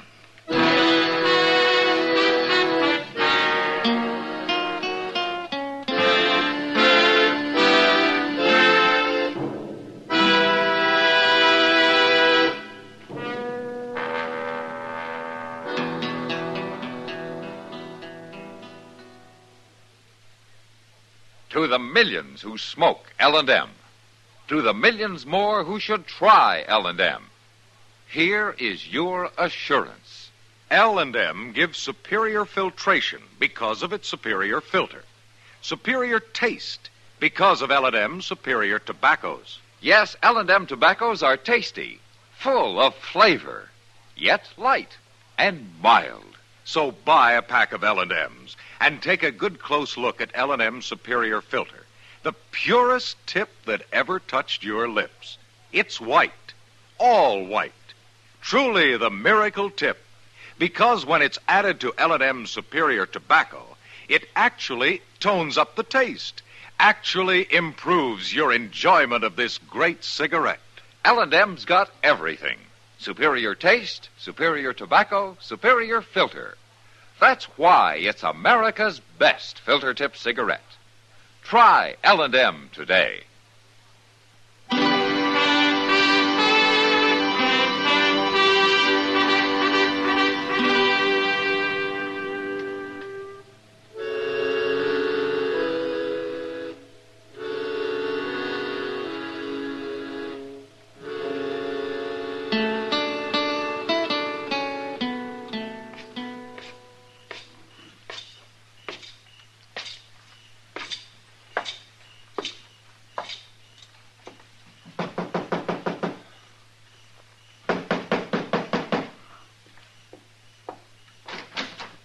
Oh, come in, Matt. Come in.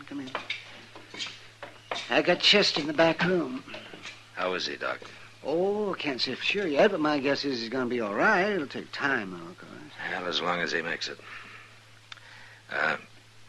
Is he conscious? No, not now. You mean he was? Well, he came to about a half an hour ago. He wasn't very clear, of course, but he was mumbling something. He got his eyes open for a few seconds. Didn't last long. He passed out right away again. Oh, what was he mumbling about? Did you catch any of it? Well, it was about the shooting. He saw who it was, Matt.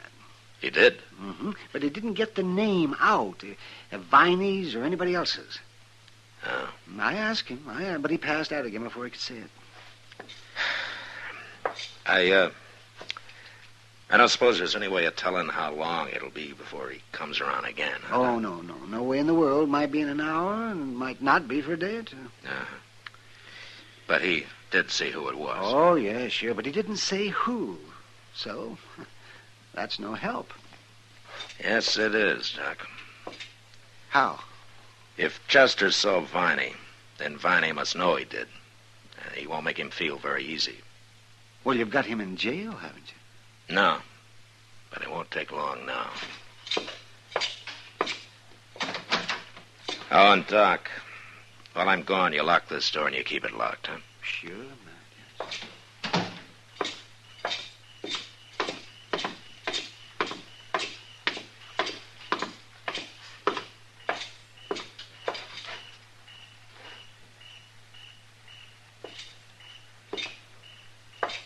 Hello, Oliver. I ain't found him yet, Marshal, but I'm going to. How's Chester? Well, Doc thinks he's going to be all right. He came to a minute or so. He dead? Yeah, long enough to tell Doc he saw who shot him. But he didn't get the name out. Oh. When he does, it's all the evidence I'll need to put Viney in prison for a long time. But there's one good thing. If Chester don't die, Viney don't hang. What I'm worried about is that he's bound to hear Chester's still alive and try to finish him off before he can talk. Marshal, I swear I'll run him down before he does anything like that. He's in bad enough trouble now. Yeah, the way things are, I'm not going to wait for you to do it alone. You look where you think best, Oliver. I'm going to cover the south side of town again.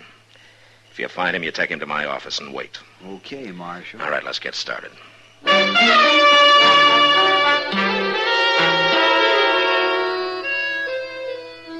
As I left Oliver and walked down Front Street, I noticed a figure standing in the shadows directly across from where we'd been talking. I guessed it was Viney, but I couldn't be sure. And at the moment, it didn't matter much anyway. I walked on a ways. Then I ducked up an alley and ran around back to the rear of Doc's place. A handful of pebbles brought him to his window, and he lowered the fire rope for me, and I was soon inside. We pulled the rope up and locked the window, and then went into the front office to wait. The door's still locked, Matt. He can't get in. Yeah, he'll knock, Doc. When he does, you open the door fast and get behind it and stay there. Yes, I'll stay there, all right. Matt, are you sure Viney's coming up here? He's got to shut Chester up before it's too late, doesn't he? But he must know I'm here with Chester. Yeah, that's right, Doc. Oh, you mean he aims to walk in here and shoot me, too? You must be tired tonight, Doc. Oh.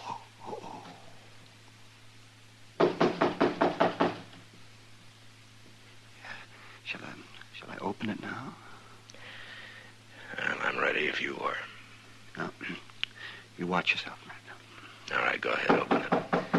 Yeah, I'm coming. I'm coming.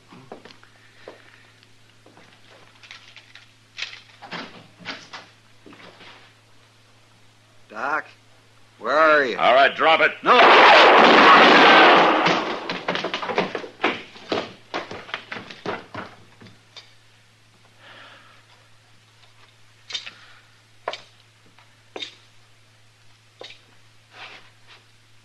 All right, Doc. He's through. Why, Matt, it's Oliver. Yeah. Wait a minute. Who's that? Stand back, Doc. I'm sure.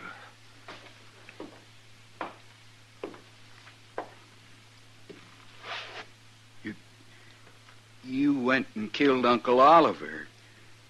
I had to, Viney. Well, why didn't you wait? I'd have stopped him. Then why didn't you stop him downstairs? I couldn't get over there fast enough. Where have you been, Viney? Uncle Oliver told me to go wait for him by the river this evening, but I figured he was up to something. And then I heard about Chester, and I knew. I've been following him ever since. I was afraid to show myself. I thought you'd shoot me, Marshal, just like you shot him. I told you I had to shoot him. But he was only trying to help me like he promised Pa he would. He tried too hard. All I want is to go home. I didn't want Chester's job.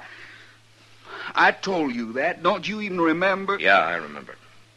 But you forgot something, Viney. What?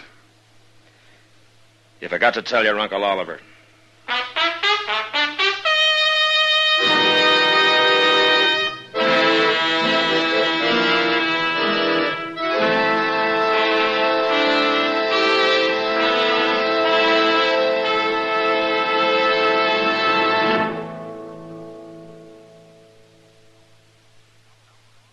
And now our star, William Conrad. Thank you, George. You know what I like about L&M's is they're mild and mighty easy on the draw. When you get right down to it, no filter stacks up with L&M's pure white miracle tip for quality or effectiveness. Darn good smoke. See for yourself. L&M stands out from all the rest.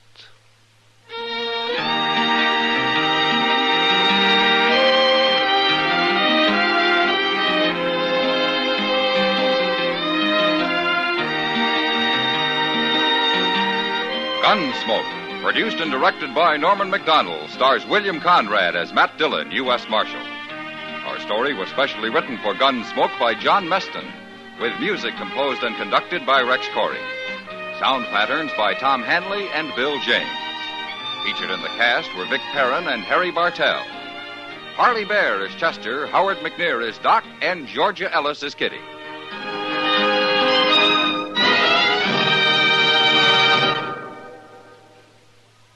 Put a smile in your smoking. Next time you buy cigarettes, stop. Remember, only Chesterfield is made the modern way with Accuray. This amazing quality detective electronically checks and controls the making of your Chesterfield, giving a uniformity and smoking quality never possible before. For the first time, you get a perfect smoke column from end to end. From the first puff to the last puff, Chesterfield smokes smoother. Chesterfield smokes cooler. Chesterfield is best for you. Next time you buy cigarettes, stop. Remember, Chesterfield is made the modern way with Accuray. Put a smile in your smoking, just give 'em a try. Light up a Chesterfield, they satisfy.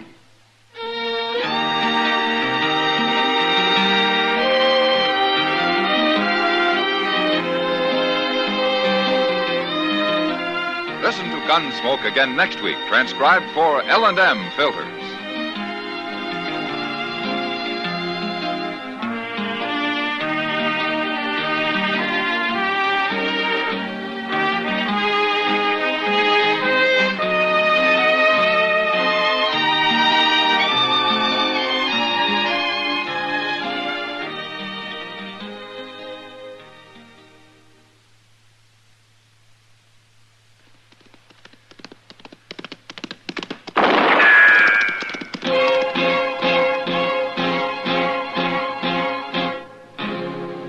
Gunsmoke, brought to you by L&M Filters.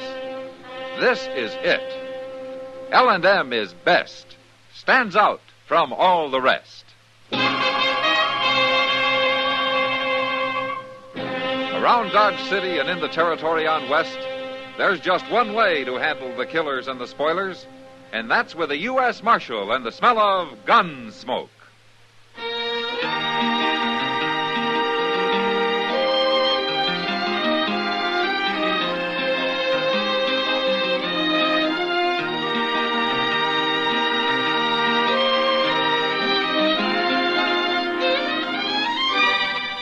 Gunsmoke, starring William Conrad. The transcribed story of the violence that moved west with young America. And the story of a man who moved with it. I'm that man. Matt Dillon, United States Marshal. The first man they look for and the last they want to meet. It's a chancy job, and it makes a man watchful. And a little lonely.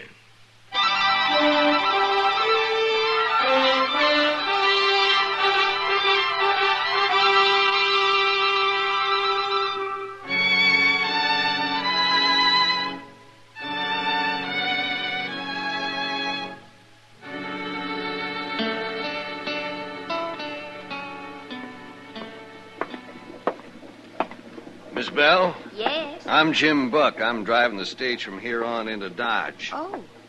What happened to the other driver? I always spell him here. He told me to look out for you. Oh, that's kind of him. And kind of you, too. You're awful young to be traveling alone. I'm 17. Well, now, I take it back. Are we about ready to leave? As soon as I get the other passenger away from that bar over there. They told me I'd be alone on the rest of the trip. Well, miss, I don't know this fella. Says his name's Bassett. But if he's drunk, I promise you he ain't riding. How do you expect anybody to ride sober if you're driving, Jim? Marshal Dillon, what are you doing in Pawnee? Oh, I had some business up this way, but I'd sure like to get back to Dodge. You got any room? Sure have. Oh, this here's Marshal Dillon, Miss Bell. How do you do, Marshal? Miss Bell? It's Linda. All right, Linda. When are you leaving, Jim? Soon as I round up that Bassett fella. Well, get him, whoever he is. Huh? And drive easy, will you, Jim? I wore out a horse getting this far, and I sure need some sleep. I'm glad you're riding with us, Marshal. I don't like the looks of that fella Bassett. But you two climb in now. We'll pull out of here in 5 minutes.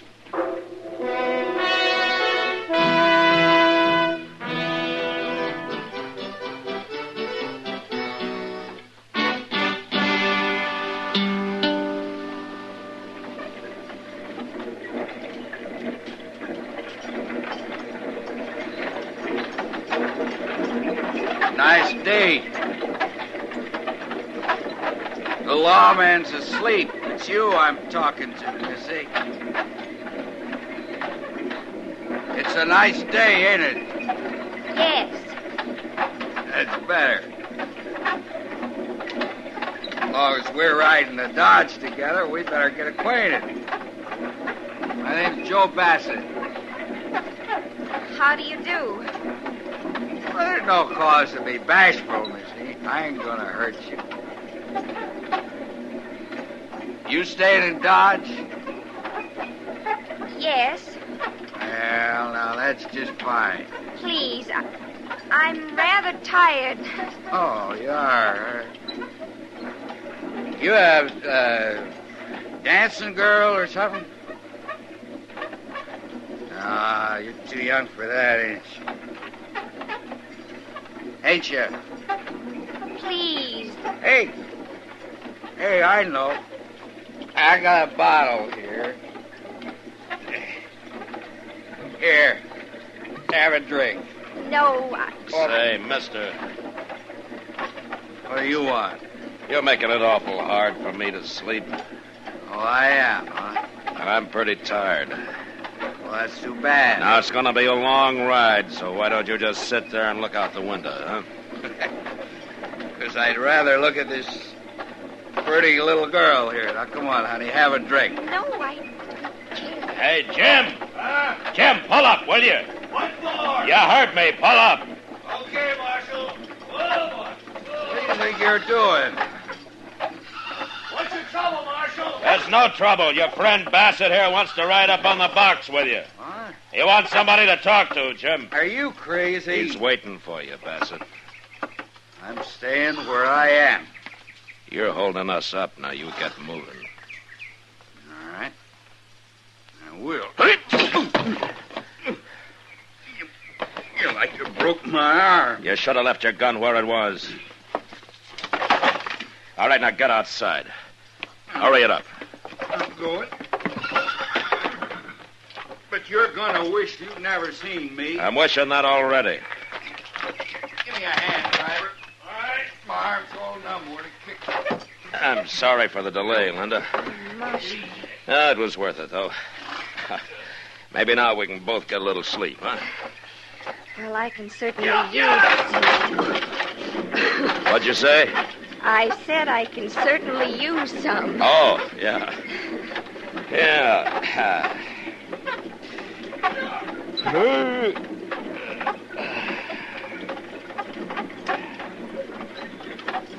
You know, I feel as though I hadn't slept since I left St. Louis. Oh? You've come a long way, huh? Oh, it'll be worth it once I reach Dodge. How's that so? I'm meeting my fiancé there, Marshal. Oh, well, maybe I know him. Oh, he hasn't been there long. His name's Lou Paxson. Lou Paxson, huh? Yeah, well, what does he do? Well, I don't really know. I met him in St. Louis. It was only for a few days. Uh-huh. I see.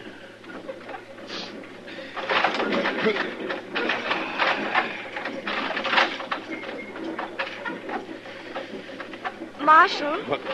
What? If you promise to keep it a secret, I'll tell you something.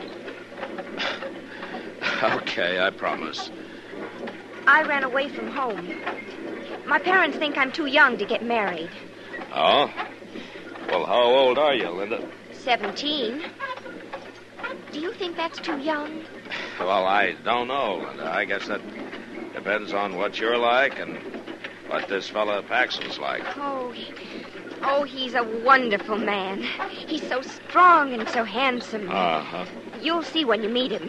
Yeah, I'm sure it will.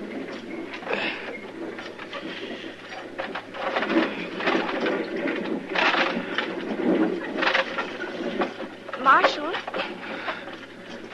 Yeah. Are there a lot of men in Dodge like that man, Bassett? Oh, why do you ask, Linda? Well, he frightens me. He's not going to forget what you did to him just now. Oh, well, you let me worry about Bassett, huh? I don't like him. Well, I don't like him either, but why don't we forget about him and try to get a little sleep, huh?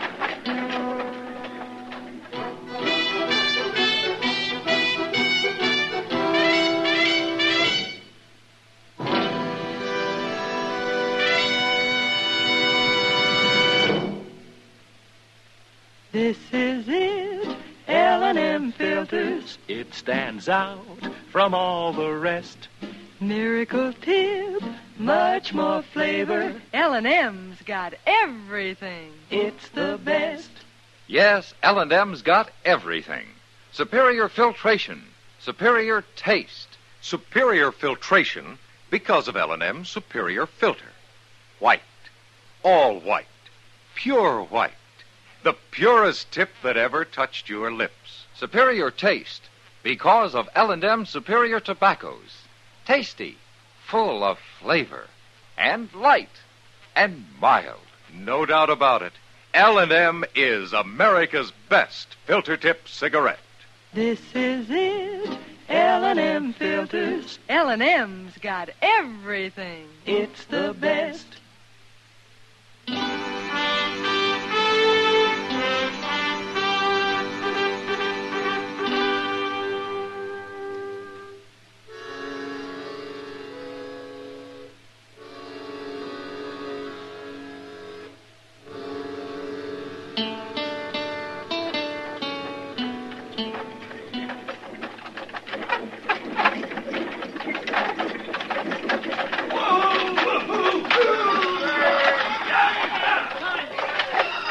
Well, here we are, Linda. I don't see Lou. Oh, we'll find him, all right.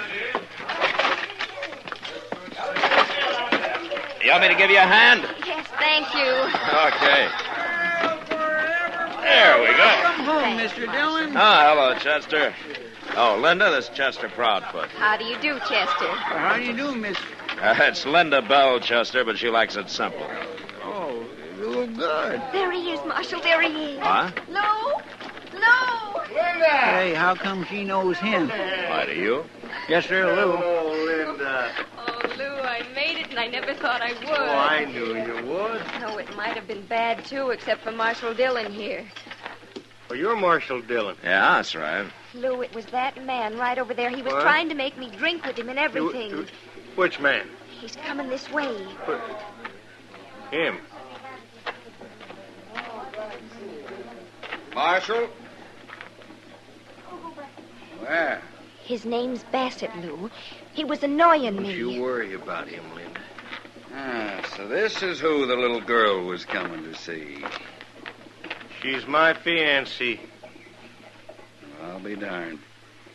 I mean, she didn't say she was coming here to get married. Well, it's true. Sure. What do you want, Bassett? You got my gun in your belt.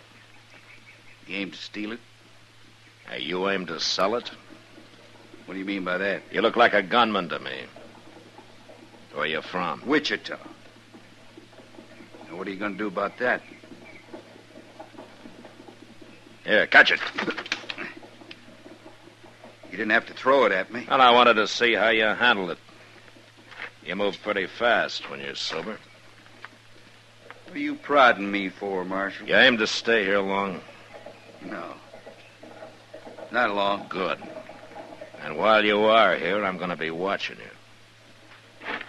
That won't bother me. Well, Marshal, I got to thank you for taking care of Linda. Yeah, sure. Now, I don't know who that Bassett fella is, but he shouldn't have been bothering her. No, that's right. Well, come on, Linda, we'll get your stuff. They got a room for you over to the Dodge house. All right, Lou. Marshal, I hope I'll see you again. You too, Chester. Yes, thanks, Linda. We'll see you. So long, Linda. Bye. Come on, Linda. My, that Paxton acts kind of funny, don't he? He's trying to hide something, Chester. He is. He and Bassett didn't handle that very well. What do you mean? They know each other. You think so? It was pretty clear. But they don't want anybody to know it. Well, why? What do you know about Lou Paxton, Chester? Nothing. I just seen him around. Uh-huh. Any idea what his game is? No, sir. I don't. None at all. Well, maybe we'll find out now. I expect he's just been waiting for Bassett to get here.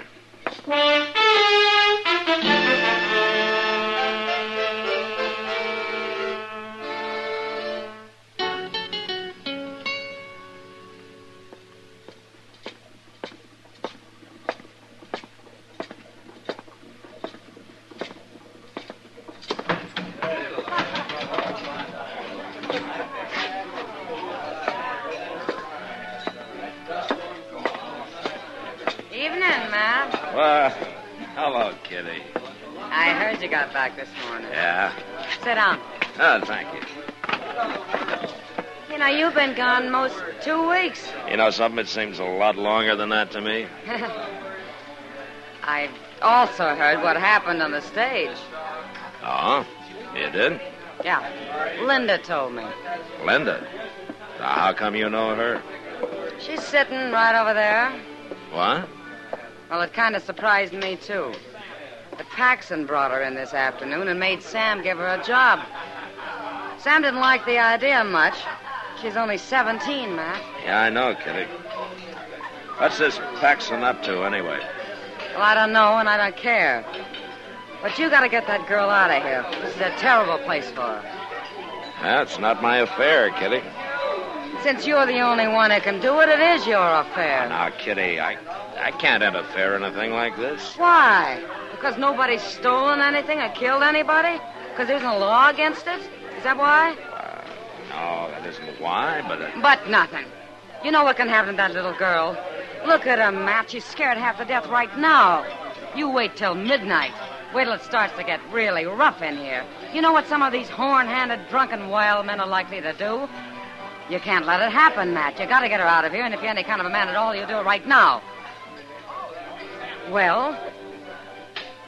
Well, Kitty, All right, ask her to come over here, huh?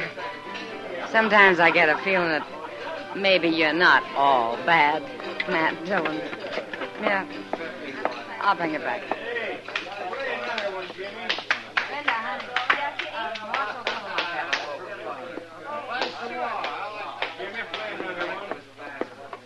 Here we are.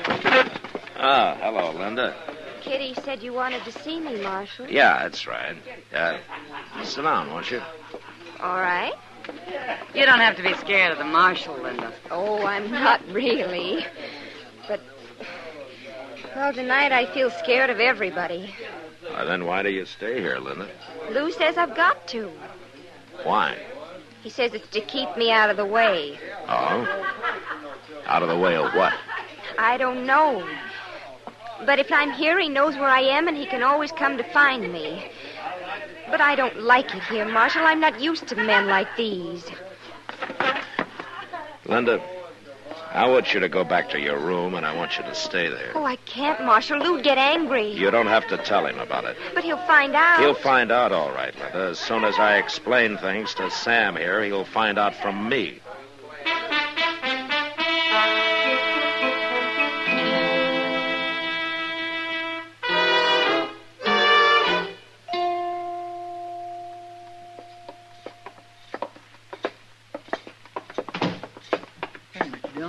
Down at the end of the hall, there goes that fellow Bassett. Yeah. I didn't know he had a room here. Well, that could be Paxson's room he came out of. Number 12, ain't it? By golly, you're right, it is.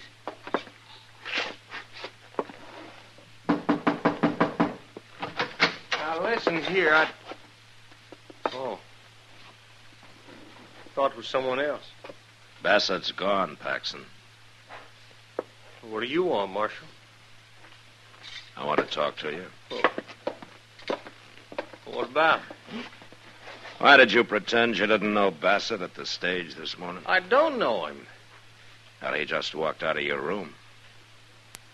I mean, I didn't know him. I didn't know him this morning. You're lying. Now, Bassett's a gunman, Paxson. What's your business with him? I got no business with him, Marshal. We were talking, is all. Uh-huh. About how much are you going to pay him? I got nothing to do with him, I tell you. All right. Now, I don't know who you're after, but this time I'm going to stop the trouble before it starts. Chester, when's the next stage leave? Not till day after tomorrow, Mr. Dillon. But there's a Santa Fe out in the morning. I'll be there to see that you're on it, Paxson. I can't leave, Marshal, you've got no right to make me... You're leaving, and you're leaving alone. What? A man who'll put an innocent 17-year-old girl to work in the Long Branch isn't going to keep her if I can stop it. I got her out of there, Paxson, and I told Sam she's not to come back. Well, I got good reason for her being there. Oh, and what are they? Well, it's none of your business. Marshal, you're interfering in something you got no right. As far as Linda's concerned, maybe I am, but I'm doing it anyway. That you and Bassett are different. And I'm going to run him out of town tomorrow, too. You're making a mistake, Dillon. If I am, you can stop it. What's that mean? Start talking. No. Okay. Come on, Chester.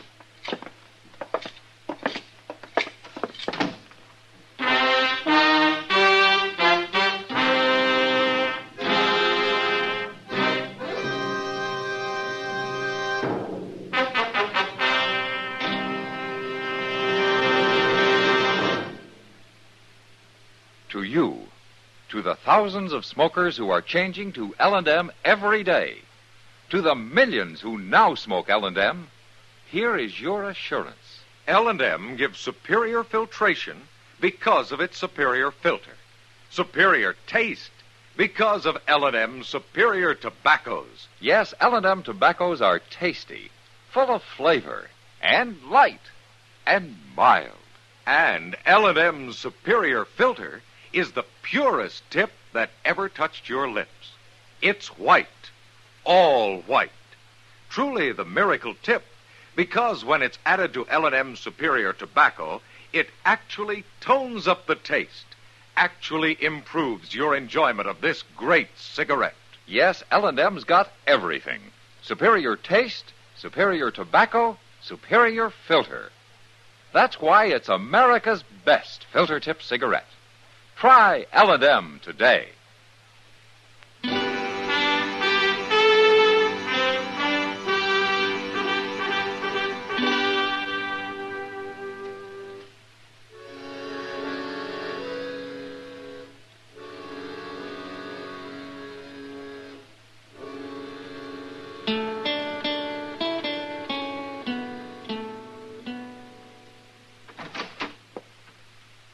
Still up, man? Oh, come in, Doc. Come on in. Said, you know it's nearly midnight? Well, now, when did I start going to bed at midnight? Well, you should. A man needs to sleep. Then what are you doing up? I'm looking for somebody to argue with. Well, I'm your man. Start up. Yeah, sounds like somebody beat us to it. Yeah, come on. Yeah, see? That came from right down the street. Down by the Alafraganza, maybe. Yeah, it sounded like it. Mr. Dillon! Mr. Dillon! Over here, Chester. What happened, Chester? Lou Paxson. They shot him. He went into the back room at the Alafraganza wearing a mask and carrying a gun in his hand, but they shot him before he could run off with any money. He didn't even try to shoot back. Well, is he hurt bad, Chester? I don't know, Doc. I didn't wait to see. Well, I'll go see that he's taken up to my office. Give him a hand, Chester. Yes. I'll come up there in a few minutes. Well, where are you going? There's a man across the street I want to have a little talk with. Where? Oh, Bassett. Yeah, that's right.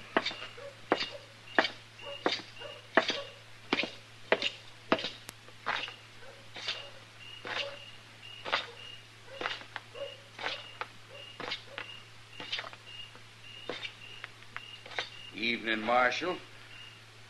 What are you doing here, Bassett? Watching. Watching for what? Not for anything. Just watching. You working with Lou Paxson? Why? He just got shot. Dead? Why don't you go find out? Ain't nothing to me, Marshal. You know, Bassett, I was going to run you out of town tomorrow, but now I think I'll keep you around till I find out what this is all about. I ain't done a thing. And you're not going to, because I'm going to lock you up right now. I never been in jail in my life, Marshal. A lot of men haven't, even men like you. But you're going now. No. No, I ain't. You leave your gun alone. Then get out of here and leave me alone. There's been one shooting already. That's enough. Now, I'll take your gun, Bassett. Not likely.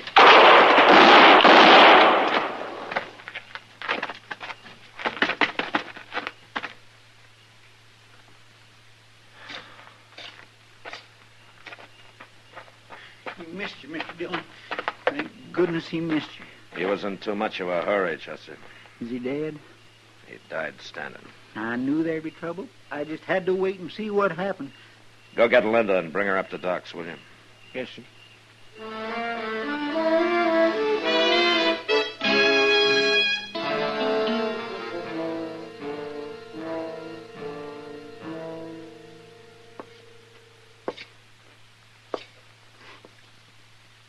How is he, Doc? He's not good, Matt. One bullet in the neck, another in the chest. I'm sorry, Paxson. There isn't much I can do for you. No. No, I can't live this way. Not for long. Paxson, Chester's gone for Linda. She'll be here directly. Yeah, poor little girl. How did you expect to hold up the Alafraganza like that? Was Bassett supposed to help you? Him? No. He was just waiting for the money. What? I tell you, it don't matter. It's what he come here for. We robbed a stage up north. And I run off and I spent the money in St. Louis. He followed me here. He found me. No wonder you didn't want to tell me what it was all about. He said he was going to hurt Linda if I didn't get the money, so I figured she'd be safer where there was a crowd around. Bassett's dead, Paxson. Is he? So am I. Just a moment.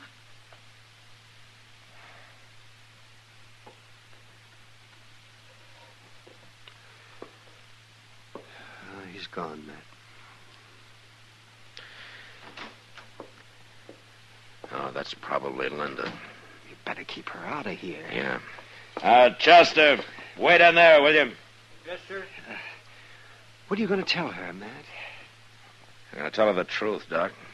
The whole story. Oh, that would be awful hard on her, wouldn't it? Finding out what kind of a man Paxson was? No, you could spare her that. Linda got off easy, Doc. Married to an outlaw, she'd have been in real trouble. But all this won't do her any good at all if I don't send her home a lot smarter than she left. And that's what I'm going to do.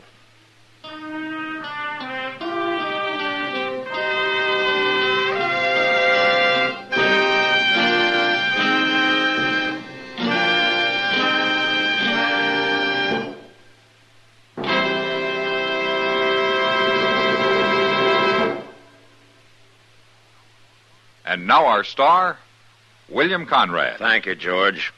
You know what I like about L&M's is they're mild and mighty easy on the draw.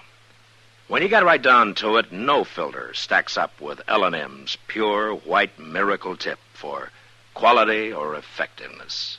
Darn good smoke. See for yourself.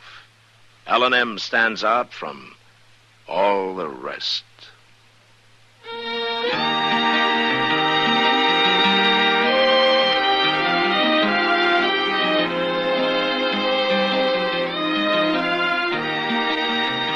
Gunsmoke, produced and directed by Norman Macdonnell, stars William Conrad as Matt Dillon, U.S. Marshal. Our story was specially written for Gunsmoke by John Meston, with music composed and conducted by Rex Corey. Sound patterns by Tom Hanley and Bill James. Featured in the cast were Eleanor Tannen, Vic Perrin, Lawrence Dobkin, and Paul Dubois. Parley Bear is Chester, Howard McNear is Doc, and Georgia Ellis is Kitty.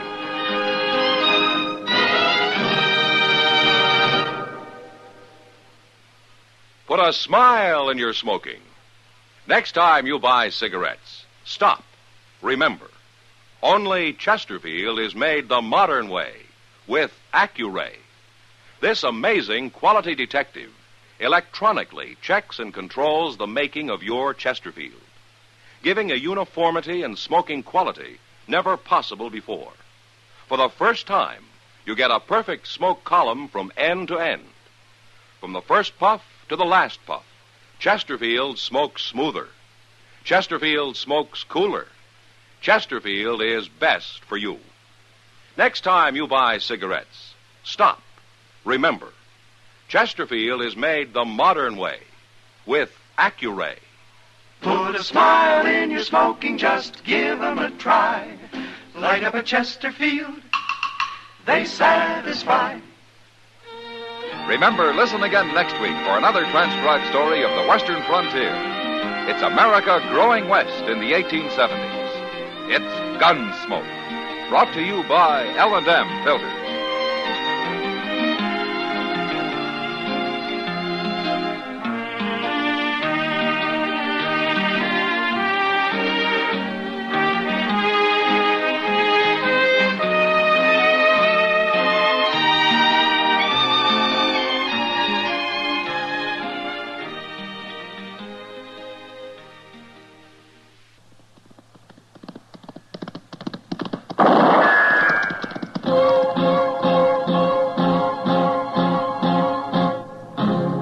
Gunsmoke, brought to you by Chesterfield. Chesterfield packs more pleasure because it's more perfectly packed, thanks to Accuray. They satisfy the most. Around Dodge City and in the territory on West, there's just one way to handle the killers and the spoilers, and that's with a U.S. Marshal and the smell of Gunsmoke.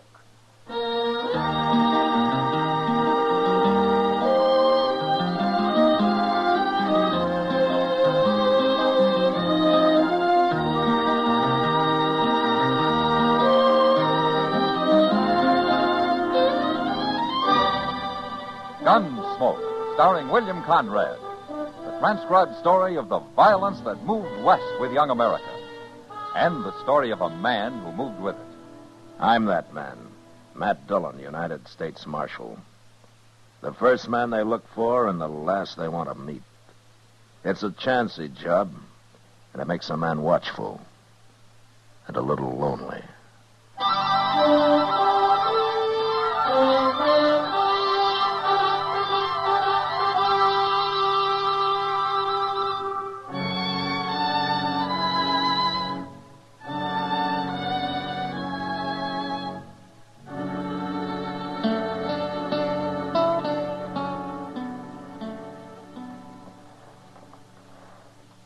You know this fellow riding in, Morgan? He's a stranger for sure, Abe. That brand on his horse, I can't even read it. Good horse, though. Yeah. Get down, stranger. Who are you men? Well, we're the Curry brothers. We own this ranch. How far is it to Dodge? 60 miles, if you ride in a straight line. I want some grain for my horse. Where is it? Look, stranger, we got no grain. We're fresh out. Now, Abe, if he wants a little grain... And then he can act more polite about it. Oh, ain't I been polite enough for you? Maybe I ought to change my ways just for you. What are you, anyway? Some kid who thinks he's a man just because he's wearing a gun for the first time? Mister, you aim to take me out, mister? Or somebody oughta. A lot of men have tried. I guess it's your turn now.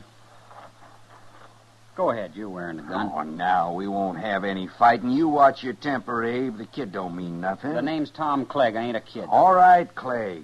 Forget it. You too, Abe. Well... Say you're sorry, mister. Say what? You heard me. Are you crazy? Maybe this'll help you. Now draw. No, Abe. Abe, don't move, mister. What? You killed him. You killed my brother. Why, he hardly got his hand on his gun. Why don't you try me?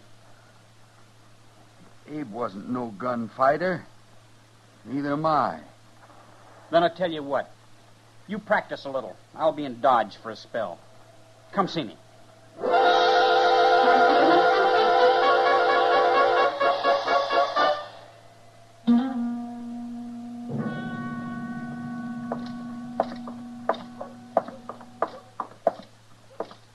Oh, now, say, there is a good-looking horse, Mr. Dillon. Oh, which one, Chester? That big bay that young fellow's just getting off of there. Oh? Well, ain't he? Well, I wasn't looking at the horse, Chester. Oh, you know that fella? Yeah, maybe.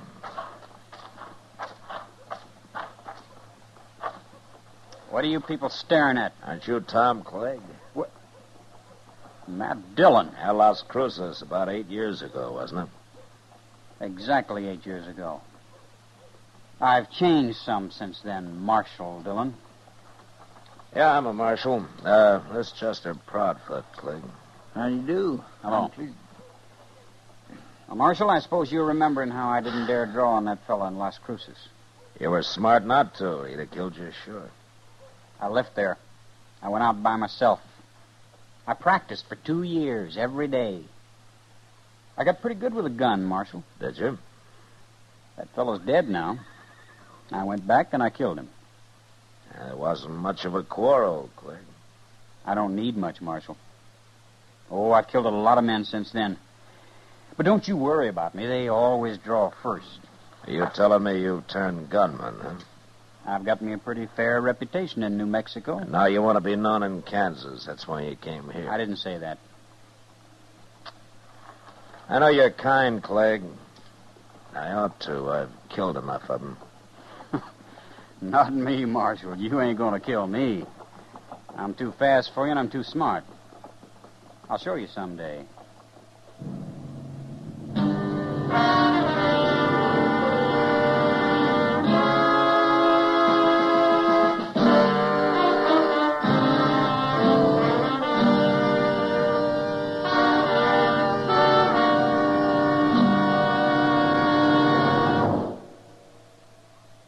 That whistling man, Bobby Haggart, really started something. Tonight, the Calypso Boys join in. Ready, amigos?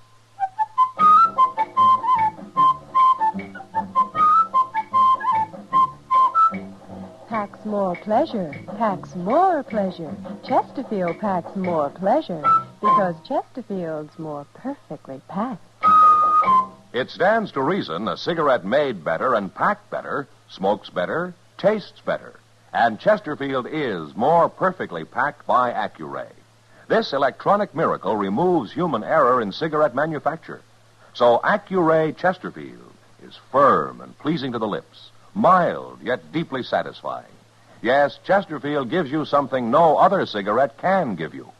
Chesterfield packs more pleasure because Chesterfield's more perfectly packed. To the touch, to the taste, Chesterfield packs more pleasure because it's more perfectly packed. By Chesterfield, mild, yet they satisfy the most.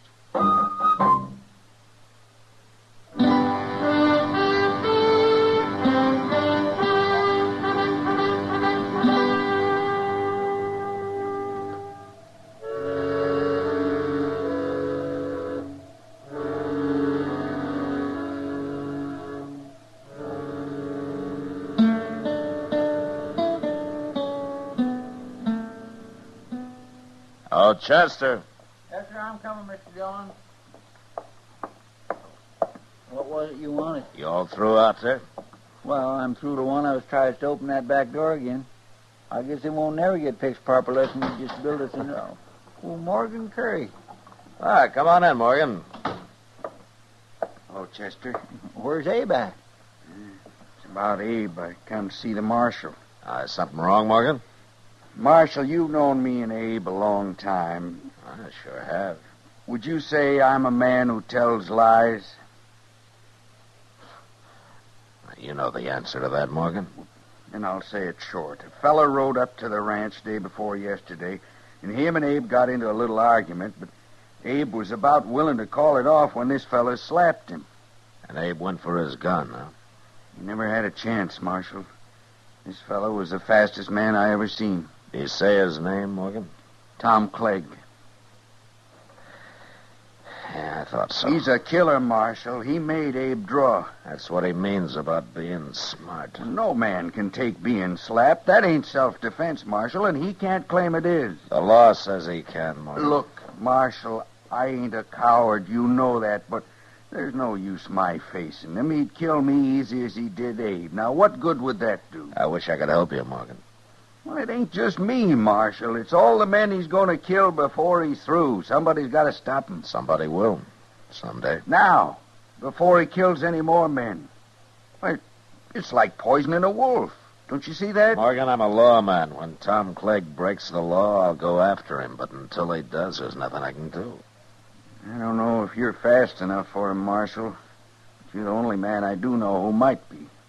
I'm not hired to gun men down, Morgan. He's got to be killed. I'll not admit the world would be better off without him. You said something about his being smart. Now, he claimed that. And we'll see how smart he is. Marshal, Tom Clegg's going to die, no matter what. He's going to die.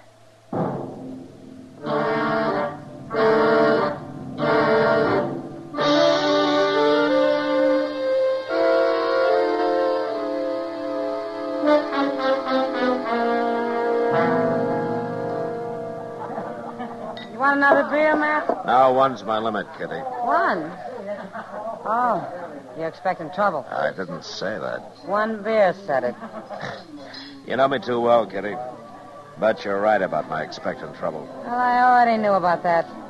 I've watched Morgan Curry following Clegg in and out of here for 2 days now. I don't know what Morgan has in mind, Kitty, but I'm sure he doesn't plan to shoot Clegg in the back or anything like that. Well, he isn't even carrying a gun. Yeah, I know.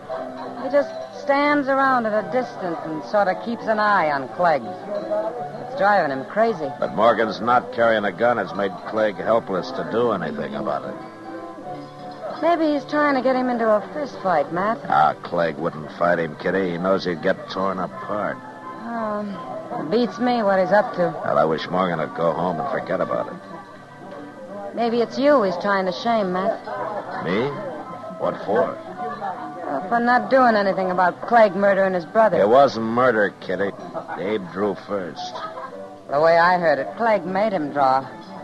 And I don't care what the law calls self-defense. Well, I have to, Kitty. I have to care. Yeah, I know, Matt. Well, there they are. What? Clegg. He just went to the bar. Morgan will be along directly. Yeah. Well, you keep an eye on him, Kitty. Me, keep an eye on him. I got to ride out into the country tomorrow. I'm leaving before dawn so as I can get back early in the afternoon. Oh, then you better get to bed. Good night, Matt. I'll see you tomorrow, Kitty. Sure. Marshal. I want to talk to you. I'll go ahead, Clegg. Talk. It's about him. Huh? Oh, Morgan. Hey, Morgan. What are you calling him for? You want me, Marshal? Yeah. Clegg here wanted to talk to me about you, Morgan. I thought maybe you ought to hear it, too. Sure, he can hear it. I want him to stop following me around, that's all. Oh, why tell me that, Clegg? Because you've got to stop him. Me stop him? He isn't breaking any law. He ain't wearing a gun. A dirty coward. There's no law that a man has to wear a gun. It's making me jumpy. I don't like being stared at all the time. You got a guilty conscience about something, Clegg? You shut up. Why don't you take your gun off and shut me up, Clegg? You hear him, Marshal? You see what a coward he is? I can't help you, Clegg. Lock him up, Marshal. Go on, lock him up. You heard me. Yeah, I heard you. Then do it. Not very likely. All right. You're wearing a gun. Are you a coward, too, Marshal? Morgan, come outside. I want to talk to you. Okay, Marshal. You're both cowards. That's what you are, cowards. Why didn't you kill him in there, Marshal? That was your chance. I'm not a gunman, Morgan. I'm a lawman. Won't you ever understand that? Maybe I'm beginning to. Look, Morgan, it's no use. I'm not going to fight Clegg. Now, you can't use the law for your own revenge. That's not what it's for. Now, why don't you forget this and go back home? Marshal, do you think I'm a coward because I won't put on a gun and let him kill me? I don't know what to think, Morgan. You seem to be doing all the thinking these days. My brother Abe was murdered, Marshal. He was murdered. I'm sorry, Morgan, but there's nothing I can do. Now, good night.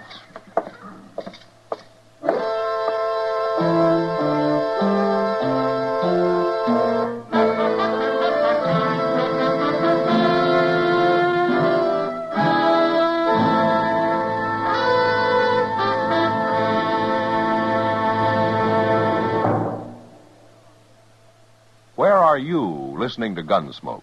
In your favorite easy chair? Or out driving? Oh, there you are. In the kitchen. Say, you want to make whatever you're doing more enjoyable? Have a Chesterfield. Enjoy Chesterfield's better taste and mildness. You see, Chesterfield packs more pleasure because it's more perfectly packed. A more perfectly packed cigarette gives you an open, easy draw that unlocks all the better taste and mildness of fine tobaccos. And Chesterfield, made by exclusive Accuray, is more perfectly packed, with an even distribution of tobacco from one end of your Chesterfield to the other. Firm and pleasing to the lips, mild, yet deeply satisfying. Remember, to the touch, to the taste. Chesterfield packs more pleasure because Chesterfield's more perfectly packed. Buy Chesterfield. Mild, yet they satisfy the most.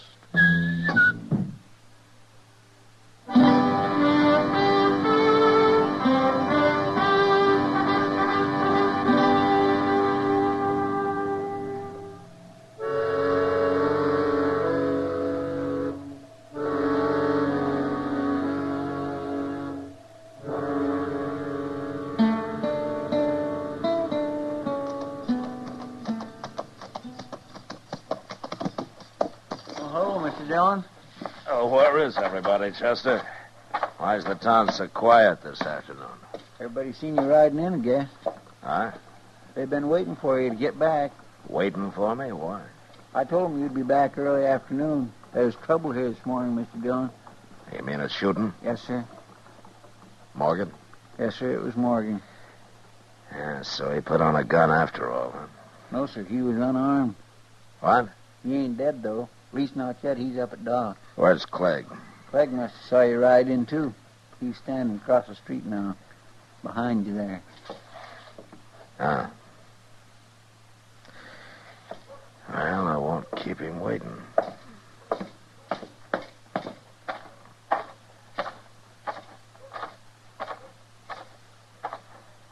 I hear you shot another man, Clegg. He deserved it. Did he?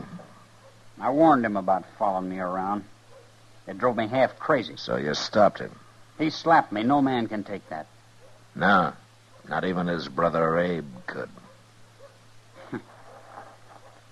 Say, I plumb forgot about that. You told me once how smart you are, Clegg. I guess you forgot about that, too. What do you mean? Morgan was unarmed. You gonna try to put me in jail, Marshal? Mm-hmm. I'm gonna try. Now you're forgetting. I also told you I'm too fast for you. Maybe you are. I'm arresting you, Clegg.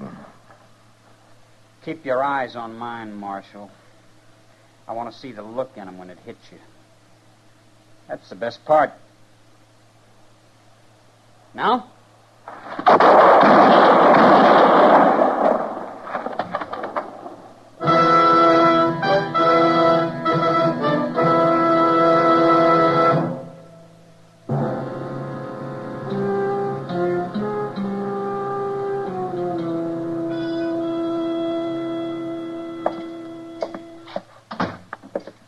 Hello, Matt. Doc.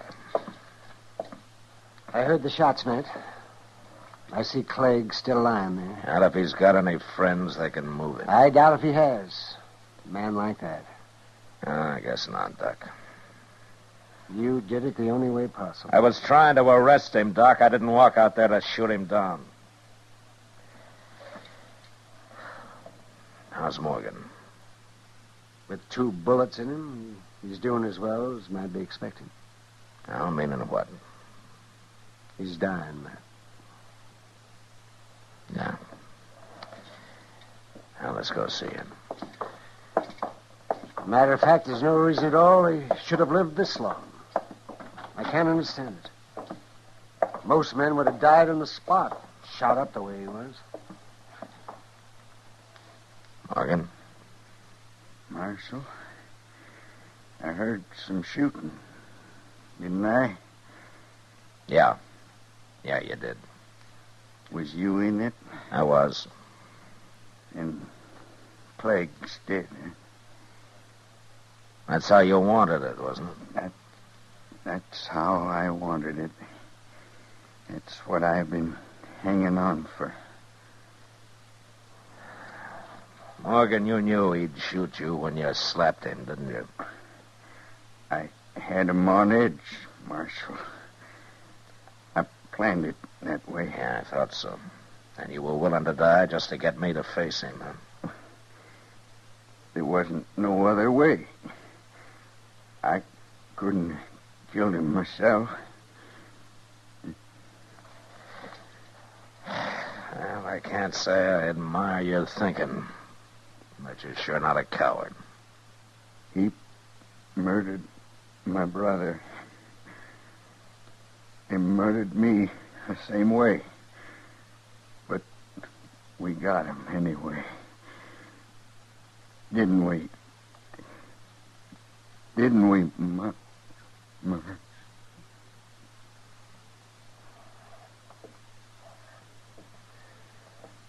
Well, he was right. He won. Even if he had to die to do it. Yeah. But you know something, Doc? I feel like a hangman. You made an executioner out of me. And I don't like it. I understand that, Matt. But you'll forget it. You'll forget it. In time. Yeah, sure. One more thing to forget.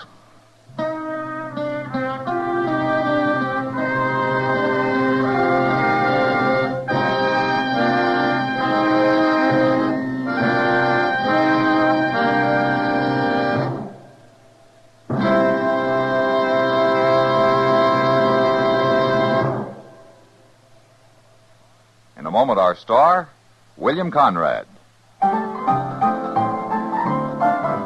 Chesterfield packs more pleasure because Chesterfield's more perfectly packed. A cigarette made better and packed better, smokes better, tastes better. And Chesterfield is more perfectly packed by Accuray.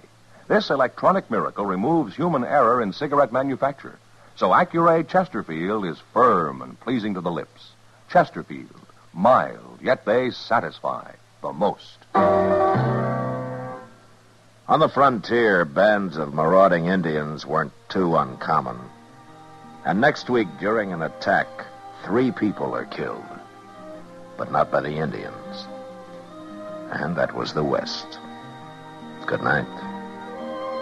Gunsmoke, produced and directed by Norman Macdonnell, stars William Conrad as Matt Dillon, U.S. Marshal. Our story was specially written for Gunsmoke by John Meston, with music composed and conducted by Rex Corey. Sound patterned by Ray Kemper and Bill James. Featured in the cast were Sam Edwards, Vic Perrin, and John Dehner. Harley Bear is Chester, Howard McNear is Doc, and Georgia Ellis is Kitty.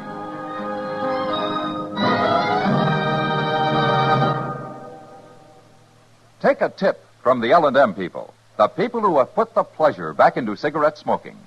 Take the L&M Miracle Tip, the tip that lets all the flavor of superior tobaccos come rich, come clean, come easy. Once you light up an L&M, you'll understand why we say they're so good to your taste, so quick on the draw. It's the pure white Miracle Tip that adds so much to your enjoyment. So make today your big red letter day. Change to L&M. Join us again next week for another specially transcribed story on Gunsmoke.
Gunsmoke, brought to you by L&M Filters. This is it. L&M is best, stands out from all the rest.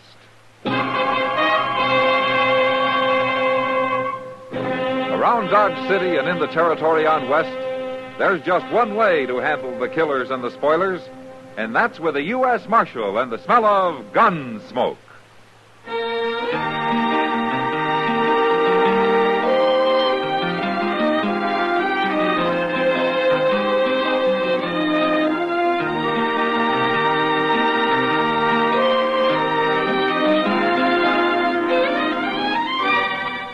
Gunsmoke, starring William Conrad.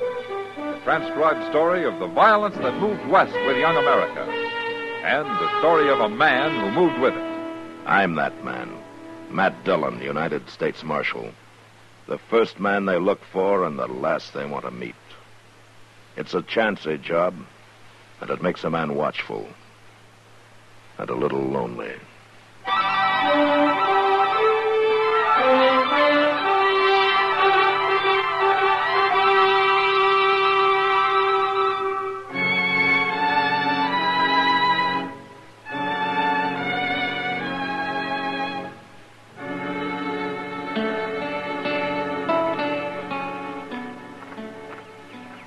Hey, Doc. Oh, hello, Chester. Come on over and sit down. Well, I guess it won't hurt for a minute or two just to sit here. Oh, might as well be sitting out here on the street as loafing around your office. No, that's loafing. Oh, Say, now, if wait I a could minute. tell you what I didn't do. mean nothing, Doc. I wasn't even thinking. Well, I can believe that. What's bothering you, Chester? Mr. Dillon. What? I'm kind of worried about him, Doc. You are? Why? Well, look. Here it is near dark, and he ain't showed up yet. I don't even know where he is. Well, I think Matt can take care of himself, Chester. Sure, but usually he leaves a note or something, Doc. Well, a man doesn't have to do things the same way all the time. I know now, that. for instance, it's like Mrs. Hull the other day. She came to ask me how to get her baby to sleep at night. Now, for example, what would you have told her? Oh, no. Now, you think. You just think now, Chester. After all, you were a baby once. How'd your mother get you to sleep? She didn't have no trouble. Well, the usual way is to rock the baby. But you know what I told Mrs. Hull to do? Doc, I really ain't interested. Well, you're in going to babies. hear it anyway. I told her to take the baby and smear its little fingers with thick molasses. What? Yes, and then I told her to give it a half a dozen chicken feathers. What for? Well, I figured he'd pluck the feathers from hand to hand until he fell asleep. And then if it woke up again, all she had to do was to give it some more molasses and feathers. Well, seems to me that'd only make the little baby mad. Oh, man, that shows how much you know about babies, Chester. Oh, my goodness gracious. Can't we talk about something else, Doc? I said you start something. Hey, this wait a time. minute. There's Mr. Dillon. Where? Riding up the street there, leading that horse with a pack on it. Oh, yeah. Doc, look. What? That ain't no pack he's got tied on that horse. No, that isn't. That's a man. A dead one. Yes. Who do you suppose it is? Well, I don't know.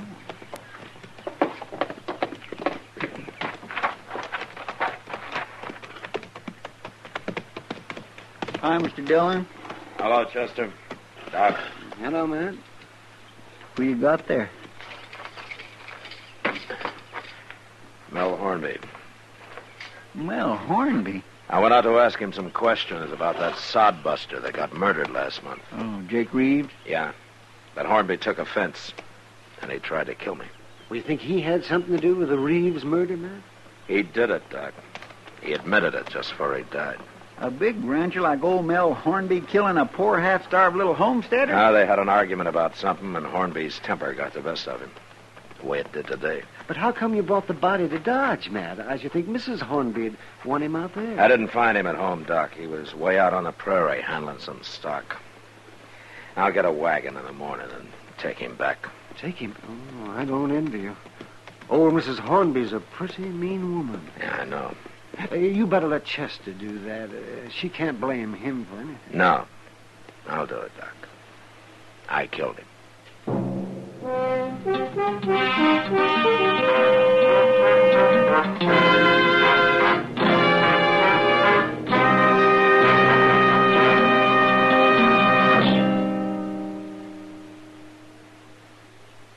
This is it, L&M filters. It stands out from all the rest.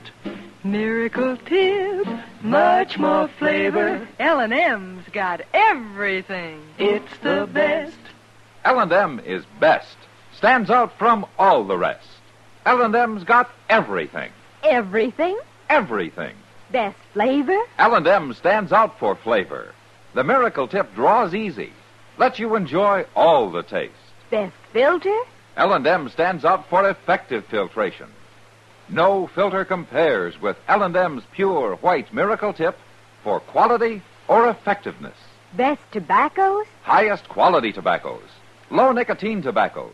L&M tobaccos. Light and mild. Every way, L&M is best. Stands out from all the rest. How easy they draw. How mild they are. L&M is sweeping the country. It's America's best filter tip cigarette.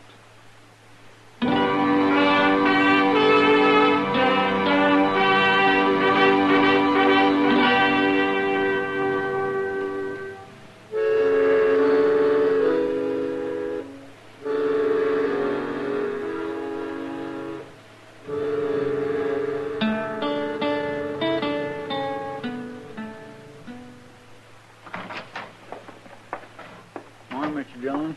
Morning, Chester. I hired a team and wagon for you. It's standing outside. No, thanks. Near 10 o'clock already? Yeah, well, I'll get started here. There you are, Marshal. Miss Hornby? Where's my husband? You got him here? Won't you sit down, then? I've been sitting down since dawn on a saddle. My husband didn't come home last night, and I figured it had something to do with you. You found him, didn't you? Yes, ma'am. I found him. Well, where is he? You got him in jail on some fool charge? I want to know what's going on, Marshal. I should have made you tell me when you come by. Miss Hornby, your husband's dead. What? He tried to kill me. You shot him? I had to.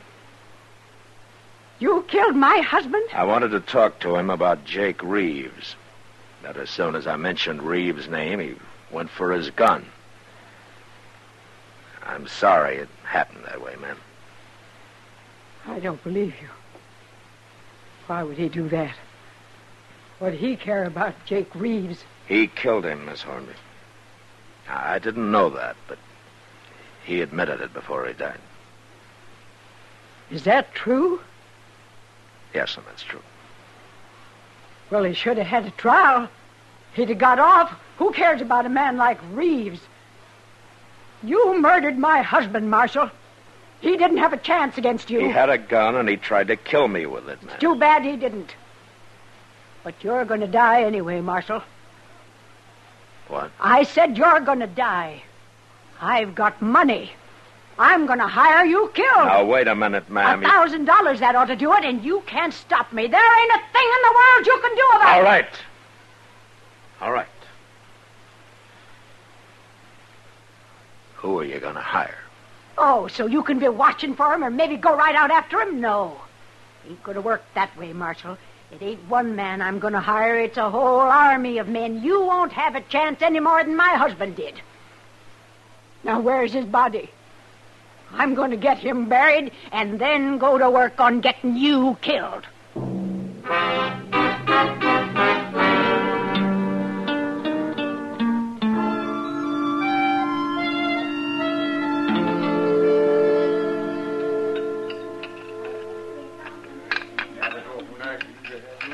More coffee, Matt? No, thanks, Kitty. I think I've had enough. Hey, that was a good dinner, wasn't it? Matt, you're awful calm for a man who's been threatened the way you have. Miss Hornby? Don't you think she meant what she said yesterday? Well, I don't know where she's going to hire an army for $1,000. But I suppose it is some kind of a compliment. She thinks that I'm that hard to kill. Well, you're not taking this very serious, Matt. Now, there's nothing I can do, Kitty, until I find out what she's up to. Well, maybe she's just crazy. She sure sounds like it. Yeah, maybe. Where'd she bury him, Matt? She take him back to the ranch? No. Now she buried him up on Boot Hill. Boot Hill? She said if that's the way he got killed, that's the place he was going to get buried. Sounds like she was mad at him. I think it was shame, Kitty. She wasn't very proud of her husband getting shot down like an ordinary lawbreaker. That's a pretty easy word for a murderer. I don't think his killing Jake Reeves meant a thing to her, Kitty. Why, he might as well have shot a horse for all she cared. All she cares about herself. Mr. Dillon. Hello, Miss Kitty. Hello, Chester. Sit down and have some coffee. All set, but there ain't no time for no coffee. What's that poster you got, Chester? That's what I come to find you about, Mr. Dillon. I tore this poster off the board down at the depot, but there's more of them. Fellow there told me she's putting them up all over Dodge. What? Here, you read it.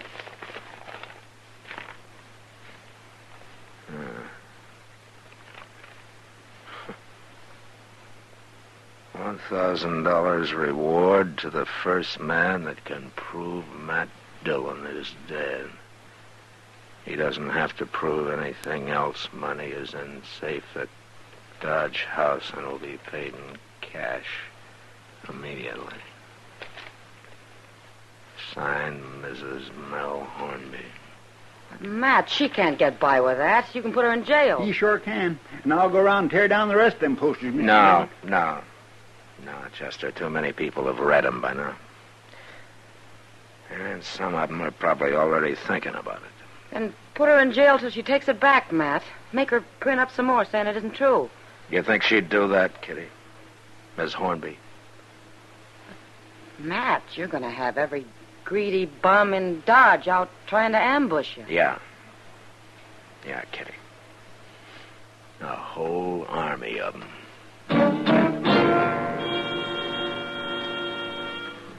I spent the next couple of days looking over one shoulder everywhere I went, sitting with my back to the wall, keeping away from windows.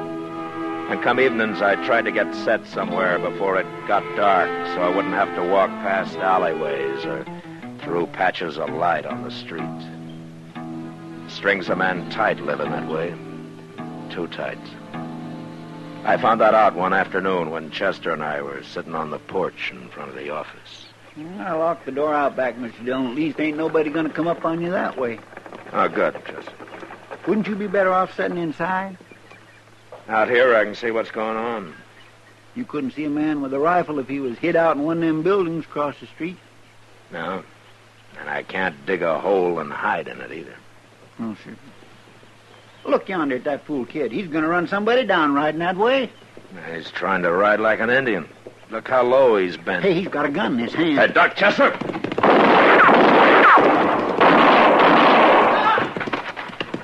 Mr. Dillon, you hurt Mr. Dillon? No, he missed me. But he was shooting mighty close.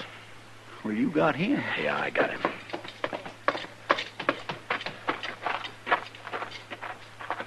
That kid must be crazy.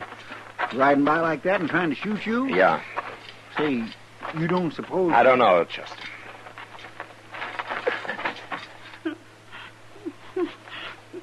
He's still alive.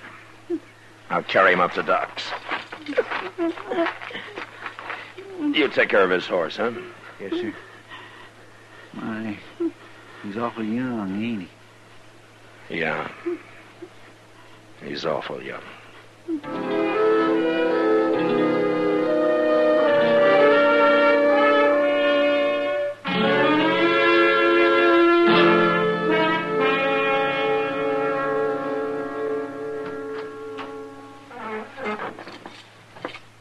How is he, Doc? Come on in, Doc.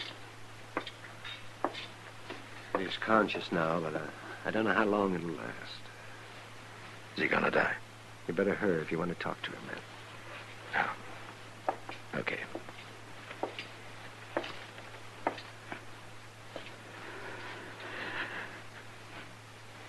How you feeling, son? Bad. Real bad, Marshal. Doc will take good care of you. Who are you? What's your name? Can't tell you my name. Why not? My name don't matter. All right. But you tried to shoot me. Why? Reward. $1,000. We needed that money. We needed it bad.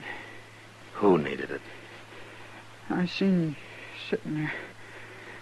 Then I went and got my horse. I almost killed you. But I'm sorry I did it. I'm real sorry. Now, don't worry about that now. Everything's going to be... I'm a... Marshal.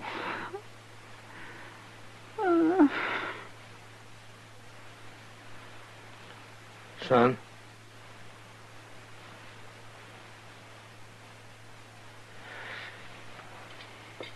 Doc. I'm right here, Matt. He's dead. Nobody could have saved him. No.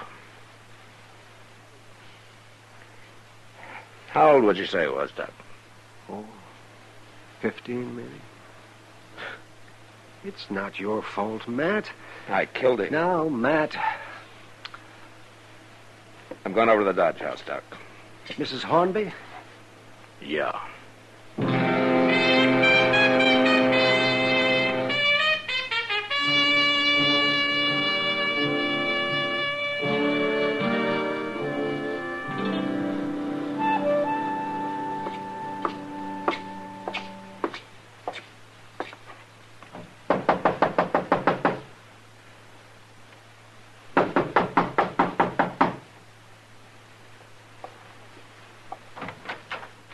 Oh, it's you. I thought it was somebody come for the money. Somebody almost dead, Miss Hornby. That's so? I killed him.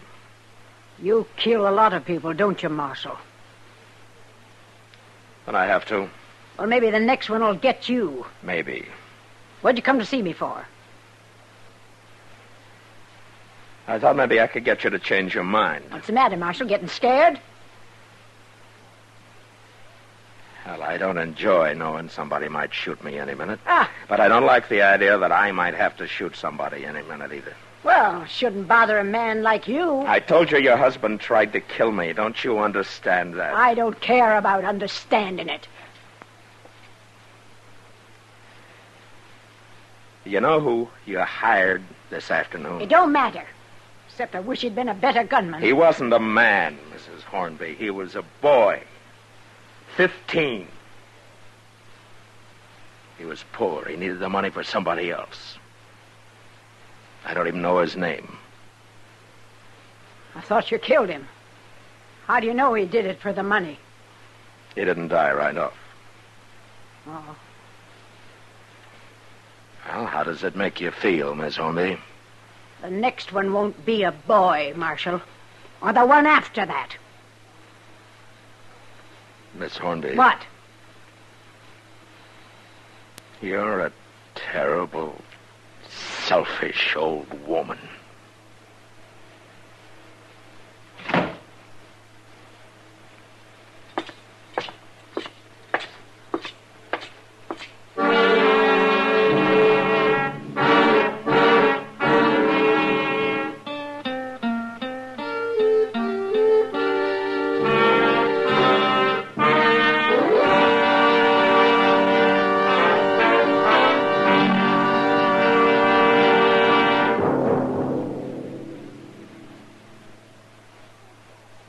I've got L&M. I've got L&M. I've got L&M. And L&M's got everything. Best filter.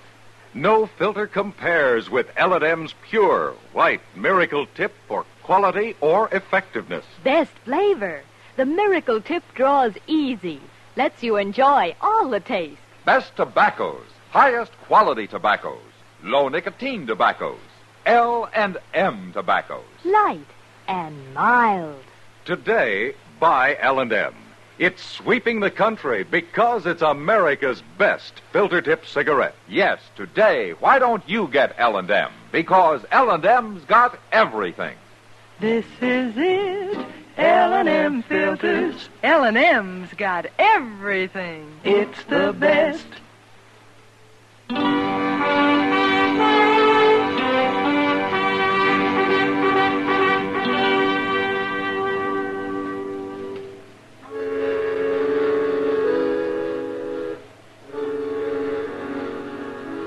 That night, a drunk staggered up to me on the street. He had a gun in his hand, but I buffaloed him before he could use it, and I threw him in jail. Later, about midnight, it was different. A mule skinner tried to shoot me from behind a water barrel. His first shot missed, and a second later, he discovered his mistake. The barrel was empty, and he died there. And nobody else seemed willing to take a chance. At least that night. The next day, about noon, Chester and I were on our way to Delmonico's when we saw Miss Hornby coming up Front Street. She's looking right at you, Mr. Dillon. She's probably going to complain about how I treat her hired hands. Too bad she's a woman, ain't it? Things would be a lot different if she wasn't, Chester. Maybe she's thought it over. Maybe she's going to change her mind. It'll take more than a couple of killings for that. She don't seem to care at all that her husband murdered poor old Jake Reeves. My, if she ain't the one meanest-looking woman, she's waiting for us. Oh, Miss Hornby? I want to talk to you, Marshal. All right, ma'am. I hear you killed another man last night. The first of your men I killed was a boy, Miss Hornby. Still harping on that? Doesn't bother you at all, does it? He was a fool to try it. That money meant a lot to him. Find out who he was?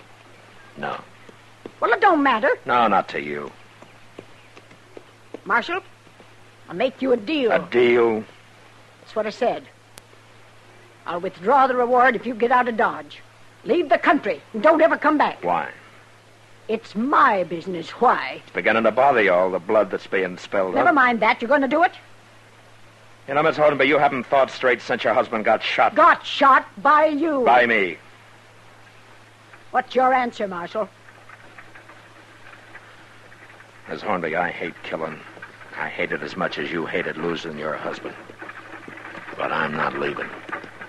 You sure, Marshal? I'm sure. Mister? Who's that? Go see what she wants, Chester. Yes, sir. I'm coming, lady. You'll just kill more men if you stay here. Till one of them gets you. You're the only one who can stop that, Miss Hornby. Well, I ain't going to stop it. And some man that knows what he's doing will be along soon, maybe today, Marshal. You're not helping anybody this way. Mr. Dillon? Yeah. This lady's looking for you. She drove that wagon all the way to town to find you. Near 20 miles, she says. Oh, is that so? Well, what can I do for you, ma'am? I don't want to bother you if you're busy, Marshal. No, it's all right. I'm looking for my boy. Your boy? He's going to get himself in trouble lest I stop him. Bad trouble, I know it. Oh? What's he planning to do, ma'am? Well, I'm ashamed to tell you this, Marshal, but he took his gun when he left home yesterday. So? There'd been talk about that $1,000 reward for you, Marshal. How old was your boy, ma'am? Going on 15. He doesn't know what he's doing. I gotta find him and stop him, Marshal. He's only doing it 'cause we're about to starve out there. Him and me and my little girl. Ma'am... Wait, Marshal. You gotta understand the boy first. Why he's doing it. All right. Why? My husband got killed a month ago. Shot. And since then, we've been near starving to death. The boy tried, but we ain't been making it. Excuse me, ma'am. I want to ask you something. Why, sure. What's your name? Mrs. Reeves. My husband was Jake Reeves. Did you know him?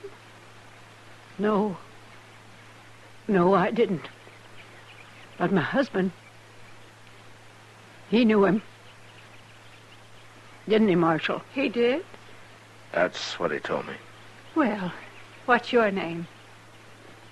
Never mind my name right now, Mrs. Reeves. I don't understand. Marshal. Yes, ma'am.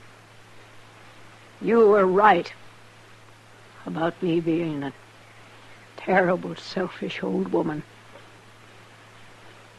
But would you do something for me? I think so. There'll be an envelope at the Dodge house. It'll be in your name. You know what to do with it. Yes, ma'am, I think I know. I'm going home now. Goodbye, Mrs. Reeves. Goodbye.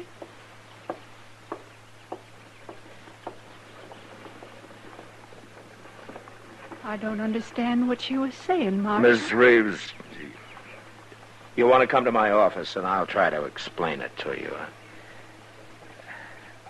I'll try to explain a lot of things to you.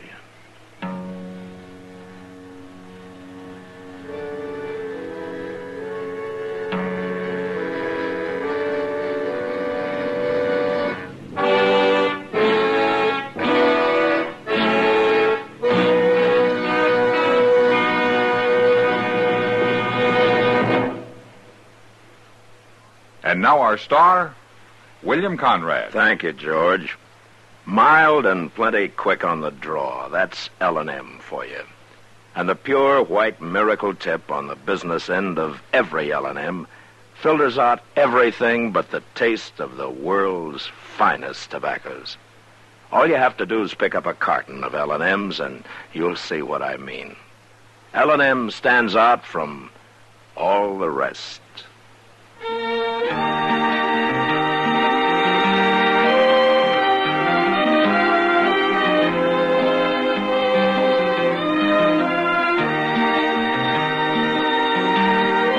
Gunsmoke, produced and directed by Norman Macdonnell, stars William Conrad as Matt Dillon, U.S. Marshal. Our story was specially written for Gunsmoke by John Meston, with music composed and conducted by Rex Corey. Sound patterns by Tom Hanley and Bill James. Featured in the cast were Jeanette Nolan, Sam Edwards, and Helen Clee. Parley Bear as Chester, Howard McNear as Doc, and Georgia Ellis as Kitty.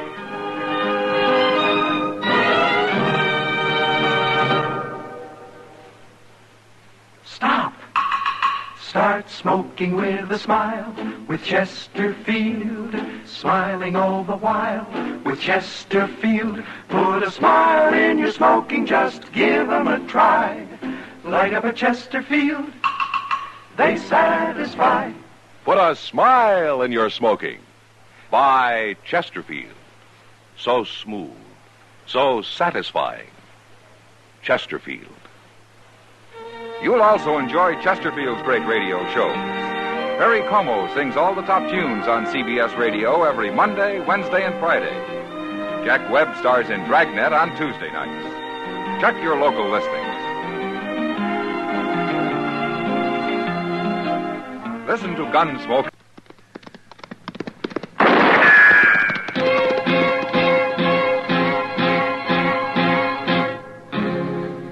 Gunsmoke, brought to you by L&M Filters. Make today your big red letter day. Change to L&M. Superior taste, superior filter. America's best filter tip cigarette. Around Dodge City and in the territory on West, there's just one way to handle the killers and the spoilers, and that's with a U.S. Marshal and the smell of gun smoke.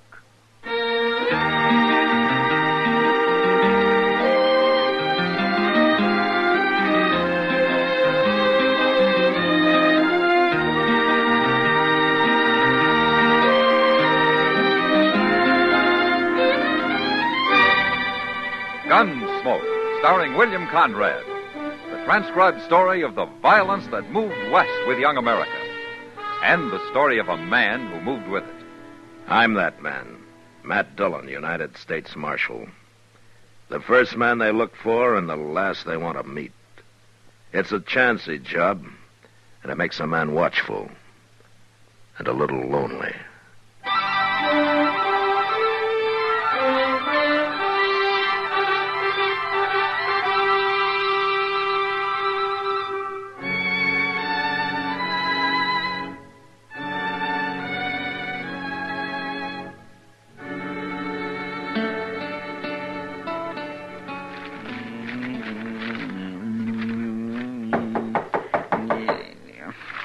Who's that? Oh, why don't you open the door? Maybe you'll find out, Chester. I never heard of nobody knocking on this door before. It's Major Harris, Mr. Dillon, from Fort Dodge. Come in, Major. Marshal Dillon. Sit down. I'll stand, thanks.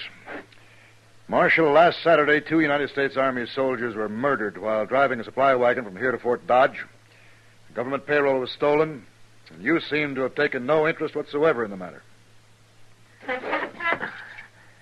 Well, now, Major, protecting the Army isn't exactly my job. The Army can protect itself, Marshal. Then how come there were only 2 soldiers carrying your payroll? Where was the rest of your Army? On maneuvers. On maneuvers? In my command, troops remain in garrison as little as possible. Then you were asking for trouble, Major, knowing there was a payroll coming in. Marshal, the arrival of the payroll was secret. Even the 2 men carrying it didn't know what it was. Somebody knew? Yes, they did. Marshal, I regard this crime as a demonstration of your inability to control these Dodge City ruffians. What? I mean it. And if no arrests are made in the matter, I'll give these bad men of yours a taste of martial law. We'll see how they like that. Now, wait a minute, This Major. town will be patrolled 24 hours a day. Look, Major, you don't know these men. You run the Army in here and they'll fight. There'll be trouble. Bad trouble. They brought it on themselves. No. You made a mistake and you got to find somebody to blame it on. I want whoever committed those murders. And I want that money, Marshal, within a week. And if any more crimes are committed against the Army meantime, we'll take this town over at once. Good day, gentlemen.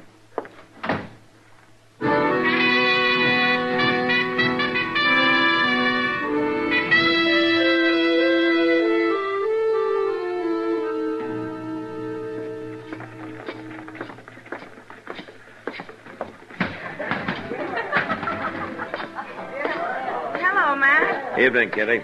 This is Marshal Dillon, Jenny. Matt, this is Jenny Lane. How do you do, Johnny? Pleased to meet you, Marshal. Sit down, Matt.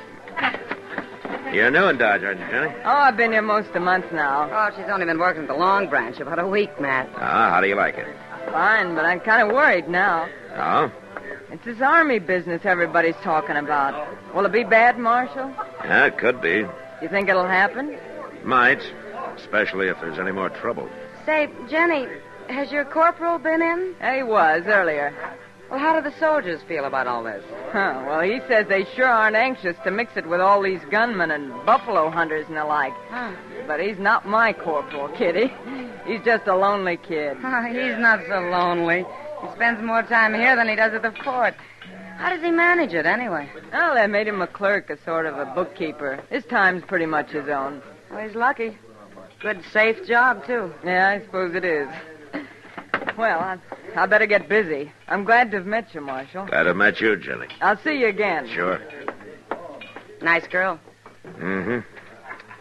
Where's she from, Kitty? Hayes City, last. What's the name of this corporal who's been sniffing around? Stark. Corporal Stark's all I ever heard. What else do you know about Jenny, huh? She doesn't talk much about herself, Matt. Well, maybe you can get her to, huh? All right. I'll try. Meantime, I'm going to wire the sheriff in Hayes City. He might know something. You must have some reason for all this interest, Matt. No, I haven't, Kitty. But I might find a reason before I'm through.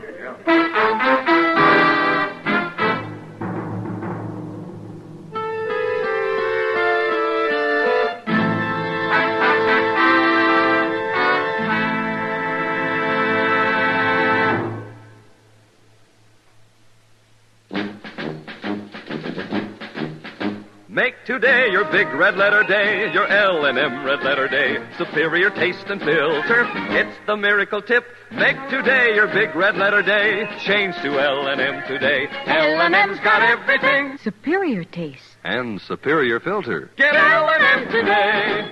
This is it. L&M, superior taste and filter. Superior taste from tobaccos especially selected for filter smoking. Tobaccos that are richer, tastier, light and mild. And L&M's superior filter is white, pure white. Truly the miracle tip, because when it's added to L&M tobaccos, it actually improves your enjoyment of this great cigarette. Next time you buy cigarettes, look for the big red letters L&M. Smoke L&M filters, America's best filter tip cigarette. L&M's got everything. Get L&M today.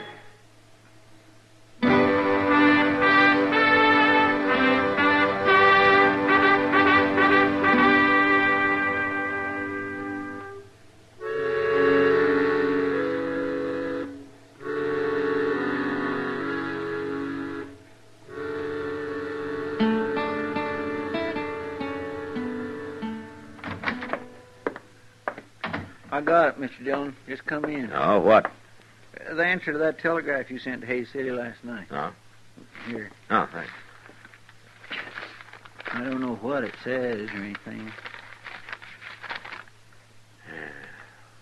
Jenny Lane left Hayes about a month ago with a stranger called Nate Brand. Nothing against girl, but believe Brand a wild one.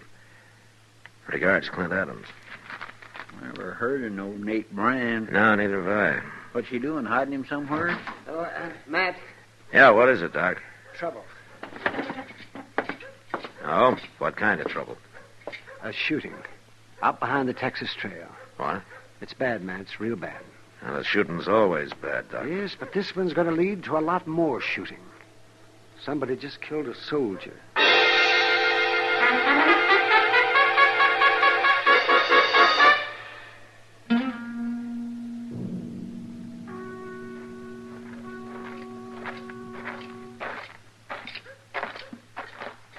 There he is, Mr. Dillon. Laying in them weeds over there. How come there's no crowd around here? There isn't a man in sight. No.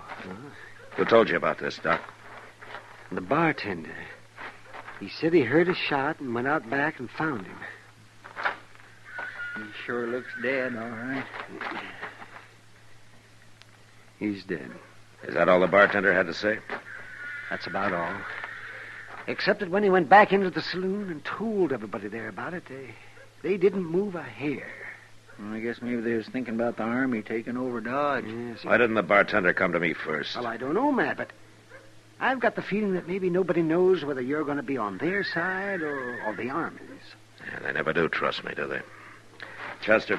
Yes, sir? Give Doc a hand here. I'm riding out to Fort Dodge.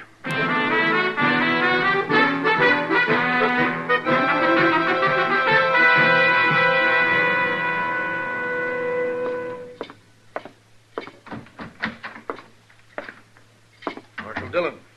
Hello, Major. What brings you to Fort Dodge, Marshal? Murder. What? Murder. A soldier? Uh-huh. Who? I don't know. Some private. In Dodge City, of course. That's right. Have you arrested the murderer? Nobody saw it happen, Major. I see. Well, Marshal, you leave me no choice. Wait a minute, Major. I didn't ride out here just to bring you the news. I want something from you. From me? I want you to keep all the soldiers out of Dodge for the next 48 hours. Put it off limits. That's not exactly what I had in mind. Listen, Major, Dodge City's an armed camp. It's full of men who fought Indians, who fought the war between the states, who fought each other ever since they could spit. They'll fight you next. They'll make you hate it. They can't fight the Army. They can and they will. And a lot of men will die on both sides. But I'll make you a deal, Major. A deal? You give me 48 hours and I'll find your killers. You better take it. Because it'll get you out of a lot of trouble. All right. But I want the criminals delivered here. To me. Sure. But I might have to kill them to get them here.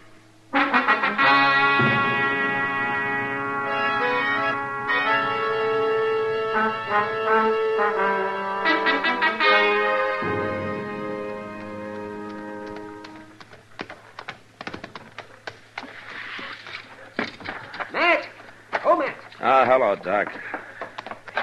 I've been waiting for you to get back. Oh, anything more happened? Not yet, but I found a letter on that soldier. His name was Ravitch. Oh, anything else? Yes. I dug the bullet out of him, Matt. And you know something?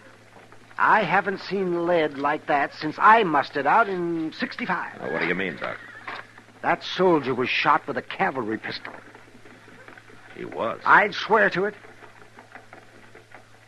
Thanks, Doc. I'll see you later. Well, now, where you going? Into the Long Branch. I want to talk to a friend of mine.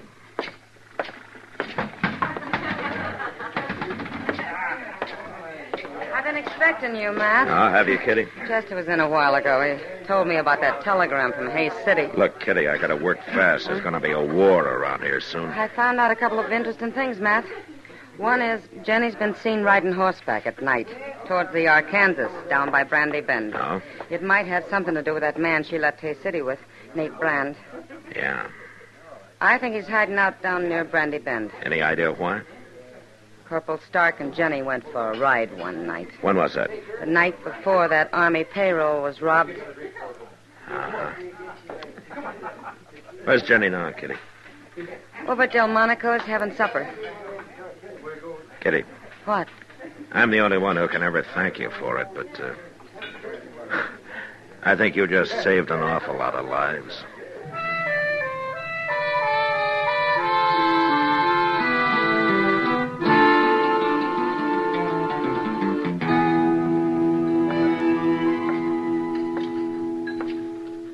Evening, Jenny. Well, hello, Marshal. Won't you sit down? You sure Corporal Stark won't mind? Don't be silly. Besides, he's out at the fort. Now, when'd you see him last? Oh, about noon, I guess. Uh-huh. Anybody with him? Private Ravitch. Corporal Stark didn't shoot him, Marshal. They were good friends. They worked together in the bookkeeping office. I see. That's a pretty good job, isn't it? Handling expenses, figuring out the payroll, things like that. Oh, I don't know. He never talked about it much. Also, he'd be in a good spot to know when to expect payroll money in, wouldn't he? Even when it was kept secret? You'd have to ask him, Marshal. But, this isn't why you found me here, is it? No, of course not, Jenny. I'm sorry. You look real pretty tonight. Thank you, Marshal. You really mean that? Sure, I mean it. Marshal, I have to work late tonight, but I can get off tomorrow. I know it's bold of me, but couldn't we maybe take a ride together? There'll be a moon. Oh, where would we ride to, Jenny? Oh, I don't know. Anywhere. Maybe down along the Arkansas. I know. Let's ride down toward Brandy Bend. All right, Jenny. We'll ride down toward Brandy Bend.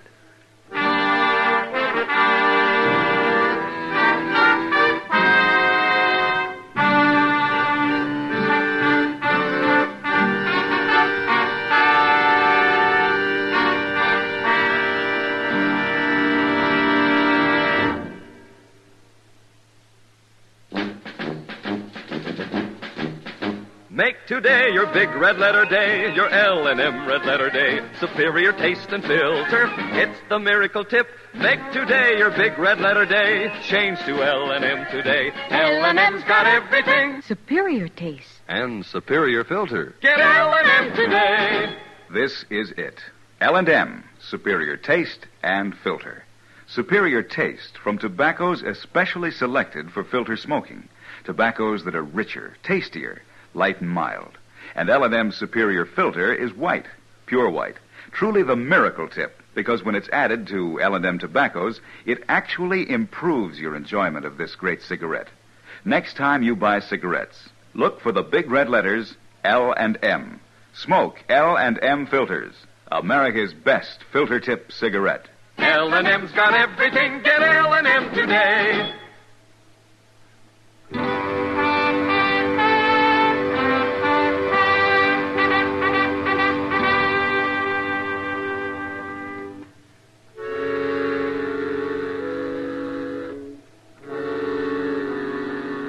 The idea of a moonlight ride by the river with as pretty a girl as Jenny Lane was fine. Except that it was going to end with a man dead. Either me or her friend, Nate Brand. She was obviously leading me into an ambush, and there wasn't a thing I could do but go cheerfully along. I met her the next night. We started out. But a mile or so before we got to Brandy Bend, I pulled up and suggested we dismount and let the horses blow a little. They won't run away, will they? The horses? No. Now, don't worry. Here's a good place to sit.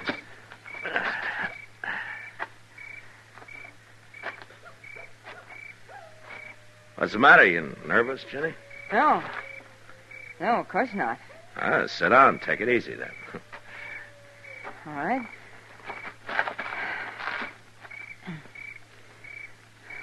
This better? Sure. Yeah, it's a nice night, isn't it? Yeah. That's beautiful. You're not even looking at it. Something on your mind, Jenny? No. Why should there be? Why, you tell me. That's nothing, Marshal. Really. Let me ask you something, Jenny. Did you ever see a man killed? What? Why'd you say that? What, did you? Yeah, once in a saloon. Tell me, did he have a fair chance? Of course, he even drew first. Then you never saw a man shot in the back or ambushed, huh? What are you driving at, Marshal? Oh, I'm just thinking about people, Jenny. Like, sometimes a person isn't really bad. He just falls into bad company. What's that got to do with me? And I think it sort of goes against your grain, the idea of a man being killed without a fair chance. Why'd you come with me, Marshal?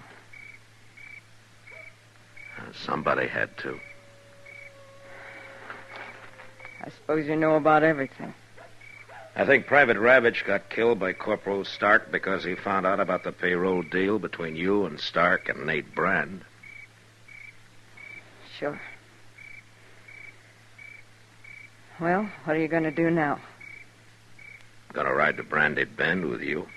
But why?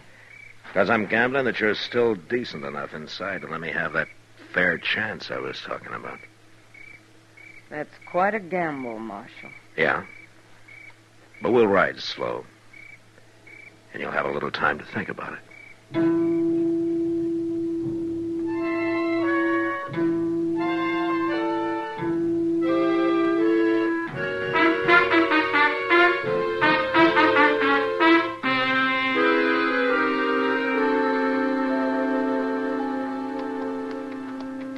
Yeah, I'd make a nice camp down here. Plenty of wood, get your water right out of the river there. It's real nice, don't you think, Jenny? Man could hide out real easy down here. Marshal. I could be safe here even while the Army was trying to move into Dodge, and a lot of men were being killed over it. Yeah, it's real peaceful down here. Marshal, I can't do it. All right, tell me, Jenny. That big cottonwood up ahead. On the left. Okay. Now keep moving. When we get close, I'm going to ride ahead fast. You stay back out of gunfire. All right. Yeah, it sure is pretty down here, Jenny. Maybe someday we can come down and go fishing, huh? This river's full of catfish. You ever eat a real catfish dinner? They can be mighty good if they're small enough. All right, stay back, Jenny.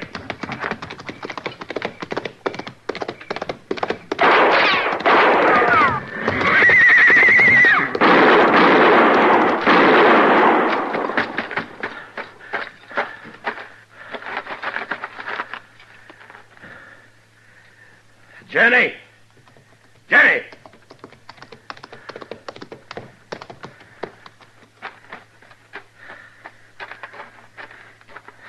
He's dead, Jenny. Oh, God, no. I had to do it. I know.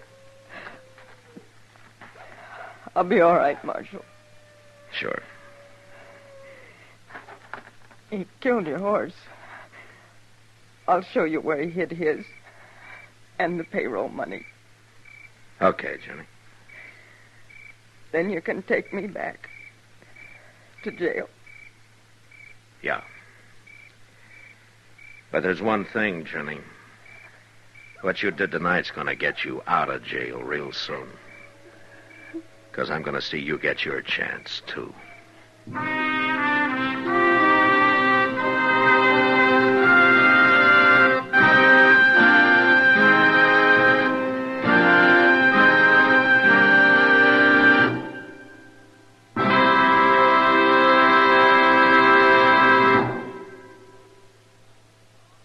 And now our star, William Conrad. I'm telling you, the day you change to L&M, well, that's the day. Your big red letter day.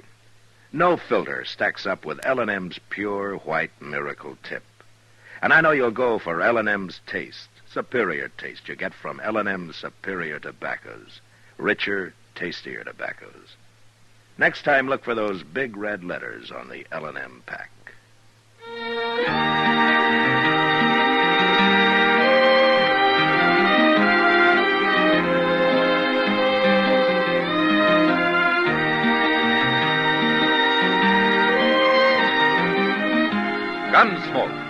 directed by Norman Macdonnell, stars William Conrad as Matt Dillon, U.S. Marshal.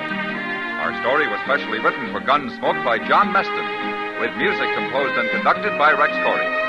Sound patterns by Tom Hanley and Ray Kemper. Featured in the cast were Virginia Christine and John Dehner. Harley Bear is Chester, Howard McNear is Doc, and Georgia Ellis is Kitty.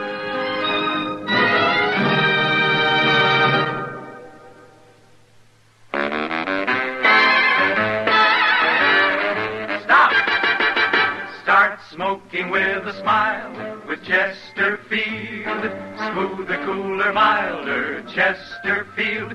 Put a smile in your smoking, just give 'em a try. Chesterfield's best for you. They satisfy. If you want tomorrow's better cigarette today, next time you buy cigarettes, stop. Remember, only Chesterfield is made the modern way with Accuray.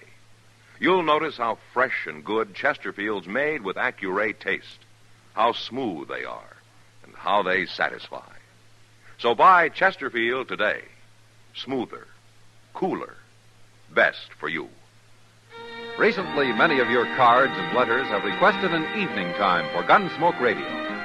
In response to these requests, the makers of Chesterfield and L&M filters will now also bring you Gunsmoke every Sunday evening at 6:30 p.m. Eastern Time. So now you can take your choice and hear Gunsmoke transcribed at the time that is most convenient, either on Sunday evenings or Saturday at this time. And remember, the makers of Chesterfield and L&M filters also present Gunsmoke for your enjoyment on television. Tonight, watch an entirely different Gunsmoke show on the CBS television network. Check your local TV listings for time and channel.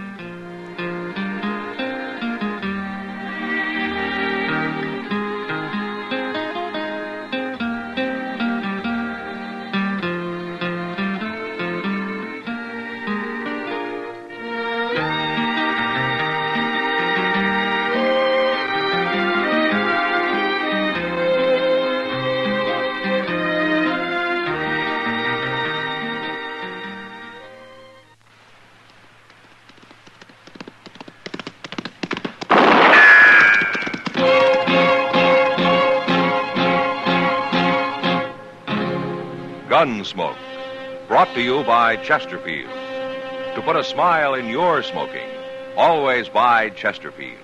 Made the modern way with Accuray. Around Dodge City and in the territory on West, there's just one way to handle the killers and the spoilers, and that's with a U.S. Marshal and the smell of Gunsmoke.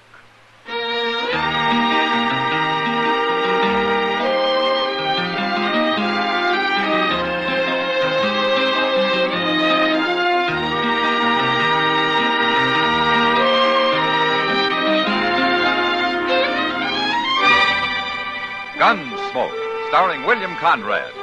The transcribed story of the violence that moved west with young America. And the story of a man who moved with it. I'm that man, Matt Dillon, United States Marshal. The first man they look for and the last they want to meet. It's a chancy job, and it makes a man watchful and a little lonely.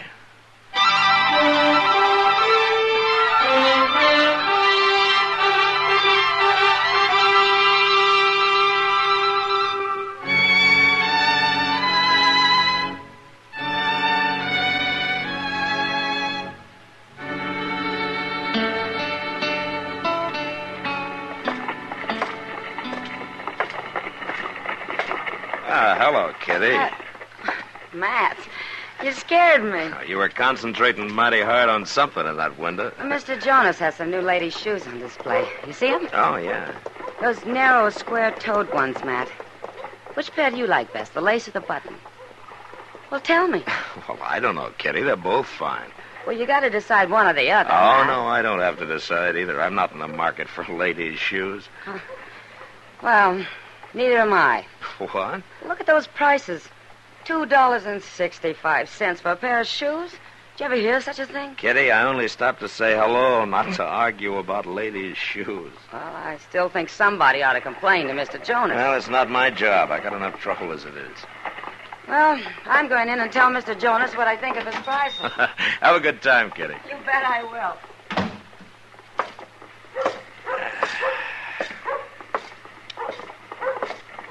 Mr. Dillon? Mr. Dillon? Ah, hello, Chester. Mr. Dillon, this here is Mr. Trumbull. Huh? He come over to the office looking for you. How do you do? Marshal Dillon. You're a stranger here, Mr. Trumbull? First time in Dodge, Marshal. First time. Oh, well, what do you want to see me about? I want a badge, Marshal. I want you to make me a deputy. A deputy? Now, you look here, Mr. Never If there's mind, any- Chester. Good. What do you want to be a deputy for, Mr. Trumbull? Well, I'm leading a party of immigrants up onto the South Fork of the Pawnee. Oh? I thought you were new to this part of the country. Well, I've got maps, Marshal. Good maps. Furnished me by the Santa Fe Railroad. You work for the railroad? No, sir. I work for these immigrants. It's like this, Marshal. I got some 10 families together, and I arranged to buy 5 sections of railroad land for them, about 30 miles northeast of here. I made all the legal arrangements, and I'm guiding them in. I see. What's that got to do with your wanting to be deputized? Well, I thought it might be a good idea, just in case there's any squabbling when we get there. You know, over who gets which land, that sort of thing. Uh-huh. Most parties draw straws before they ever see the land, Mr. Trumbull. Haven't yours? Well, yes. Sure, of course. Well, then why should there be any trouble? Well, one of the men's having a little wife trouble, Marshal. You know how it is. Well, maybe I better ride out with you. No, that won't be necessary. Everything will probably work out fine. Yeah, sure. Where are these pilgrims of yours? Well, we're in camp down by the Arkansas. We're pulling out in the morning. Well, I thank you anyway, Marshal. Goodbye, Chester. Bye. Well, that man sure has got a lot of gall. Yeah, he's some confused, Chester. How do you mean? He can't seem to decide if there's going to be any trouble or not. Yeah, maybe we can find out for him. Come on.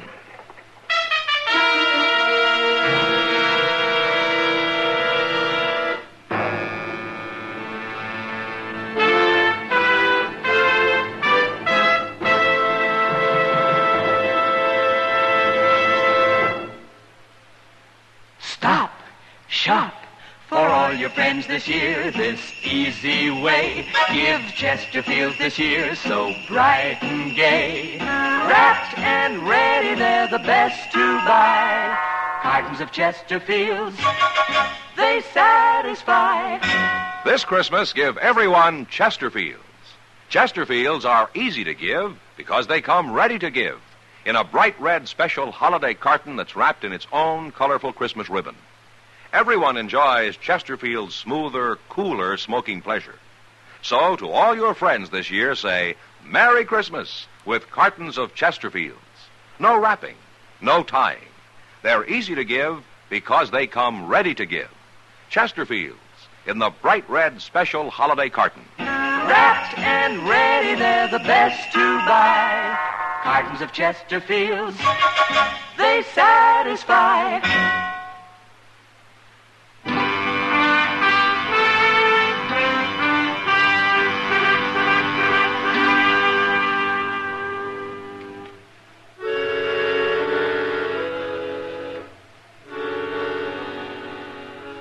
Chester and I saddled up and rode down to the Arkansas. It was easy to find the immigrant camp.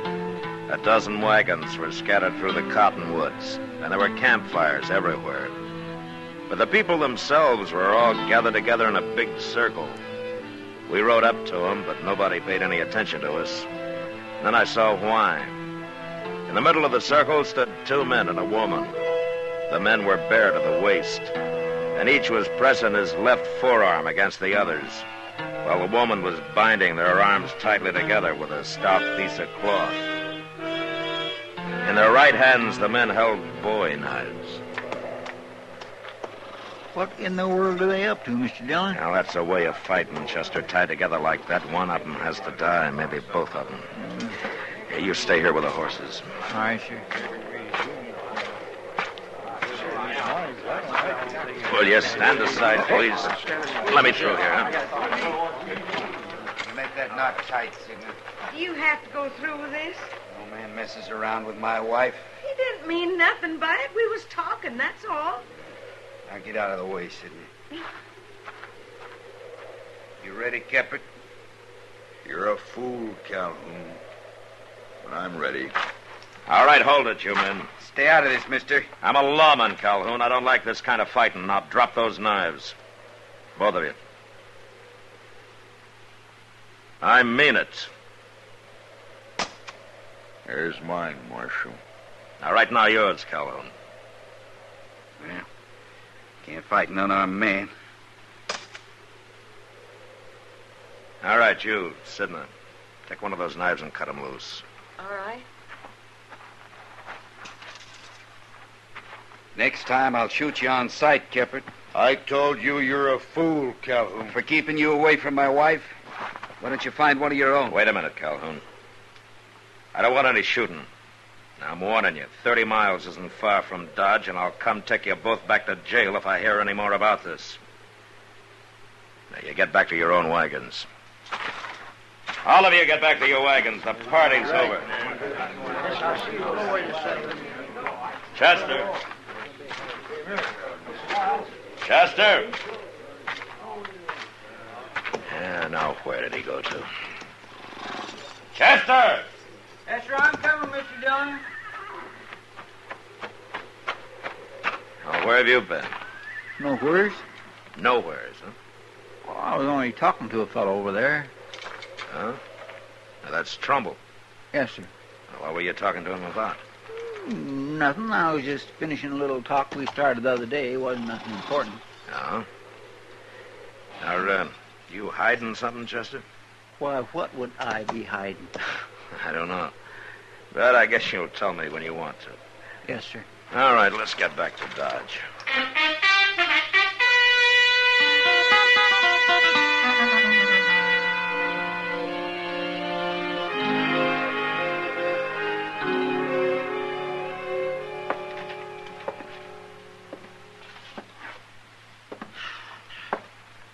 Chester. Yes, sir. If you have to pace the room like that, will you take your boots off? I'll sit down. 2 days of this is about all I can stand. Yes, sir. Oh, hello, Matt. Chester. Hello, Doc. Doc, I think I got a patient for you. Oh, well, now, you don't look sick to me. No, but I'm going to be if you don't find some way to calm Chester down. He hasn't been able to sit still for 2 days. He hasn't? Well, now, what's the trouble, Chester? Nothing, Doc. I feel fine. Well, then why can't you sit still? It's sick people who have to sit still, not well ones. Hey, well, that depends on what you're sick with. I ain't sick with nothing, I tell you. You know, Doc, I think he's got a wormy brain. Forevermore. All right. I'm trying to settle my mind up about something. Now, are you satisfied? Are you? No. I ain't got the money. And I don't know where to get it. Well, money for what? For to pay Trumbull with. Do you owe Trumbull money, Chester? No, sir. Not yet. Not yet. Oh, all right, I'll tell you. But you both got to promise not to tell nobody else about it. Trumbull says if anybody heard, I'd probably get beat out. But you'd get beat out of what, Chester? Land. Free If land. It's free, what do you need money for? For Trumbull, to fix it up for me. Look, if I give him $50 for his trouble, he's got a way to arrange for the railroad to give me a half section of land. He showed it to me on his map the other day. I showed what to you? Where my half section would be. Gracious. I'll show you the picture. That's good. Now, the South Fork of the Pawnee line's like this, on here. That's right, yes, it is. And these immigrants is about 5 sections laying right next to each other. Right about Wait a here. minute, Chester. Did you say right next to each other? Yes, sir, that's what Trumbull said. Now, my half section lays on the end here. Chester, come on. Come on. Ain't you interested in this? Yeah, interested enough to ride out there. And don't worry about your $50. You're not going to need it.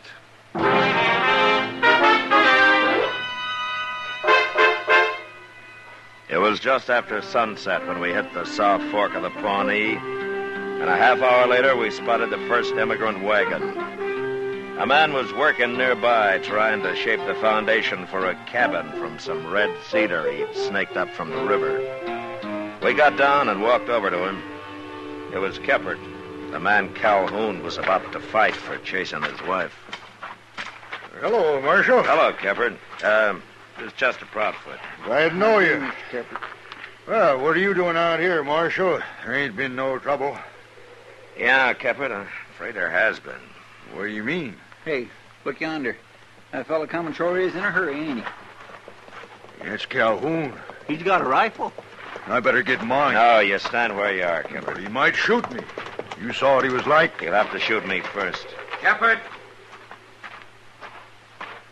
Oh, now what's the trouble, Calhoun? I'm looking for my wife, Sidney. If she was here, you'd see her, wouldn't you? Maybe she's down by the river. You can look there, too, if you want. What's the marshal doing here? He was about to tell me. And then he can tell me, too. I came here to tell all of you, but I want to ask you something first. What? Do any of you have bills of sale from the railroad for this land you're on? No.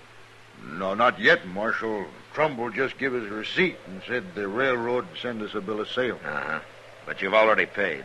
Sure. Each man gave Trumbull $400 for a half section. And $25 on top of that for his services. That's right. What are you asking for, Marshal? I understand these sections lie right next to each other, huh? They do for a fact. What's wrong with that? Well, I guess you don't know it, but when the government granted land to the railroad, it only granted alternate sections. Every other one. So the railroad couldn't sell sections lying right next to each other, could it? No. No, it couldn't. Maybe that's why Trumbull hasn't given you any bills of sale. There aren't any. Why, he robbed us. Where is he now? I don't know. I ain't seen him since last night. Well, then I think we better start looking for him. Wait a minute. Yeah, what is it, Keppert? I got something to say. It's mostly to Calhoun. Oh, you two can settle your problems later. No, Marshal, we gotta settle them right now. You'll see why. Now listen to me, Calhoun. I ain't a man for much talking, especially about women. But the way things are, I gotta say it. Say what? Your wife, Sidney. I never went near her. Never once. Now, that's a lie. No, it's the truth. I hate to tell you this, Calhoun, but it was her that come after me. What? I told her not to.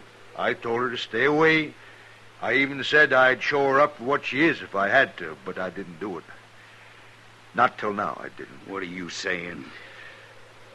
When did you see her last, Calhoun? At noon, when I come in from my dinner. Yeah. I saw her about 2 o'clock. Where? I was downriver about a mile, sitting quiet in a clump of elder, taking a little rest. Your wife rode by on the other bank.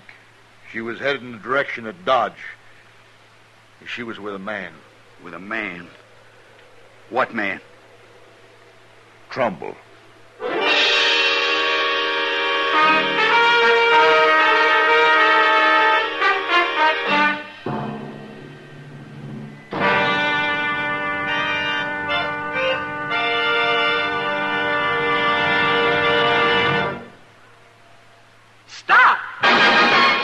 Smoking with a smile with Chesterfield. Yes, put a smile in your smoking.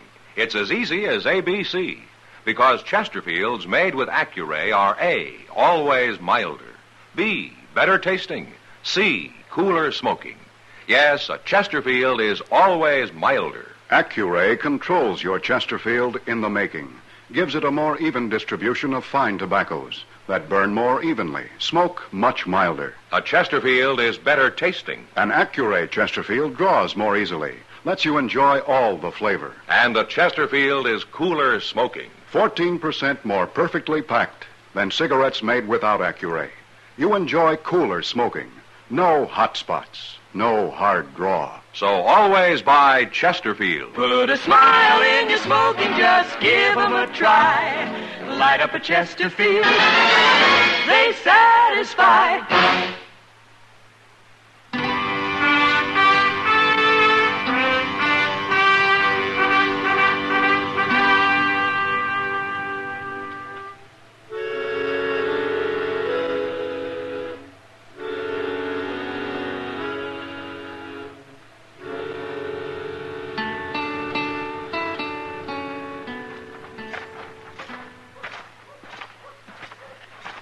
Train's still there, Mr. Dillon. Way past midnight. It ought to be leaving any minute. Now run up and tell the engineer to hold it, will you, Chester? All right. Marshal. Yeah? Look, coming out of the depot. It's Trumbull and my wife. Yeah. They don't see us. They ain't even looking this way. You let me take him, Marshal. No. He's rightfully No, mine. Calhoun. You might get excited and shoot him before he draws. I'll handle this. Now, you two stay back out of the light.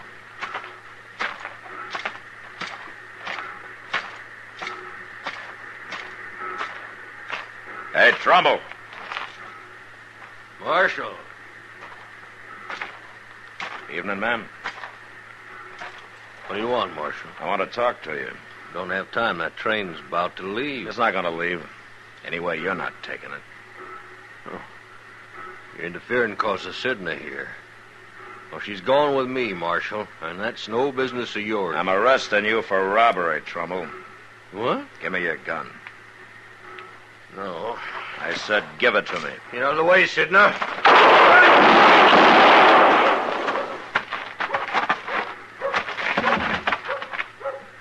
You killed him. You killed him.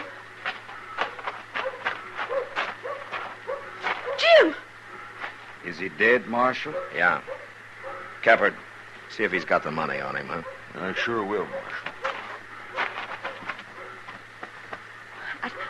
I didn't mean nothing, Jim.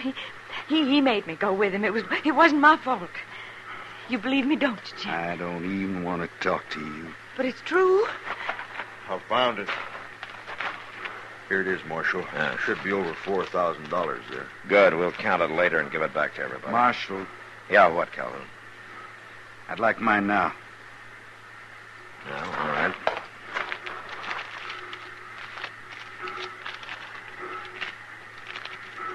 Here. $425. Thanks. Sidney, take this money. What for? Take it. But why? That's all the money I got in the world. I don't figure I owe you nothing now. What are you saying, Jim? You know what I'm saying. Yeah, sure. I know. So long, Jim. Goodbye. Calhoun, What, Kevin? I got some money coming back. I'll lend you half of it. After all I done to you? Can't blame me much for that. I've been a fool, Caput. You was right. No, that's over and done. But I can't take your money. That wouldn't be right, now would it, Marshal? Ah, you can decide about that tomorrow, Calhoun. We'll ride out and bring those other people back into Dodge. What for? So they can file for government land at the land office here. Free land. Should have done that in the first place. You know, I know of a fine section north of here that I'd kind of like to file on myself. Why don't you? Well, one man couldn't handle it. It'd take two men to prove it up, you know. Two good men. I might show it to you sometime if you're interested.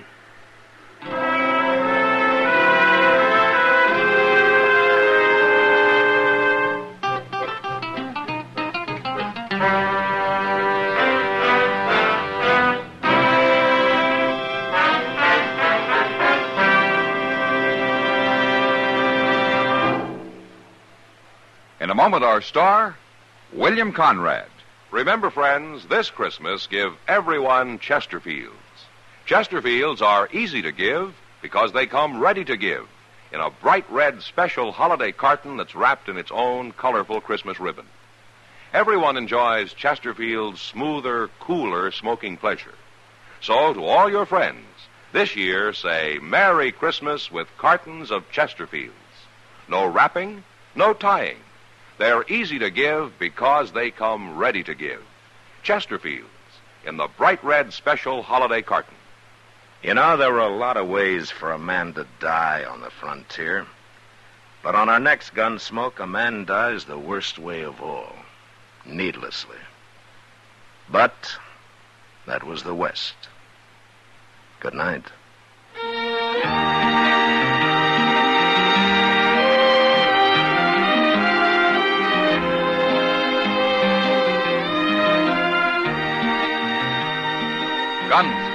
Produced and directed by Norman Macdonnell, stars William Conrad as Matt Dillon, U.S. Marshal. Our story was specially written for Gunsmoke by John Meston, with music composed and conducted by Rex Corey. Sound patterns by Tom Hanley and Bill James. Featured in the cast were Lawrence Dobkin, Vivi Janis, Vic Perrin, and John Dehner. Harley Bear is Chester, Howard McNear is Doc, and Georgia Ellis is Kitty.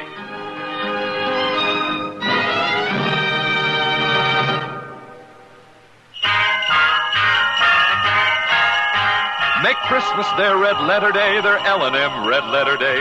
Give 'em the Christmas carton full of America's best. Yes, give L&M's on Christmas Day to friends who smoke the builder way. L&M's got everything, the gift for Christmas Day. This is it. For Christmas, L&M filters and the handsome Christmas carton. No fuss with ribbons or paper. It's all wrapped and ready to give. This Christmas, give L&M Christmas cartons. Join us again next week for another specially transcribed story as Matt Dillon, U.S. Marshal, fights to bring law and order out of the wild violence of the West in Gunsmoke.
Around Dodge City and in the territory on West, there's just one way to handle the killers and the spoilers, and that's with a U.S. Marshal and the smell of Gunsmoke.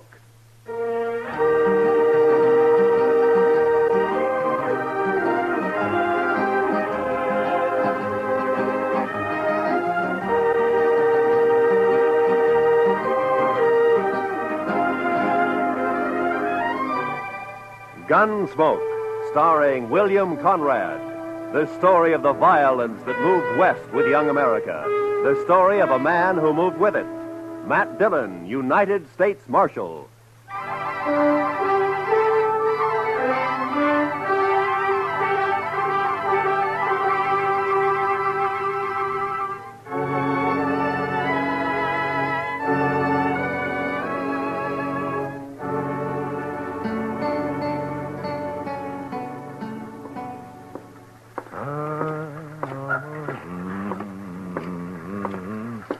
How are you this morning, Mr. Bumby? Huh? Oh, hello, Marshal.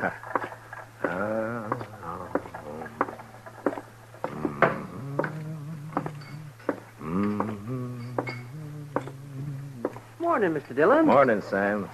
Is Kitty around? Oh, don't know she's up yet, but if she is, she ought to be down soon. I'll wait. Nippy this morning. Feels good. It's a nice time of year, huh? I don't know. I kind of like spring myself. Sam, you better wash that glass over, huh? Oh, yeah. Thanks. Can I get you something? Beer, maybe? Got any coffee? Sure. Just made a bottle. Oh, that'll be fine.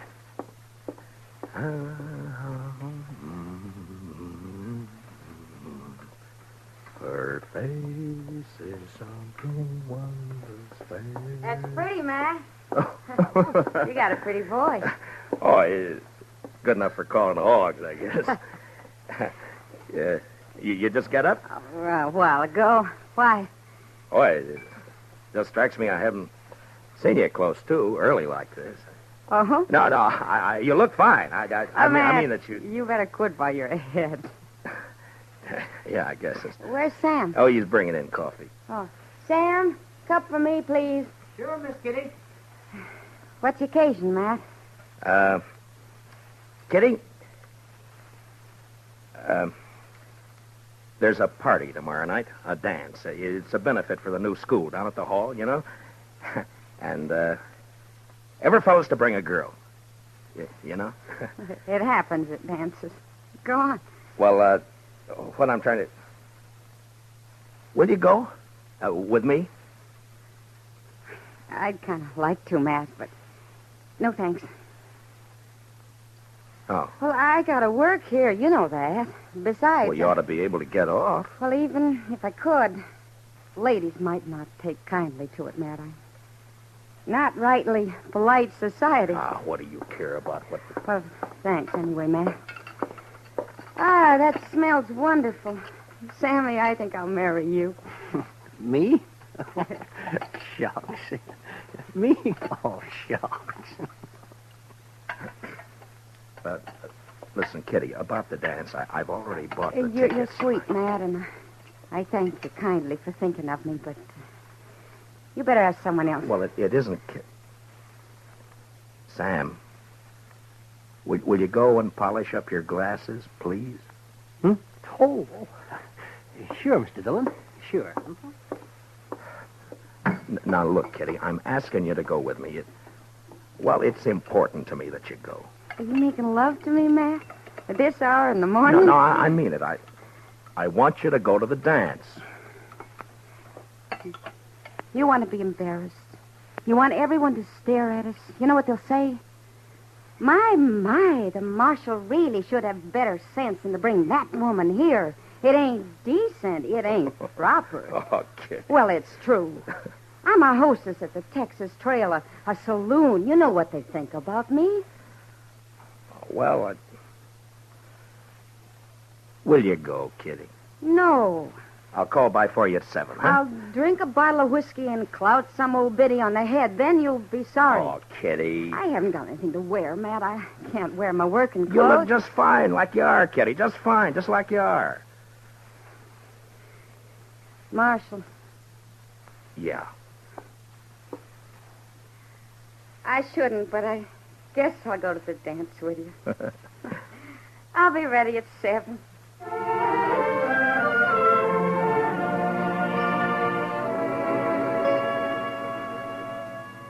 How do you talk about a woman like Kitty? The color of her hair, eyes, the shape of her leg, the way she spoke, thought. Well, that's a picture you had to get by looking and hearing. Otherwise, you'd never know it. And I felt real good about taking Kitty to the party. The first time we'd really be out in company. And I liked the idea.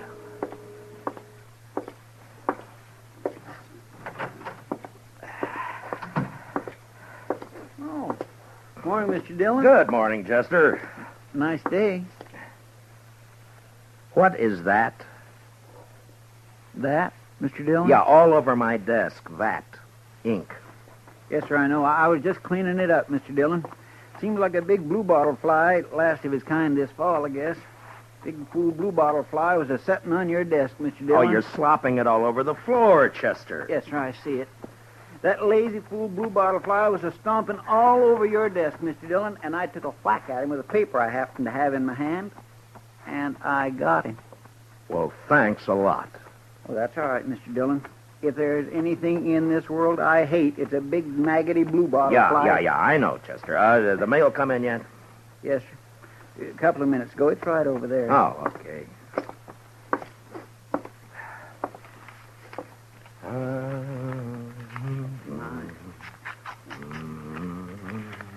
There. I think that should do it, Mr. Dillon. All right, Chester. Anything likely in the mail, Mr. Dillon? No. Look, Chester, we better get these government circulars posted. Would you do that for me? Yes, sir, I'll do that. Say, Mr. Dillon? Yeah, what is it, Chester? About the dance tomorrow. Now, what about it? Well, you're going, aren't you, sir? Doc's going. He's taking Ms. McNish. I'm going. Everybody's going. You are going, aren't you, Mr. Dillon? Yeah, I'm going. Don't seem right, a man your standing not to go to a big social like we're... You are? Yes. Well, that's fine. Just fine. Doc and me, we were talking, and it just didn't seem right to us that a man like you didn't have no real nice, sweet girl to escort to a big social. I got one, Chester. A real nice, sweet girl. I'm taking Kitty. Miss Kitty? I asked her before I came down, and she accepted. Well, that's good. Miss Kitty. That's right, Chester. I got a couple of letters off to Washington, Chester. You want to go and see about posting those circulars, huh? Yes, Mr. Dillon. Ah, fine.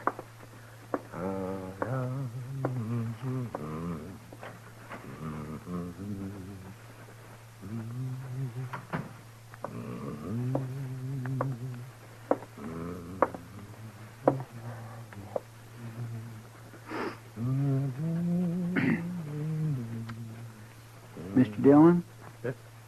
Oh, what is it, Chester? Well, Mr. Dillon, it ain't none of my business, and I did not have no right to say it. Say what? Well, sir, I... Yeah? I was wondering if I might borrow one of them fancy ties off you for the party. That's not your business. That's what you haven't got any right to say. Yes, sir. No, that's right. You're a liar, Chester. But you can borrow a tie. I thank you kindly, Mr. Dillon.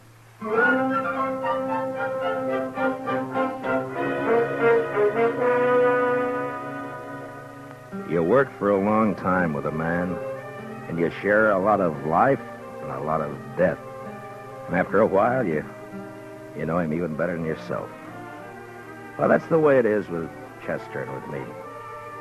Now, he had something on his mind, and I figured after a while he'd get it off. Well, the morning went, and it was almost noon when Chester came back. Gonna go have some dinner, Mr. Dillon? Yeah, I think I will. How about you? Hungry as a ragglebone possum. Did you get the posters up? Yes, sir. Well, okay, let's go. Mr. Dillon? Yeah? I guess there's something you ought to know, sir. There's talk. Yeah. All right, Chester, come on, get it out. It's all over town. About you taking Miss Kitty to the dance tomorrow night. What do you mean, all over town?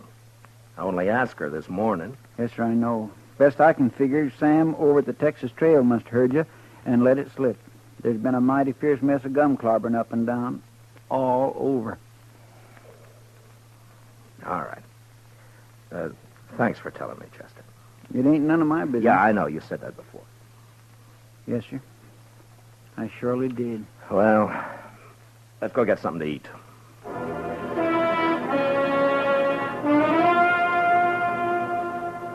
It's hard to tell about people.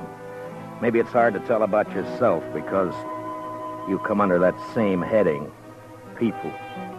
And when they're mean and small, there's not an animal to touch them. Chester and I walked down the street, and it didn't take long to hear and see what was going on. Some of the drifters leaning against the wall on the corner came right out with it. Morning, Marshal. I understand there's a gal in town's got herself a new beau. What did you say? Maybe you ought to look into it, Marshal. Folks are being downright rude. Mister, you're gonna... Come on, Chester.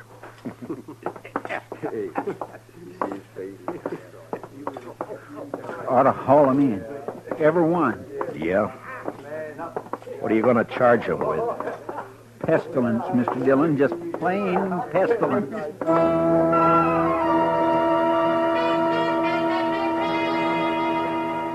I knew better what Kitty had meant about the ladies of the town when a couple came out of Olivet's dry goods store. They didn't see me until it was too late. Complain to the dance committee. It's indecent, that's what it is. Why, she's common. Nothing but a common saloon woman. What's this city coming to when a United States Marshal... Ooh. Morning, Miss Sprinkle.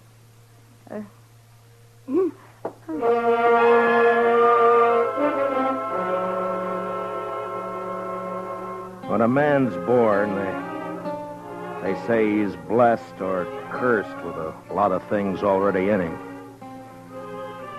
Take pride, for instance. Sometimes pride can be a curse. Well, maybe I had more in my share. Maybe it would have been a sight kinder if I'd not taken Kitty to the dance.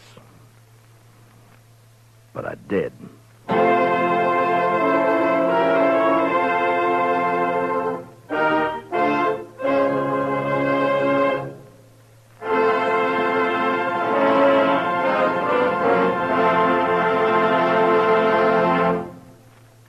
We will return for the second act of Gunsmoke in just a moment. But first, this hint for weekend driving.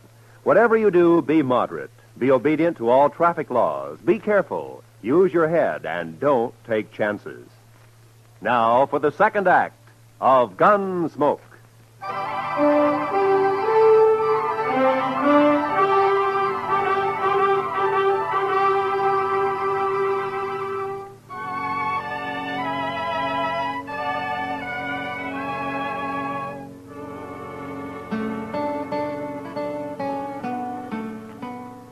I picked up Kitty at the Texas Trail at 7 the next evening. She was waiting by the side door, and when I saw her, she kind of moved back in the shadows, almost as though she was ashamed for me to see her. Hi. Hello, Matt. Are you all set? Well, I guess so. Matt, are you sure? Hey, Kitty, you look fine. You look just fine. Do you like it? Yeah. Yeah, I like it.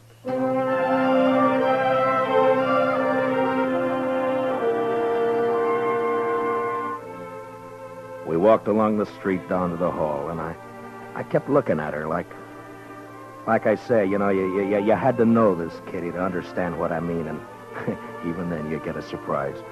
She was like a 17-year-old on her first date, and she was like all the women you'd ever known and loved, soft and innocent.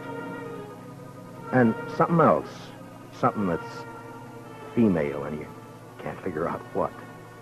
Something that makes you drunk without a drink inside you. It was snowing a little, and the flakes caught in her hair and melted into the black of her velvet cloak. And just before we went in, I looked at her again. And I didn't care. I was proud she was with me. Oh, evening, Marshal Dillon. Evening, Miss Murphy. You know Miss Russell? How do? You have your tickets, Marshal Dillon? Oh, yeah. Here we are. Fine. Go right in, won't you? Oh, sure. Oh, excuse me, Mrs. Murphy. Is there somewhere I can put my cloak? Oh, yes, of course. The ladies' reception room is right through there. I didn't catch the name. Catherine Russell, ma'am. Excuse me, ma'am. Yeah, sure. I'll wait for you. Thanks. You better.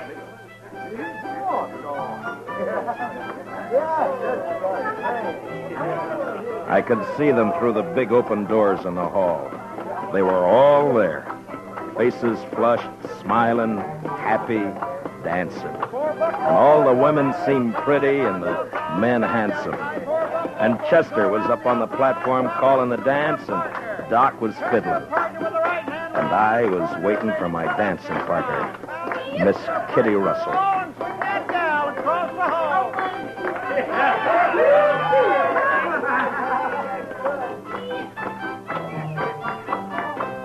Now run away home and sing your own and leave my buffalo gal alone.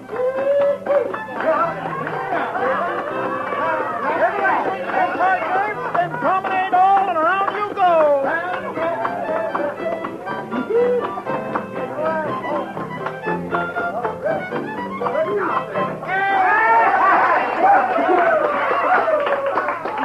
Hi.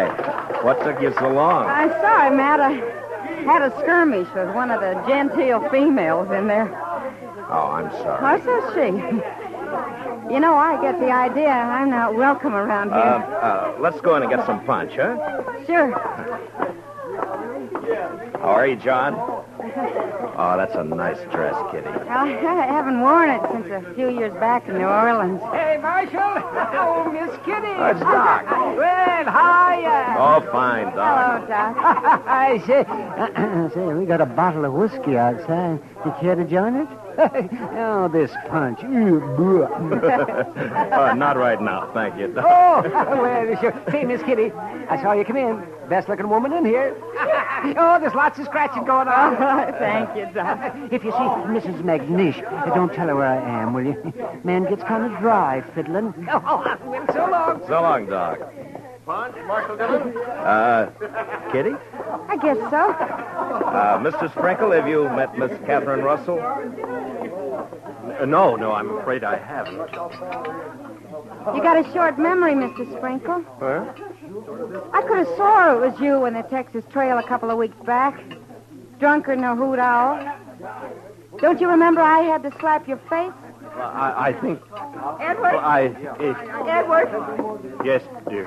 You let somebody else take care of the punch. I want you to come with me. I promised. I'm on the committee. Evening, Miss Sprinkle. I have no wish to speak to you, Marshal Dillon, or this woman you've brought with you. I will not have my husband serving such people. Aren't you being a trifle bad-mannered, Miss Sprinkle? How dare you say that? Well, aren't you? I suggest that you leave, Marshal. Emmy. You're not wanted here. Not with that woman you've seen fit to bring. Come on, Matt. I want to go. No. This is a public dance, Miss Sprinkle. Right now, you're trying to make it private. If you can't behave like a lady, I'll thank you to leave this lady's presence. What? Now, see here, Marshal. You can't talk like that to my wife. Hey, Kitty. What do you say, Kitty? Matt, please. I want to go. We're not going anywhere. We're staying. How about some music? All right now, folks. It'll be a waltz this time.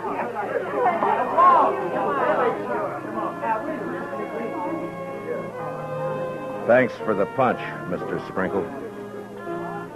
Come on, Kitty. I warned you, Matt. Now, please, will you take me out of here before something happens? Nothing's going to happen, Kitty. You and me are going to dance. Have a good time. That's all. You're acting like a kid. Matt, it won't work. I've seen this kind of thing before. May I have this dance, Miss Kitty? Please, Matt. You're being pig-headed and you know it. Let's get out. You refusing me, Miss Kitty? Oh, Matt.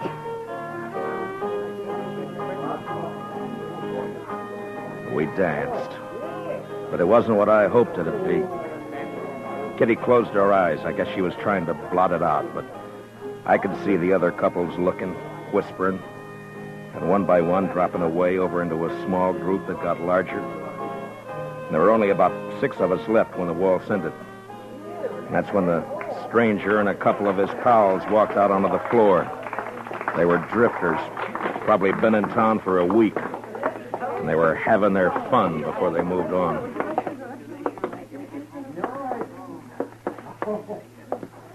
Marshal, I got a painful duty. Yeah? Folks in this town seem real upset about you bringing that woman in here. What's your name? I'm just a fella. I kind of made myself and my friends here a committee of 3, seeing as how everything's done by committees here, and we figured it would be best if you take your friend home. Mister, I'm the marshal in Matt, Dodge City, and I'm leaving. You're staying here, Kitty. She's smarter than you, Marshal. Everything all right? Everything's Mr. Dillon? fine, Chester. This ain't a matter of law, you know, Marshal. It's decency and what's right. Yeah, and Marshal, this ain't right. Mister, I'm taking this badge off. Chester, you stay here with Kitty. Matt, don't you do it. Now, come Matt. on outside. You. We're going to talk some more about this out there. It's cold outside. Now, you be a good fella and get out of where you ain't wanted. You know I won't hit you in here, don't you? Were you thinking of doing that, Marshal? Now, that ain't lawful. I ain't done nothing. Kitty. Kitty, wait. Now, there's a gal with sense. All right. Mister. No, I'm telling you. You and your pals are going to have to come out sooner or later, and when you do, you better start hightailing it out of Dodge before I catch up with you. We'll think of that. We sure will. Marshal.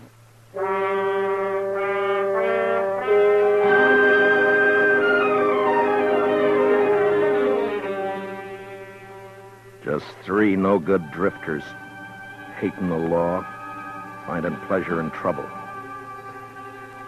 Kitty had gone, and I went out into the street. It had stopped snowing. Just cold. Much colder. I went up to the Texas Trail. There was only 2 people in there. Some guy dead drunk on a table, and someone else standing at the bar, looking into the mirror at me.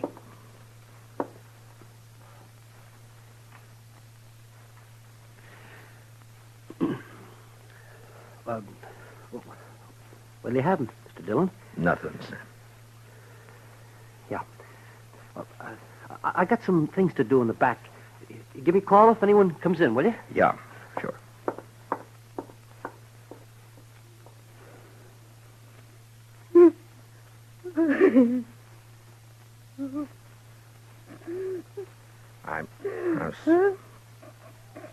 I'm sorry, Kitty. Shut up. I'm sorry. I'm bad. Bad. Oh, Kitty. Oh, it's all right. Sure, it's all right. I'm so mad. I could... Yeah, I know. I should have known better. No, it was me, not you. No, it wasn't that either. It was all those polite ladies and gentlemen. Give me a kerchief, will you? Yeah. Here. It's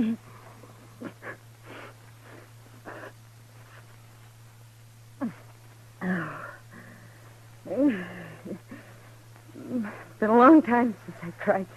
Yeah, sure. It wasn't so much for me. For you. I wanted to cry right there in the hall. Watching you and knowing there was nothing you could do. Nice mess of people we got in Dodge. No, it's not them, Matt. It's me. I've run into this before. The only difference was I didn't have you around. I wanted it to be right tonight because of you. A lot of narrow-minded prayer spouting. Yeah. They hurt your pride, didn't they? No, it wasn't that. No? No, I wanted you to go with me. That made me real happy. But maybe we're different, Matt. You and me figure life different to them. That's not their fault. There's a lot of folks there, I know. I smile at them on the street. They talk to me. But tonight, well, that was different. I made them uncomfortable. Yeah? Well, I didn't do a bad job with you. Oh, you can't look at it that way. And you can't go fighting the whole town either. There's 3 fellas going to get hurt. No, I don't want you to do that, Matt. You just let it go. Let it go, Matt. They don't mean nothing. You know what means something to me? What? That you asked me to go to the dance with you.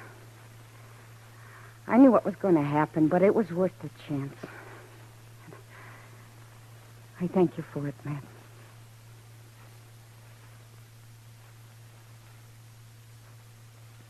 You're a funny one.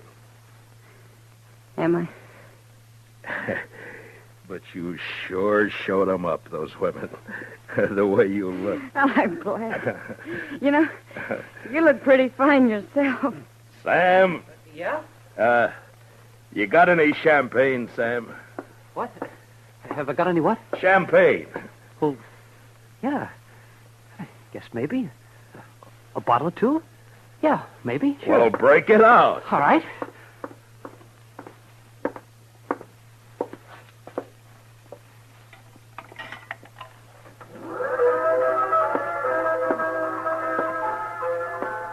Miss Kitty, I think the next dance is mine.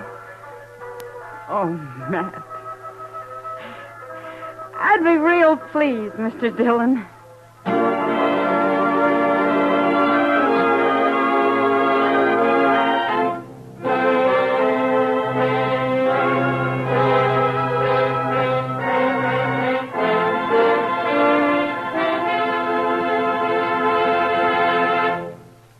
Gunsmoke, under the direction of Norman Macdonnell, stars William Conrad as Matt Dillon, U.S. Marshal. Tonight's story was specially written for Gunsmoke by Anthony Ellis, with music composed and conducted by Rex Corey. Featured in the cast were John Dehner, Vivi Janis, Bob Sweeney, Lawrence Dobkin, and Mary Lansing. Parley Bear is Chester, Howard McNair is Doc, and Georgia Ellis is Kitty. Gunsmoke is heard by our troops overseas through the worldwide facilities of the Armed Forces Radio Service. Join us again next week as Matt Dillon, U.S. Marshal, fights to bring law and order out of the wild violence of the West in Gunsmoke.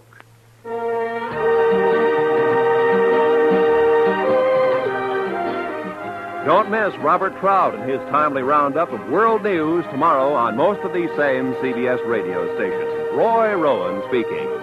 And remember, Amos and Andy are here every Sunday on the CBS Radio Network.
Gunsmoke, brought to you by Chesterfield.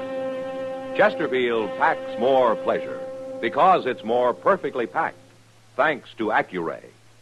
They satisfy the most. Around Dodge City and in the territory on West, there's just one way to handle the killers and the spoilers, and that's with a U.S. Marshal and the smell of Gunsmoke.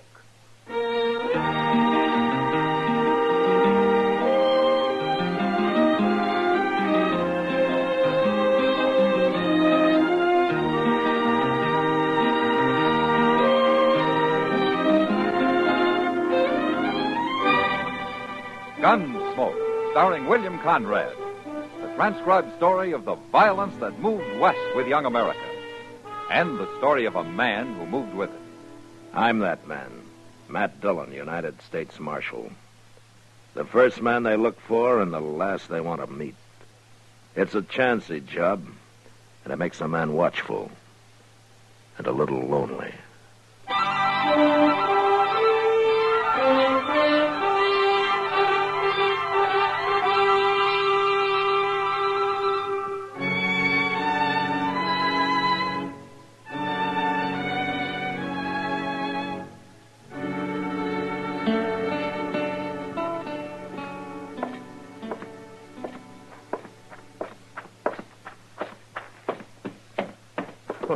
Well, what's your hurry, Chester? Oh, hello, Mr. Dillon.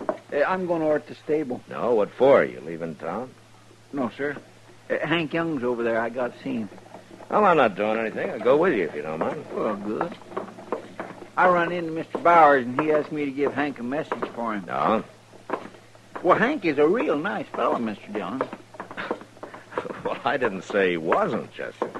Yes, sir, I know. But I was just thinking there ain't many fellows around here steady and peaceable as he is. I guess that's one reason Bars has kept him working at the ranch for so long. Mm-hmm. There he is. Where? Cinching up his saddle with his back to us there. Oh, yeah. Yeah, Mr. Dillon, I'm going to surprise him. Walk easy, huh? Okay.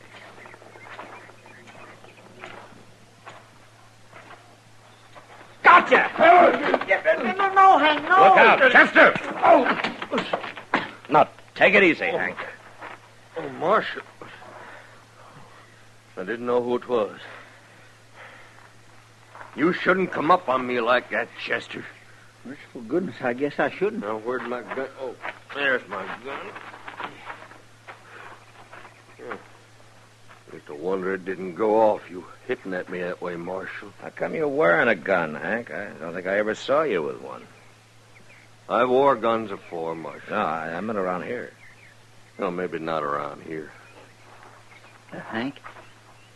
Hank, Mr. Bauer's going to be an hour or so longer than he thought. He is, huh? Uh-huh. All right, you tell him I'll see him out the ranch. We got work to do out there.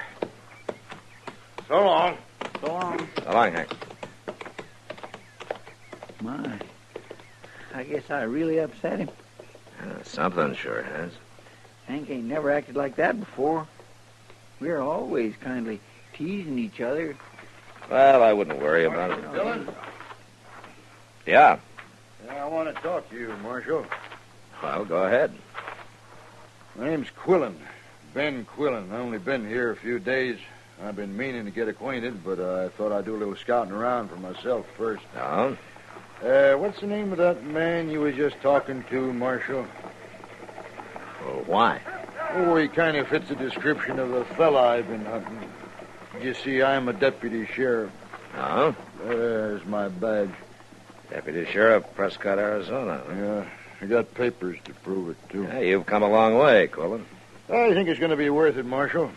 Here, take a look at this. What is it? It's a warrant for Ike Abbott. Prescott, Arizona, July 6, 18. Something. It's kind of smudged. You read the description. Knowing Ike Abbott sound like your friend who just left? Sure does to me. Same height, same build. Same kind of face, brown hair and eyes. Just about everything.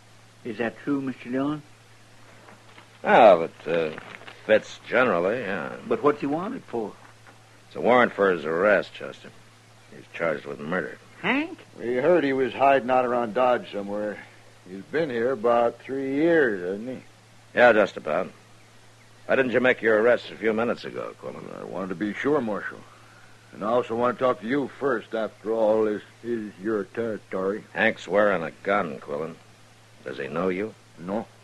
But I've been asking around about anybody from Arizona. He must have heard about it. Well, I guess I'll ride out and take him. No. What? Hank Young's ready to fight. I don't want to kill him. I'll go. You mean you'll bring him in for me? Well, if I'm sure he's the man you're after, then I think I can find out. Okay. Well, watch your step, Marshal. He's already killed one man. Don't worry, Quillen. So have I.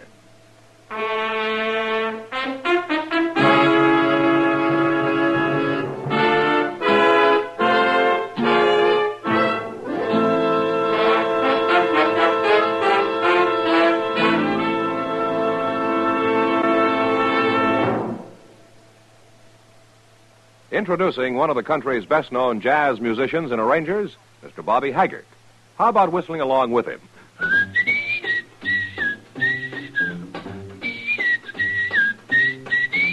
Packs more pleasure, packs more pleasure. Chesterfield packs more pleasure because Chesterfield's more perfectly packed.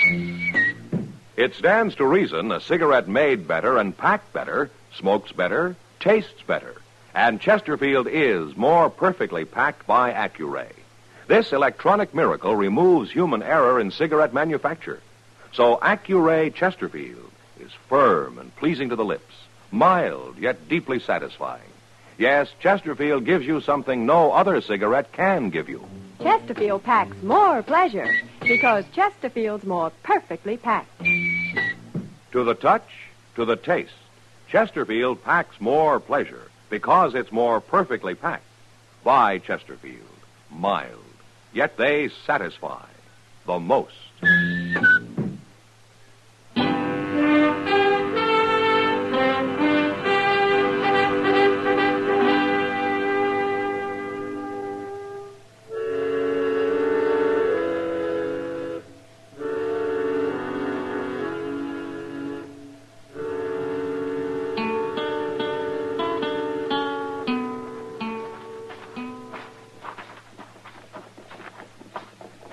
That's him sitting in the bunkhouse door, Mr. Dillon. I thought he said he had work to do. He had nothing special to do except get out of Dodge. You think he's going to make trouble? Well, I hope not. Hello, Hank. Marshal? Chester? Oh, Hank.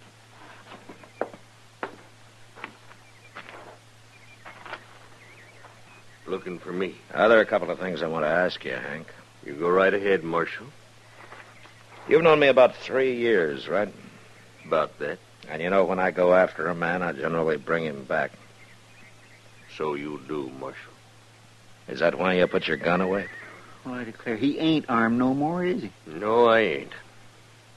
Well, you told me the truth, Hank. You always dealt fair, Marshal. I'll tell you the truth. Well, there's a deputy sheriff in town named Ben Quillen. He's got an Arizona warrant for Ike Abbott's arrest. I thought so. Was it murder, Hank? That how that warrant reads, Marshal? Mm-hmm. Figured so. What else you want to know? You still haven't told me why you put your gun away. Done some thinking on the way back here. You know, they'd sent somebody after me, but if I killed him, I'd just have to face you next. I wouldn't be getting nowhere that way. All right, Hank. Come on, Chester, let's get back to town. Mr. Dillon, ain't we going to take Hank back to I Dodge? said let's go, Chester.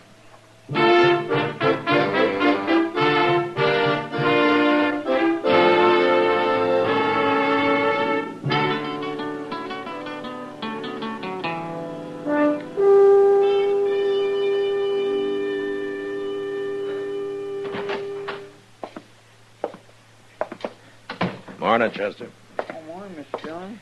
Ben Quillen been here yet? Oh, I just got here myself. No, didn't you sleep here last night? Well, see... No, sir, I didn't. No? I ain't never going to set up all night playing poker again. Oh, I was kind of hoping you'd maybe outgrown poker. I'm getting there. Morning, Marshal. Chester. Quillen? Morning, Quillen. Well, Marshal, did he put up a fight? No, there was no trouble. But he is the man I'm after. He's Ike Abbott, isn't he? Yeah, he's the man.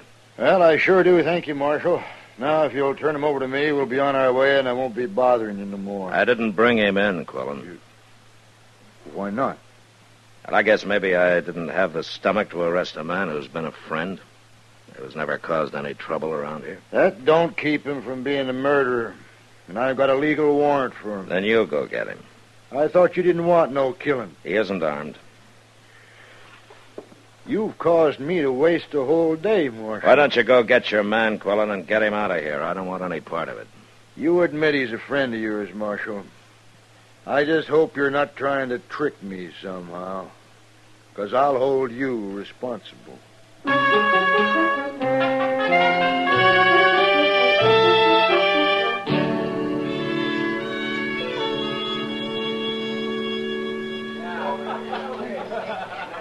What's on your mind tonight, Matt? Well, Kitty, it sure isn't drinking beer and sitting around the Long Branch. You know, you sometimes act like you've been schooled in a slave market. Drink your beer, Kitty. I'm buying. Oh, you are? And I take it all back. Oh, What? here's Ben Quillen. Now I know what's been bothering you. Marshal, I want to talk to you. Oh, what's your trouble, Quillen? You gave me to believe there'd be no trouble with Hank Young, or whatever you call him. Was there? He wasn't armed, Marshal. At least you didn't lie about that. And just what did I lie about, Quillen? About them 4 friends of his. What friends? I don't like being made a fool of, Marshal. I don't like going after an unarmed man who's hiding behind 4 shotguns. Ah, I see. You trying to tell me you didn't know about it? No, Quillen, I didn't. You swear to that? Now, you can take it or leave it. All right, I'll believe you. Providing you ride out there with me. I can't face them men alone. It'd be suicide. It's your party, Quillen. I'm not getting paid to make your arrests. You wouldn't be scared, would you, Marshal? I think we've talked just about enough, Quillen. All right. I'll telegraph Prescott. I'll get me some authority for some deputies. Wait a minute, Quillen. What? You meet me at the stable in the morning. I'll go with you.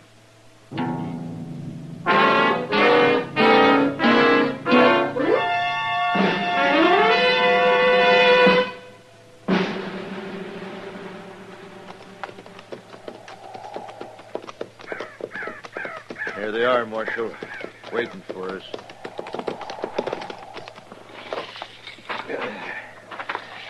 How are we going to shoot it out against 4 men with shotguns, Marshal? You just keep out of it, Quillen. Hello, Hank. Gentlemen. This here ain't my idea, Marshal. The boys just heard about everything. I can't talk 'em out of a fight. That's right, Marshal. Ain't nobody taking a friend of ours off to Arizona, warrant or no warrant. Now listen, you men. Hank Young's a friend of mine, too. Isn't that right, Hank? I always thought so, Marshal. But you know me well enough. If any man needs taken in, I'll take him in. Be kind of like walking into a cannon, won't it, Marshal? Maybe. But more than one of us will die. Now, hold on. I don't want a lot of blood spilled over me. Just 'cause I killed a man 12 years ago is no reason any of you men should die now. Wait a minute. Quillen. What? You got that warrant with you? Of course I have. Let me see it. Well, come on, let me see it. Well, I don't know what for. Give it to me. You seen it once. What are you looking for? Well, is something wrong with it? Nah, it's legal, all right. Then give it back. Yeah.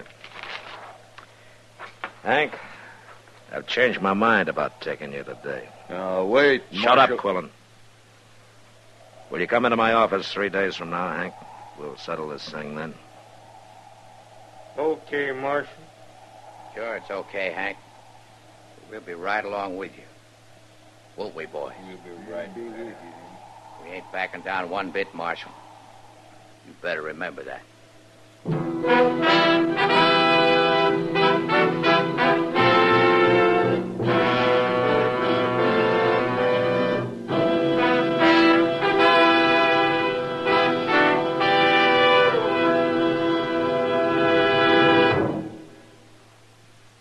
Where are you listening to Gunsmoke? In your favorite easy chair? Or out driving? Oh, there you are. In the kitchen.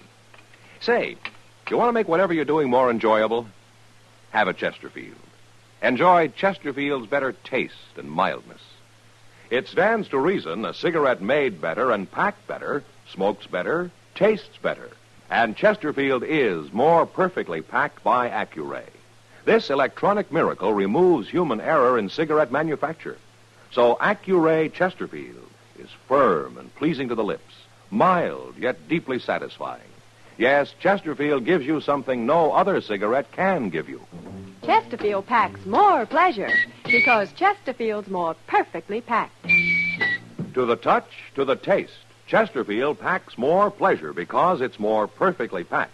By Chesterfield, mild, yet they satisfy the most.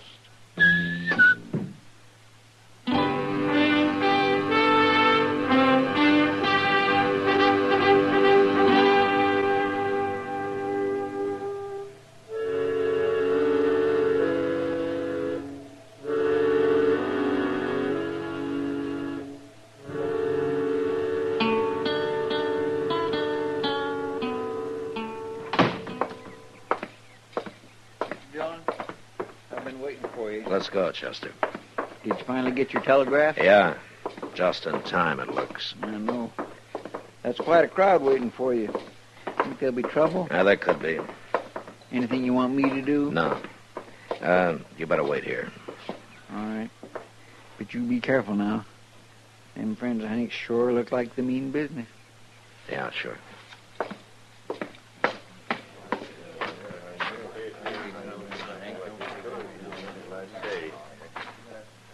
Well, Marshal, come in, like you said. I know you would, Hank. Let's get this over with, Marshal. I waited long enough. You've waited too long, Quillen. What? Hank, I want your friends to wait across the street over there. We ain't moving, Marshal. All four of you go over there and wait. Now, will you do what he says, Jim? Go on now. Jim, he ain't the kind of trick nobody. I mean it, boys. I got going.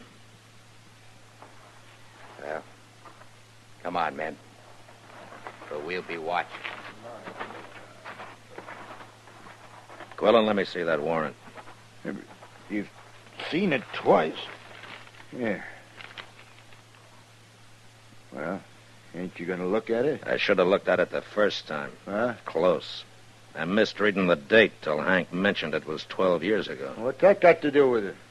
12 years is a long time, Quillen. That warrant's still legal. But it would have been forgotten by now if you hadn't have paid the sheriff in Prescott to go to the trouble to dig around and find it for you. And paid him something more to make you a deputy. What are you saying? I hate men like you who go out after other men just for the reward money. You're a professional manhunter, and that's the worst. So? What are you? I'm a lawman.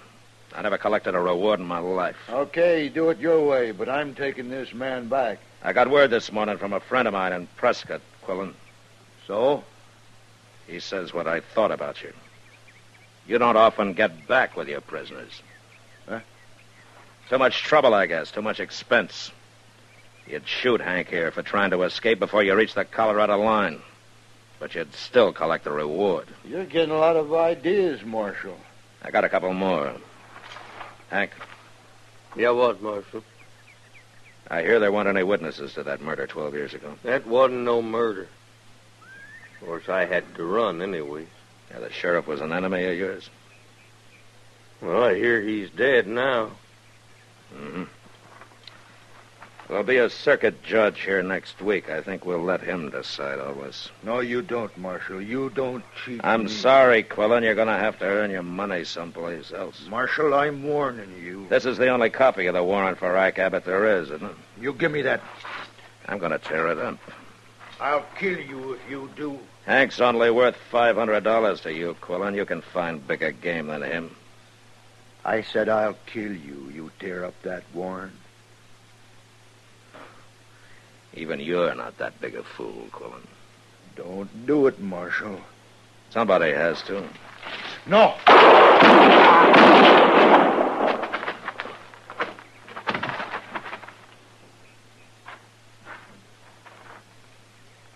You killed him, Marshal. I misjudged him, Hank.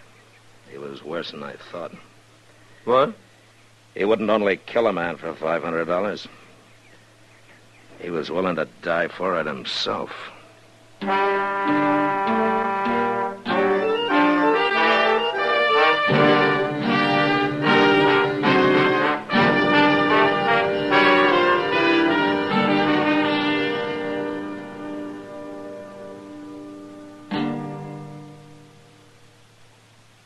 In a moment, our star, William Conrad.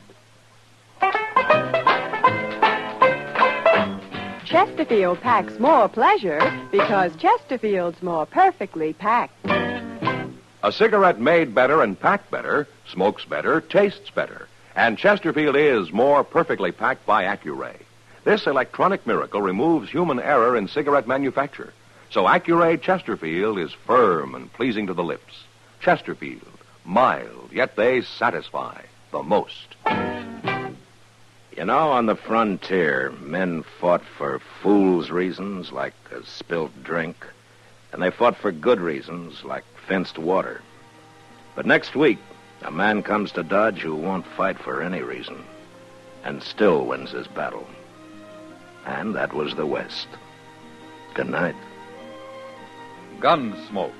Produced and directed by Norman Macdonnell, stars William Conrad as Matt Dillon, U.S. Marshal. Our story was specially written for Gunsmoke by John Meston, with music composed and conducted by Rex Corey. Sound patterns by Tom Hanley and Bill James. Featured in the cast were Lawrence Dobkin, John Dehner, and Ken Lynch. Harley Bear is Chester, and Georgia Ellis is Kitty.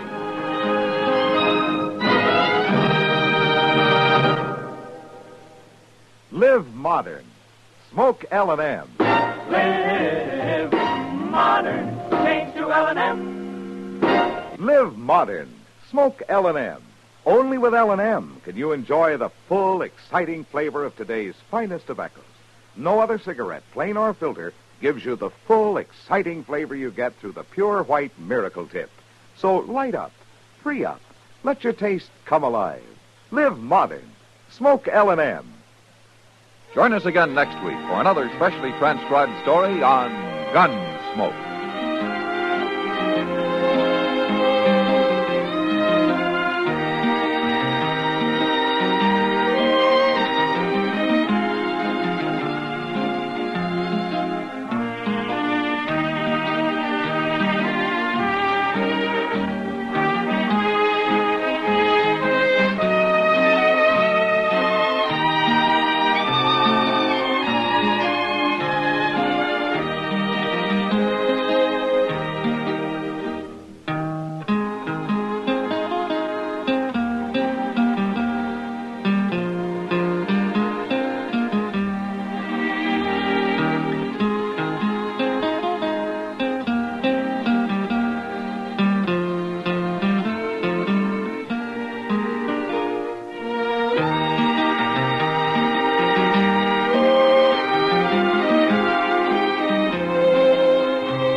Around Dodge City and in the territory on West, there's just one way to handle the killers and the spoilers, and that's with a U.S. Marshal and the smell of Gunsmoke.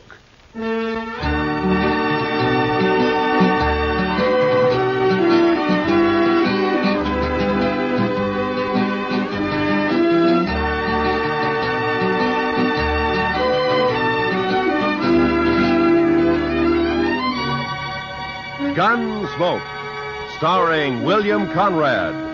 The story of the violence that moved west with young America. The story of a man who moved with it. Matt Dillon, United States Marshal.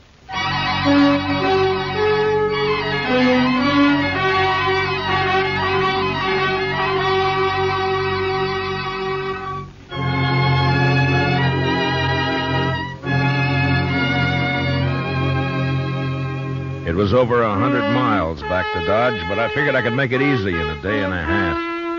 I'd been in Hays City as a government witness in a murder trial, and I was anxious to get back. So I rode out of Hays one morning a couple of hours before light. The ground was clear of snow, but it was midwinter, and it was sharp cold. When the day came, there was no sun, only dark gray sky drilled by a high, cold, searching wind. The air was as thin as I could ever remember it being. And behind me in the north lay a great slab of blackness. When I saw that, I should have turned back, for the wind stood out of the north, too, and sooner or later it would drive that black slab right down on top of me. This was blizzard weather, the kind of weather that kills the land and everything on it. I don't know why I went on, maybe because of the wind. You know, a high wind will distemper a man, make him drunk like. Anyway, I didn't turn back. And about noon, the sky began to turn white with snow, and I could smell a touch of moisture in the air. And finally it came, the sleet, shrilling in on the wind like small buckshot as the blizzard howled down the prairie. I couldn't look right or left without being stung blind, but as long as I kept the wind on my back, I knew I was headed south. 2 hours of this, and I could feel my horse slowing down and weakening under me. My own body stiffened with the cold. Men died when they got caught in a thing like this. They died easy. Another hour passed, and my horse was carrying his head close to the ground. I figured he'd stumble soon, so I kicked my feet out of the stirrups and braced myself against the horn. By now, the wind had really gotten into me. And when I saw the blur of a ranch house up ahead, I thought maybe it was a trick. But a few minutes later, we rounded a corner of the place and stood at last in the lee of the storm. I slid down and got up to the door and pounded on it. And I waited. Then I pounded again. Then the door came open and a figure stood in the light. Who are you? Bring him in, Alvy. Any man out in that weather's been made harmless. Get inside. Out of the way, Alvy, you fool. All right, stranger. Hands in the air. High. That's better. Unload him, Alvy.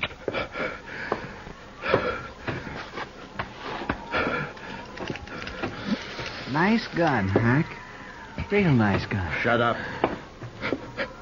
Now, take him down, stranger. You can come up to the stove now, but don't try nothing. I'll cut you in half with buckshot. He was a burly man with flushed cheeks and a wild red beard and a great shock of red hair. Even his hands and fingers bristled with it. He sat on a stool by the stove, a shotgun across his knees. And his eyes never left me. The other one, Alvy, had a body of an underfed boy, but he was completely bald, and his skin was tight and dry. He looked like a naked skull. And his eyes, well, something had touched Alvy.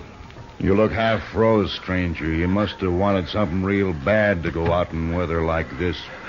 I never saw him around here before, Hack. He's a stranger, Alvy. He don't belong around here. Of course, we don't know anybody, but I seen a few, and I never seen him before. Maybe he's seen you, Alvy, somewhere. Not me. He never saw me nowhere. How do you know that? Maybe he was just looking for some cows and got lost in the storm. You're just a kid, Alvy. I always said you don't know much. Belle! Belle, get on out here. She was a pretty girl, but with a dark, half-wild look that I'd never seen before in a woman. Her eyes jumped from man to man and then came to rest on me, fixed and curious. And then after a moment, she looked away and moved into a chair across the room. Supper ready, Belle?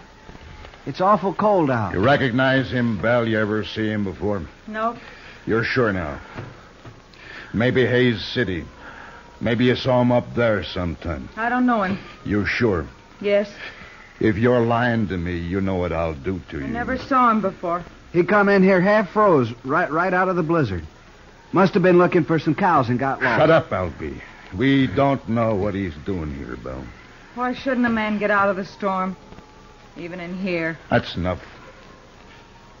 All right, stranger, we never saw you before. We don't know who you are. And as soon as I think you're lying, I'm going to blow a big hole in you. What about my horse? I'd like to put him in the barn if you've got one. Alvy? Oh, now, Hack, I ain't going out there. I'd freeze. And the horse will freeze if you don't. It's his horse. We might need it. Go on, Alvy, before I get cross. All right, I'll go. I don't know why that horse is so important.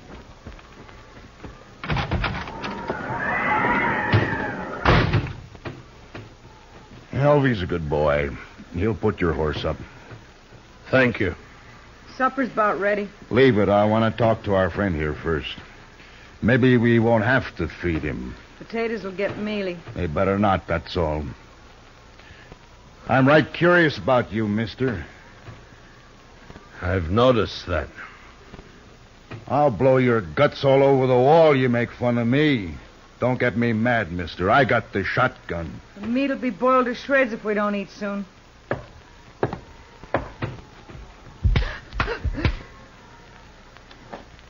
You just won't understand any other way, will you, Belle? What is it you want to know about me? I can tell, mister, I can handle you easy now. What do you mean? All I got to do is wallop the girl and you'll talk. I don't have to do nothing to you. All right, if I take my jacket off. I've warmed up now. I mind. You might have a gun hid out in there. He can raise his hands. I'll unbutton it. Well, now, that's right smart of you, Belle.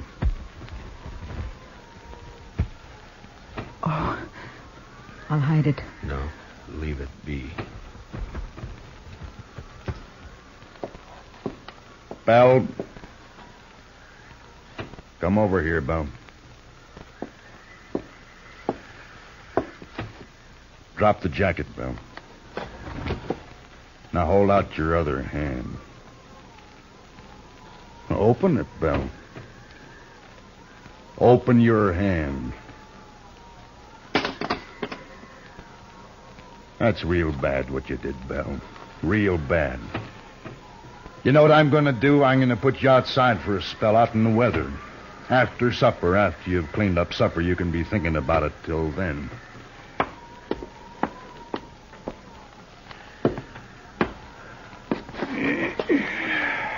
United States Marshal. You're in bad company, Marshal. You shouldn't have come here. Oh? It looks to me like I sort of struck gold coming here. Now, why do you talk like that, Marshal? I still got the shotgun. Let me get that stove. Seems like it's getting colder and colder. You didn't see any sign of nobody outside, did you, Alvy? What? Who? Somebody might have come along to cover the marshal here, that's all. Marshal? What marshal? Me. I'm a marshal, Alvy. Shoot him, Hack. Shoot him. Shut up and answer me. Was there sign of another horse, footprints, anything like that?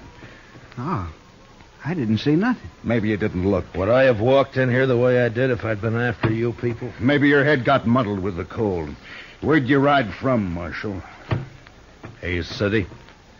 Left there this morning. It was a fool thing to do with a blizzard coming up. Maybe. Did you think you could get the jump on us easier in a storm? Was that it, Marshal? Yeah.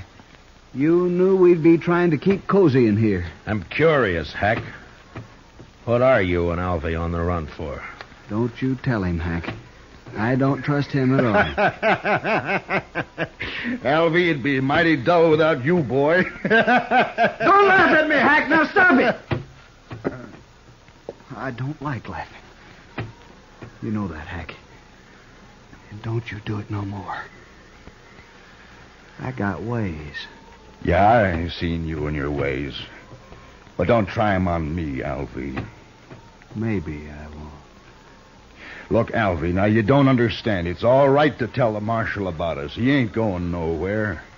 No? No, of course not. We'll kill him, Alvy. We'll kill him and bury him somewhere. Oh, sure. Now, why didn't I think of that? Because I do the thinking for us, Alvy, that's why. Now, what was it you like to know, Marshal? Stop playing games, Hack. Me and Alvy are wanted for murder. Up in Cheyenne, Wyoming. Seems a mite unfair, though. We didn't aim to kill nobody. It just happened that way. We was robbing a bank. Yeah, and a couple of the people there wouldn't do what we told them, so Alvy used his knife on one, but it just made the man holler. You could hear him all over town. And we had to shoot our way out after that. Must have killed 3 or 4 people. I know I killed 2. Worst of it was, Marshal, all we wanted just then was some money.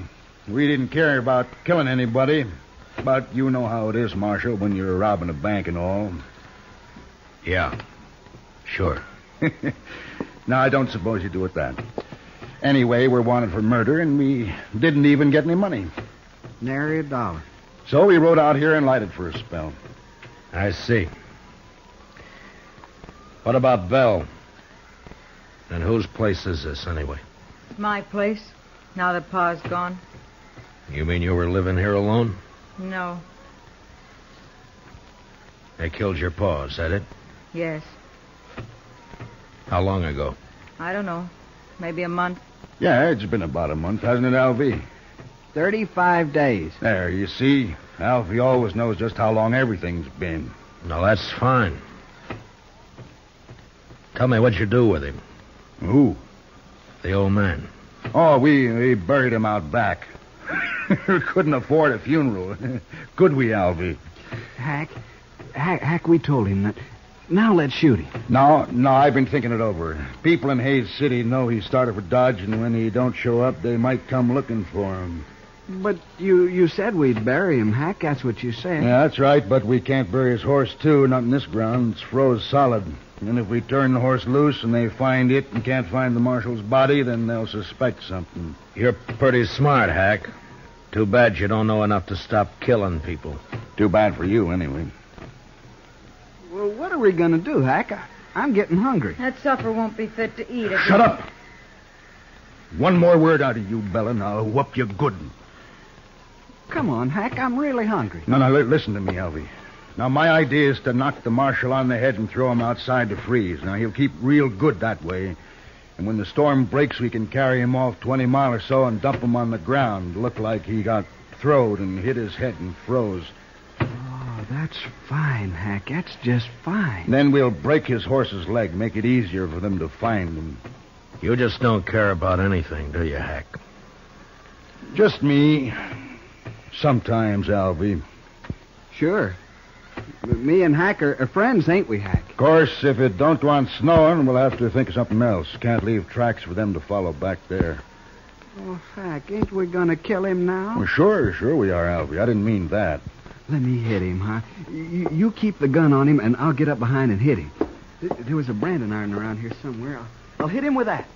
Hack, you've sunk pretty far, but I'm sort of wondering just how far. What do you mean? I'm wondering if you're low enough to kill a man before he's been fed. Here it is, Hack. Here, see? I found it. Leave it be, Alvy. We're going to eat first.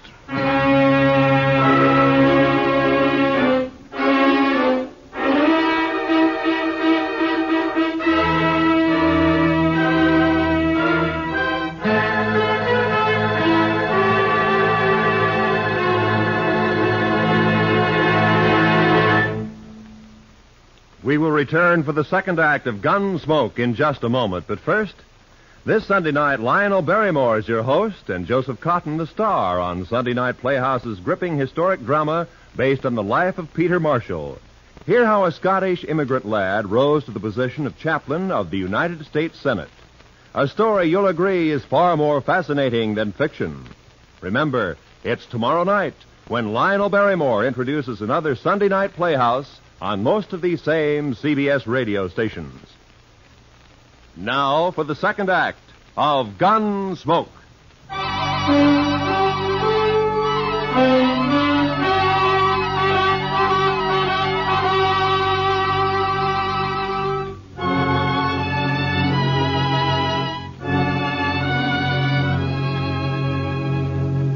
It was only 5 in the afternoon, but the blizzard had darkened the land, and its blackness showed in at the windows.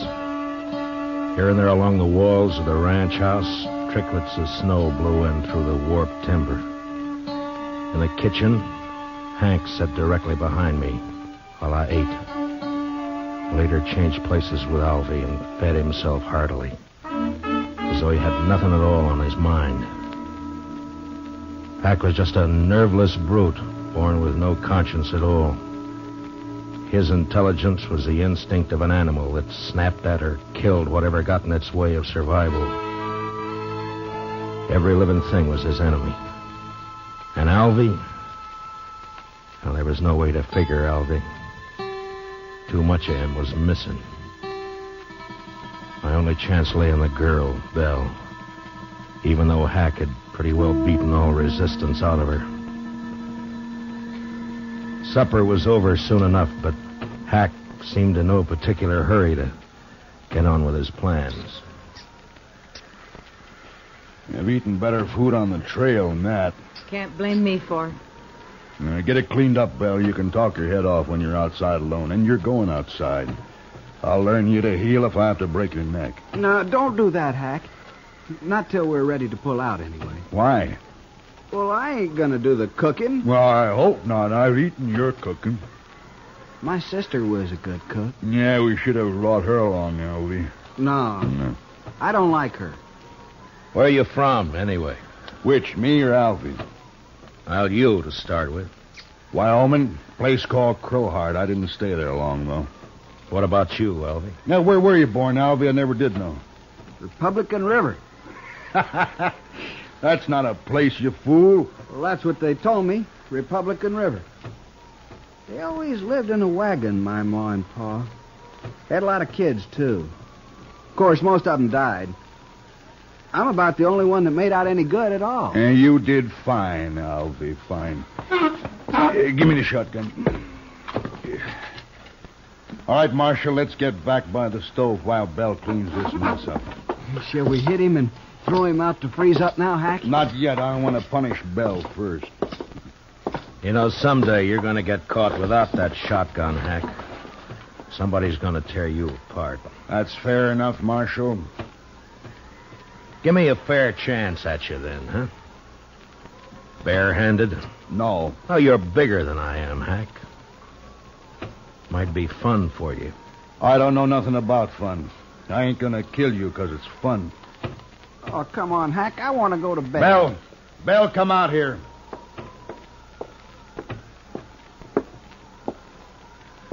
Get outside like I told you. And don't open that door so wide you'll blow the lamp out.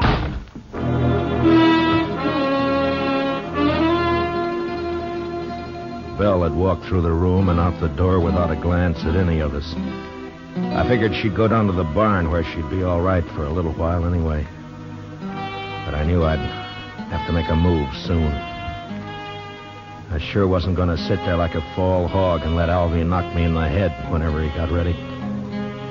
But it didn't take much more sense to try to jump Hack in that shotgun and let him blow me all over the place.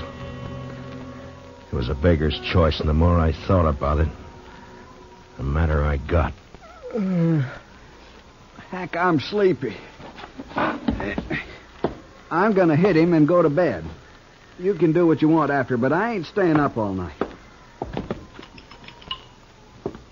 Alvy's got his mind made up, Marshal, I can tell. Just what do you call his mind, Hack? I got ways to fix you, Marshal. Nah, never mind, Alvy. Wrap something around that iron, otherwise it won't look like he hit his head on a rock. What difference it makes? Do what I say, Alvy. All right, Hack. Here, I'll use this curtain. Now, keep your eyes on me, Marshal. Alvy moved around behind me and was getting a good grip on his branding iron. I leaned slightly forward in the chair and was tensed and waiting for the split second when my instinct had told me to jump. And then suddenly the door was flung wide open and the wind roared in, almost lifting the room as it came. The lamp flared and then went out as I plunged sideways from the chair. Did you hit him, Alvy? Did you hit him? You bloody fool. Don't you try nothing, Marshal. I got some more shells right here. Don't you move now. I crawled across the room and was out the door before Hack could reload. In the snow outside, I stood up and turned to find Belle waiting by the side of the door, a pitchfork in her hand. I couldn't see her face very well in the dark, but I could tell she was shaking with cold. I reached out and took the fork from her and then flattened myself against the wall and waited. I was afraid it was you he shot. That was a smart trick, Belle, throwing the door open that way. He shot Alvy, didn't he? Yeah. Good. I think he's found out I'm not in there. What are you going to do? Wait. Marshal! Marshal! I'm going to kill you and the girl both now. I waited, praying he'd come through the door before my hands got too cold to hold the pitchfork. And finally, the barrel of the shotgun appeared waist high and began to poke its way around in our direction. It was stupid of him, but a man behind a gun often gets a false sense of power. I let him shove it out 3 or 4 inches, and then I slammed down on it. Then I jumped into the room. Hack tried to club me with a gun, but he missed. And I got in under him with a fork and lifted him off his feet. And he struggled for a moment like a speared fish and then went limp. And I let him fall. One of the prongs had reached his heart.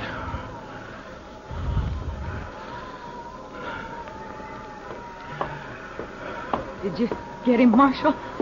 Is he dead? Yeah. Light the lamp.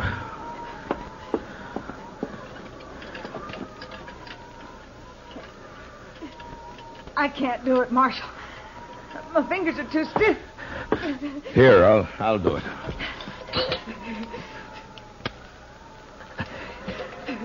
There.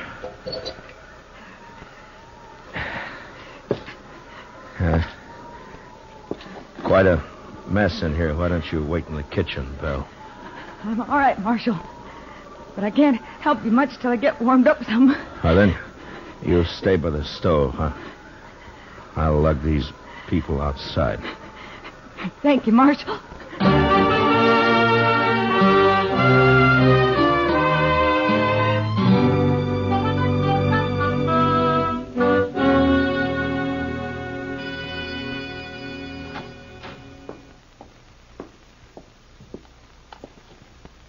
Marshal?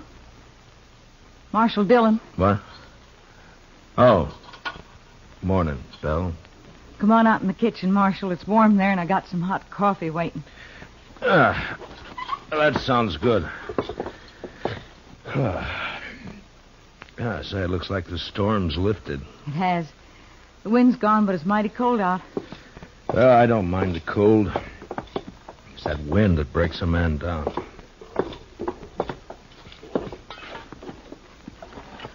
There. Get some of that in you. Well,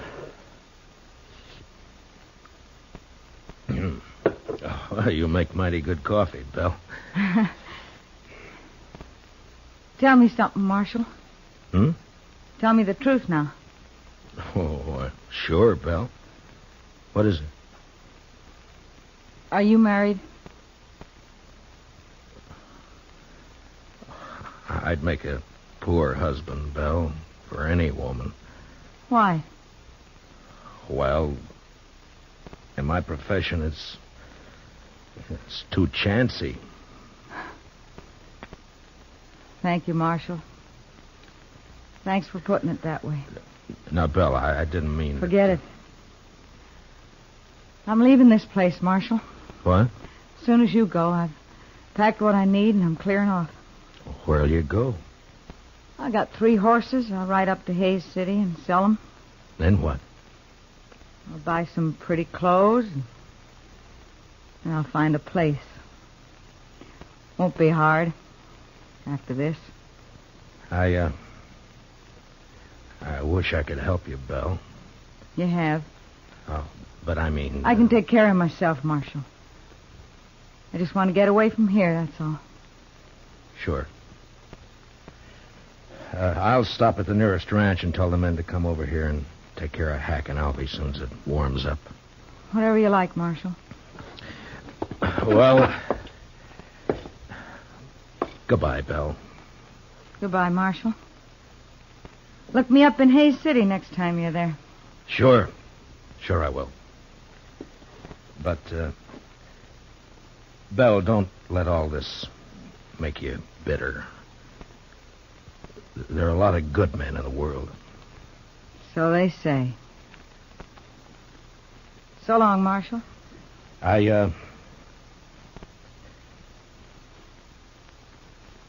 So long, Belle.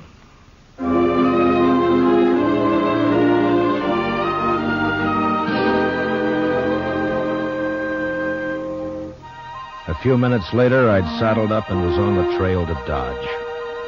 The sky was low and a slate gray all over, but there was no wind. The blizzard had gone, leaving the land still and white and bitter cold. There wasn't a sign of life anywhere. It was like riding through a vast tomb. I found myself feeling like a trespasser, as though something had gone wrong. And I wasn't supposed to be there at all.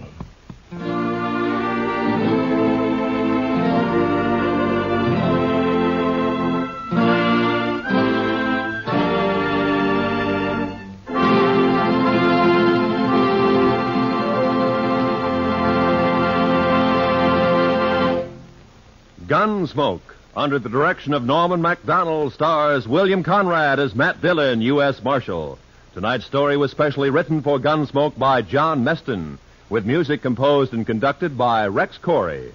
Featured in the cast were John Dehner as Hack, Harry Bartell as Elvie, and Vivi Janice as Belle. Gunsmoke is heard by our troops overseas through the facilities of the Armed Forces Radio Service. Join us again next week as Matt Dillon, U.S. Marshal, fights to bring law and order out of the wild violence of the West in Gunsmoke.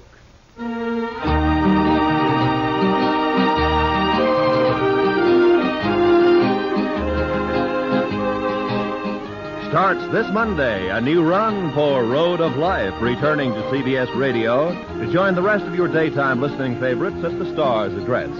Road of Life, telling the day-to-day story of surgeon-scientist Dr. Jim Brent, will keep your interest at a high point every Monday through Friday on most of these same stations. Remember, starting this coming Monday, Road of Life in its 16th year will be heard again on CBS Radio. Roy Rowan speaking. America now listens to 105 million radio sets and listens most to the CBS Radio Network.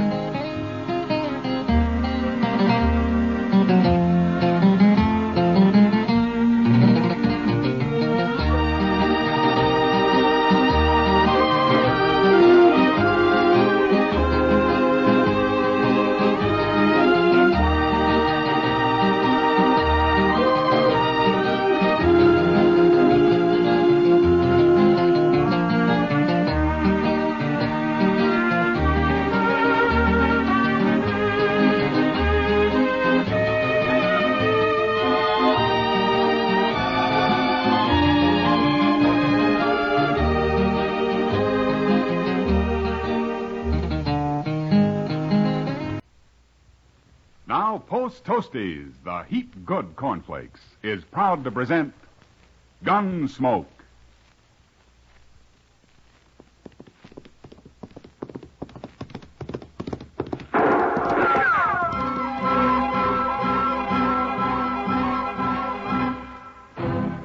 Around Dodge City and in the territory on west, there's just one way to handle the killers and the spoilers, and that's with a U.S. Marshal and the smell of gun smoke.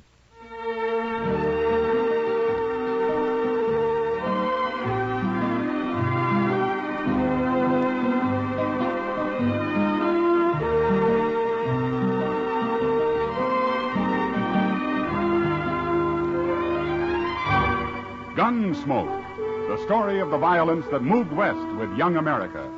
The story of a man who moved with it. Matt Dillon, United States Marshal. It's easy to do your whole tribe a big favor, Mother.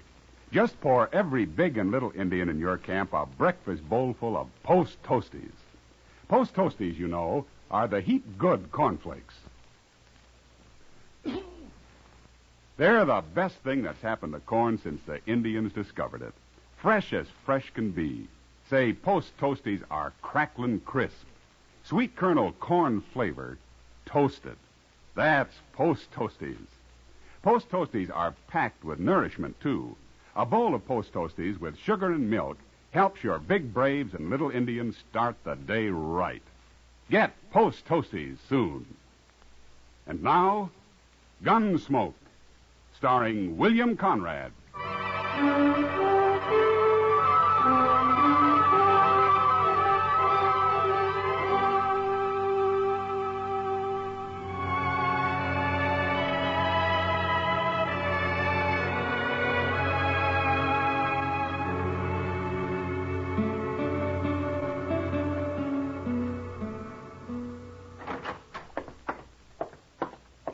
Fella here looking for you, Mr. Dillon. Oh, hello. My name is Brandt, Marshal.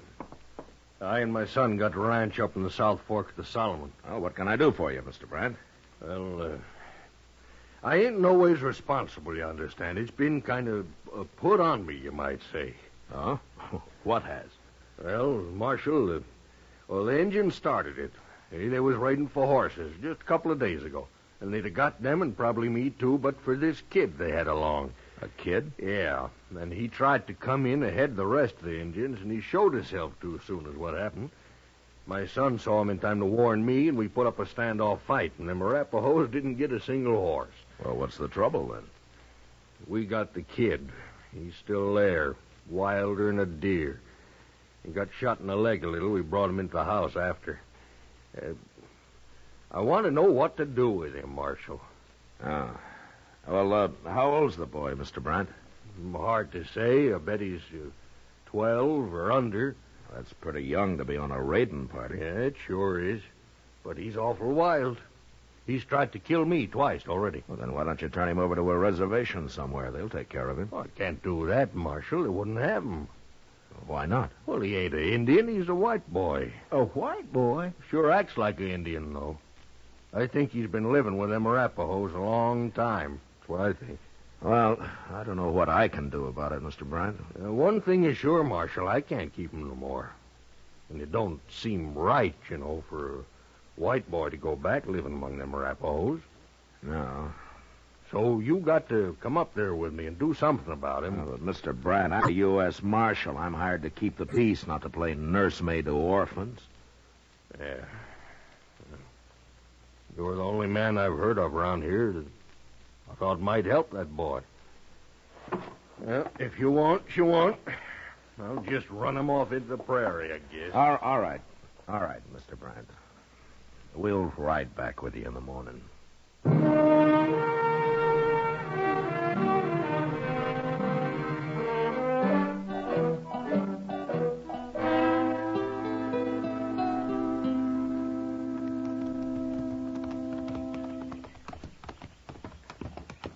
I don't see nobody around, Mr. Brandt. No, my son will be out with the cattle this time of day. I told him to lock that kid in the potato cellar when he had to leave the house. Is that it over there? That's it. He'll be in there. Oh, there. Just open the door, Marshal. Maybe he'll come out. All right. Chester, grab him if he runs, huh? Yes, sir. And watch out for him. He'll do anything, that kid. Here, kid. Come on out. Let's stand back now.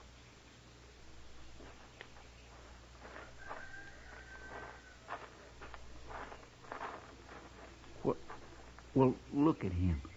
You'd hardly know he was a white boy, Mr. Dillon. Hello, son. You've come to kill me, haven't you? Oh, my goodness. Nobody's going to kill you, son. We're here to help you, that's all. You look pretty weak to me.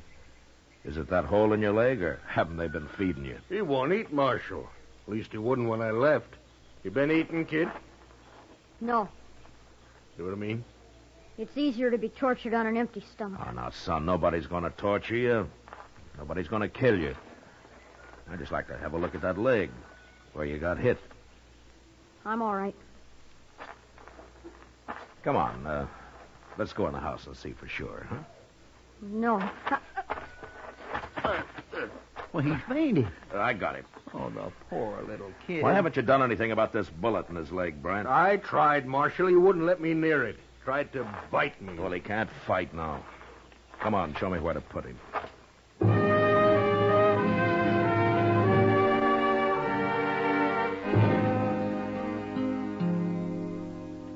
I carried the boy into the house, laid him out on a bed, and went to work.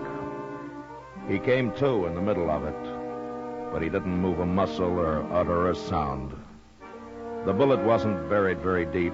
I dug it out, cleaned the wound as best I could.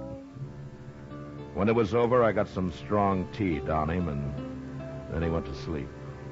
A couple of hours later, I noticed he'd waked up, and I went over to the bed. You fixed my leg. Sure, of course I did. Why? Well, you might have died if I hadn't. A wound like that gets infected. Arapahoes don't care if their prisoners die. Well, you're not a prisoner here. Yes, I am. Look, what's your name, anyway? Yorky. Well, is that all? It's all I remember. Is that what the Arapahoes told you? Yes. They won't give me another name till I'm a brave. Yorky's a white man's name. Where are your parents? Killed in a raid, they told me. I've been Arapaho ever since. What was your father's name, do you know? I was too young. Well, then how come you remember English so well? An old man of the tribe makes me talk every day. Don't know where he learned, but he says it'll come to use later when I'm a brave. In our wars against the white man.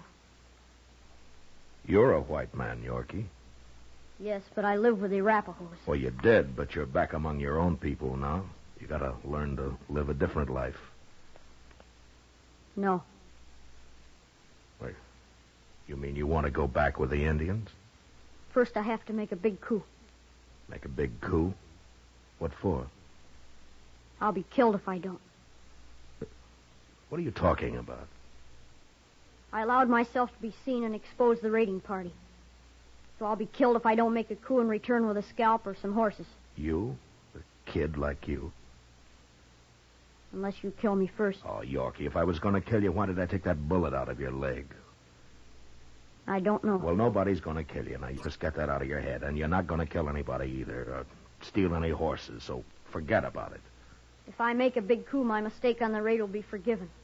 And I'll be the youngest brave in the whole tribe. Well, we'll argue about that later.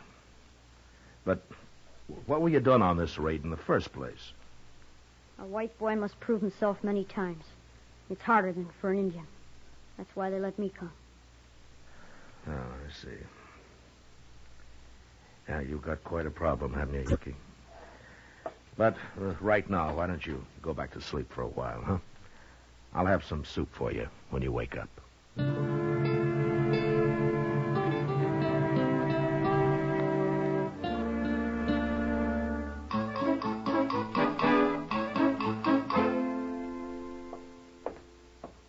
Well, good morning, Mr. Bryan. Good morning, Chester.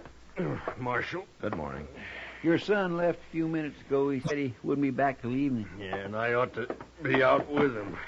We're all through, but I'll cook you some eggs. Oh, just coffee for me. All right, sir.